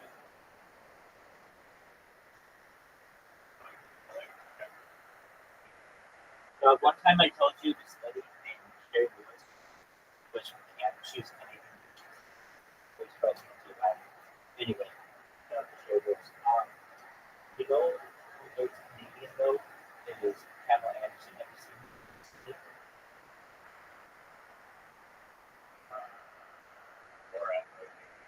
Oh yeah, that was like 15 years ago.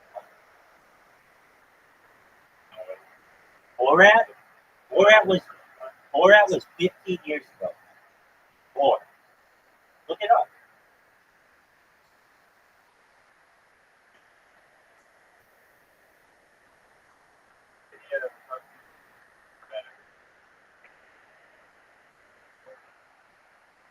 When was Borat?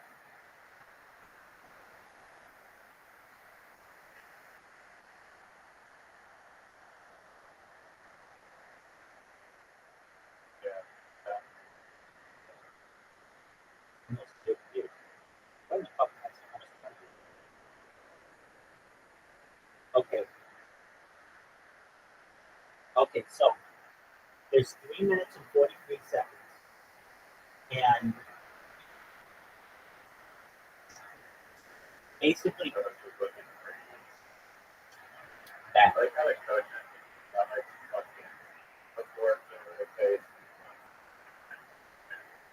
Do you know why they put the Do you know why they put the clipboard? Do you know why they put the clipboard over your face? Right.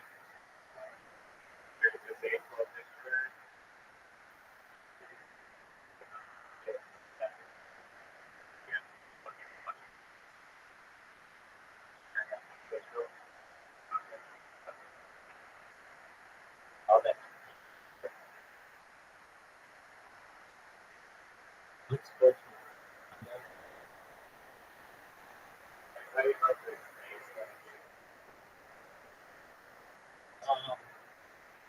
that's what she was telling me about. What is this?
Watch this game right now if you can. I'm really excited.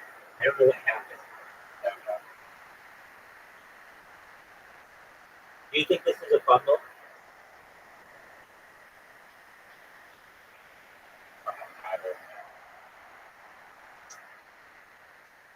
That's really nice of you that you wanted to donate the money to his or to his, I'm sorry, to his care. But if he dies, wouldn't it go to his family?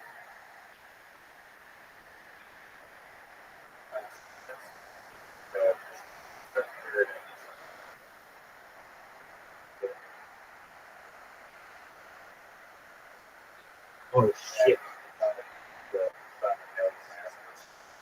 Right. But that'd be cool.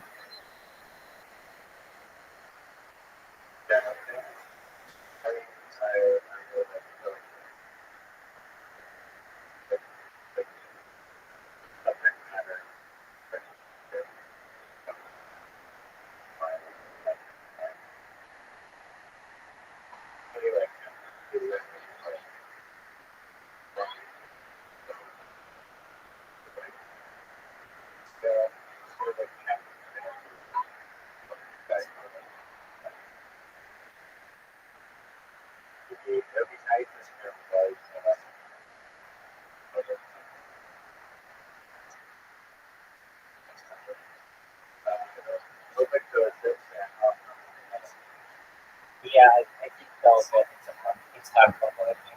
I have a question. Why don't they just release the polar bear back into the wild? Like he doesn't have any natural predators.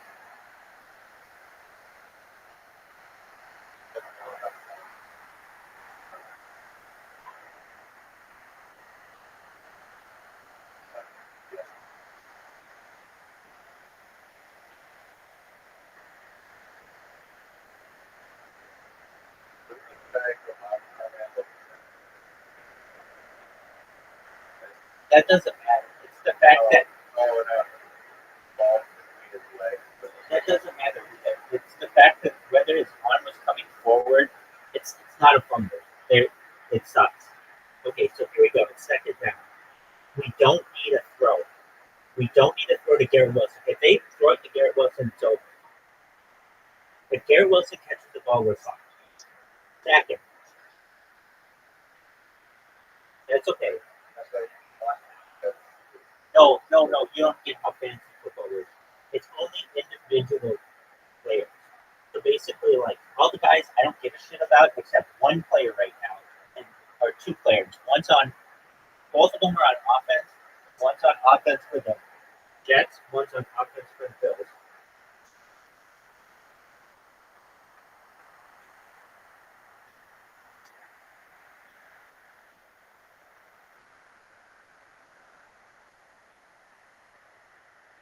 Okay, here we go. I'm nervous. Third and 4. Stop it. Stop it.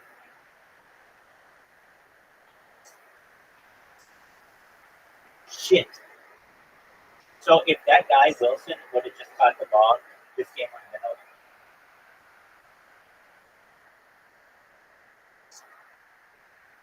But it doesn't hurt me that it's passing interference. If he catches, if he would have caught that ball, it's game over. And I go 0-6. I've been 0-6. I haven't fucking won yet. And the thing is, my team is better than any of the other teams. They don't fucking understand it. Dude, there he is. Yeah, in a few minutes. We're watching the end of Monday Night Football. There are 2 minutes and 52 seconds. Don't give the ball to Garrett Wilson. Just whatever happens, don't give the ball to Garrett Wilson. Don't give the ball to Garrett Wilson. Don't give the ball to Garrett Wilson. Man, I like that.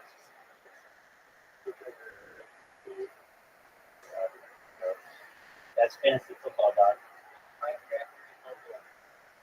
Dude, we put in $50. If the total is going to be worth like thousands of dollars at the end of the year. Holding on both teams.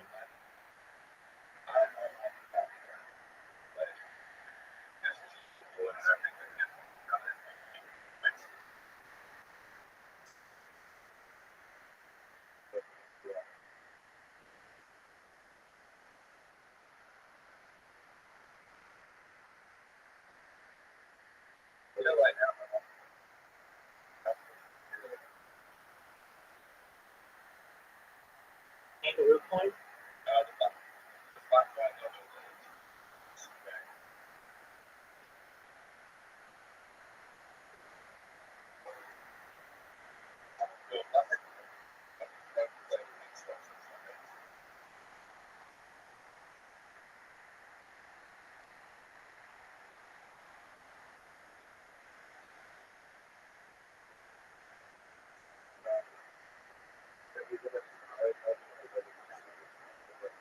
Yeah, dog.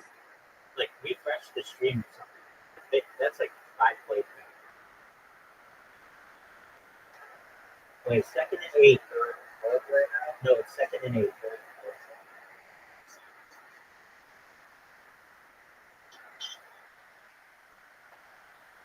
Another flag.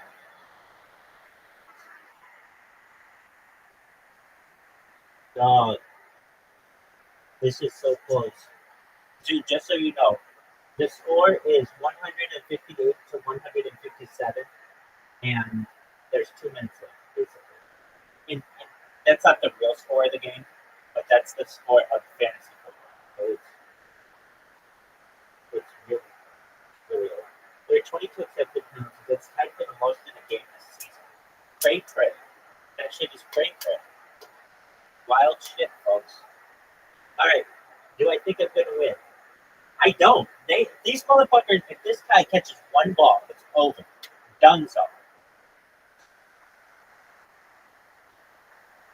Dog. This is incredible. And the thing is, the guy who I played against, the guy who I'm playing, here we go. Second and 16. This is not a good play. He's gonna go for Garrett Wilson. You watch. He's going for his guy. Boy, that was fortunate. Third and 16. All right. Third and 16.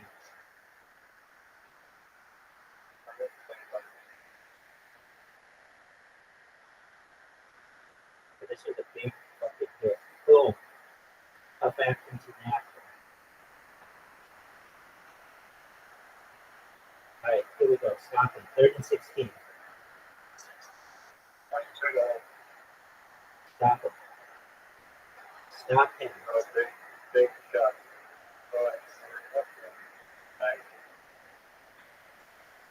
He caught it. Intercepted. Intercepted. This is huge. Intercepted. No fucking way. I think I won. But you watch. With my fortune in this, they're gonna say that this ball was down. What happened here? Riser, watch what happened. Oh, yes, it is. Yes, it is. That was an amazing interception.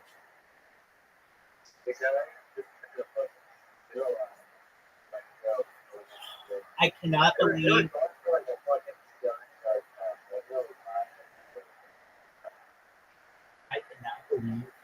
That I have a chance to win this fucking game. You have to understand something. I know you don't get fantasy, but it's like I know. No, but you don't know how fantasy works. Basically, this guy could have started some people this week, and he didn't. And the 2 guys who he didn't start, apologies. The 2 guys he didn't start did incredibly well. Like some of the best performances of the season. On top of that, so he sat 2 of the best guys, and on top of that, he's going to lose perhaps by 1 point and not only that, but okay, so there are 12 teams. There are 12 teams in our league. They're all struggling. So Yo-Yo's in it, everybody's in it. Okay. So of the 12, he did the 11th best this week of all the 12. He did the second best. He did there's the best, which I look like I'm going to have that score, and he will have done the second best. But if he would have started any of his other players, he would have won easily. He would have just won. He would have had like the best scores of the year. Like basically, what I'm saying is I played a really good team this week, and we're going to be fortunate if we win. There's a chance. All right. So what does that mean for you? You have to wait about 3 more minutes, and then we're gonna be playing golf. Okay. They run they play or kind of CFL, baby. football, like not soccer. Yeah, they both soccer.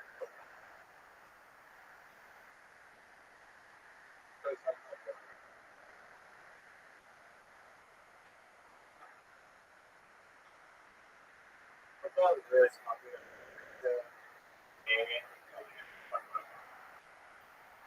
Yeah, that's not football. Curling. Is our soccer. Oh shit. I could still lose. Guys, I could still lose. I could still very easily lose. They should.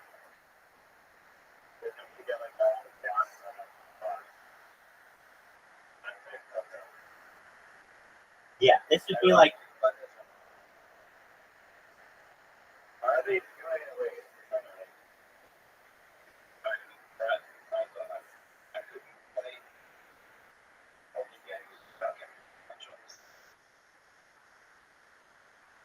did you say bunch chops?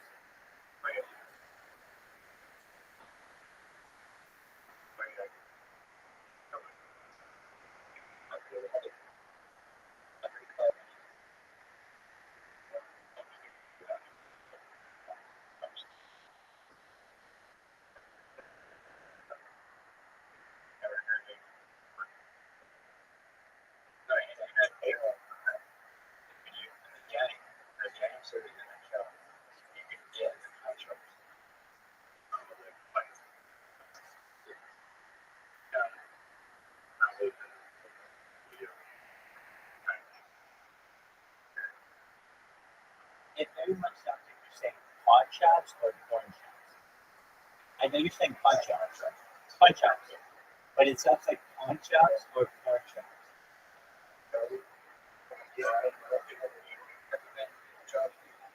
Never been in a punch chop? Like a fight?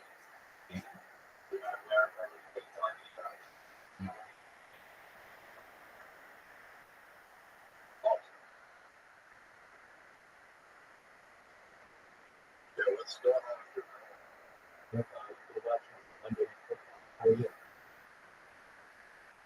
Good. No, looks like they're not going to pull it out tonight. Are you on a fantasy football team? Oh, okay. So the Jets are your team? Are you a fan of Aaron Rodgers?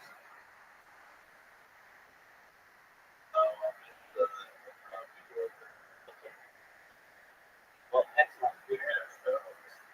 We're just chilling. We're watching the end of it. It's like 2 minutes left in the game. And then we're probably going to play some mini golf on an app called Play Like. If you want to play it, you can download it. It's PLBTO. We're really competitive about it. We talk a lot of shit. So just warning. PLATO. That's right.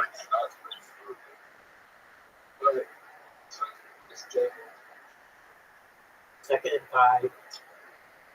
Just run the ball. Do not get it to Dallas Kincaid. Do not get it to Dallas Kincaid. And you're out.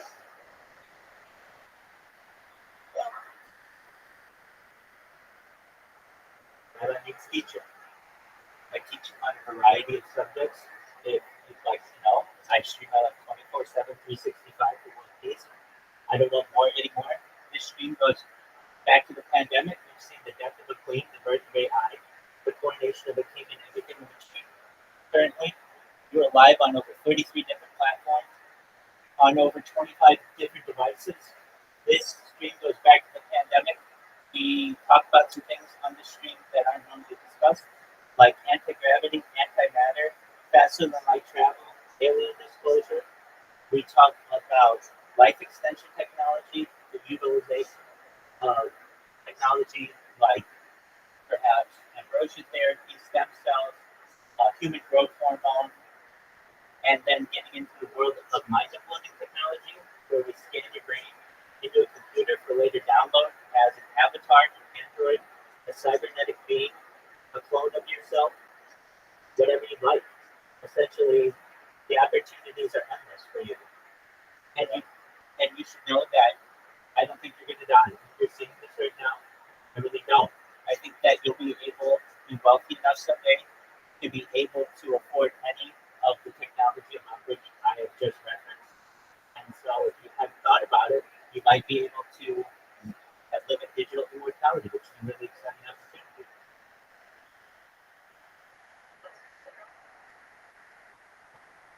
So as we were saying, if you have the chance, download the app. It's called Plato, Plato. It's a lot of fun. And we play minigolf. We're about to start playing in 2 minutes. Right now we're watching the end of Monday Night Football. It is 20-23. Looks like the Jets are just about toast here. It just looks like they're taking a victory formation. And it looks like Rabbi has gotten his first win after 5 losses. I finally got a win on the board, so that's nice. All right, I'm about to send me a mini golf. Can we get the tour? Sure.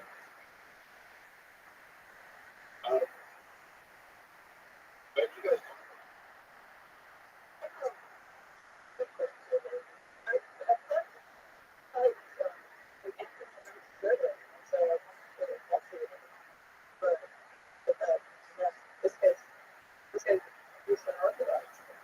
I'm not Eastern Orthodox Jew. I'm very pro Judaism. What discourse? Excellent. Excellent. What Discord did you find me on? Oh, perfect. Okay, great. All right.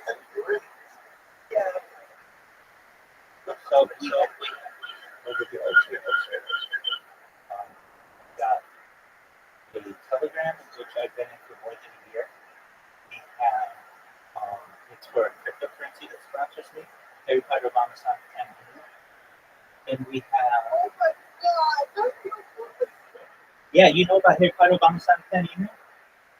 Yeah, I do. Oh, it's the. Yeah, right here. Here's Frodo. Oh my God, yeah, I know so much about that.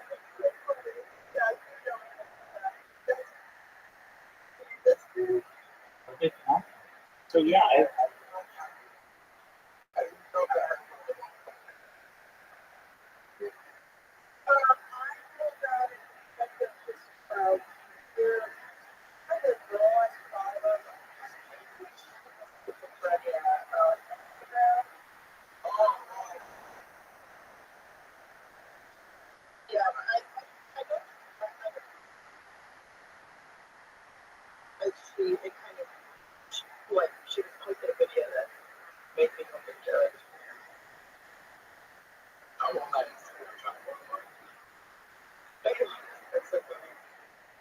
well, yeah, so I've been sponsored by the company for more than a year. So I've been live with their Telegram for more than a year. Additionally, over here we have the Candy Crushers down that. And we're live on Discord here. We're live on Rumble, YouTube, Twitter, Twitch. We're live on just one of my pretty complicated. I have over 100 YouTube accounts, over 200 Instagram accounts, over 300 Twitch accounts, over 1,000 Twitter accounts, over 1,000 TikTok accounts, over 2,100 Twitter accounts, over 10,000 TikTok accounts. I'm live on YouTube, Twitch, Rumble, Twitter, Africa TV, I'm live on Instagram, I'm live on a bunch of Discords. I'm live on Billy. I'm live on Ron Live. I'm live on Telegram. I'm live on Bigo. I'm live on Logo TV. I'm live on Emo TV. I'm live on Mono Live. I'm live on DLive. I'm live on YouNow. I'm live on Breakers TV. I'm live on Trovo. I'm live on Volt. I'm live on Odyssey. I'm live on FC2 Live, and I'm live on Guinness. So, and where you see every camera, every camera, it's multi-stream and all of those. Here, I have the phone. I've got my cigar. I've got my different tablets and different phones that I use, and the universal translator here that I use to translate specifically a lot of people speak different languages on the internet. So I'm able to basically speak whatever I want to them instantaneously. मैं आता उनसे जो कुछ भी कहना चाहता हूँ तुरंत बोल सकता हूँ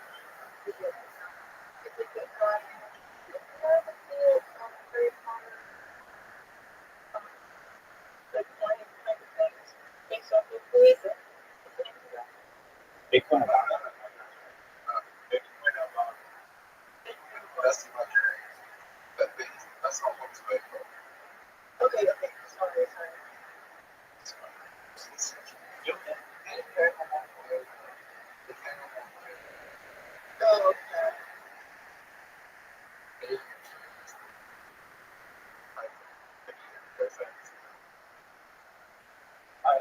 so in the back here, we have another camera. Over here, we have three laptops that are basically robots on kick that promote me. Then I have over here, this is like Raven Ross's Discord, and then right now I'm watching history of Abramson. And so we had What is the city of Shushan?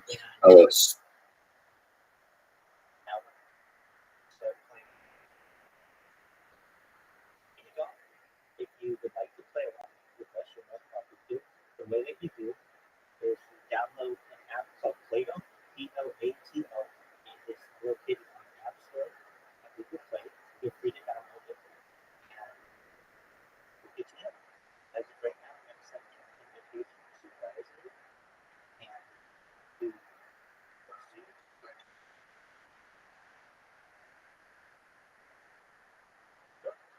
So you should know stream live all the time, 24/7. So if you ever want to come in and hang out or watch an event, we watch as of right now 3 different Olympics. We've watched 3 different Super Bowls. We've watched the Women's World Cup. We've watched the Men's World Cup, and we've finals multiple times. You name it, we've watched it, particularly when it comes to sports. Additionally, I've done my best to archive every movie, basically going every Oscar winner, every audiobook, every major music album, and additionally every major television. I want this to be like a compilation of media for the future. Basically, you should in the future be able to watch this compilation, and hopefully with an AI that can make it easier to view. But yeah, I think so. All right.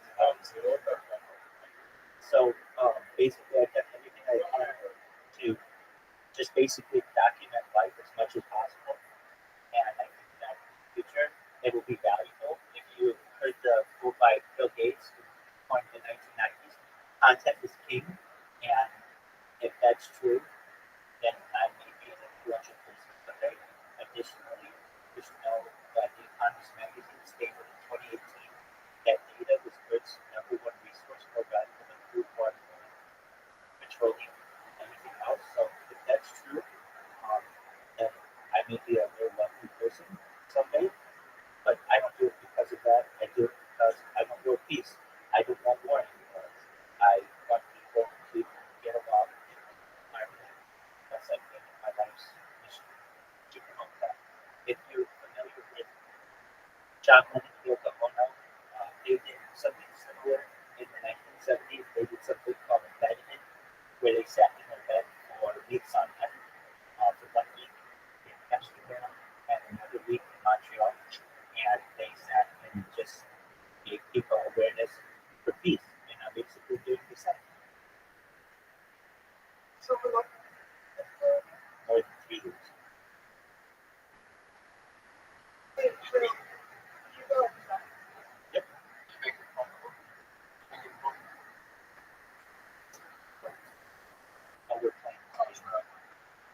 So if you want to see my IRL footage, it's on Instagram.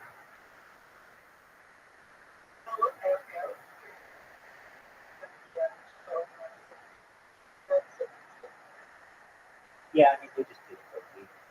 But yeah, you're not sure.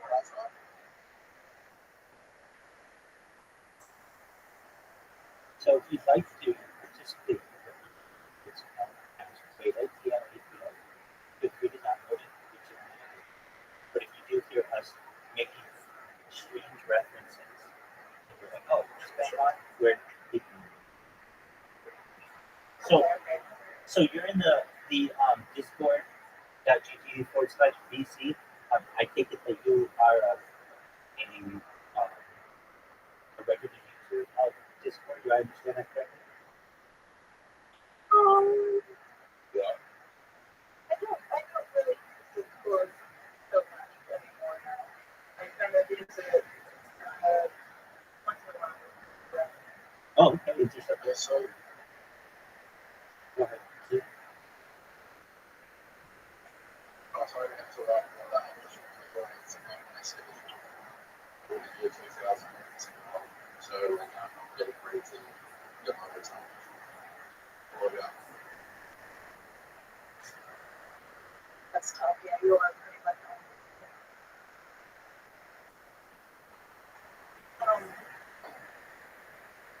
In the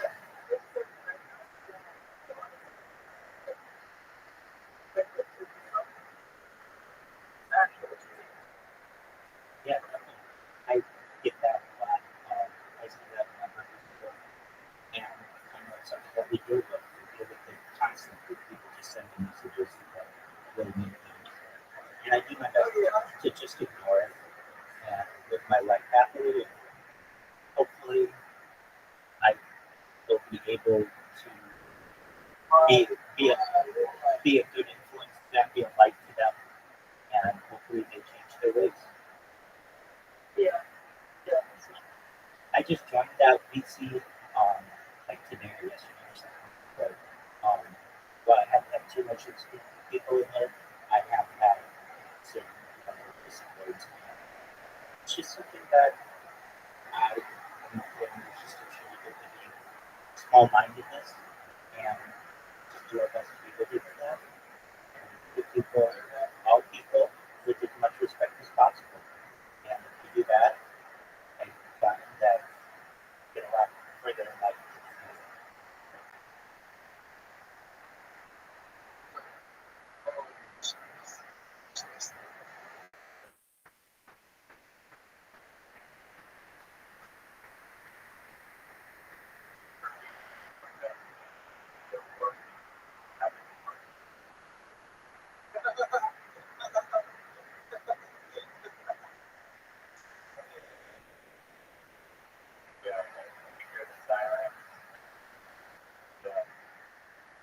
Hey, Roger.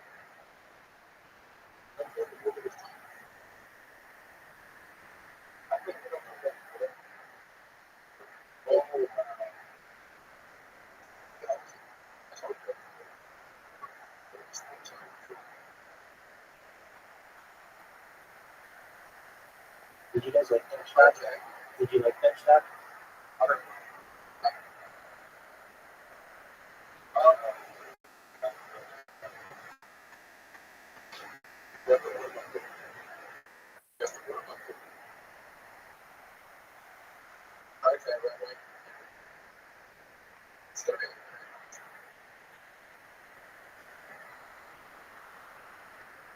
Oh wow! Oh, is that close? Oh, is that close? All right. Dude, what are you gonna do? Are you gonna bump my ball in? Behind these? Oh, dude. Oh no. That was unfortunate. Yes, you did. Oh, you just gave us. Hey, thank you for coming. And you should know if you ever need anything, I'm here for you. Okay? Excellent. You take care. Have a wonderful day. Thank you. Bye.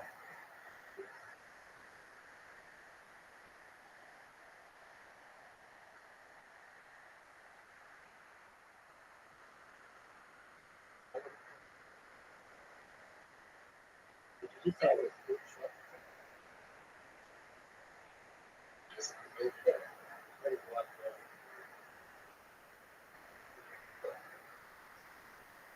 Ooh.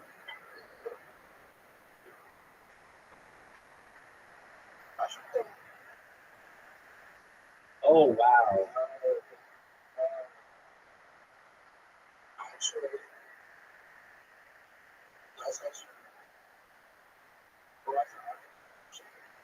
What the hell?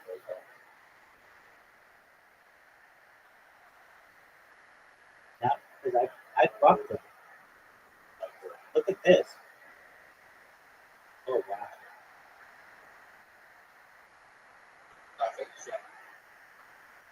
Oh wow.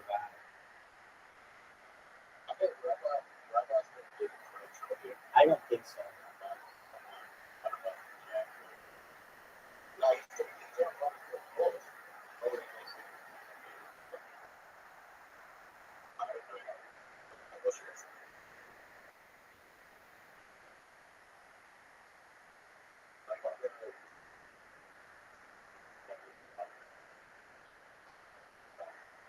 I know.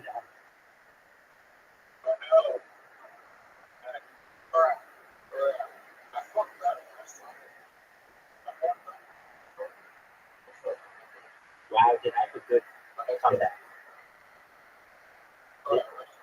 We're all ready for it. But what an excellent shot, Zook. Beautiful. Zook just made it so that I can't win. I can only tie. Oh wait. No, I can't win. No, I can't. Wait.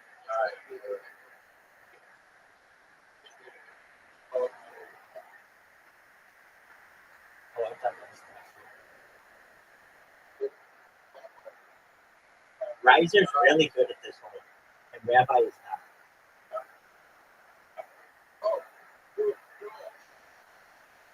But I'm in that shit. That's not a good shot. He did. Last time he played, he got it in 2 shots, and it was amazing. That's a good shot.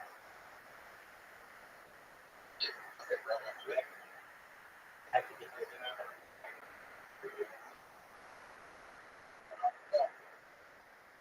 No dogs. Dude, less than 24 hours ago, we had a girl in here with a sex toy getting out.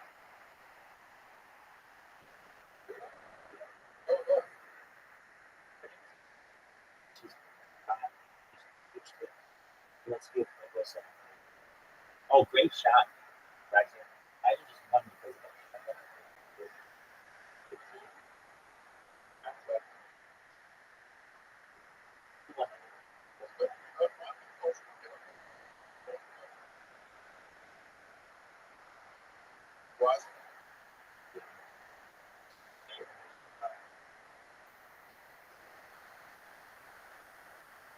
Hey, so you got 100 wins.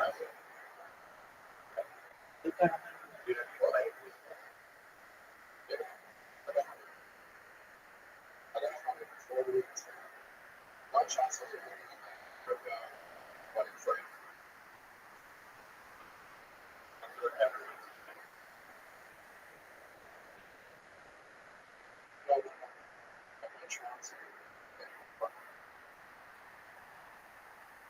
Isn't that what Riser said? Riser.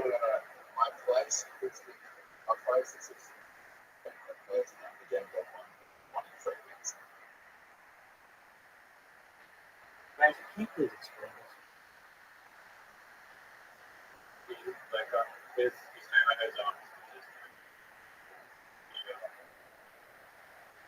Oh, not playing against us? Is that what he's saying? Clarify with that.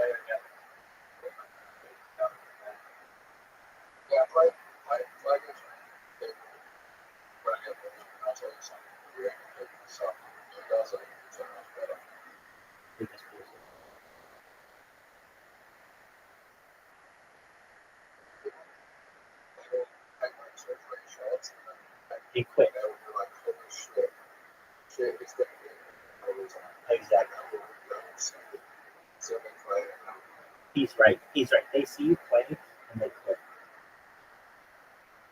All right, here's a big shot. You think it has enough? But one of them is if you play like experience, I guarantee that they would win. Whereas playing against someone that you're really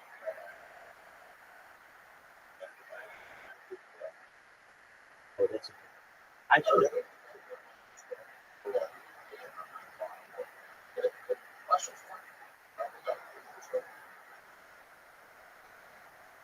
You say your shot's fine. You think you have a difficult shot. Which is it?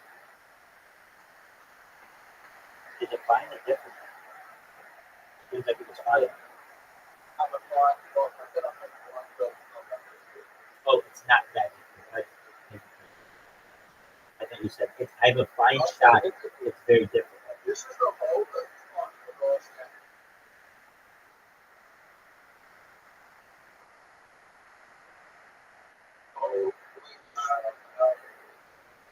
Oh, It's good, guys.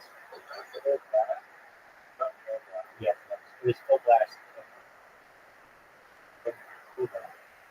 I'll tell you what's the case.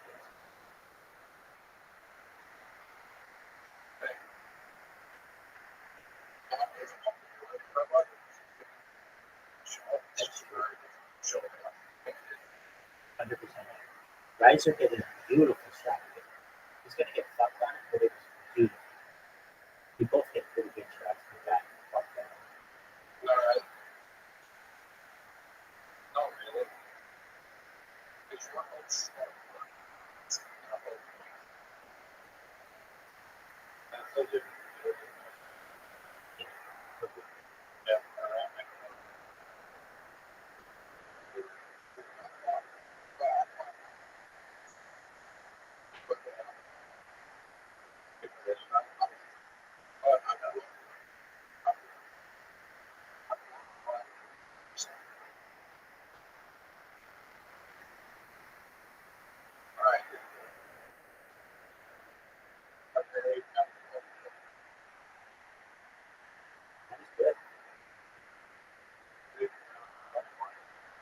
Dude, that was really good. I don't think so. I think that was a very good shot. Oh, that hurts you. You could bounce off him, maybe? Bounce off him? Oh, there you go, straight on. Nope, nope, nope. Oh, maybe. That was perfect, dude.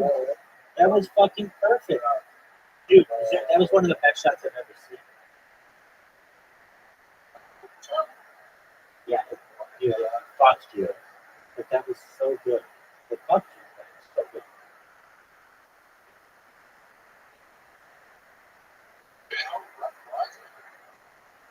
Water.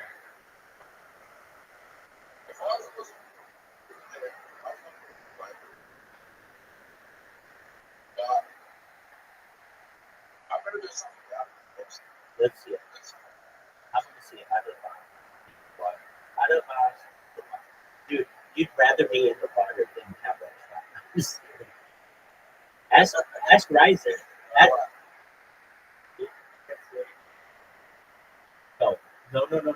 Riser knows how difficult that shot is. And I'm telling you right now, I'm going to do better than you will on this hole. Not because I'm great, but just because my ball went in the water. The fact that my ball went in the water, you'll see, is a much better result. You hit it, you're going to go in the water. It sucks, dude. That shot sucks.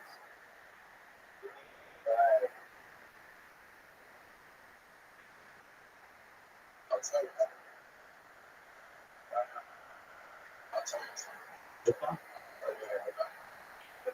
Volleyball? Oh, that was another goal. It was intentional. And it was intentional. I'll show you. Oh, shoot.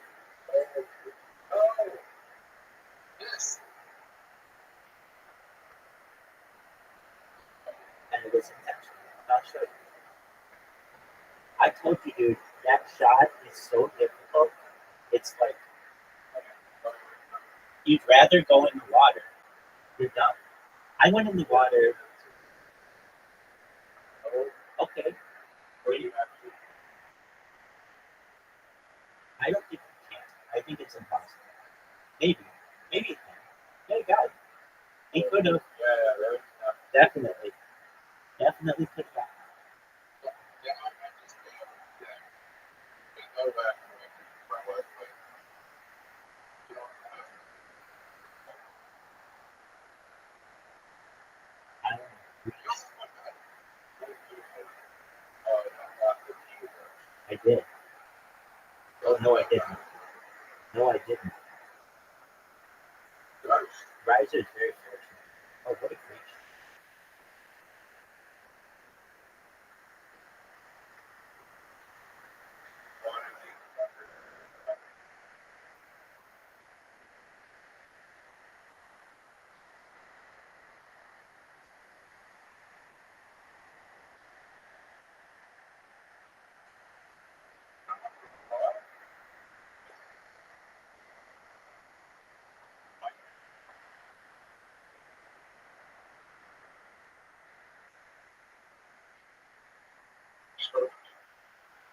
very much all that was a good show. But he's in the West, he's really very good in position. Easy. No, it's an easy shot. You're in my way. How? Shots can be so shaky. That.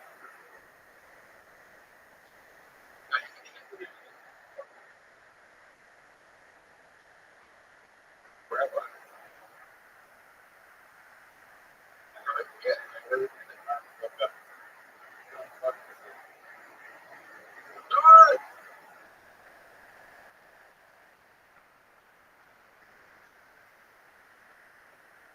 Hate this hole.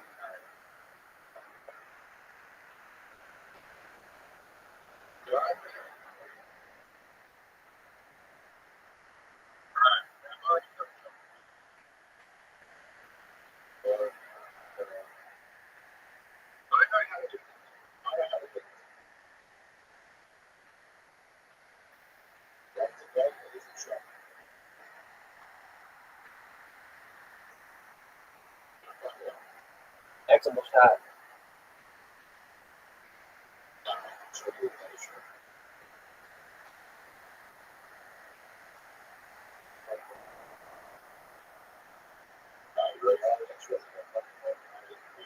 Hit my ball. Terrible. Oh, that's beautiful. Beautiful. Go, go, go, go, go. Oh, and he has to do it all over again. He got fucked. He got fucked.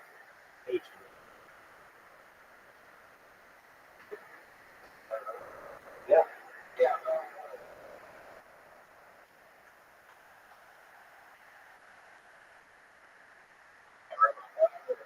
Okay.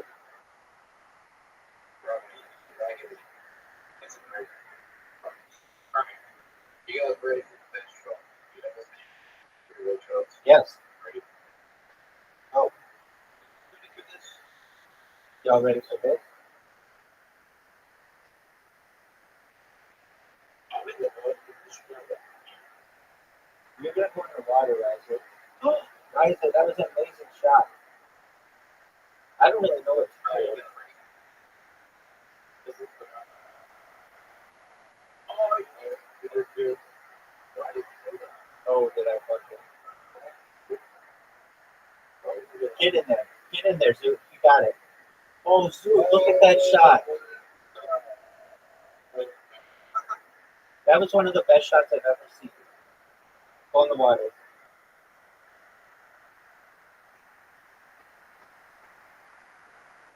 Something you said.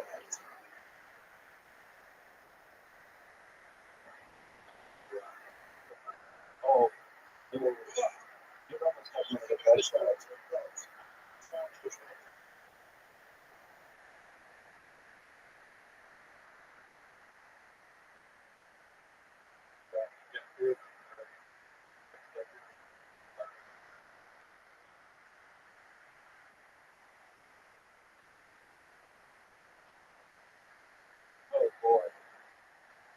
this move. No, but I did hit everything in the level. Risers, 2 for 2, Riser. You're pretty good, dog.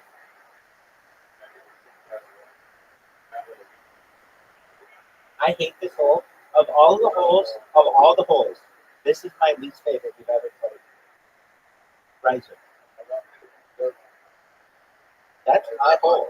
The alien hole is obviously my hole.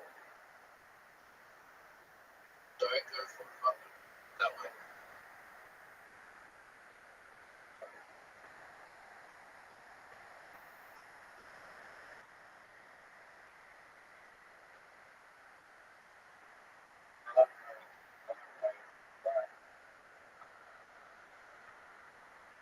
You go ready to say Yep.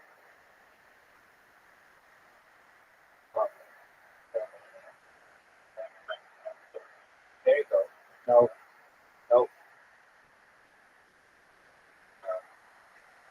It wasn't terrible. It was still better than Rothschild. Yes, it was. Make it in the black. Make it in the black. Why would you take such a risk? Why would you take such a risk? Brady's the most amazing shot you've ever seen. This Rabbi really just I don't think Rabbi did. I think Zoom helped Rabbi. I think Zoom helped Rabbi. Yeah, somehow, someway, Riser is going to tie us. Some bullshit thing. All right.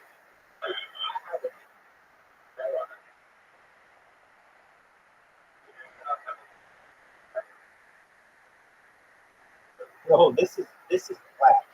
This has tar all over it. He's gonna hit the pumpkin. He's gonna hit the pumpkin.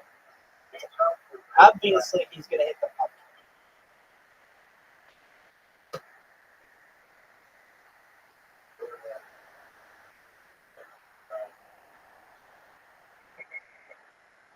Riser.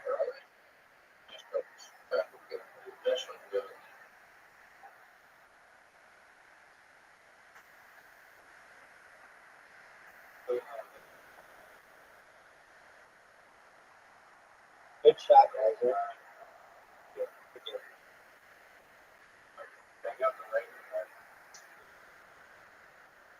No way. That was close. All right, here we go. It's all right. Things happen. I love this hole. And oh, this one's really tough. Let's see it, Riser. Let's see what you got. Riser with a perfect shot. Riser with a perfect shot. Dude is guaranteed to be short here. Short. Wow. 2 for 2.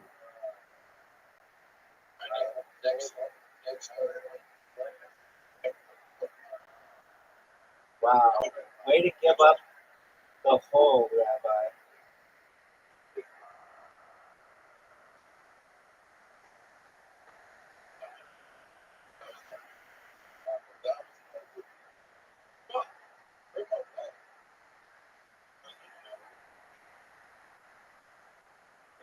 Why would you do that, Stu?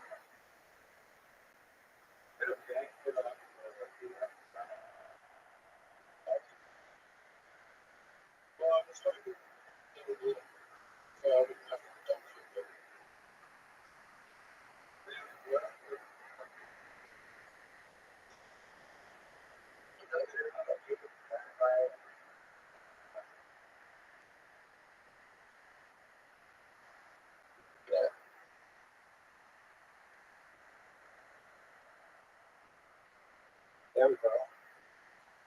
Remember I said I like that hole? Oh, I don't like it as much as I want to.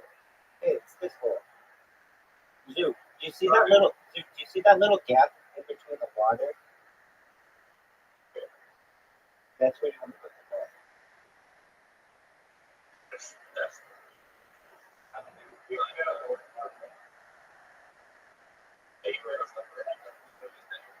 the best way is to put it right, just like that. Step in the back. Riser has the best shot. Riser, you're short. All right, guys, you ready for some help? Are you ready for some help? Look at this help up there.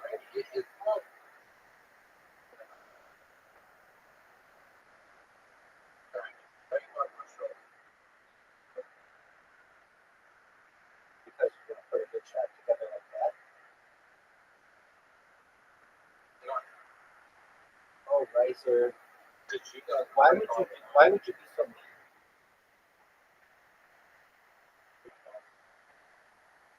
Riser has hatred. No. Whatever you do, so don't take out that thing. Oh, you put it in a little box. Right? Hit my ball. Hit my ball.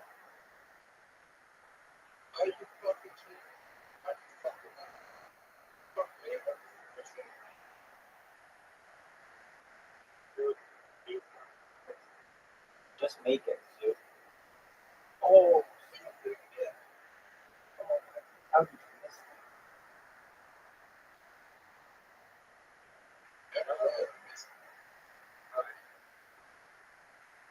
Dude can win with this.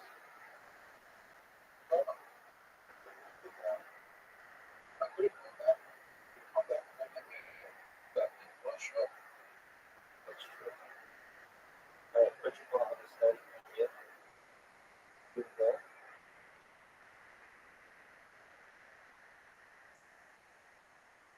Oh, that was really good.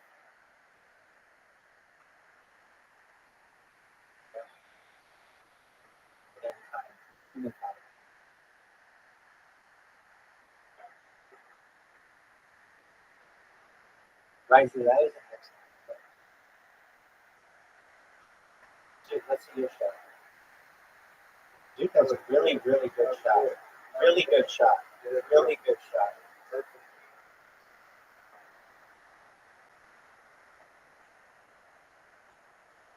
Next stroke, Rabbi. Rabbi, here's where I'm like, very kids. I don't think I helped you. Think I was ready.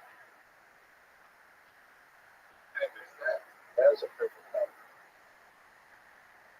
Right, you go. Okay, go to the other thing. You kind of helped me, I think. What if I just took out Riser's ball just like this?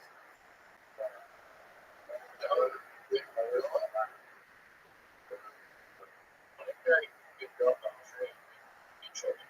We're ready for it, sir. Right. Oh, dude, let's see you put this ball in the hole right here. We love you. We want you to put it in the hole. Oh, that was a really good shot.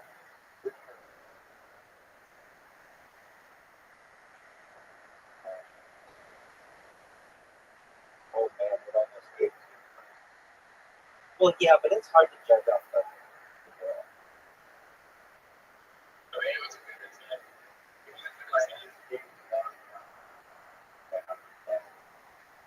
I would have done the same thing.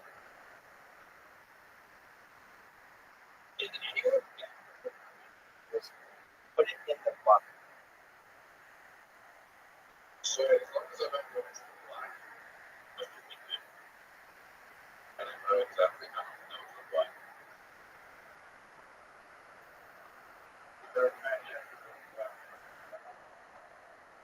Wow. I think that's the best shot you can have. I struggle with black for whatever reason I struggle with black. This would be a really good shot. If it was a- Terrible.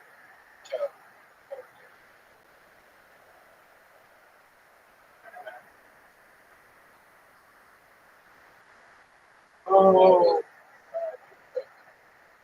Is this how Let's see you do it, dude. Let's see it. Do it. Make it good.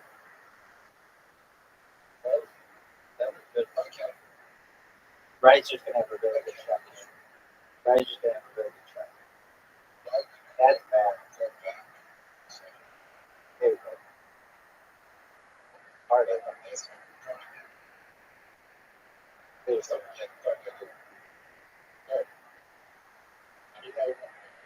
What was that? One of the worst results.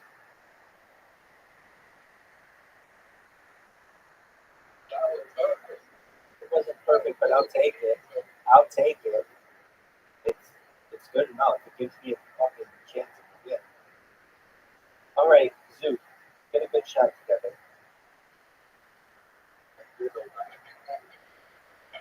Nope. Oh wow, that was a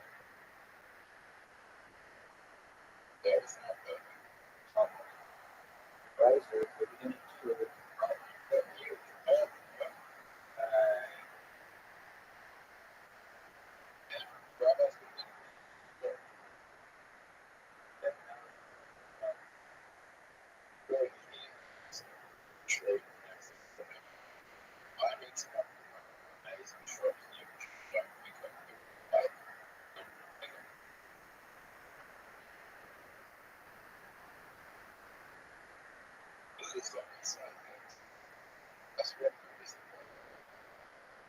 like says the word.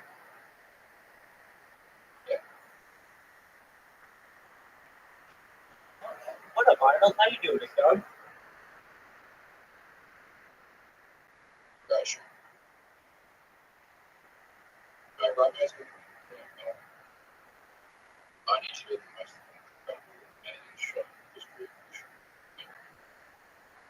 Dude, absolutely. I'm gonna go from second place to first place in one shot. If Riser has had an amazing shot. Riser needs one of the best shots. I could even miss this if I wanted to.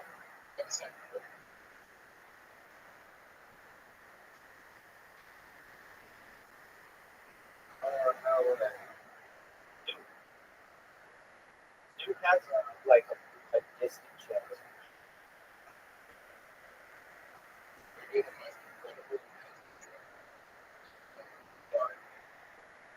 He could make it. Do it. Do it. Do it. Do it. He did it. He did it. He did it.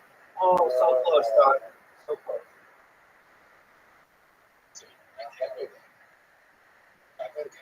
Dude, that's some horseshit that I went from second place to winning. Oh, Riser, you gotta be good.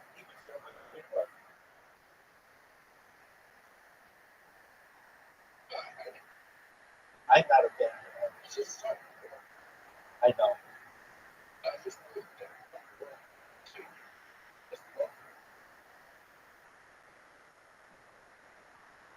Be the shot. Be the shot. Look at this shot.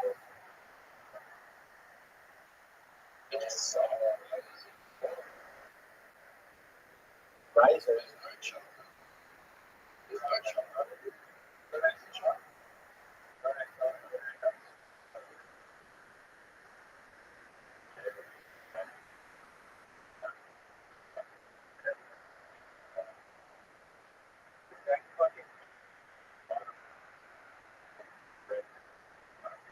I don't really know what to do. You're gonna have to talk about it. Is it a Halloween hole? Is it a Halloween hole?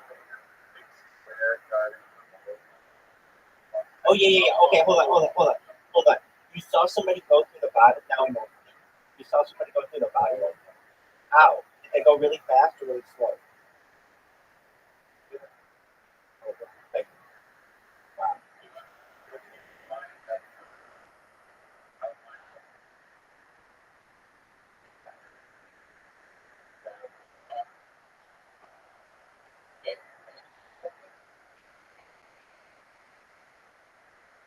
Do you think it's possible?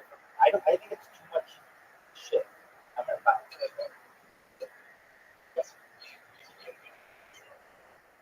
Whoa.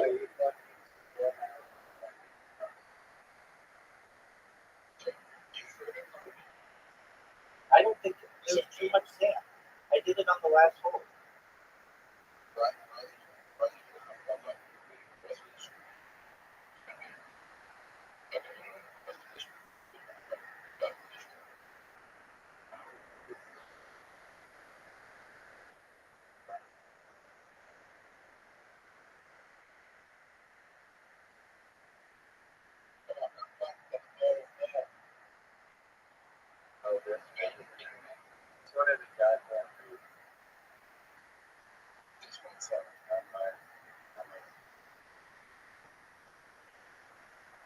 So you was That's a really good shot. Fuck him up. It's really good. Fuck people up. From that angle. He's amazing.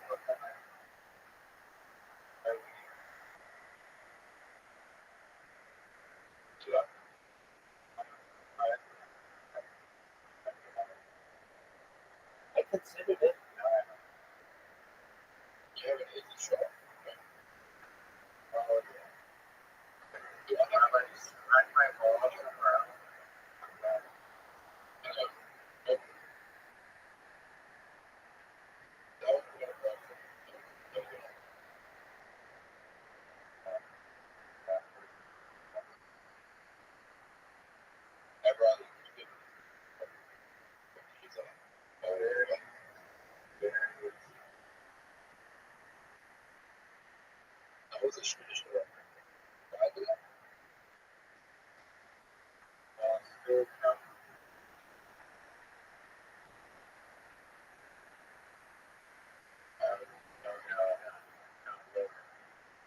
Oh, dude.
Too low.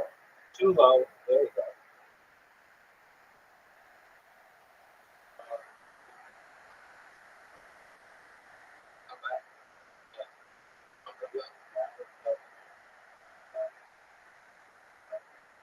Yeah.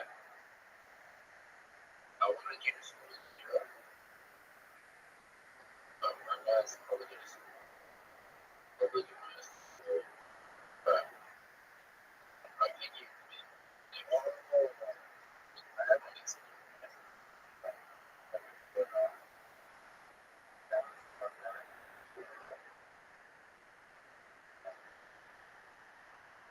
That is good. Do it.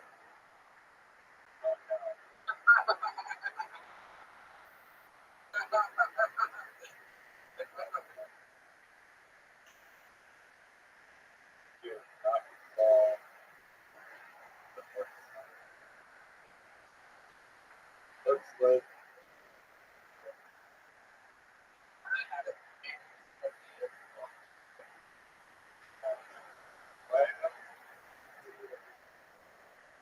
dude, what the fuck?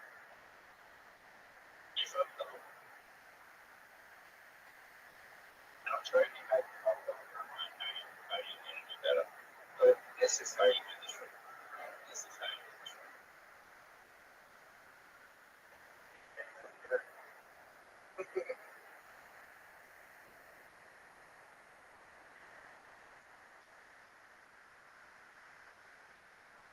I want to get it. Yeah. Really. That's just gotta get out and shoot it.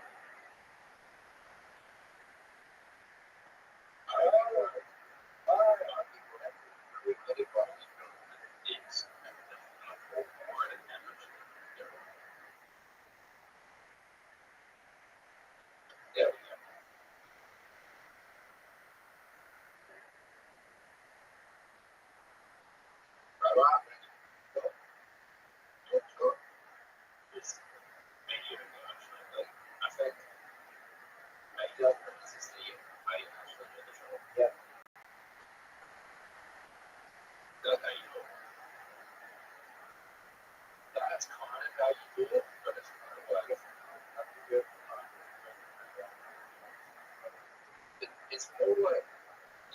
Hit my bone.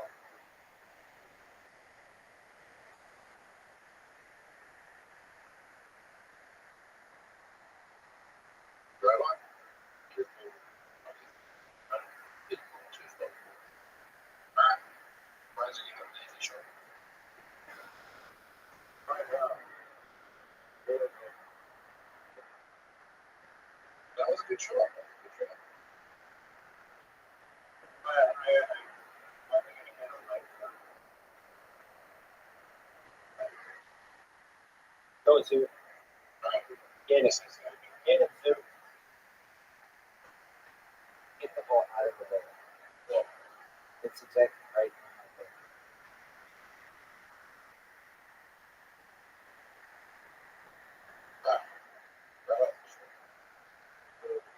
I'm talking myself.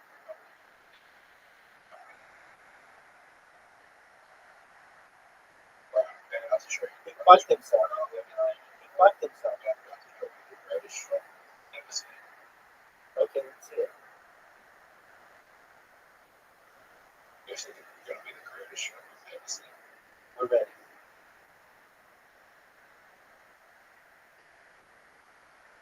Fuck it. Fuck it. Got it.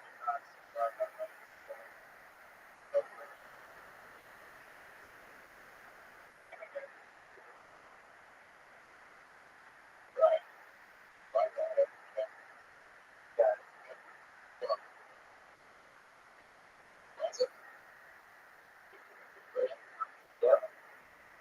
Thank you. Thank you. Look what he did.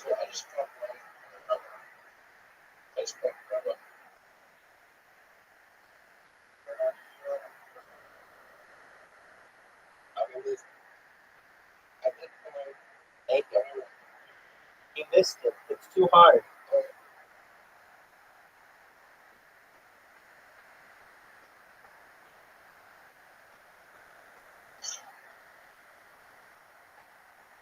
I think that's what is your fine. There you go. What else?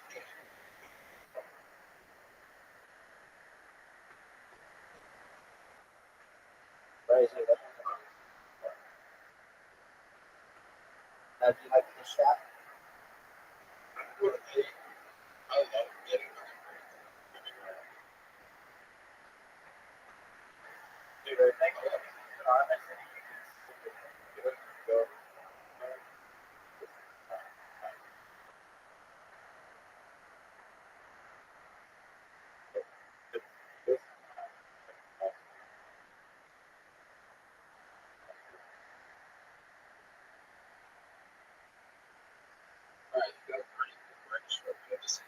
Yeah, I did it. Right here.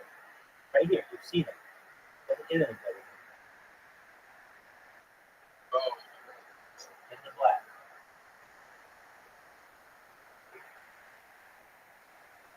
Naked.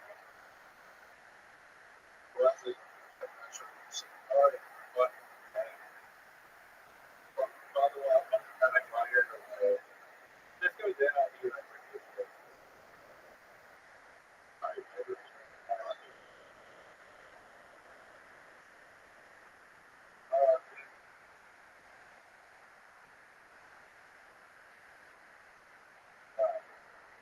a mess. A rare mess by that.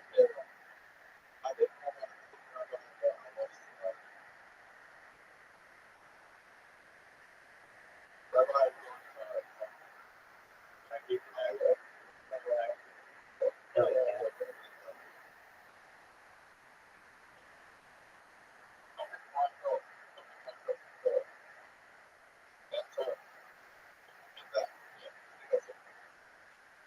Seriously.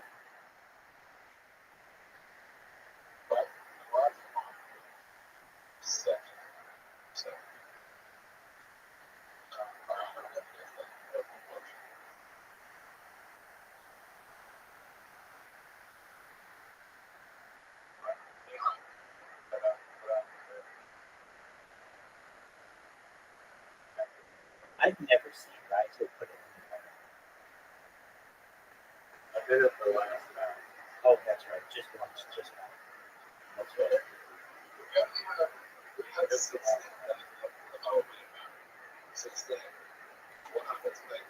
it.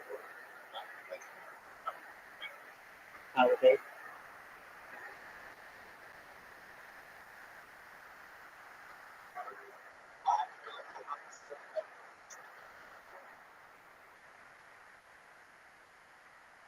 You ready for this shot? I just want you guys to see the natural arch of this shot, how beautiful it is.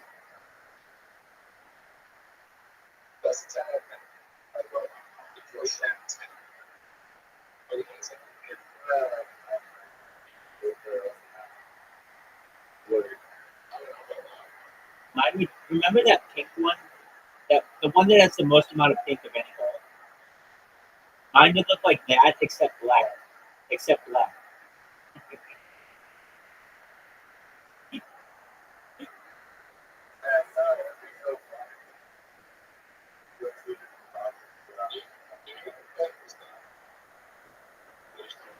I didn't even know it had sound. Oh no.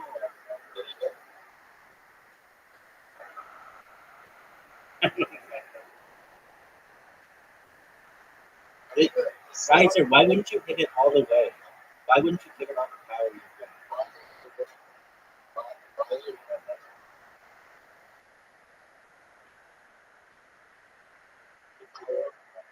Easy water.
Now I see that this is a skull and not an alien.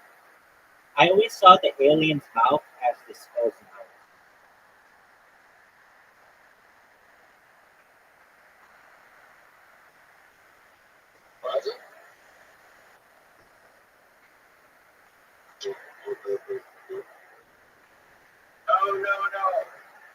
I hate when I do that so much. I do that all the time.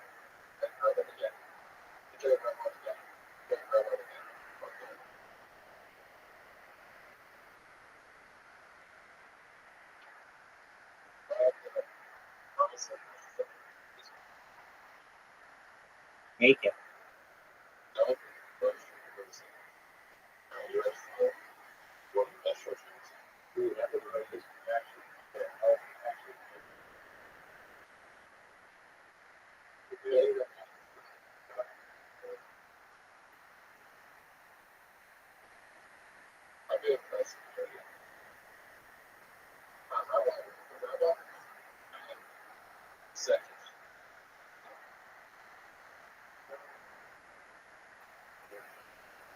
It's definitely a disadvantage to go first.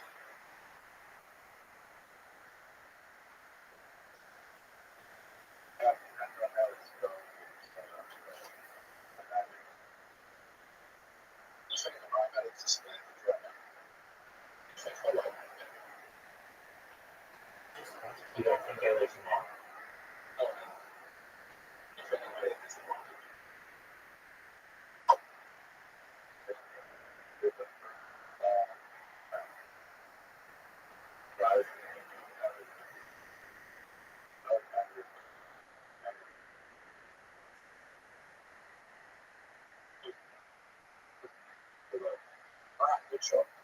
That was very good.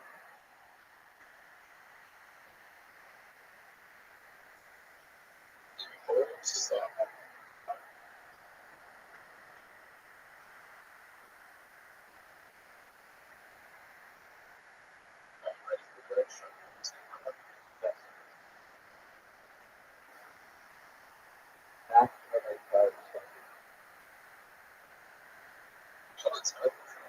Right, so what do you have? That was a beautiful shot.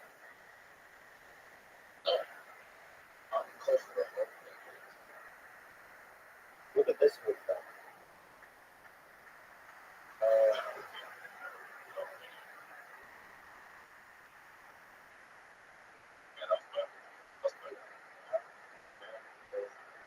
It's going to hit the Frankenstein.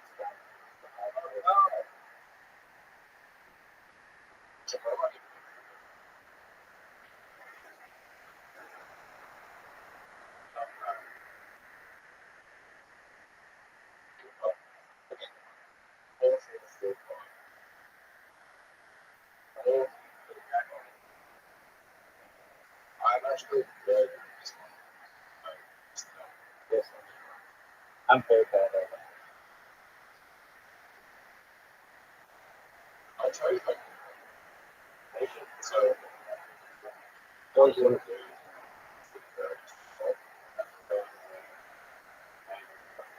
dude, that was I'm not actually, I don't know which one.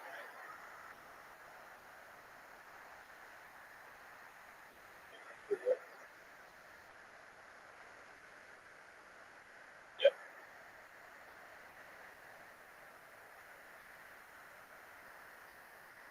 Verizon. Very good shot. I'm the first one to figure out.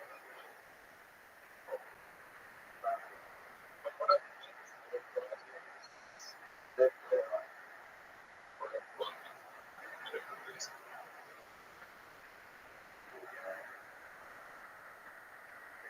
I'm in a good position. He's good at it. So, thank you. How's that? Verizon.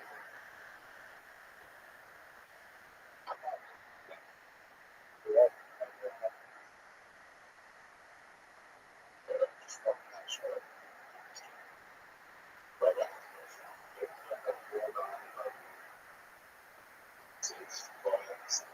pussy hole. Pussy hole. I've never done well on this one because I'm always distracted by the quick ones. Alright. I don't think that was a terrible shot.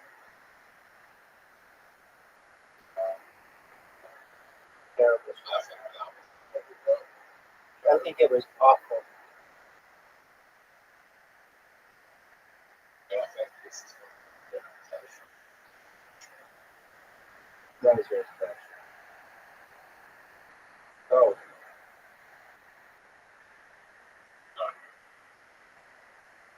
with his ball. With his ball. With his ball. That was very good. That was very strong. This big crowd.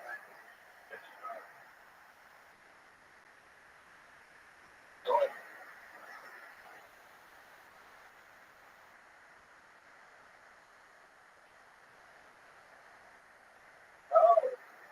Start going. Just get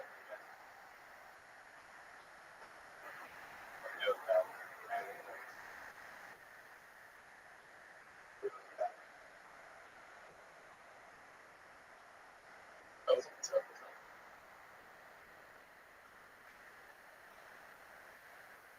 This egg shot is on third, but they're both really in your professional shape and extra work at school, but it's nothing coming work. Just hit the Well, ball. Just hit the ball. Quick shot. Wait, what the fuck? I must not see really well. Because that to me looked like a fine shot. Dude, same shit happened to him. Is it like not open or something?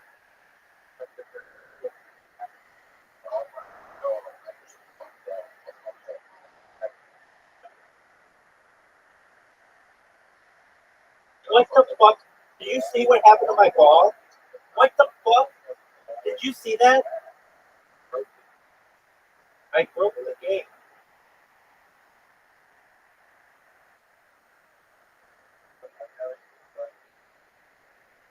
Not like that. That was fucked up. Dude, you didn't fuck up. There's something glitchy about this pitch. This is the play shot. Perfect.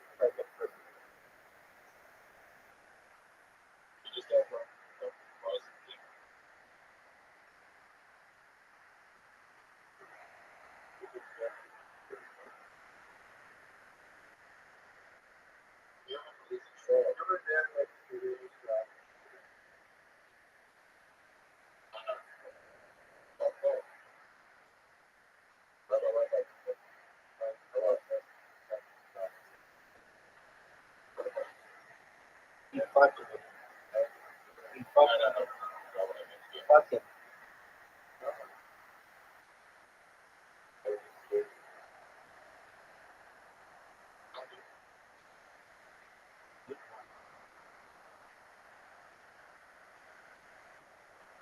Dude, definitely. No way you're gonna make it.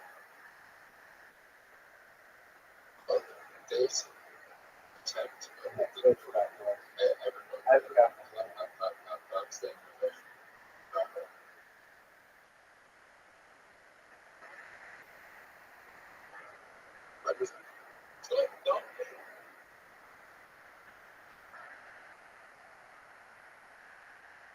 I like that timer.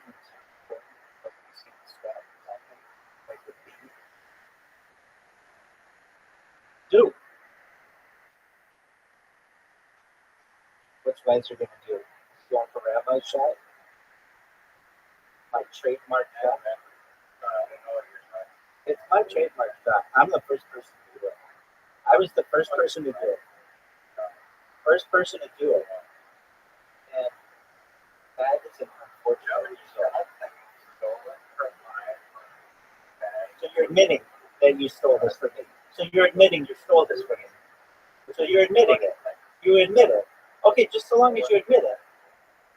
Kids, you guys are the witnesses here. Dude, hurry the fuck up.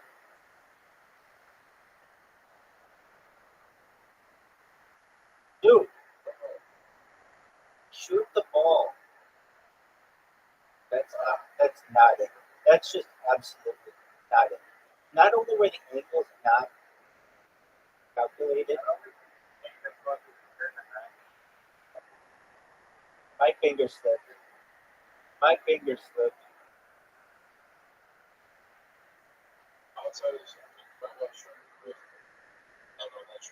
No, my shot is perfect. My shot is perfect. My shot's exactly where I want it to be. That's awful. You're just helping me. Now watch this.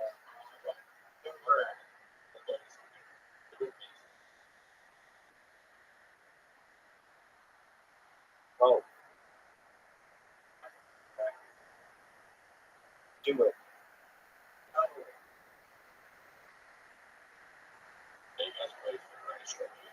Yes. You guys are both just absolute dogs.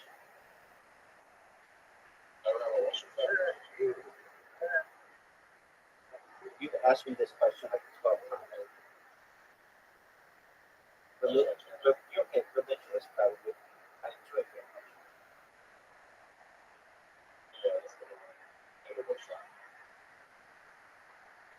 Riser, that was a really good shot. Dude, that was not. But this is going to be the longest, biggest shot you've ever seen.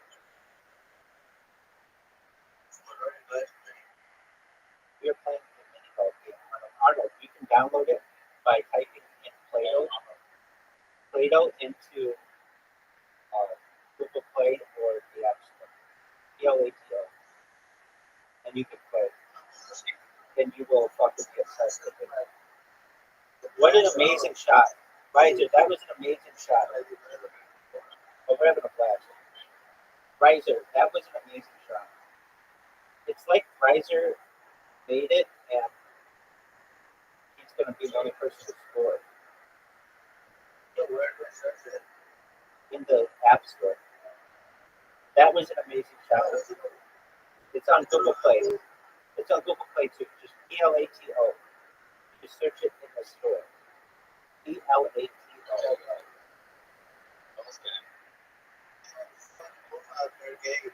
Word.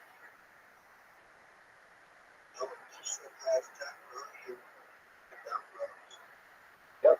So just download it. Yeah. Oh, $0. I didn't make this.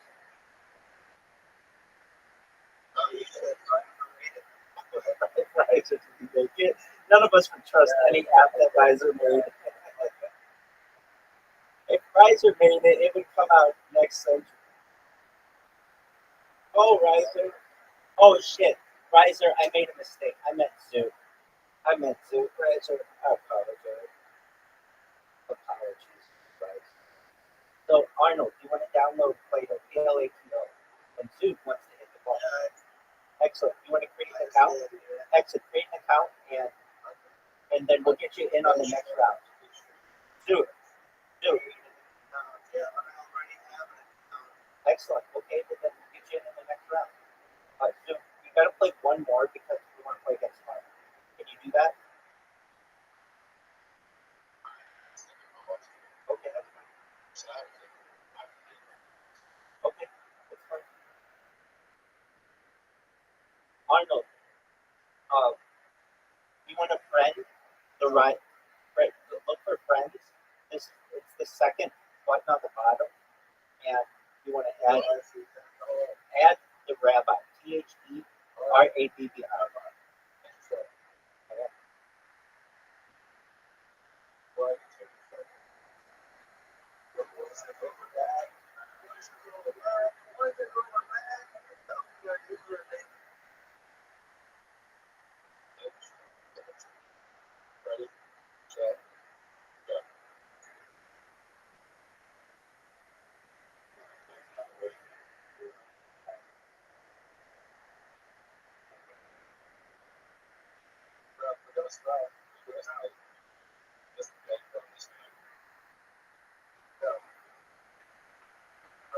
We're listening, dog. Yes, we're listening. We're listening.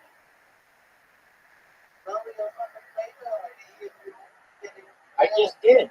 It's the Rabbi. THERABBI.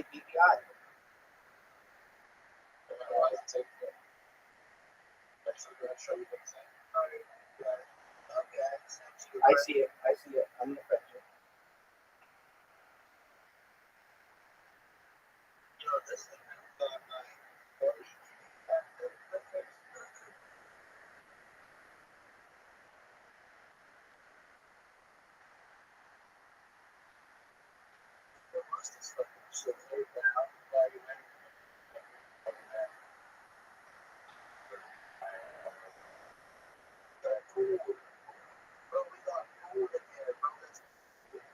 All kinds of stuff.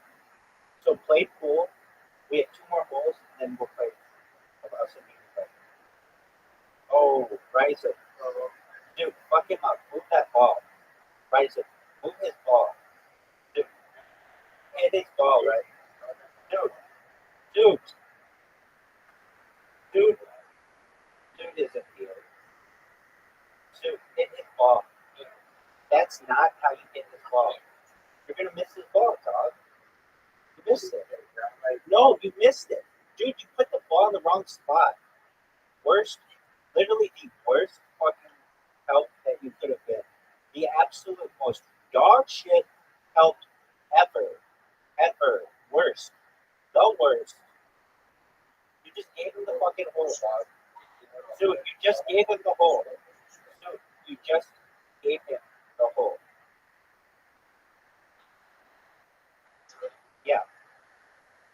You're gonna bounce back and hit my ball, and it's gonna make it so that my ball can't hit him. Alright, so here we go.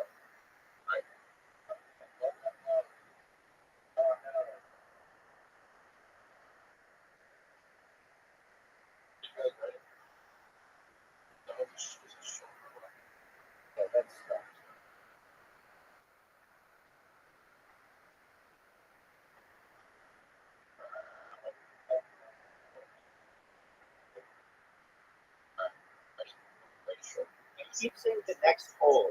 Don't you mean the next shot?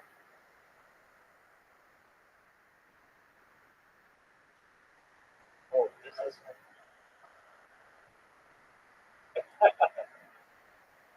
Okay, are you kidding me? Are you kidding me?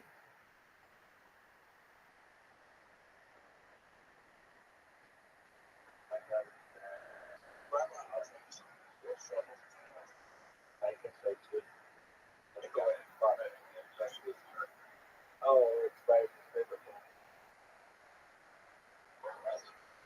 How are Riser and Zoot tied?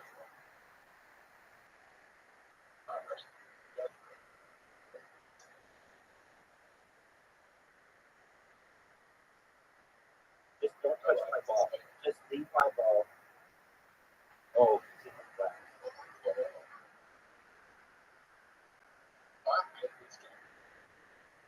That's a good shot. That is a good shot. I can fuck it. That's a lot of risk. Oh, dog. Are you fucking me?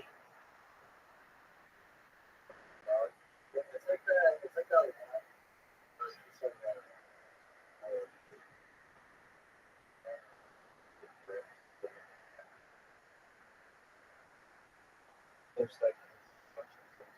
Oh, but there's like 5 players. Yeah.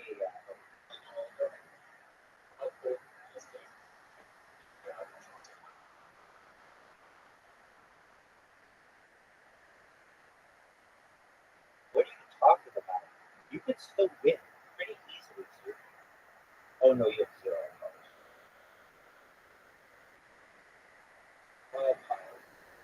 Just make it. The way you can get this on it. Yeah.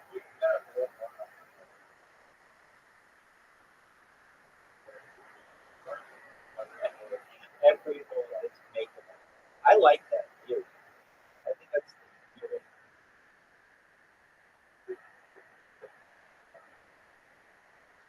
But here we go. This is going to be ready. This is for Zoo. This is for my boy Zoo.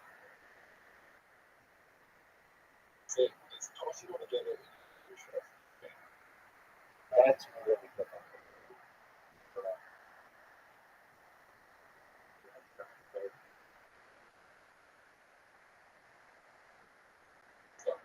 You know what stinks is I think the winner on this hole doesn't get 2 points. They only get 1. Zoo fucked it up. Yep. See? That's such horseshit. Dude, you're such a douche.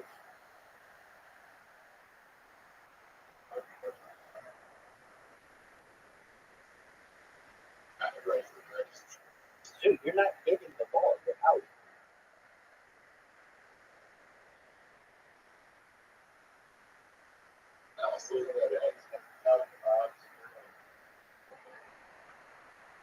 Hit those fibers. You know, you really kind of helped me a lot.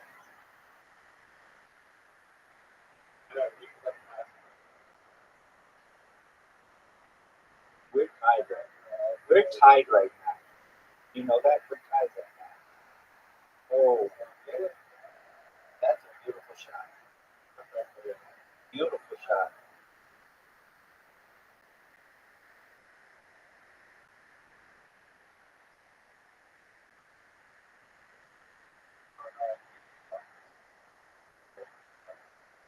Bumpy. Try it. Water bump. No, put me in the black. Put me in the black. Put me in the black.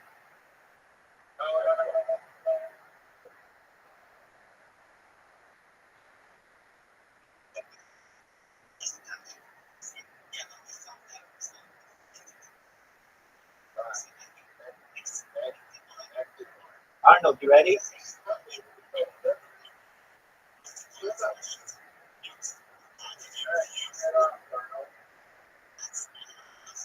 Arnold, you're up.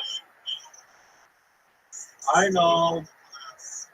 Arnold. Good, big dog. All right. Gonna put the ball on the little tee, the little white and black thing. Except, dude, shut the fuck up. Hold on, dude. Hold on. There you go. Okay, so watch what Riser does.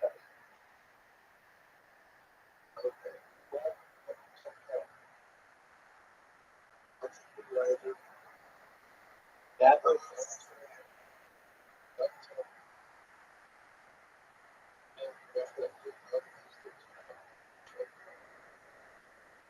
All right.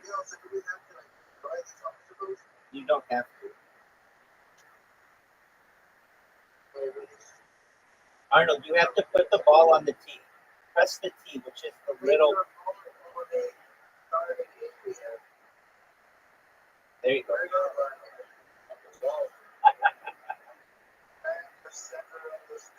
You got it. Give him a chance. I know. He just is amazing.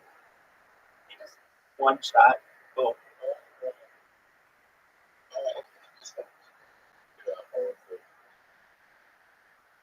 How do you like this shot?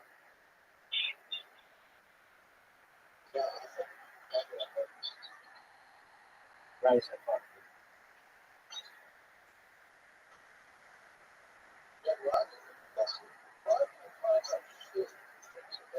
Oh, I put him in the dude, water buffer. Black buffer. Lagoon buffer. Oh no, that's impossible.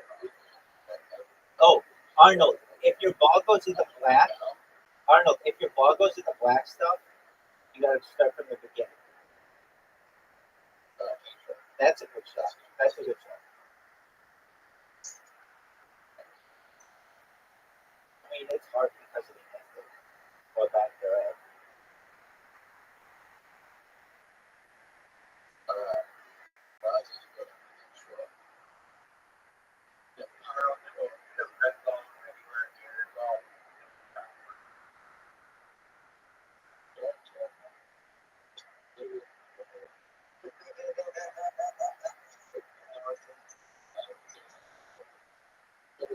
Be careful. That's too hard. It's gonna go in the black, and if it goes in the black, you have to start from the beginning. Don't hit it so hard. All right, go for it if you want. There you go. That's better. No, slow, less. Okay. Oh, what a perfect shot.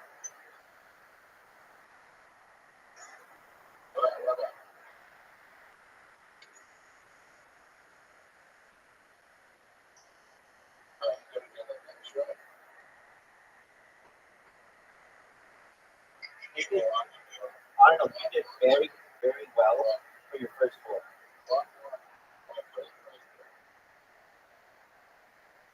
All right, here it is.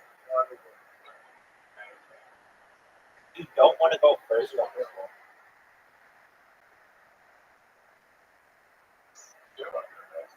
I don't think so.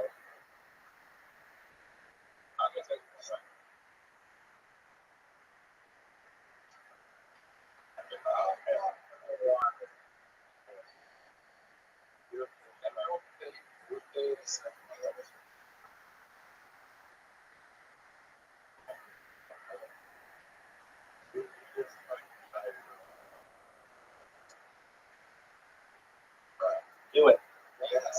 Do it. That.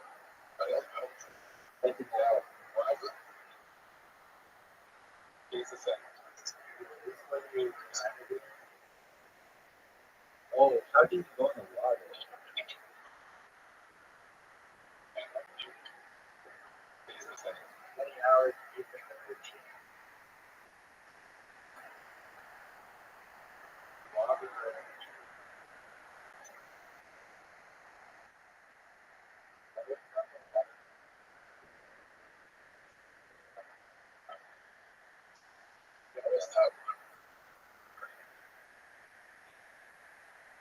Hey.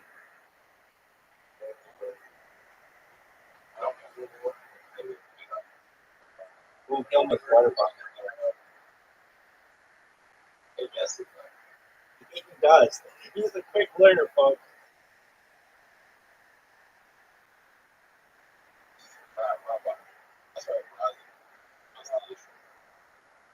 This is in the water. Without a doubt, this is in the water. This is so in the water, it's so wet, it's like aqua. This is like a mermaid. It's so wet.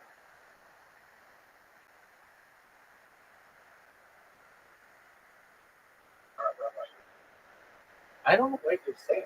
I'm clearly across the bridge safely. Oh, dude, so Arnold is going for the jugulars. Arnold is just straight up going for fucking jugular. Dude, look at the two holes on the side. What shit? There's is it?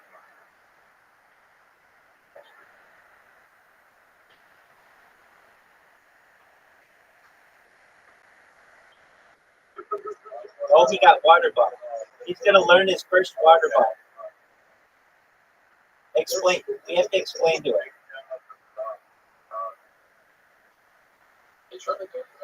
Hey.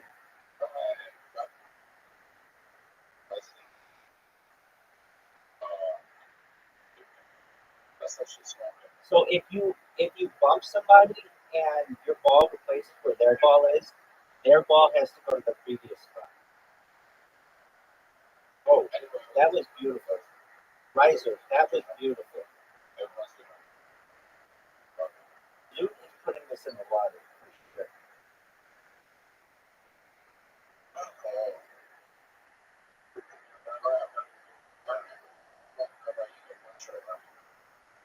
For sure.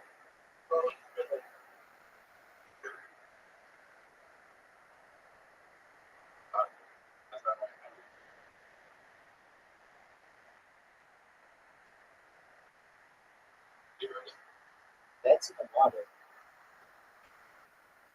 Water. Obviously water.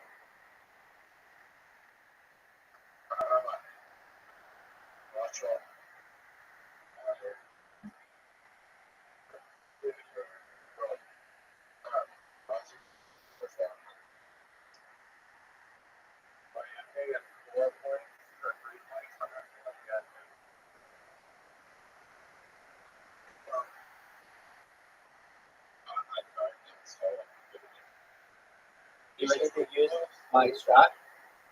That's my shot.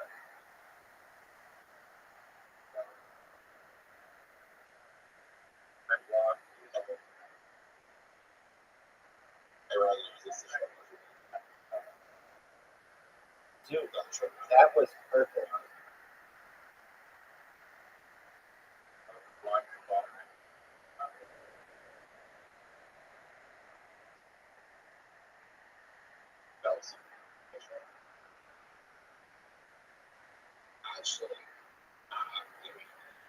I don't know, hit my ball. Hit my ball. Tag team it. Not what we want.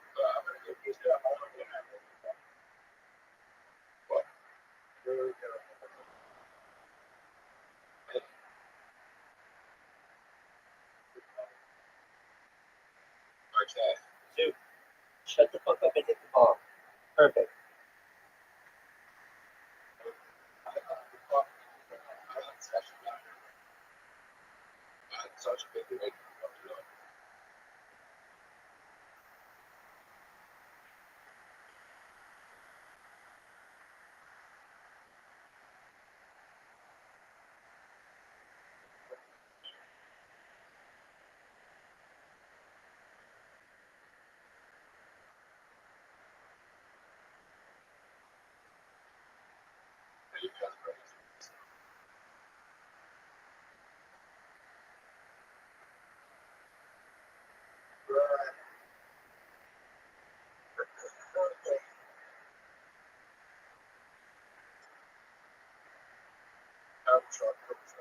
No, that's as good as I can do.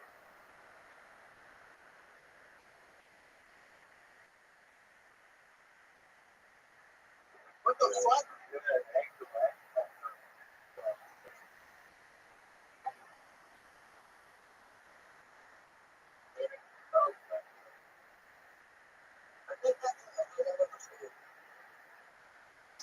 Riser, that was phenomenal.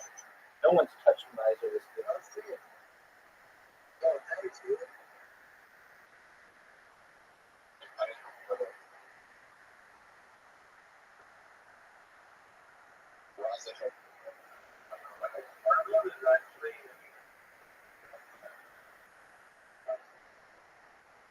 need more power. More power.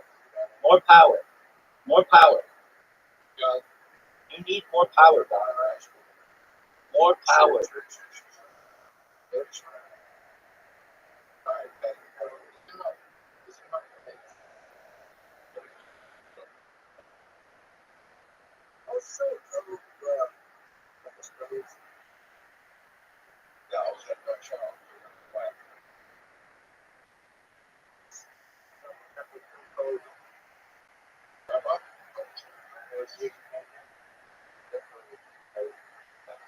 That's perfect.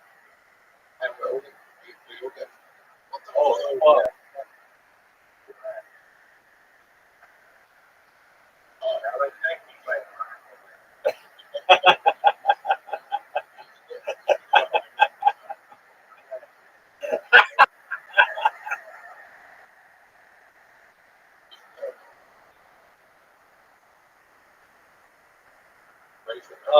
Riser, that was an amazing shot. Riser, that was an amazing shot.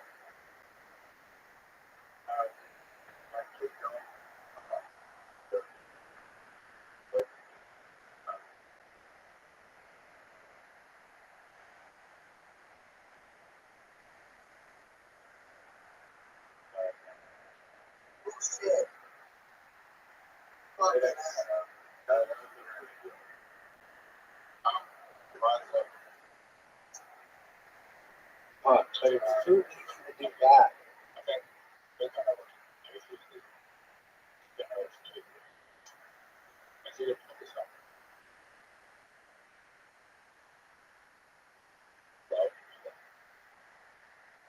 It can help me so much. So much. Holy fuck. Riser, look at my ball and explain to me why my ball is not in the black shit.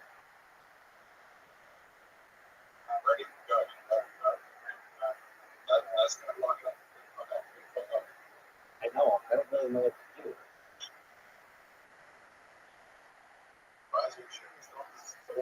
That was a beautiful shot.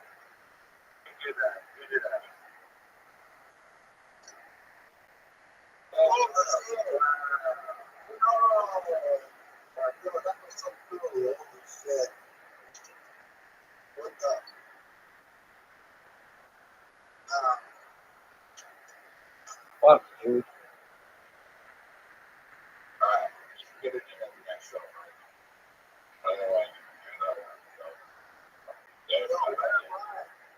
You have to start from the beginning.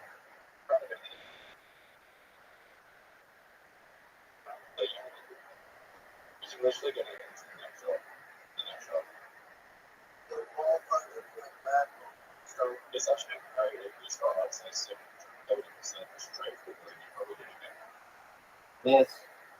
That's a miss.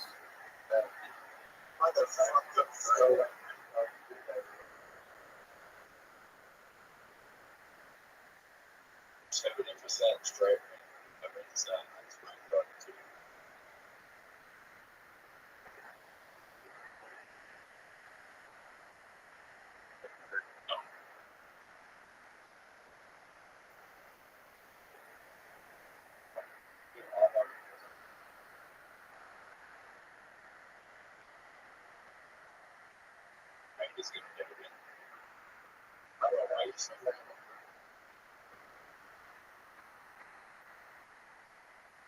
Yes.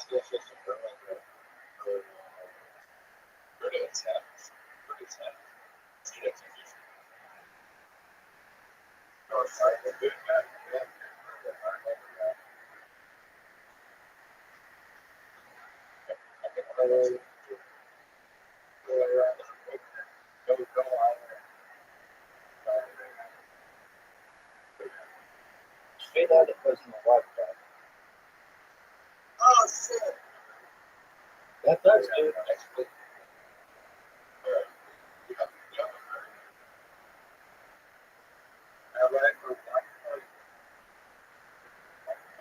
No, what did I do? Did I get the ball? Arnold is whooping me. Dude, Riser has a perfect game goal.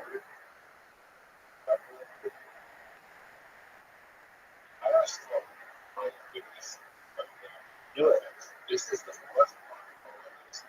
All right, well, let's see stuff.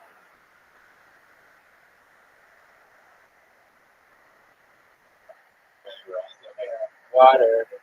It is ball. You're getting water ball. I'm gonna water ball. Nope, that's not the shot, too. That's it. No, you don't. No, you don't. Not like that.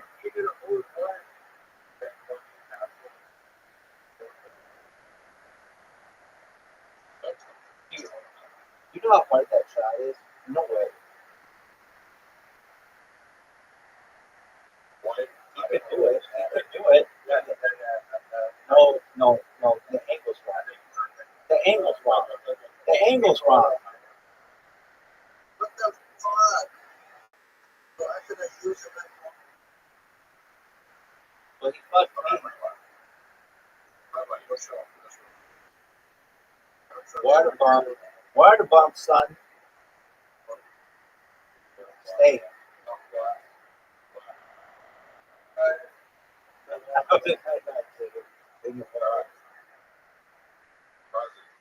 Water. Risers in the water. Everybody loves the risers in the water. What a good shot.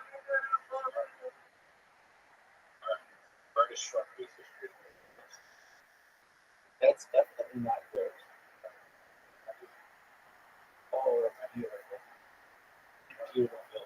That's exactly how you do it. That's exactly how you do it. I don't know how that's going to go. Get there.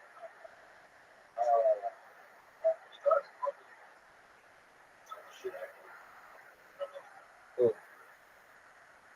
Make it. Perfect game. You got it. You got the perfect game.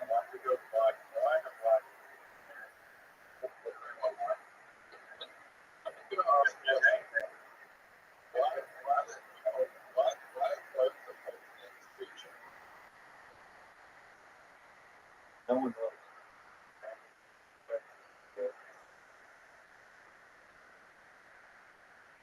Arnold beat me. Yeah. Oh, that's perfect. Yeah. Go too hard.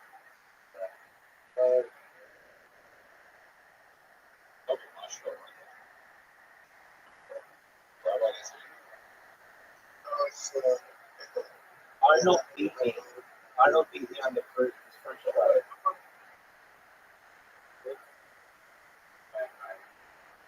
That's the highest you can get. That's the highest you can get. Riser's in. Who's next? Dude's in. All right.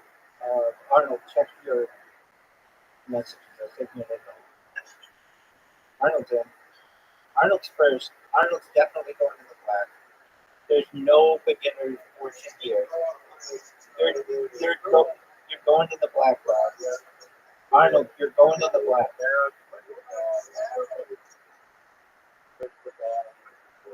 No, not there. We'll tell you where to go. That's a better shot. That's pretty close. No, a little to the right. A little to the right. A little to the right. No, to the right. To the right. You hit the ball. Hit it. Hit it. Hit it. You're going to miss. Hit it. You're going to run out of time. That's fine. Because you were going to run out of time.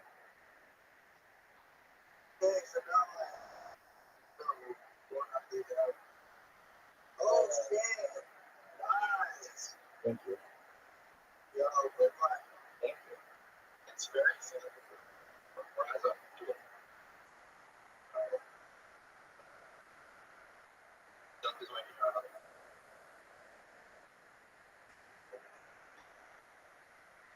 I think he's gonna get it. Yeah, he's gonna get it. To the right, to the right, to the right. A little more. There you go. That's it. That's the spot. Nice job.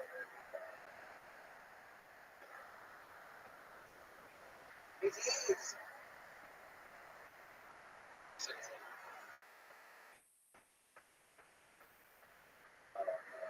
Oh, man. Nice. That's That's as efficient as you can be. I don't think it's possible to make it on the first try. Maybe if it was really, I don't know,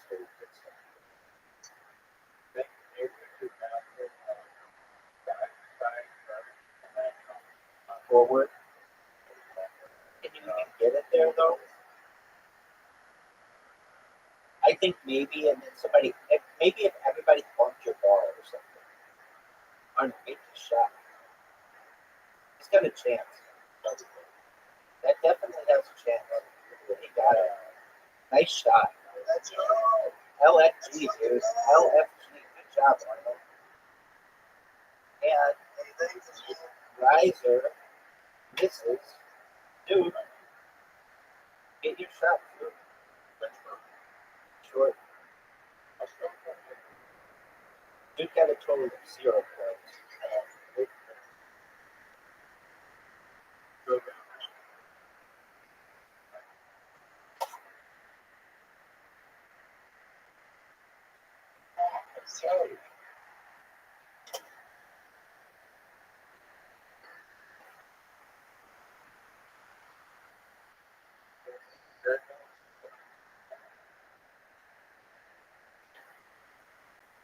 Not what you want to do.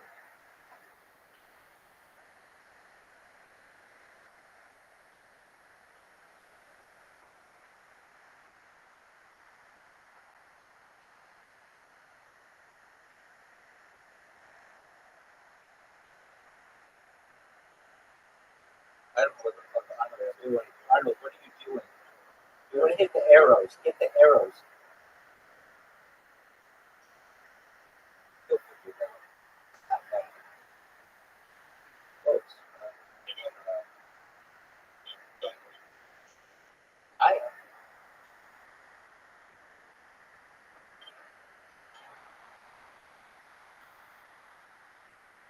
Riser. Oh. Riser, what are you doing? Just gave him a QT.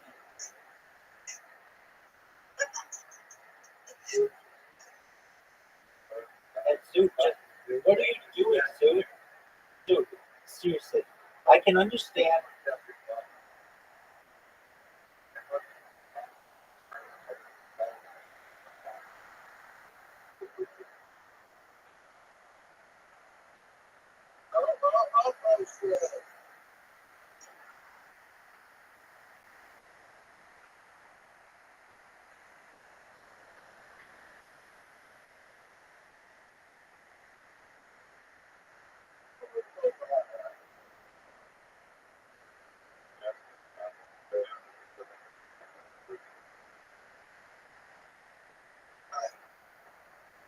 What was that supposed to be?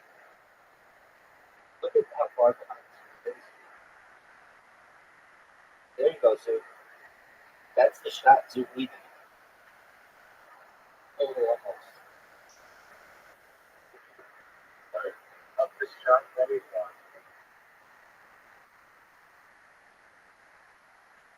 Ooh.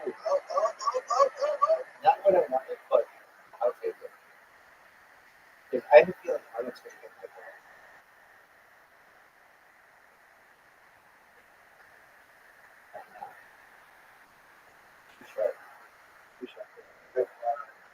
What a fucking shot. Dude, that was amazing. That was one of the best shots I've ever seen on this court. Without a doubt. Without a doubt. That was one of the best shots I've ever seen.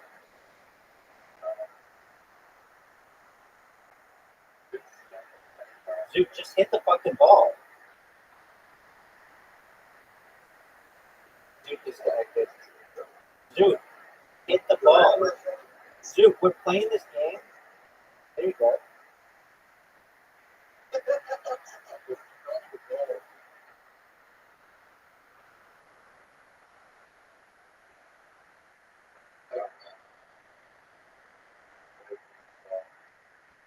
Are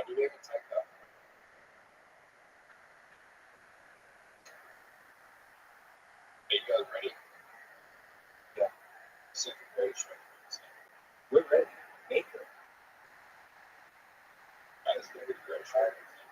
It's not.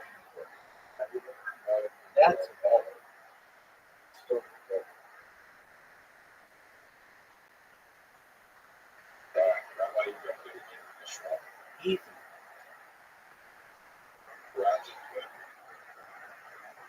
Hilarious. Absolutely hilarious, and make it. And make it. That would be the most baller shot I've ever seen. It's still a really good shot. It fucks too. It fucks too. Make it too. Make it too. No. Back it off. No. Oh, you guys are just fucking each other. Okay.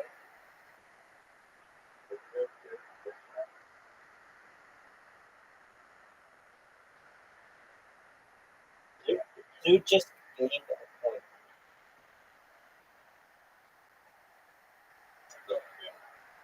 And Ryder got 0 points.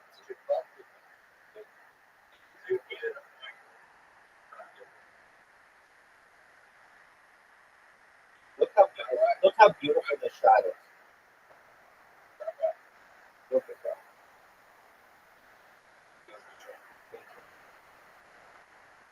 It could be better. There's no way Arnold could get it down the line. He doesn't even know percentages. He doesn't know angles. He knows nothing. Too hard. He hit the tree. He's getting run out of time. Shot clock. Oh, wow.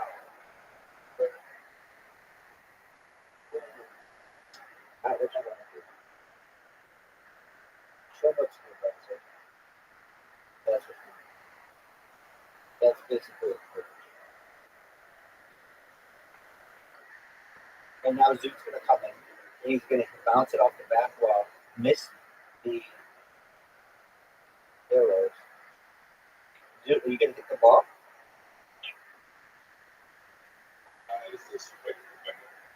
No. You did exactly what I said you were going to do. I was kind of just joking. You did it. Yeah. Look at this shot. That would have been amazing. Let's see your shot. I know it's going to help Bryson for sure. You might miss him. Miss him. This is good. Oh,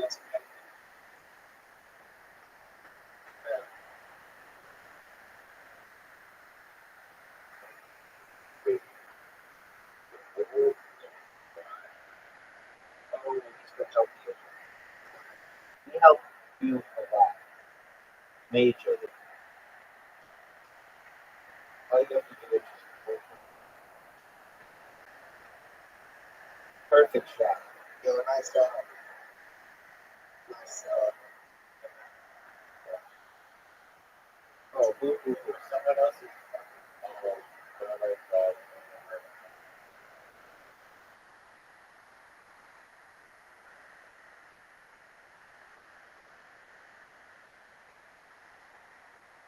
There you go.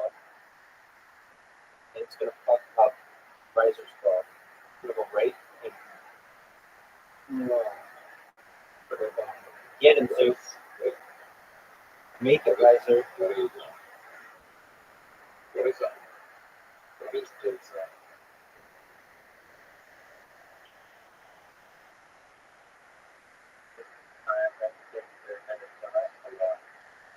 Why are you taking so long? Zeus, hit the ball. Just dumb luck. Absolutely. Just bend over backward. Fortune.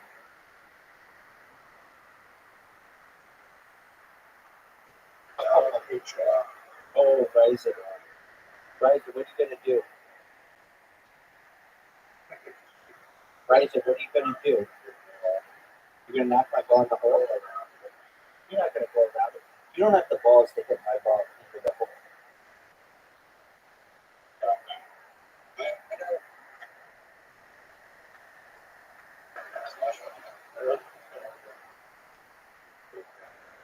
Knock my ball in. Make it. I want to see you do it.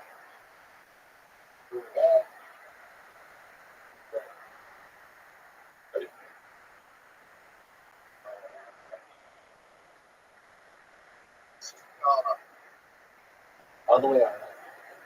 Nope, no, shoot at the hole. Shoot at the hole, all the way at the hole.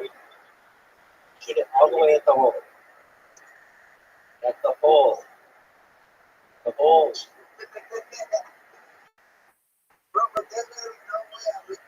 If you go through the sand, you'll make it. No, don't do that. If you would just run it straight on, you would make it. We play this game a lot.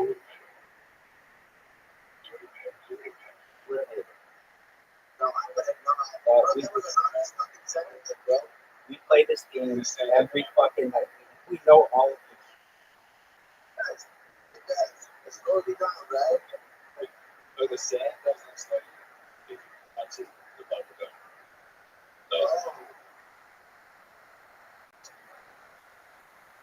I know.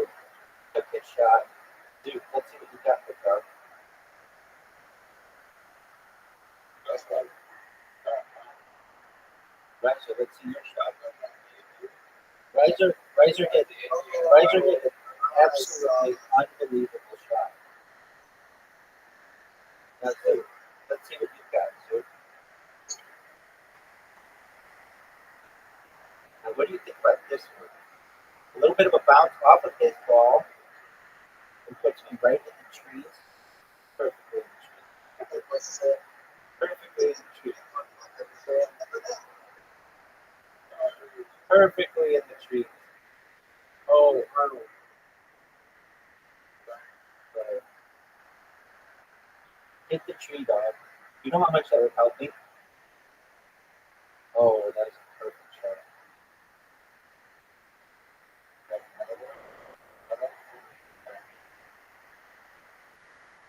Go, still. You're the absolute worst. What do you say? You are the absolute worst. There you go.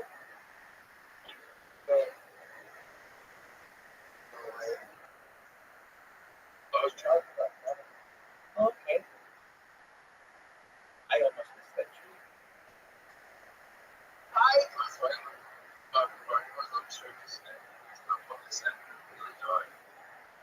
Great shot, Arnold.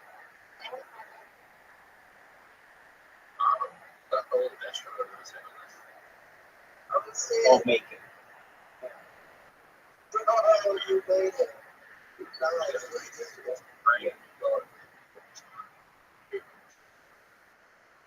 I'm just coming to it. I want to get this. Dude, it's like 6 o'clock p.m.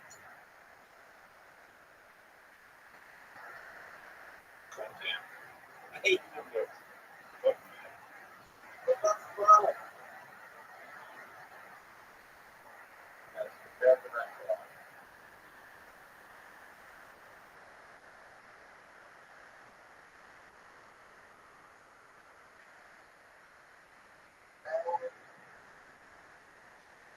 If I get it here, I'm going somewhere around here.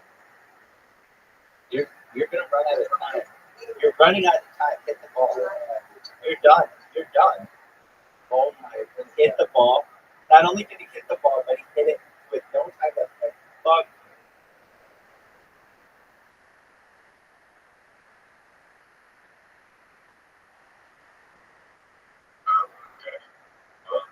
What is up with people not hitting the ball quickly?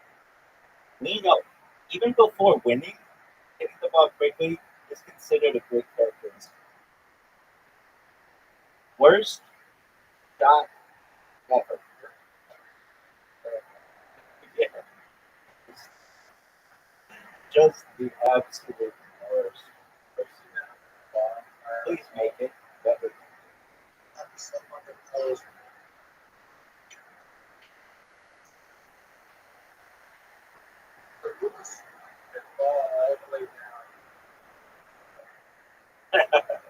It's a pretty good theory. It's a pretty good theory.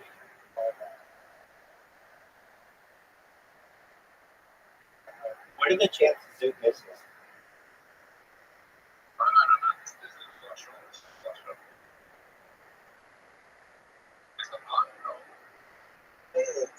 Against the man, that's right.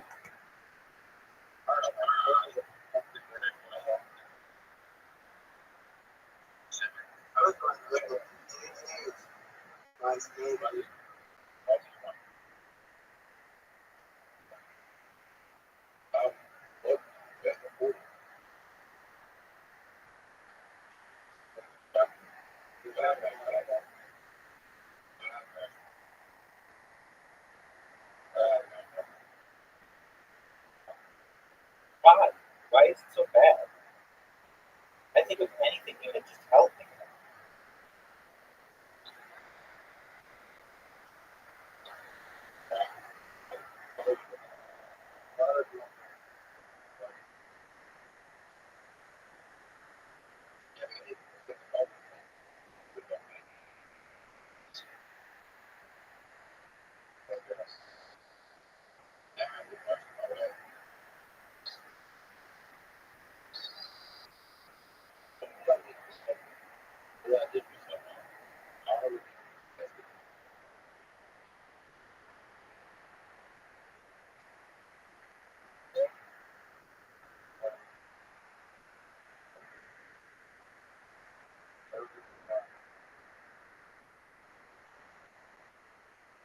Oh, please do it. That was amazing. That was amazing. That was amazing. I don't know what Arnold's doing. Yeah. I taught that motherfucker speaking structure and from his place to do it.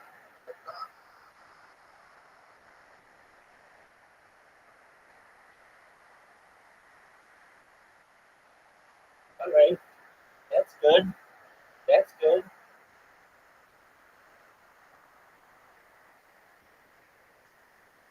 That's an excellent shot.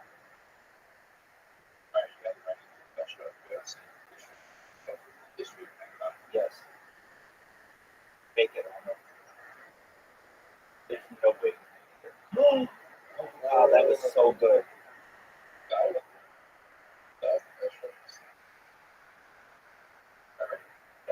Wow.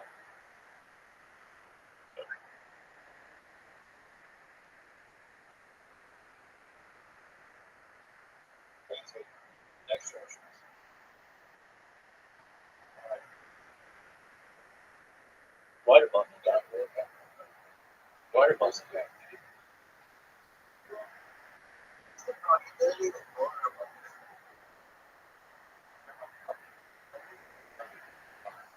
Get it. Get it. Arnold is gonna fuck him so badly. Arnold's gonna fuck him. Let go, let go, let go, let go, let go, let go. Let go, let go, let go. Fire it. Fire it. It's a perfect shot. It's going in the hole. If you let go right now, there's a very good chance it goes in the hole. A very, very high chance that it goes in the hole. Extremely high. Extremely high. This is a high intelligent shot. Wow. That was a very good shot. Hey, stay Arnold. Arnold. That was amazing.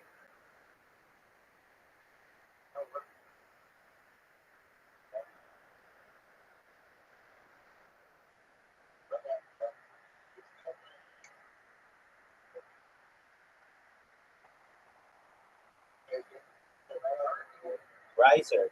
Riser. Remember when your ball riser was so close to going in it? And then it just, you were like, you know what? I'm going to water bump him. And then,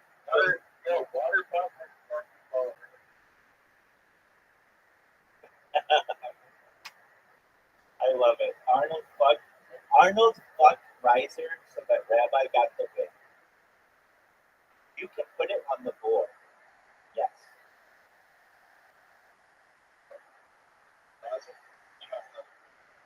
And he did. And he did.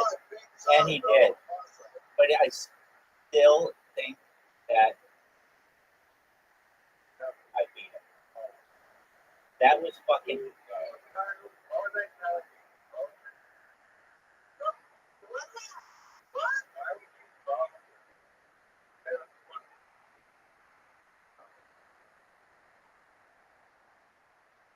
I love this goal.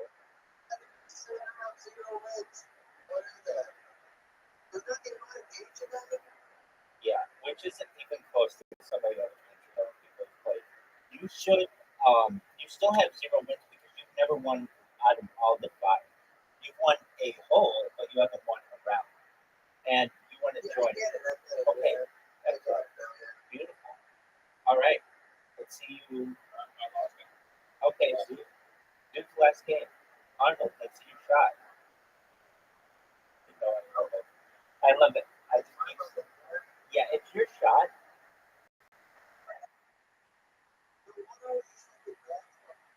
That's hard. If you go in it, you have to start from the beginning. You only have like 5 seconds to hit the wall. I hope you see in the top where it says like there's like a yellow bar. That's a countdown. That looks terrible. Right, so just show us how it's done.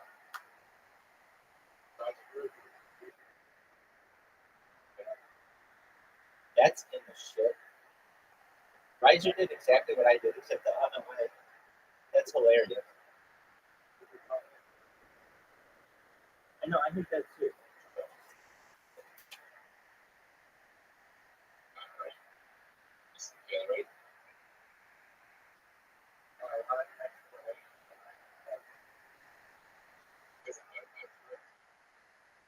Yeah, that, you can't do that. You just can't say bad things. Legal.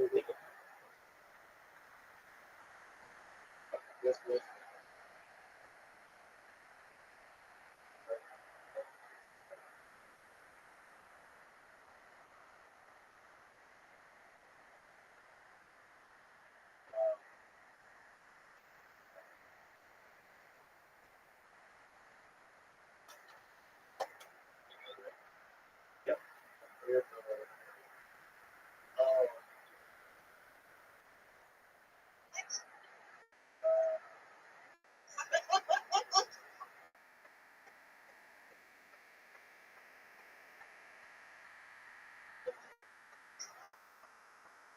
Shit.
Yep.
Oh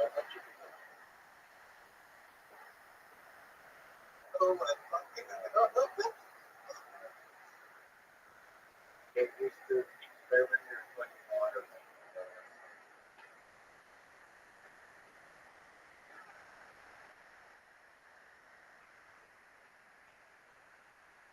Good. Don't have to fall.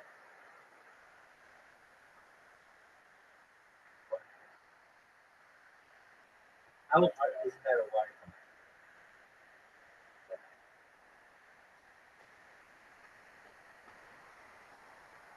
Dude,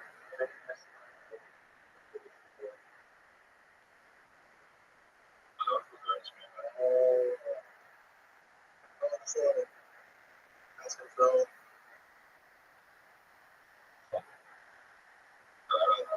The ball goes down a bit, you know? That was a dumb move. Like, really.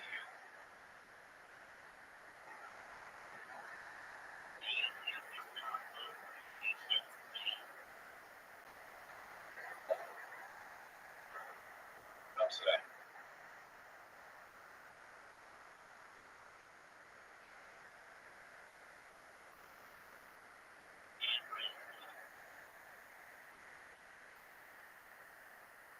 Okay, the last thing right now. This is your best friend. Dude, the point is my man. This is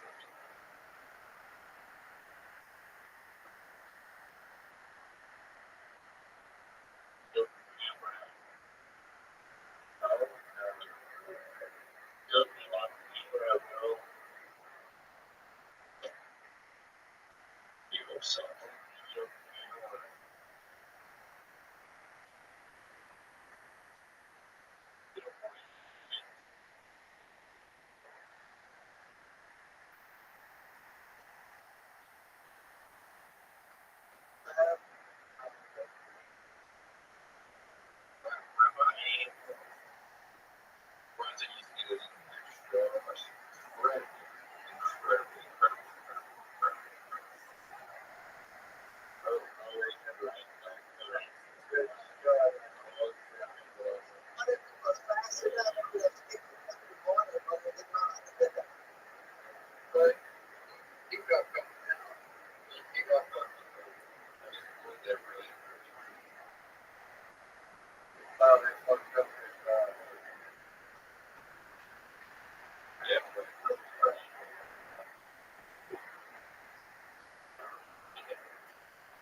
terrible.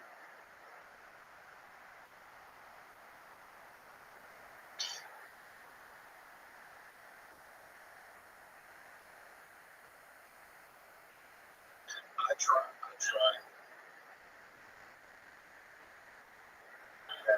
Yeah, pretty fine.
realize that went from having a life in this man to just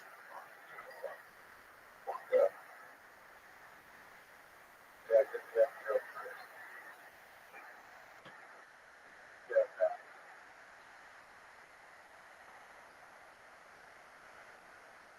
I think we're like, I mean, I can get it in that thing.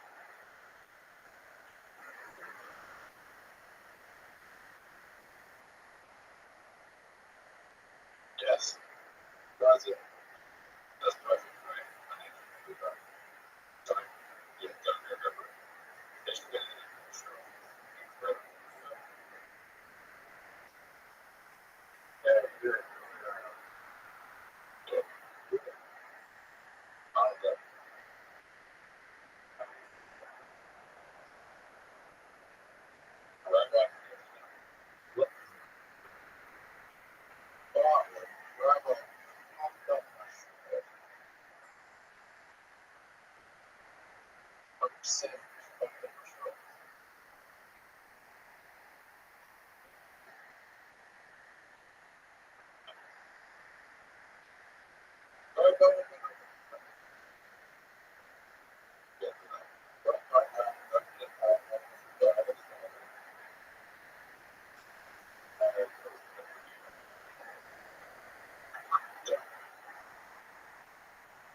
Whatever you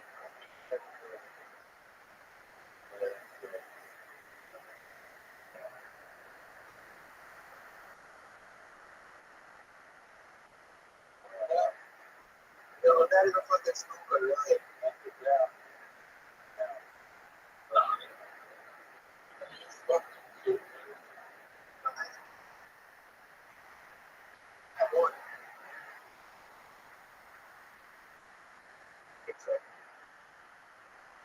Okay, I get it.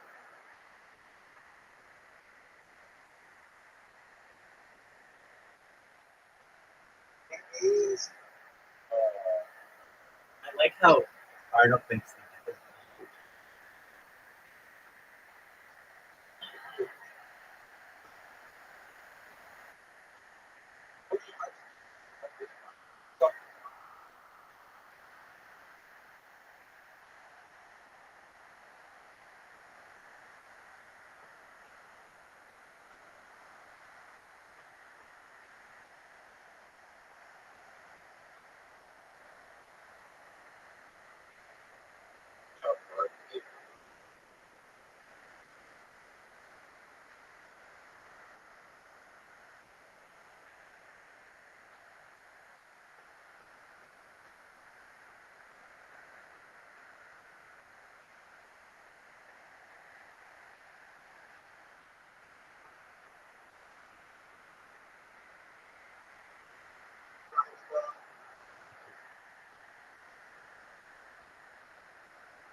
What the fucking shit?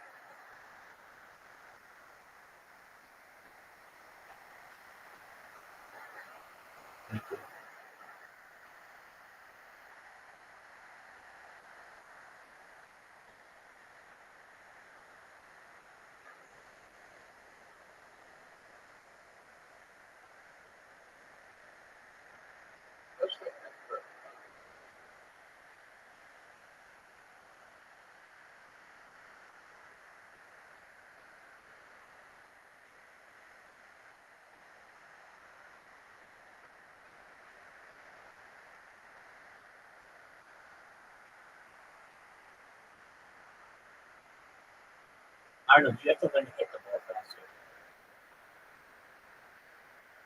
There you go.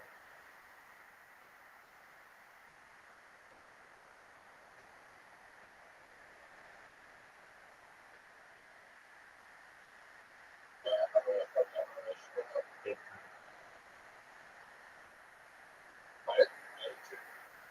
Lies. Awesome.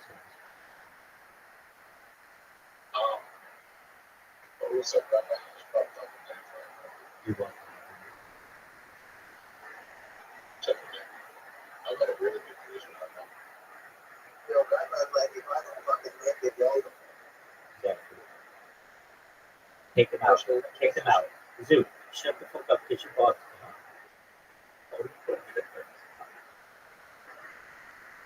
Why?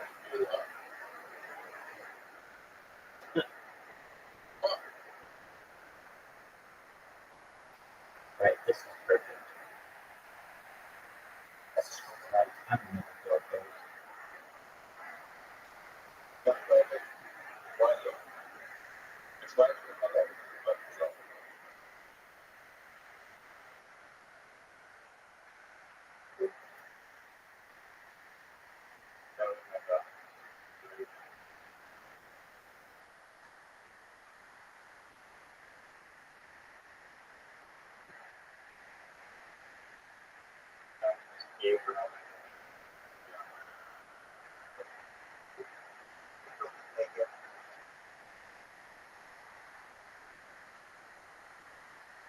The writer of this one, that's it. Come on. I said, not,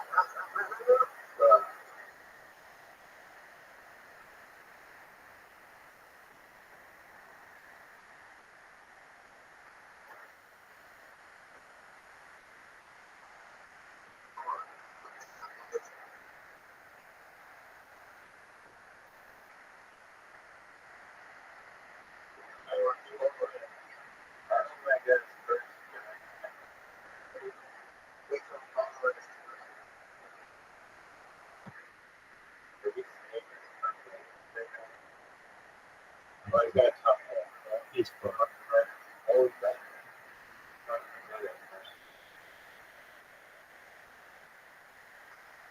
where did Zoo go?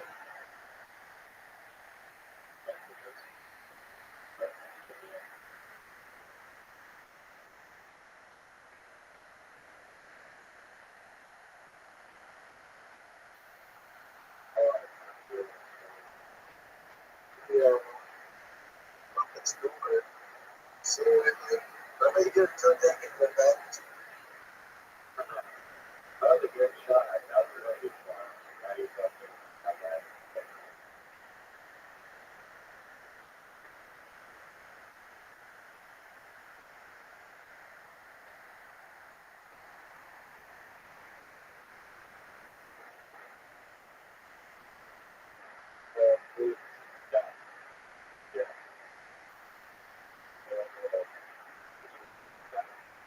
Oh, shit.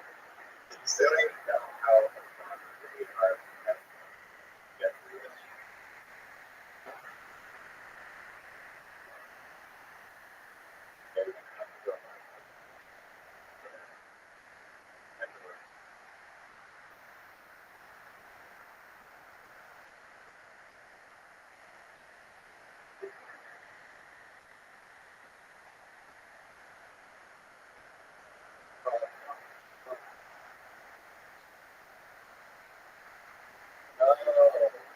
It just made you shut it in heaven.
stopped his golf from going in because he wins Miller last him. He gave him the game. Fuck this shit.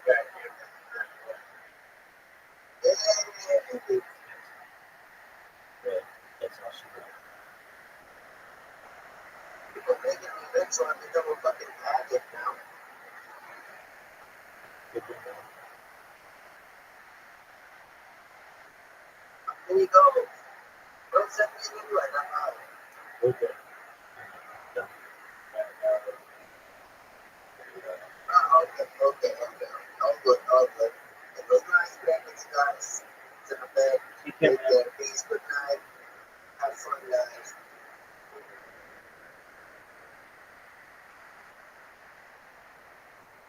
Good night, Rabbi. Take care, bro. The best sleep you, right, Rabbi?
Susa, which is the setting for the Book of Esther. There's some significant scholarly concerns about the specific dating of the Book of Esther, meaning when does it actually happen based on the names of certain kings and things like that. But it is set between the two temple periods, and all kinds of material inside the Book of Esther is in consonance with what we know about the Babylonian reign at that time as well. The Jews living in Babylon were heavily influenced by Babylonian culture at this time, most significantly with the adoption of Aramaic as a lingua franca, as a vernacular, a language that they commonly used, and ultimately Aramaic would displace Hebrew as the living language of the Jews, and indeed of the entire Near East at this point. This is a language that would last over 1,000 years. It is spoken even today in some parts of Syria and Turkey. It is, of course, the language of the Babylonian Talmud, and there are a few different versions of Aramaic that maybe we'll discuss in a later lecture. Hebrew was never abandoned, but it increasingly became the language of scholarship and liturgy as opposed to the daily language on the street. The Jews also adopted the Babylonian calendar, specifically the names of the months, Tishrei and Tammuz and so on. The Hebrew names for the months are simply numbers. The first month would be Nisan in the spring, the second month, and so on. And so the Babylonian custom of naming these lunar months was applied to the Jewish calendar. It wasn't an exact fit because the Jewish calendar has a leap month on a somewhat irregular appearing schedule. And so there are 12 months, but there is one of those months, the month of Adar, which occurs in early spring, which may be doubled. So you will have an Adar Rishon, an Adar 1, and then an Adar Sheni, a second Adar. Otherwise, they adopted the Babylonian lunar calendar names for each of the months. Okay, let us continue with our discussion of the Persian period, which will follow in the next video. Thank you very much for watching.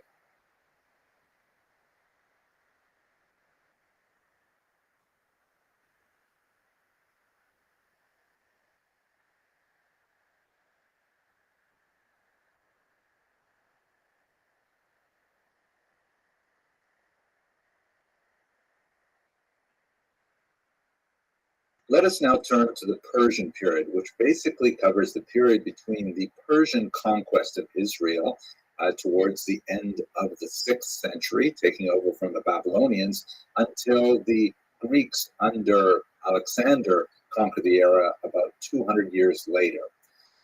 The background to the Persian conquest of Israel is within Babylonia.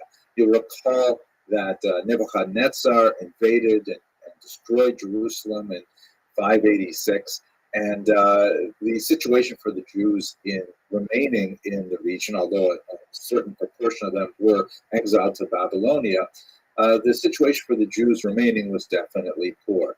This was especially so under the reign of Nabonidus, who was the king of Babylon, also known as King of the Universe. I find that title rather amusing. And he reigned from the years 556 to 539 before the Common Era. He was an extremely pious sun worshiper. And as you can see in this particular stele, he's shown worshiping various planets there. And he actually was, a bit of a zealot, and he wanted to try and impose this kind of worship throughout his entire empire. He was known as the proponent of the cult of sin. I also think that's a rather ironic term, although I imagine sin is a translation of something else, although it is kind of funny in English. But at any rate, he was much more, we would say in Hebrew, makbid. He was much more insistent on promoting his religious view throughout the Babylonian Empire. And that turned out to be a disastrous phenomenon because the Persians could then adopt the opposite, much more tolerant worldview and receive a lot more support as a result. One more note about Nabonidus, who actually vacated from the central capital for an odd decade, leaving his son Belshazzar in charge. And this is a scene from Rembrandt's famous painting, Belshazzar's Feast, which is featured in the Book of Daniel. the chronology of the book of Daniel and the chronology of the book of Esther are within this period, but somehow difficult to tease out. But at any rate, this famous scene shows Nabonidus' son, who is the regent, who is technically in charge of the country at this time, receives some kind of divine visitation, which then writes some Hebrew letters on the wall. This is where we get the English expression, the writing on the wall. It's a kind of an acrostic puzzle, which is fairly faithfully represented here by Rembrandt's hand. His well-known association with the Jews of Holland was definitely something that stood him in good stead when he painted these biblical passages. But basically, the message was that you are doomed, your empire is going to be taken over by a foreign power, and in fact, that is what would happen. The Persian Empire would swallow up the Babylonian Empire, and that would include, of course, not only Israel, but even Egypt and Libya, North Africa. This map shows you the extent of the Persian Empire under Darius I, or Yavesh in Hebrew, and there's actually some numbers attached to the specific names because of a famous verse at the beginning of the book of Esther, which describes 127 provinces. And that is, in fact, the distribution of the provinces in the Persian Empire. The one that's especially important to us is within this region called Beyond the River, which is beyond the Euphrates River, of course.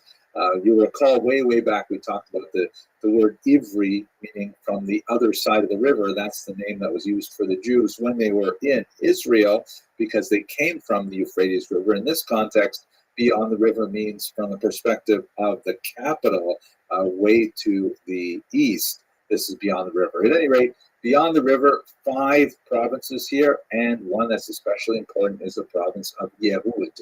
Yehud, obviously related to Judah, Yehudi, and the word Jew. This is the Aramaic term used by the Persians to describe the central region of the Old Kingdom of Judah. You'll notice that Samaria is a distinct population. Many Jews living there as well. Also Samaritans who are in conflict quite frequently with the local population. But to the south, you see Idumea, very important developments there. The nearby Edomites took advantage of some of the power vacuum to expand their hold over this province during this period. It even included Hebron, which was, a very important city in Jewish history. It's the burial place of Sarah, for example, and Abraham, and the Maras and Machpelah in the center of Hebron, but it was actually under Idumean control, non-Jewish control. We will see how later the Maccabees, the dynasty of the Maccabees, the Hashmonaim, would eventually expand into Idumea as well, with disastrous consequences. But at any rate, here's Yehud, and this is technically part of the Persian Empire. At this point, we're talking about the later third, the last third of the 6th century. Now, as I mentioned earlier, one of the policies that was advanced by the Persians under Cyrus and Darius in particular was the opposite of the late Babylonian policy of religious intolerance. Rather, Cyrus promised to all the denizens of his vast regime that they could worship as they pleased. This is recorded in a lot of documents like the Cyrus Cylinder, and a version of this tolerance of faiths is expressed in the Hebrew Bible, in the book of Ezra, which describes Cyrus' essential blessing to the Jews to return to Jerusalem, to rebuild their destroyed temple, and to resume their worship there. Out of gratitude, by the way, the Jews instituted a daily worship, a daily service, a sacrifice on behalf of the emperor, which has retained its presence in the modern day liturgy in terms of the little paragraph that's inserted on the Sabbath prayers that is a public blessing for the government, meaning for the diasporic rulers in which Jews find themselves. At any rate, the Jews are very happy to return to Jerusalem, at least some of them, and to rebuild the temple as a result of Cyrus's tolerant approach. The two major figures who really stand out as society builders at this time are Ezra and Nehemiah, both of whom have books in the Tanakh which are named after them. There's a lot of really interesting scholarship on the relationship between these two books and the relationship between these two people, which it would take us too far afield of where I want to go. But so let's just deal with them as one unit for the time being. The books of Ezra and Nehemiah, which are quite unusual stylistically as well in the Tanakh, they are much more like first-person memoirs in the way they read. They describe how Ezra and Nehemiah came to Israel in the 5th and the 6th centuries in order to try and restore Jewish society there. There were two major priorities. The first was, of course, the rebuilding of the temple, the reconstruction of it physically, and the reinstitution of the daily worship that went on there. Also related to that was a concerted effort to consolidate the modality of worship, so much so that all heterogeneous types of worship were strictly banned. And some scholars say that the Persian period is especially important in defining the future trajectory of Judaism as a whole, because under Ezra and Nehemiah, the Jews really rejected a lot of the foreign worship, and they concentrated on a particular way of understanding the Torah as a whole. Lots more to say here, but once again, very brief videos. It is important to note that, as the sages say, if there is no flour, there is no Torah, meaning there has to be some financial support to allow this to happen. The Persian royal treasury underwrote much of this activity, underwrote the reconstruction of the temple, provided tax exemptions to all the functionaries in the temple, the Levites in particular, which gave them a huge advantage in terms of their social status and their personal wealth. So there was like a real support for the effort of building the temple that came straight from the Persian Empire, at least towards the beginning of this period. Just to show you some interesting coinage from the period, this is a ma'ah. Those of you who study the Talmud will see this term comes up with some frequency. And on the right in Paleo-Hebrew is the term Yehud, which means, of course, this province. And this is a very early coin from the 6th century before the Common Era. You can see on the right there is an eagle there, which has links to Persia. And on the left is, I've seen it described as a lily, which is interesting, but to my mind does not have a huge connection with Jewish thought. I believe this is rather a representation of a lulav, the palm tree, which has huge significance. We may come back to this later, especially when I learn a little bit more about coinage, and maybe I correct myself. But for the time being, here's one coin from Yehud, and here's another one dated from the 4th century. I think this one's just fascinating. This one has a direct facial representation, rather arresting, startling facial representation of Yechezkel, the governor. But as the medieval commentator Rashi says, Kol haskalos kashos, all beginnings are difficult. And so the return to Israel was marked with some very, very difficult issues right at the very beginning. The first is, for example, there was relatively limited enthusiasm for the return to Zion under Ezra. In fact, when you look at the numbers listed, it's less than 50,000 people returned. Hard to estimate an exact percentage, but it's clearly a fraction of all the Jews who were living in Babylonia by this time. Now, to be fair, the Babylonian exile is already, it's been there for several decades, and they're well established. We have some archival evidence from some family records that suggest that Jews were involved in a whole series of types of economic activities at this time, and it's hard to simply uproot and move to a place that is it has been destroyed several decades earlier. Why would you want to do that? My family all comes to Lithuania, but I am not burning with desire to move back there. I would like to move back to Canada. I really enjoyed growing up in Canada, but to go back to my grandparents, actually my great-grandparents' homeland, I don't have the same kind of enthusiasm for it, and so I can understand the thinking of the Babylonian Jews. Also very serious, especially in Yehud itself, was that Ezra and Nehemiah mounted some social legislation that was intended to, in particular, curb the widespread intermarriage that was taking place. They felt that the intermarriage with local populations, non-Jewish wives in particular, would dilute the social glue that held the Jews together. And so they wasted no effort on a very controversial policy of banning intermarriage altogether. Ezra is associated in the Talmud with a whole series of takanot, of decrees that are aimed to try and improve Jewish family life as a whole. Intermarriage was kind of like the other side of the coin in that regard. So this period basically extends for about 200 years until Alexander the Great will invade the region, and this will mark a phenomenal impact on Jewish history because he will bring with him a series of ideas which we collectively call Hellenism that will have a major impact on Jewish history. Okay, let's return to that in the next video. Thank you very much for watching.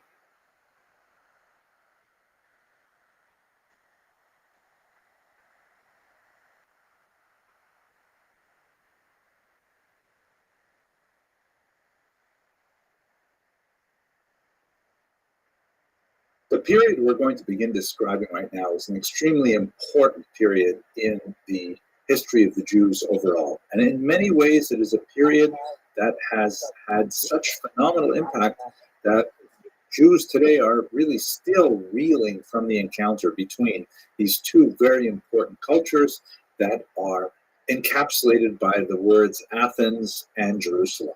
Jerusalem, of course, we've dealt with extensively now. We're in lecture 18 of this series.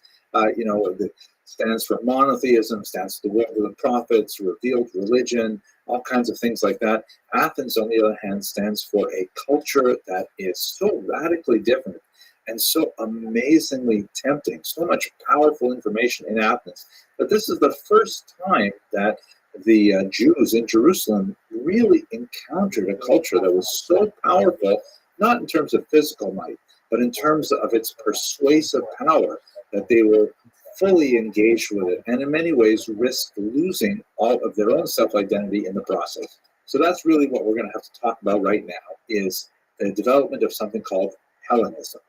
So the term Hellenism comes from the word Hellas, meaning Greek. And in this context, I'm sort of using the shorthand of Athens because of all the Greek city-states, Athens is perhaps the most significant and has so much of the golden era of Greek culture, which flourished in the 5th and 4th and 3rd centuries in particular, that affected Jerusalem. Now, the Greeks were guests in Israel long before they were conquerors. There's no question that Hellenistic ideas were penetrating into Israel in the Persian period, but it gets a huge burst forward when Alexander the Great begins his massive conquest of the Near East and goes all the way out through Central Asia until he gets right to Afghanistan and up to the edges of India, really. He dies prematurely on his way back. His soldiers rebel against him, and there's a lot of fascinating stories about Alexander's person. But in our context, we really want to know his relationship to Israel in particular. So there is a story that is related in the Talmud. Apparently, he came to Jerusalem and he encountered the great Rabbi Shimon HaTzadik, who convinced Alexander not to destroy Jerusalem. That much for sure is true. Jerusalem was not destroyed by Alexander, and that's a kindness. It's wonderful. Jews are generally very happy when their cities are not destroyed by conquering armies. It does not happen all that often. The legend goes that as a result, all Jews named their sons that were born in the following year Alexander after this kindness. And in fact, Alexander is a very old Jewish name as a consequence, even though it is Greek in origin, not Hebrew. In fact, my own grandfather, Alav Shalom, and one of my sons is named Alexander as a consequence of this particular interaction.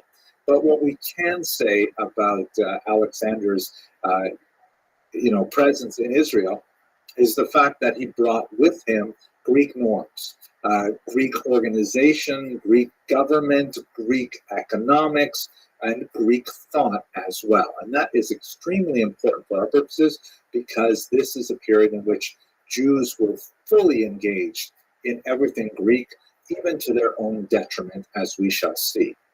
The idealized cooperation of the Greeks and the Jews is encapsulated in a rabbinic reading of a verse in Genesis that Japheth, who was one of the sons of Noah, will dwell in the tents of Shem, Shem being another son of Noah.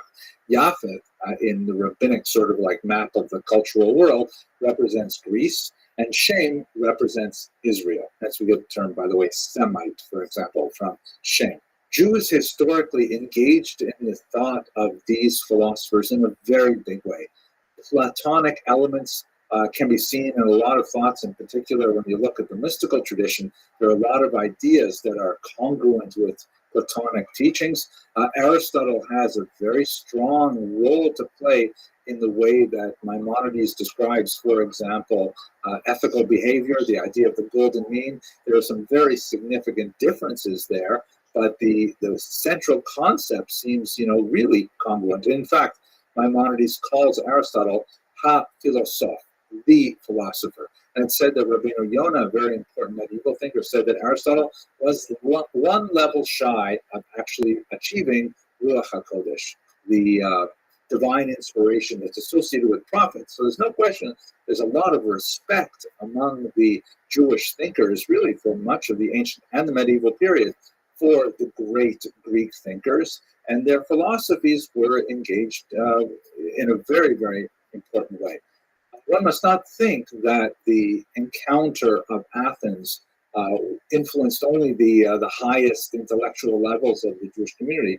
On the contrary, there's abundant evidence to indicate that Jews as a whole saw a lot of value in Hellenistic culture and adopted it in many aspects of human life. For example, as I'm recording this video, I'm thinking a lot about the holiday of Passover. I just finished reading Tractate Pesachim in the Talmud, and there's a lot of discussion in the final chapter there about leaning. Of course, those of you who celebrate Passover, one of the elements of the Seder is that one must lean to the left while eating, which is a little bit awkward in regular dining room chairs, especially if you don't have arms on them. But in an ancient Greek culture, this would be perfectly normal because upper class free men would typically sit on these sort of chaise lounges to eat. This is a room called a triclinium, which means three reclining, and it would be a dining room for a wealthier Greek family, specifically the men. The room was also called an andron, a men's room, literally, because it was typically men who would eat here, women would eat elsewhere. I don't think that would be entirely true in a Jewish setting, for reasons which are beyond the discussion here. But at any rate, it's very clear from the Talmudic discussion of how people are supposed to eat on Passover is that Jews are supposed to eat like free people. And their model of free people's eating is this kind of strange Greek leaning to the left. So even in common sorts of interactions like dining, like personal adornment, beauty, names, there's so many Greek names that make their way into the Jewish vocabulary, and not just great figures like Alexander, but figures like Antigonus, Ish Socho. Antigonus, clearly a Greek name. So there's no question that on all kinds of levels, in a systemic manner, Hellenism penetrated Jewish society. We see it also in terms of, for example, entertainment. The Greeks were phenomenal entertainers. Their tragedians, Aeschylus, Sophocles and Euripides and so on, making phenomenal plays that are still classics today. The Greek myths were so powerful and so engaging that Jews were also engaged in theatrical presentations, quite often against the wishes of the rabbis, as we shall see later. Theater was was associated with inappropriate behavior in all kinds of ways, but that didn't stop the Jews from going to the theater in general. Here's a beautiful view of the theater at Caesarea that was built later on by Herod, not in the Greek period, but in the successor to the Greek period. The Romans, in many ways, followed a lot of Greek culture as well. And, Jews were frequenting the theaters, much to the consternation of the rabbis. Even things like the Sanhedrin, which is, of course, a deeply Jewish institution, the Sanhedrin being the great court of the Jews. And the idea of the Sanhedrin is already described in the Torah with gathering of a certain number, a large number, in this case you hear is 72, men to judge cases of Jewish law. But the very word Sanhedrin is Greek in origin. This is not a Hebrew term. And these are just a few examples of how Athenian culture really penetrated Jewish culture in so many ways. This was what was going to become a Kulturkampf, a culture struggle, but in the first 150 years of the Greek presence in Israel, Jews were, grabbing onto it with both hands. The period that I'm describing right now is primarily the period from Alexander the Great, about 332 before the Common Era, to Antiochus Epiphanes IV, who is the wicked king associated with the Hanukkah rebellion. That was in the year 165 before the Common Era. So we have about 150 years of this kind of, cross-fertilization of culture, and even a degree of slavish imitation of Hellenistic norms. But let me just give you a little bit of a Gedank experiment for a second. So let's say you have a bowl of chicken soup, and it's delicious. It's aromatic, and it's flavorful, and it's got so much nutrition, but it's really too hot. It's too much, and it's hard to eat it when it is so hot. So you put an ice cube in there, you put a little bit of water in there, and you wait a little bit. Oh, it's still delicious, but the fact is, it's still too hot, and you really want to eat it, but it's still too hot. So you put in some more ice, a little bit more water, and at a certain point, and no one knows exactly when that point is, but at a certain point, it becomes certainly cool enough to eat, but it's no longer chicken soup. Now it is sort of chickeny water. And this is precisely the problem of the Hellenistic era for the Jews. This was a moment where the Greek culture was so overwhelming, so powerful, that they were absorbing it so heavily and were at risk of submerging their own identities and their own value. There would be a reaction to that in the period of the Maccabean revolt, which we're going to pick up in the very next video. That's basically when the more traditionalist element of Jewish society stood up and said, no, this is too much. Enough with the Greek stuff already. You are taking on so much of it that you are sacrificing core values in Judaism. So that's where we're going to pick up our story in the next video. Just want to kind of set the scene of the very powerful and tempting culture of Greece that encountered Jerusalem in the 4th century before the Common Era. Thanks very much for watching.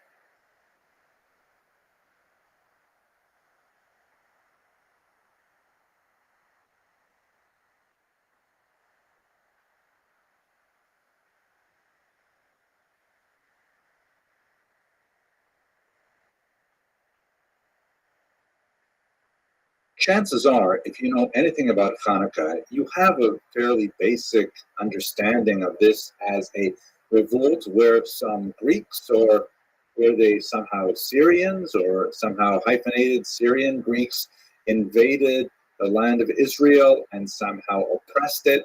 And then the Maccabees rose up against them, drove them out, and then rededicated the temple, which had been defiled. And there was this miracle with some oil, and it lasted for 8 days. And so, like all Jewish holidays, they tried to kill us. We survived. Let's eat. That's the basic understanding of the Maccabean revolt that we tend to get in, after school classes at Talmud Torah or on Sunday mornings and things like that. But, when you actually get into the history of it, there's so much other fascinating material. First of all, we should understand that the Maccabean revolt was, at its root, essentially a civil war. It described a fissure between two large groups of Jews and how they felt they should relate to the world around them. This is a result of the political situation in which Israel had been under Greek dominance, that is, Hellenistic dominance, Greek cultural dominance, since Alexander conquered the region and then died suddenly in the year 322 before the Common Era. As I mentioned in the previous video, the Greeks were guests of the Jews long before they became an occupying power. But let's just try and understand the political circumstances first. So here, if you have a look at this map, you'll see that after Alexander died, his empire was divided amongst his successors. The two empires that are especially important for us are the Seleucid Empire, which is in the yellow and occupies much of Central Asia, and the Ptolemaic Empire, which is based in Egypt. Now, the reason why the Seleucid Empire is often called the Syrian Empire, it's because much of their activity was based in what would today be called Syria. But they were fundamentally Greek in orientation. The original leaders in particular were all of Greek descent, and they were all participating in larger Hellenistic culture. But when you look more closely at where Israel is located, right here, you'll see that on this map, they have cleverly labeled it both yellow and purple because it was at the borderland between the Ptolemaic Empire based in Egypt and the Seleucid Empire based in Syria. And as a result, Israel was handed back and forth for much of the time, and only after the year 200 was it fairly firmly in the hands of the Syrian Greeks, and that's when most of the adventure of the Maccabean revolt occurs. The version of the story that you probably heard as a child had a very important role of this man, Antiochus IV Epiphanes, who was the leader of the Seleucid Empire between 175 and 164. He was definitely a very colorful figure. He definitely had a different approach to, shall we say, religious toleration than his predecessors had, and he was responsible for some terrible persecution of Jews in the middle of the 2nd century. He was also a bit of a madman. In fact, he had the nickname Epiphanes, means God made manifest, which is kind of like a typical name that you might want to take if you were an emperor of a large region like this. But he was known behind his back as Epimanes, which in Latin would be translated as Meshuggah.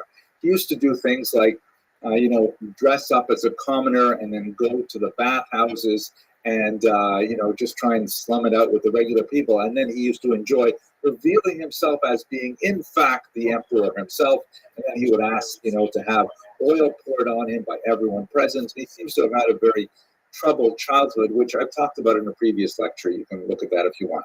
At any rate, what is he specifically doing messing with Jewish religious practice? The reality is that most of these polytheistic empires were very tolerant of many different faiths because that's really part of what polytheism is all about. You have your God, I have my God, or you, more appropriately, you have your many gods, I have my many gods. Hey, let's trade them like, hockey cards or something like that. And that's the typical response of the Seleucids and the predecessor dynasties to Judaism in general, because it was just another one of these weird Middle Eastern faiths. What do we have to bother with it? But there was a brewing controversy within Israel itself. The thing is, Antiochus inherited an internal dispute among Jews, among those who were in favor of increasing their commitment to Hellenistic values and increasing their tolerance of polytheism, which is something that traditional Judaism looked down upon very strongly. And on the other hand, there were those who were more traditionalists who said, no, this is too much. You can't take us in this direction. It was a urban-rural divide, with Jerusalem in particular being dominated by Hellenizing elements, and the countryside tending to be favored by the traditionalists. Now, Antiochus, who was stinging from some military losses and had a significant tax burden that he had to raise from his population, began to become involved in this internal dispute because the highest office that Jews could hope to reach in Israel was the office of the high priest, the Kohen Gadol. And there were two major factions who were vying for it, the Hellenists which were favored by a man named Jason and another even more extreme figure named Menelaus on the one hand, and the traditionalists who favored someone named Chonia, also known as Onias. The Hellenists, first with Jason and then even more so under Menelaus, offered Antiochus more tax revenues, specifically suggesting that they would raid the temple treasury itself. And so Antiochus, who otherwise would never have gotten involved in such a suit, backed the Hellenizing party, first Jason and then later Menelaus. And after one humiliating military and political defeat, Antiochus chose to press his advantage with the Hellenizing elements by ransacking the temple himself,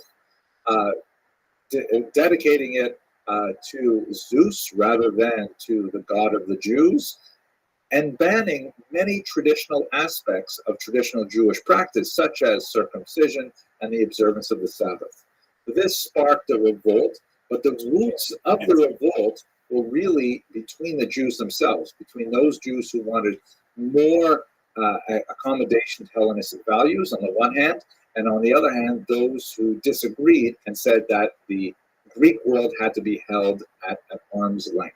The Maccabean Wars were absolutely fascinating, and there were a series of battles that were primarily led by Yehuda Maccabee, an incredible figure who was a brilliant military leader who understood that the asymmetrical nature of the conflict with a large Syrian Greek army of as many as 70,000 troops simply could not be engaged in a straightforward middle of the field kind of battle.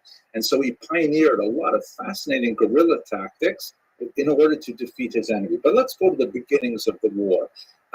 As I mentioned earlier, there was a big urban-rural divide over how Hellenistic should the Jews be. And in a town called Modi'in, some enthusiasts of the Hellenistic way of life came and ordered, in accordance with the decrees of Antiochus, that the local population should sacrifice a pig to a Greek god. A family led by Matisyahu, with his several sons, demurred, and rather than sacrifice a pig to a Greek god, which would have been an act of idolatry, they chose to sacrifice the Jewish enthusiasts who had been promoting the act of idolatry. This sparked a Hey, how are you? How's your day going?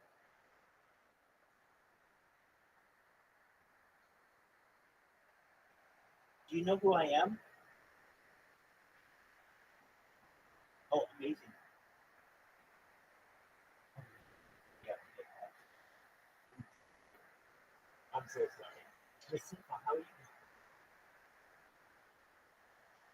How's your day?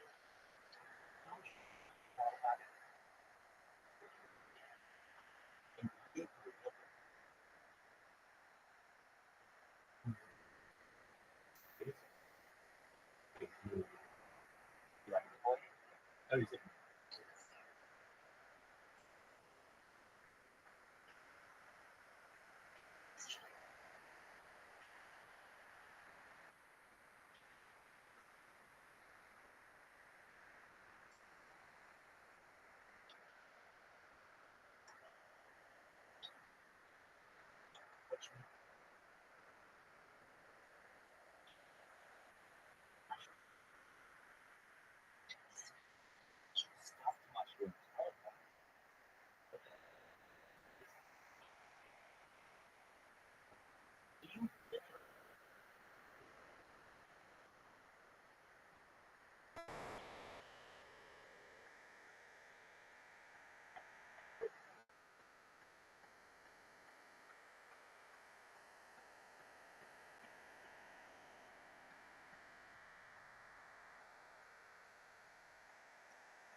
Up those numbers up, son. That's what I like to hear. Go on. So what are your favorite separates? Well, share some. I'll take it.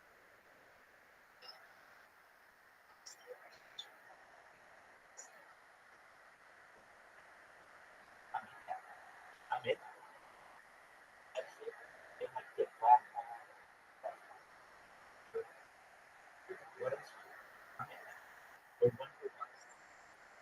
I love how you're satisfied. Now, I'm not in that one, but here's the thing. The reason why I'm not is because I always see that all the time. So I'm in so many other things that I don't want to be in that one. It's one of my favorites. I watch that shit all the time. When they're just like, all right, now here's how we're gonna. One of the favorite things when they shoot a horse. You ever seen me? Or when they like trim a horse or they go for it.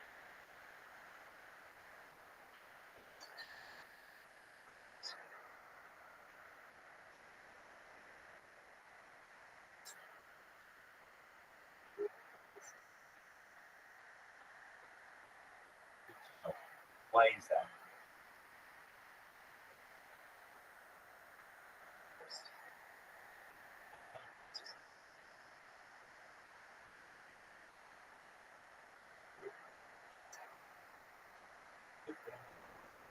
So, whatever it's done.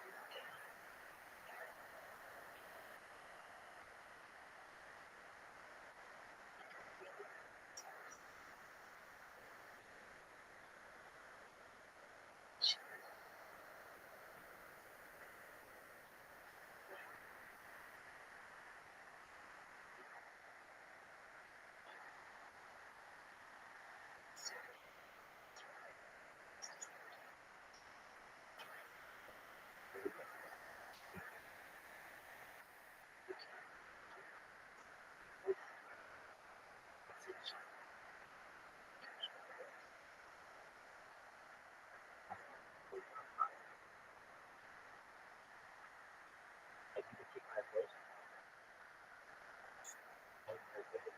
Vicky Cook.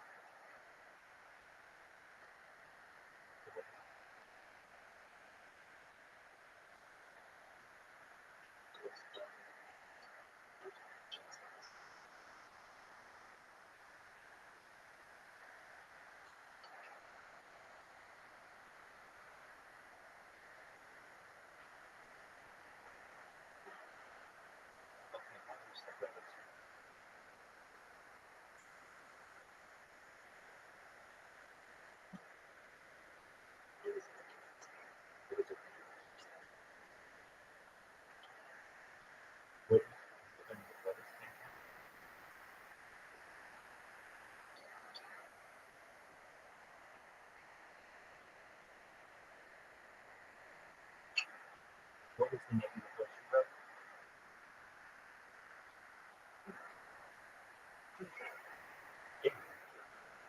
And Dan's the one that almost killed me by kicking me.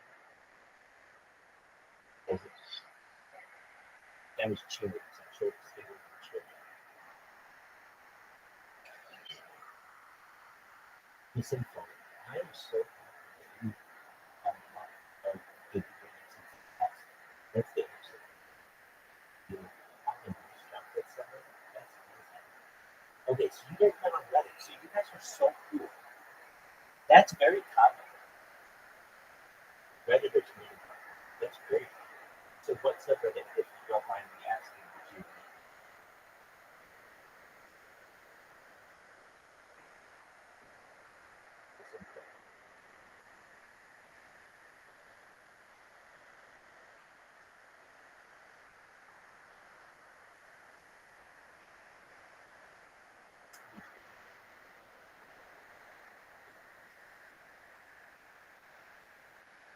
Did you if you can if I can hear from your voice when you talk about this topic. I've talked to a lot of girls in my time. And I love it. You're not like in love yet, just beginning. Like the best.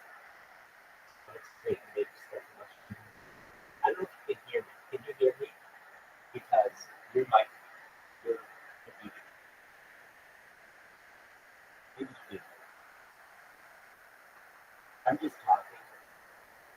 when you come back.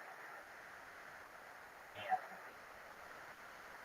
if you don't come back, that's okay. I'll do my thing.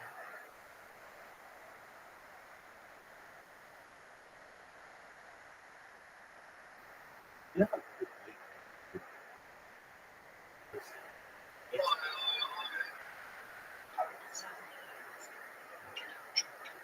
but at the same time, I can actually, I'll keep that. Oh, I see. Okay. Well, you should know. I know.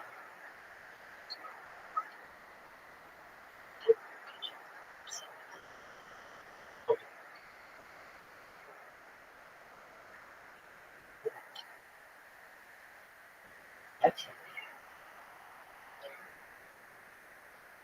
That's amazing.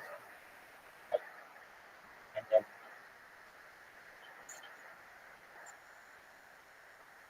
and he likes you too. That's amazing. That's the best. You guys had agreed on a weapons stand, and then you want to see each other. That's so phenomenal. Wow. That's so phenomenal. Wow. That's great. So, what's the ability he in? What is he like? Like, what are his interests?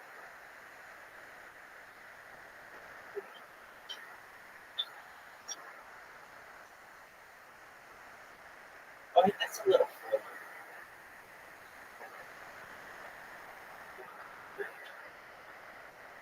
Oh, but you want oh, maybe I misunderstood. You only need the first bit, but it's not much.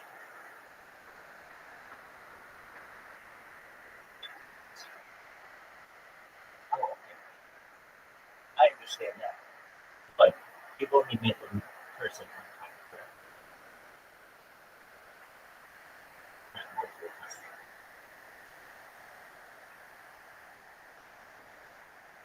In person. Oh, okay, so you guys are almost getting to relationships there.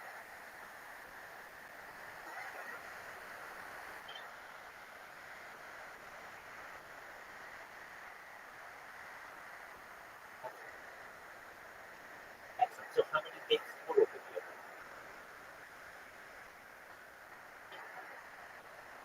Or maybe I'm misunderstanding. Basically, like I call it no terms. You guys are meeting each night, but not necessarily doing the dating thing. You make them stuff mushrooms for the first date, and then your second your date is tonight. Is that correct? Okay, that's something to that.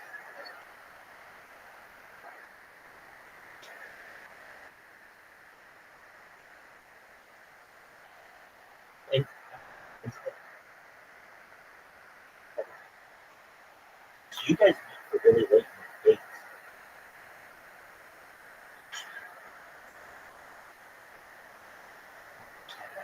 Okay, so you're really good. Your efforts, like for the network,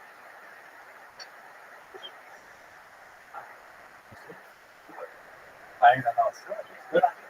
High five on you, girl. So you got your little Phil Knight. You know who Phil Knight is? Excellent. Phil Knight Jr. comes over, and he's cool with you, which is absolutely cool. And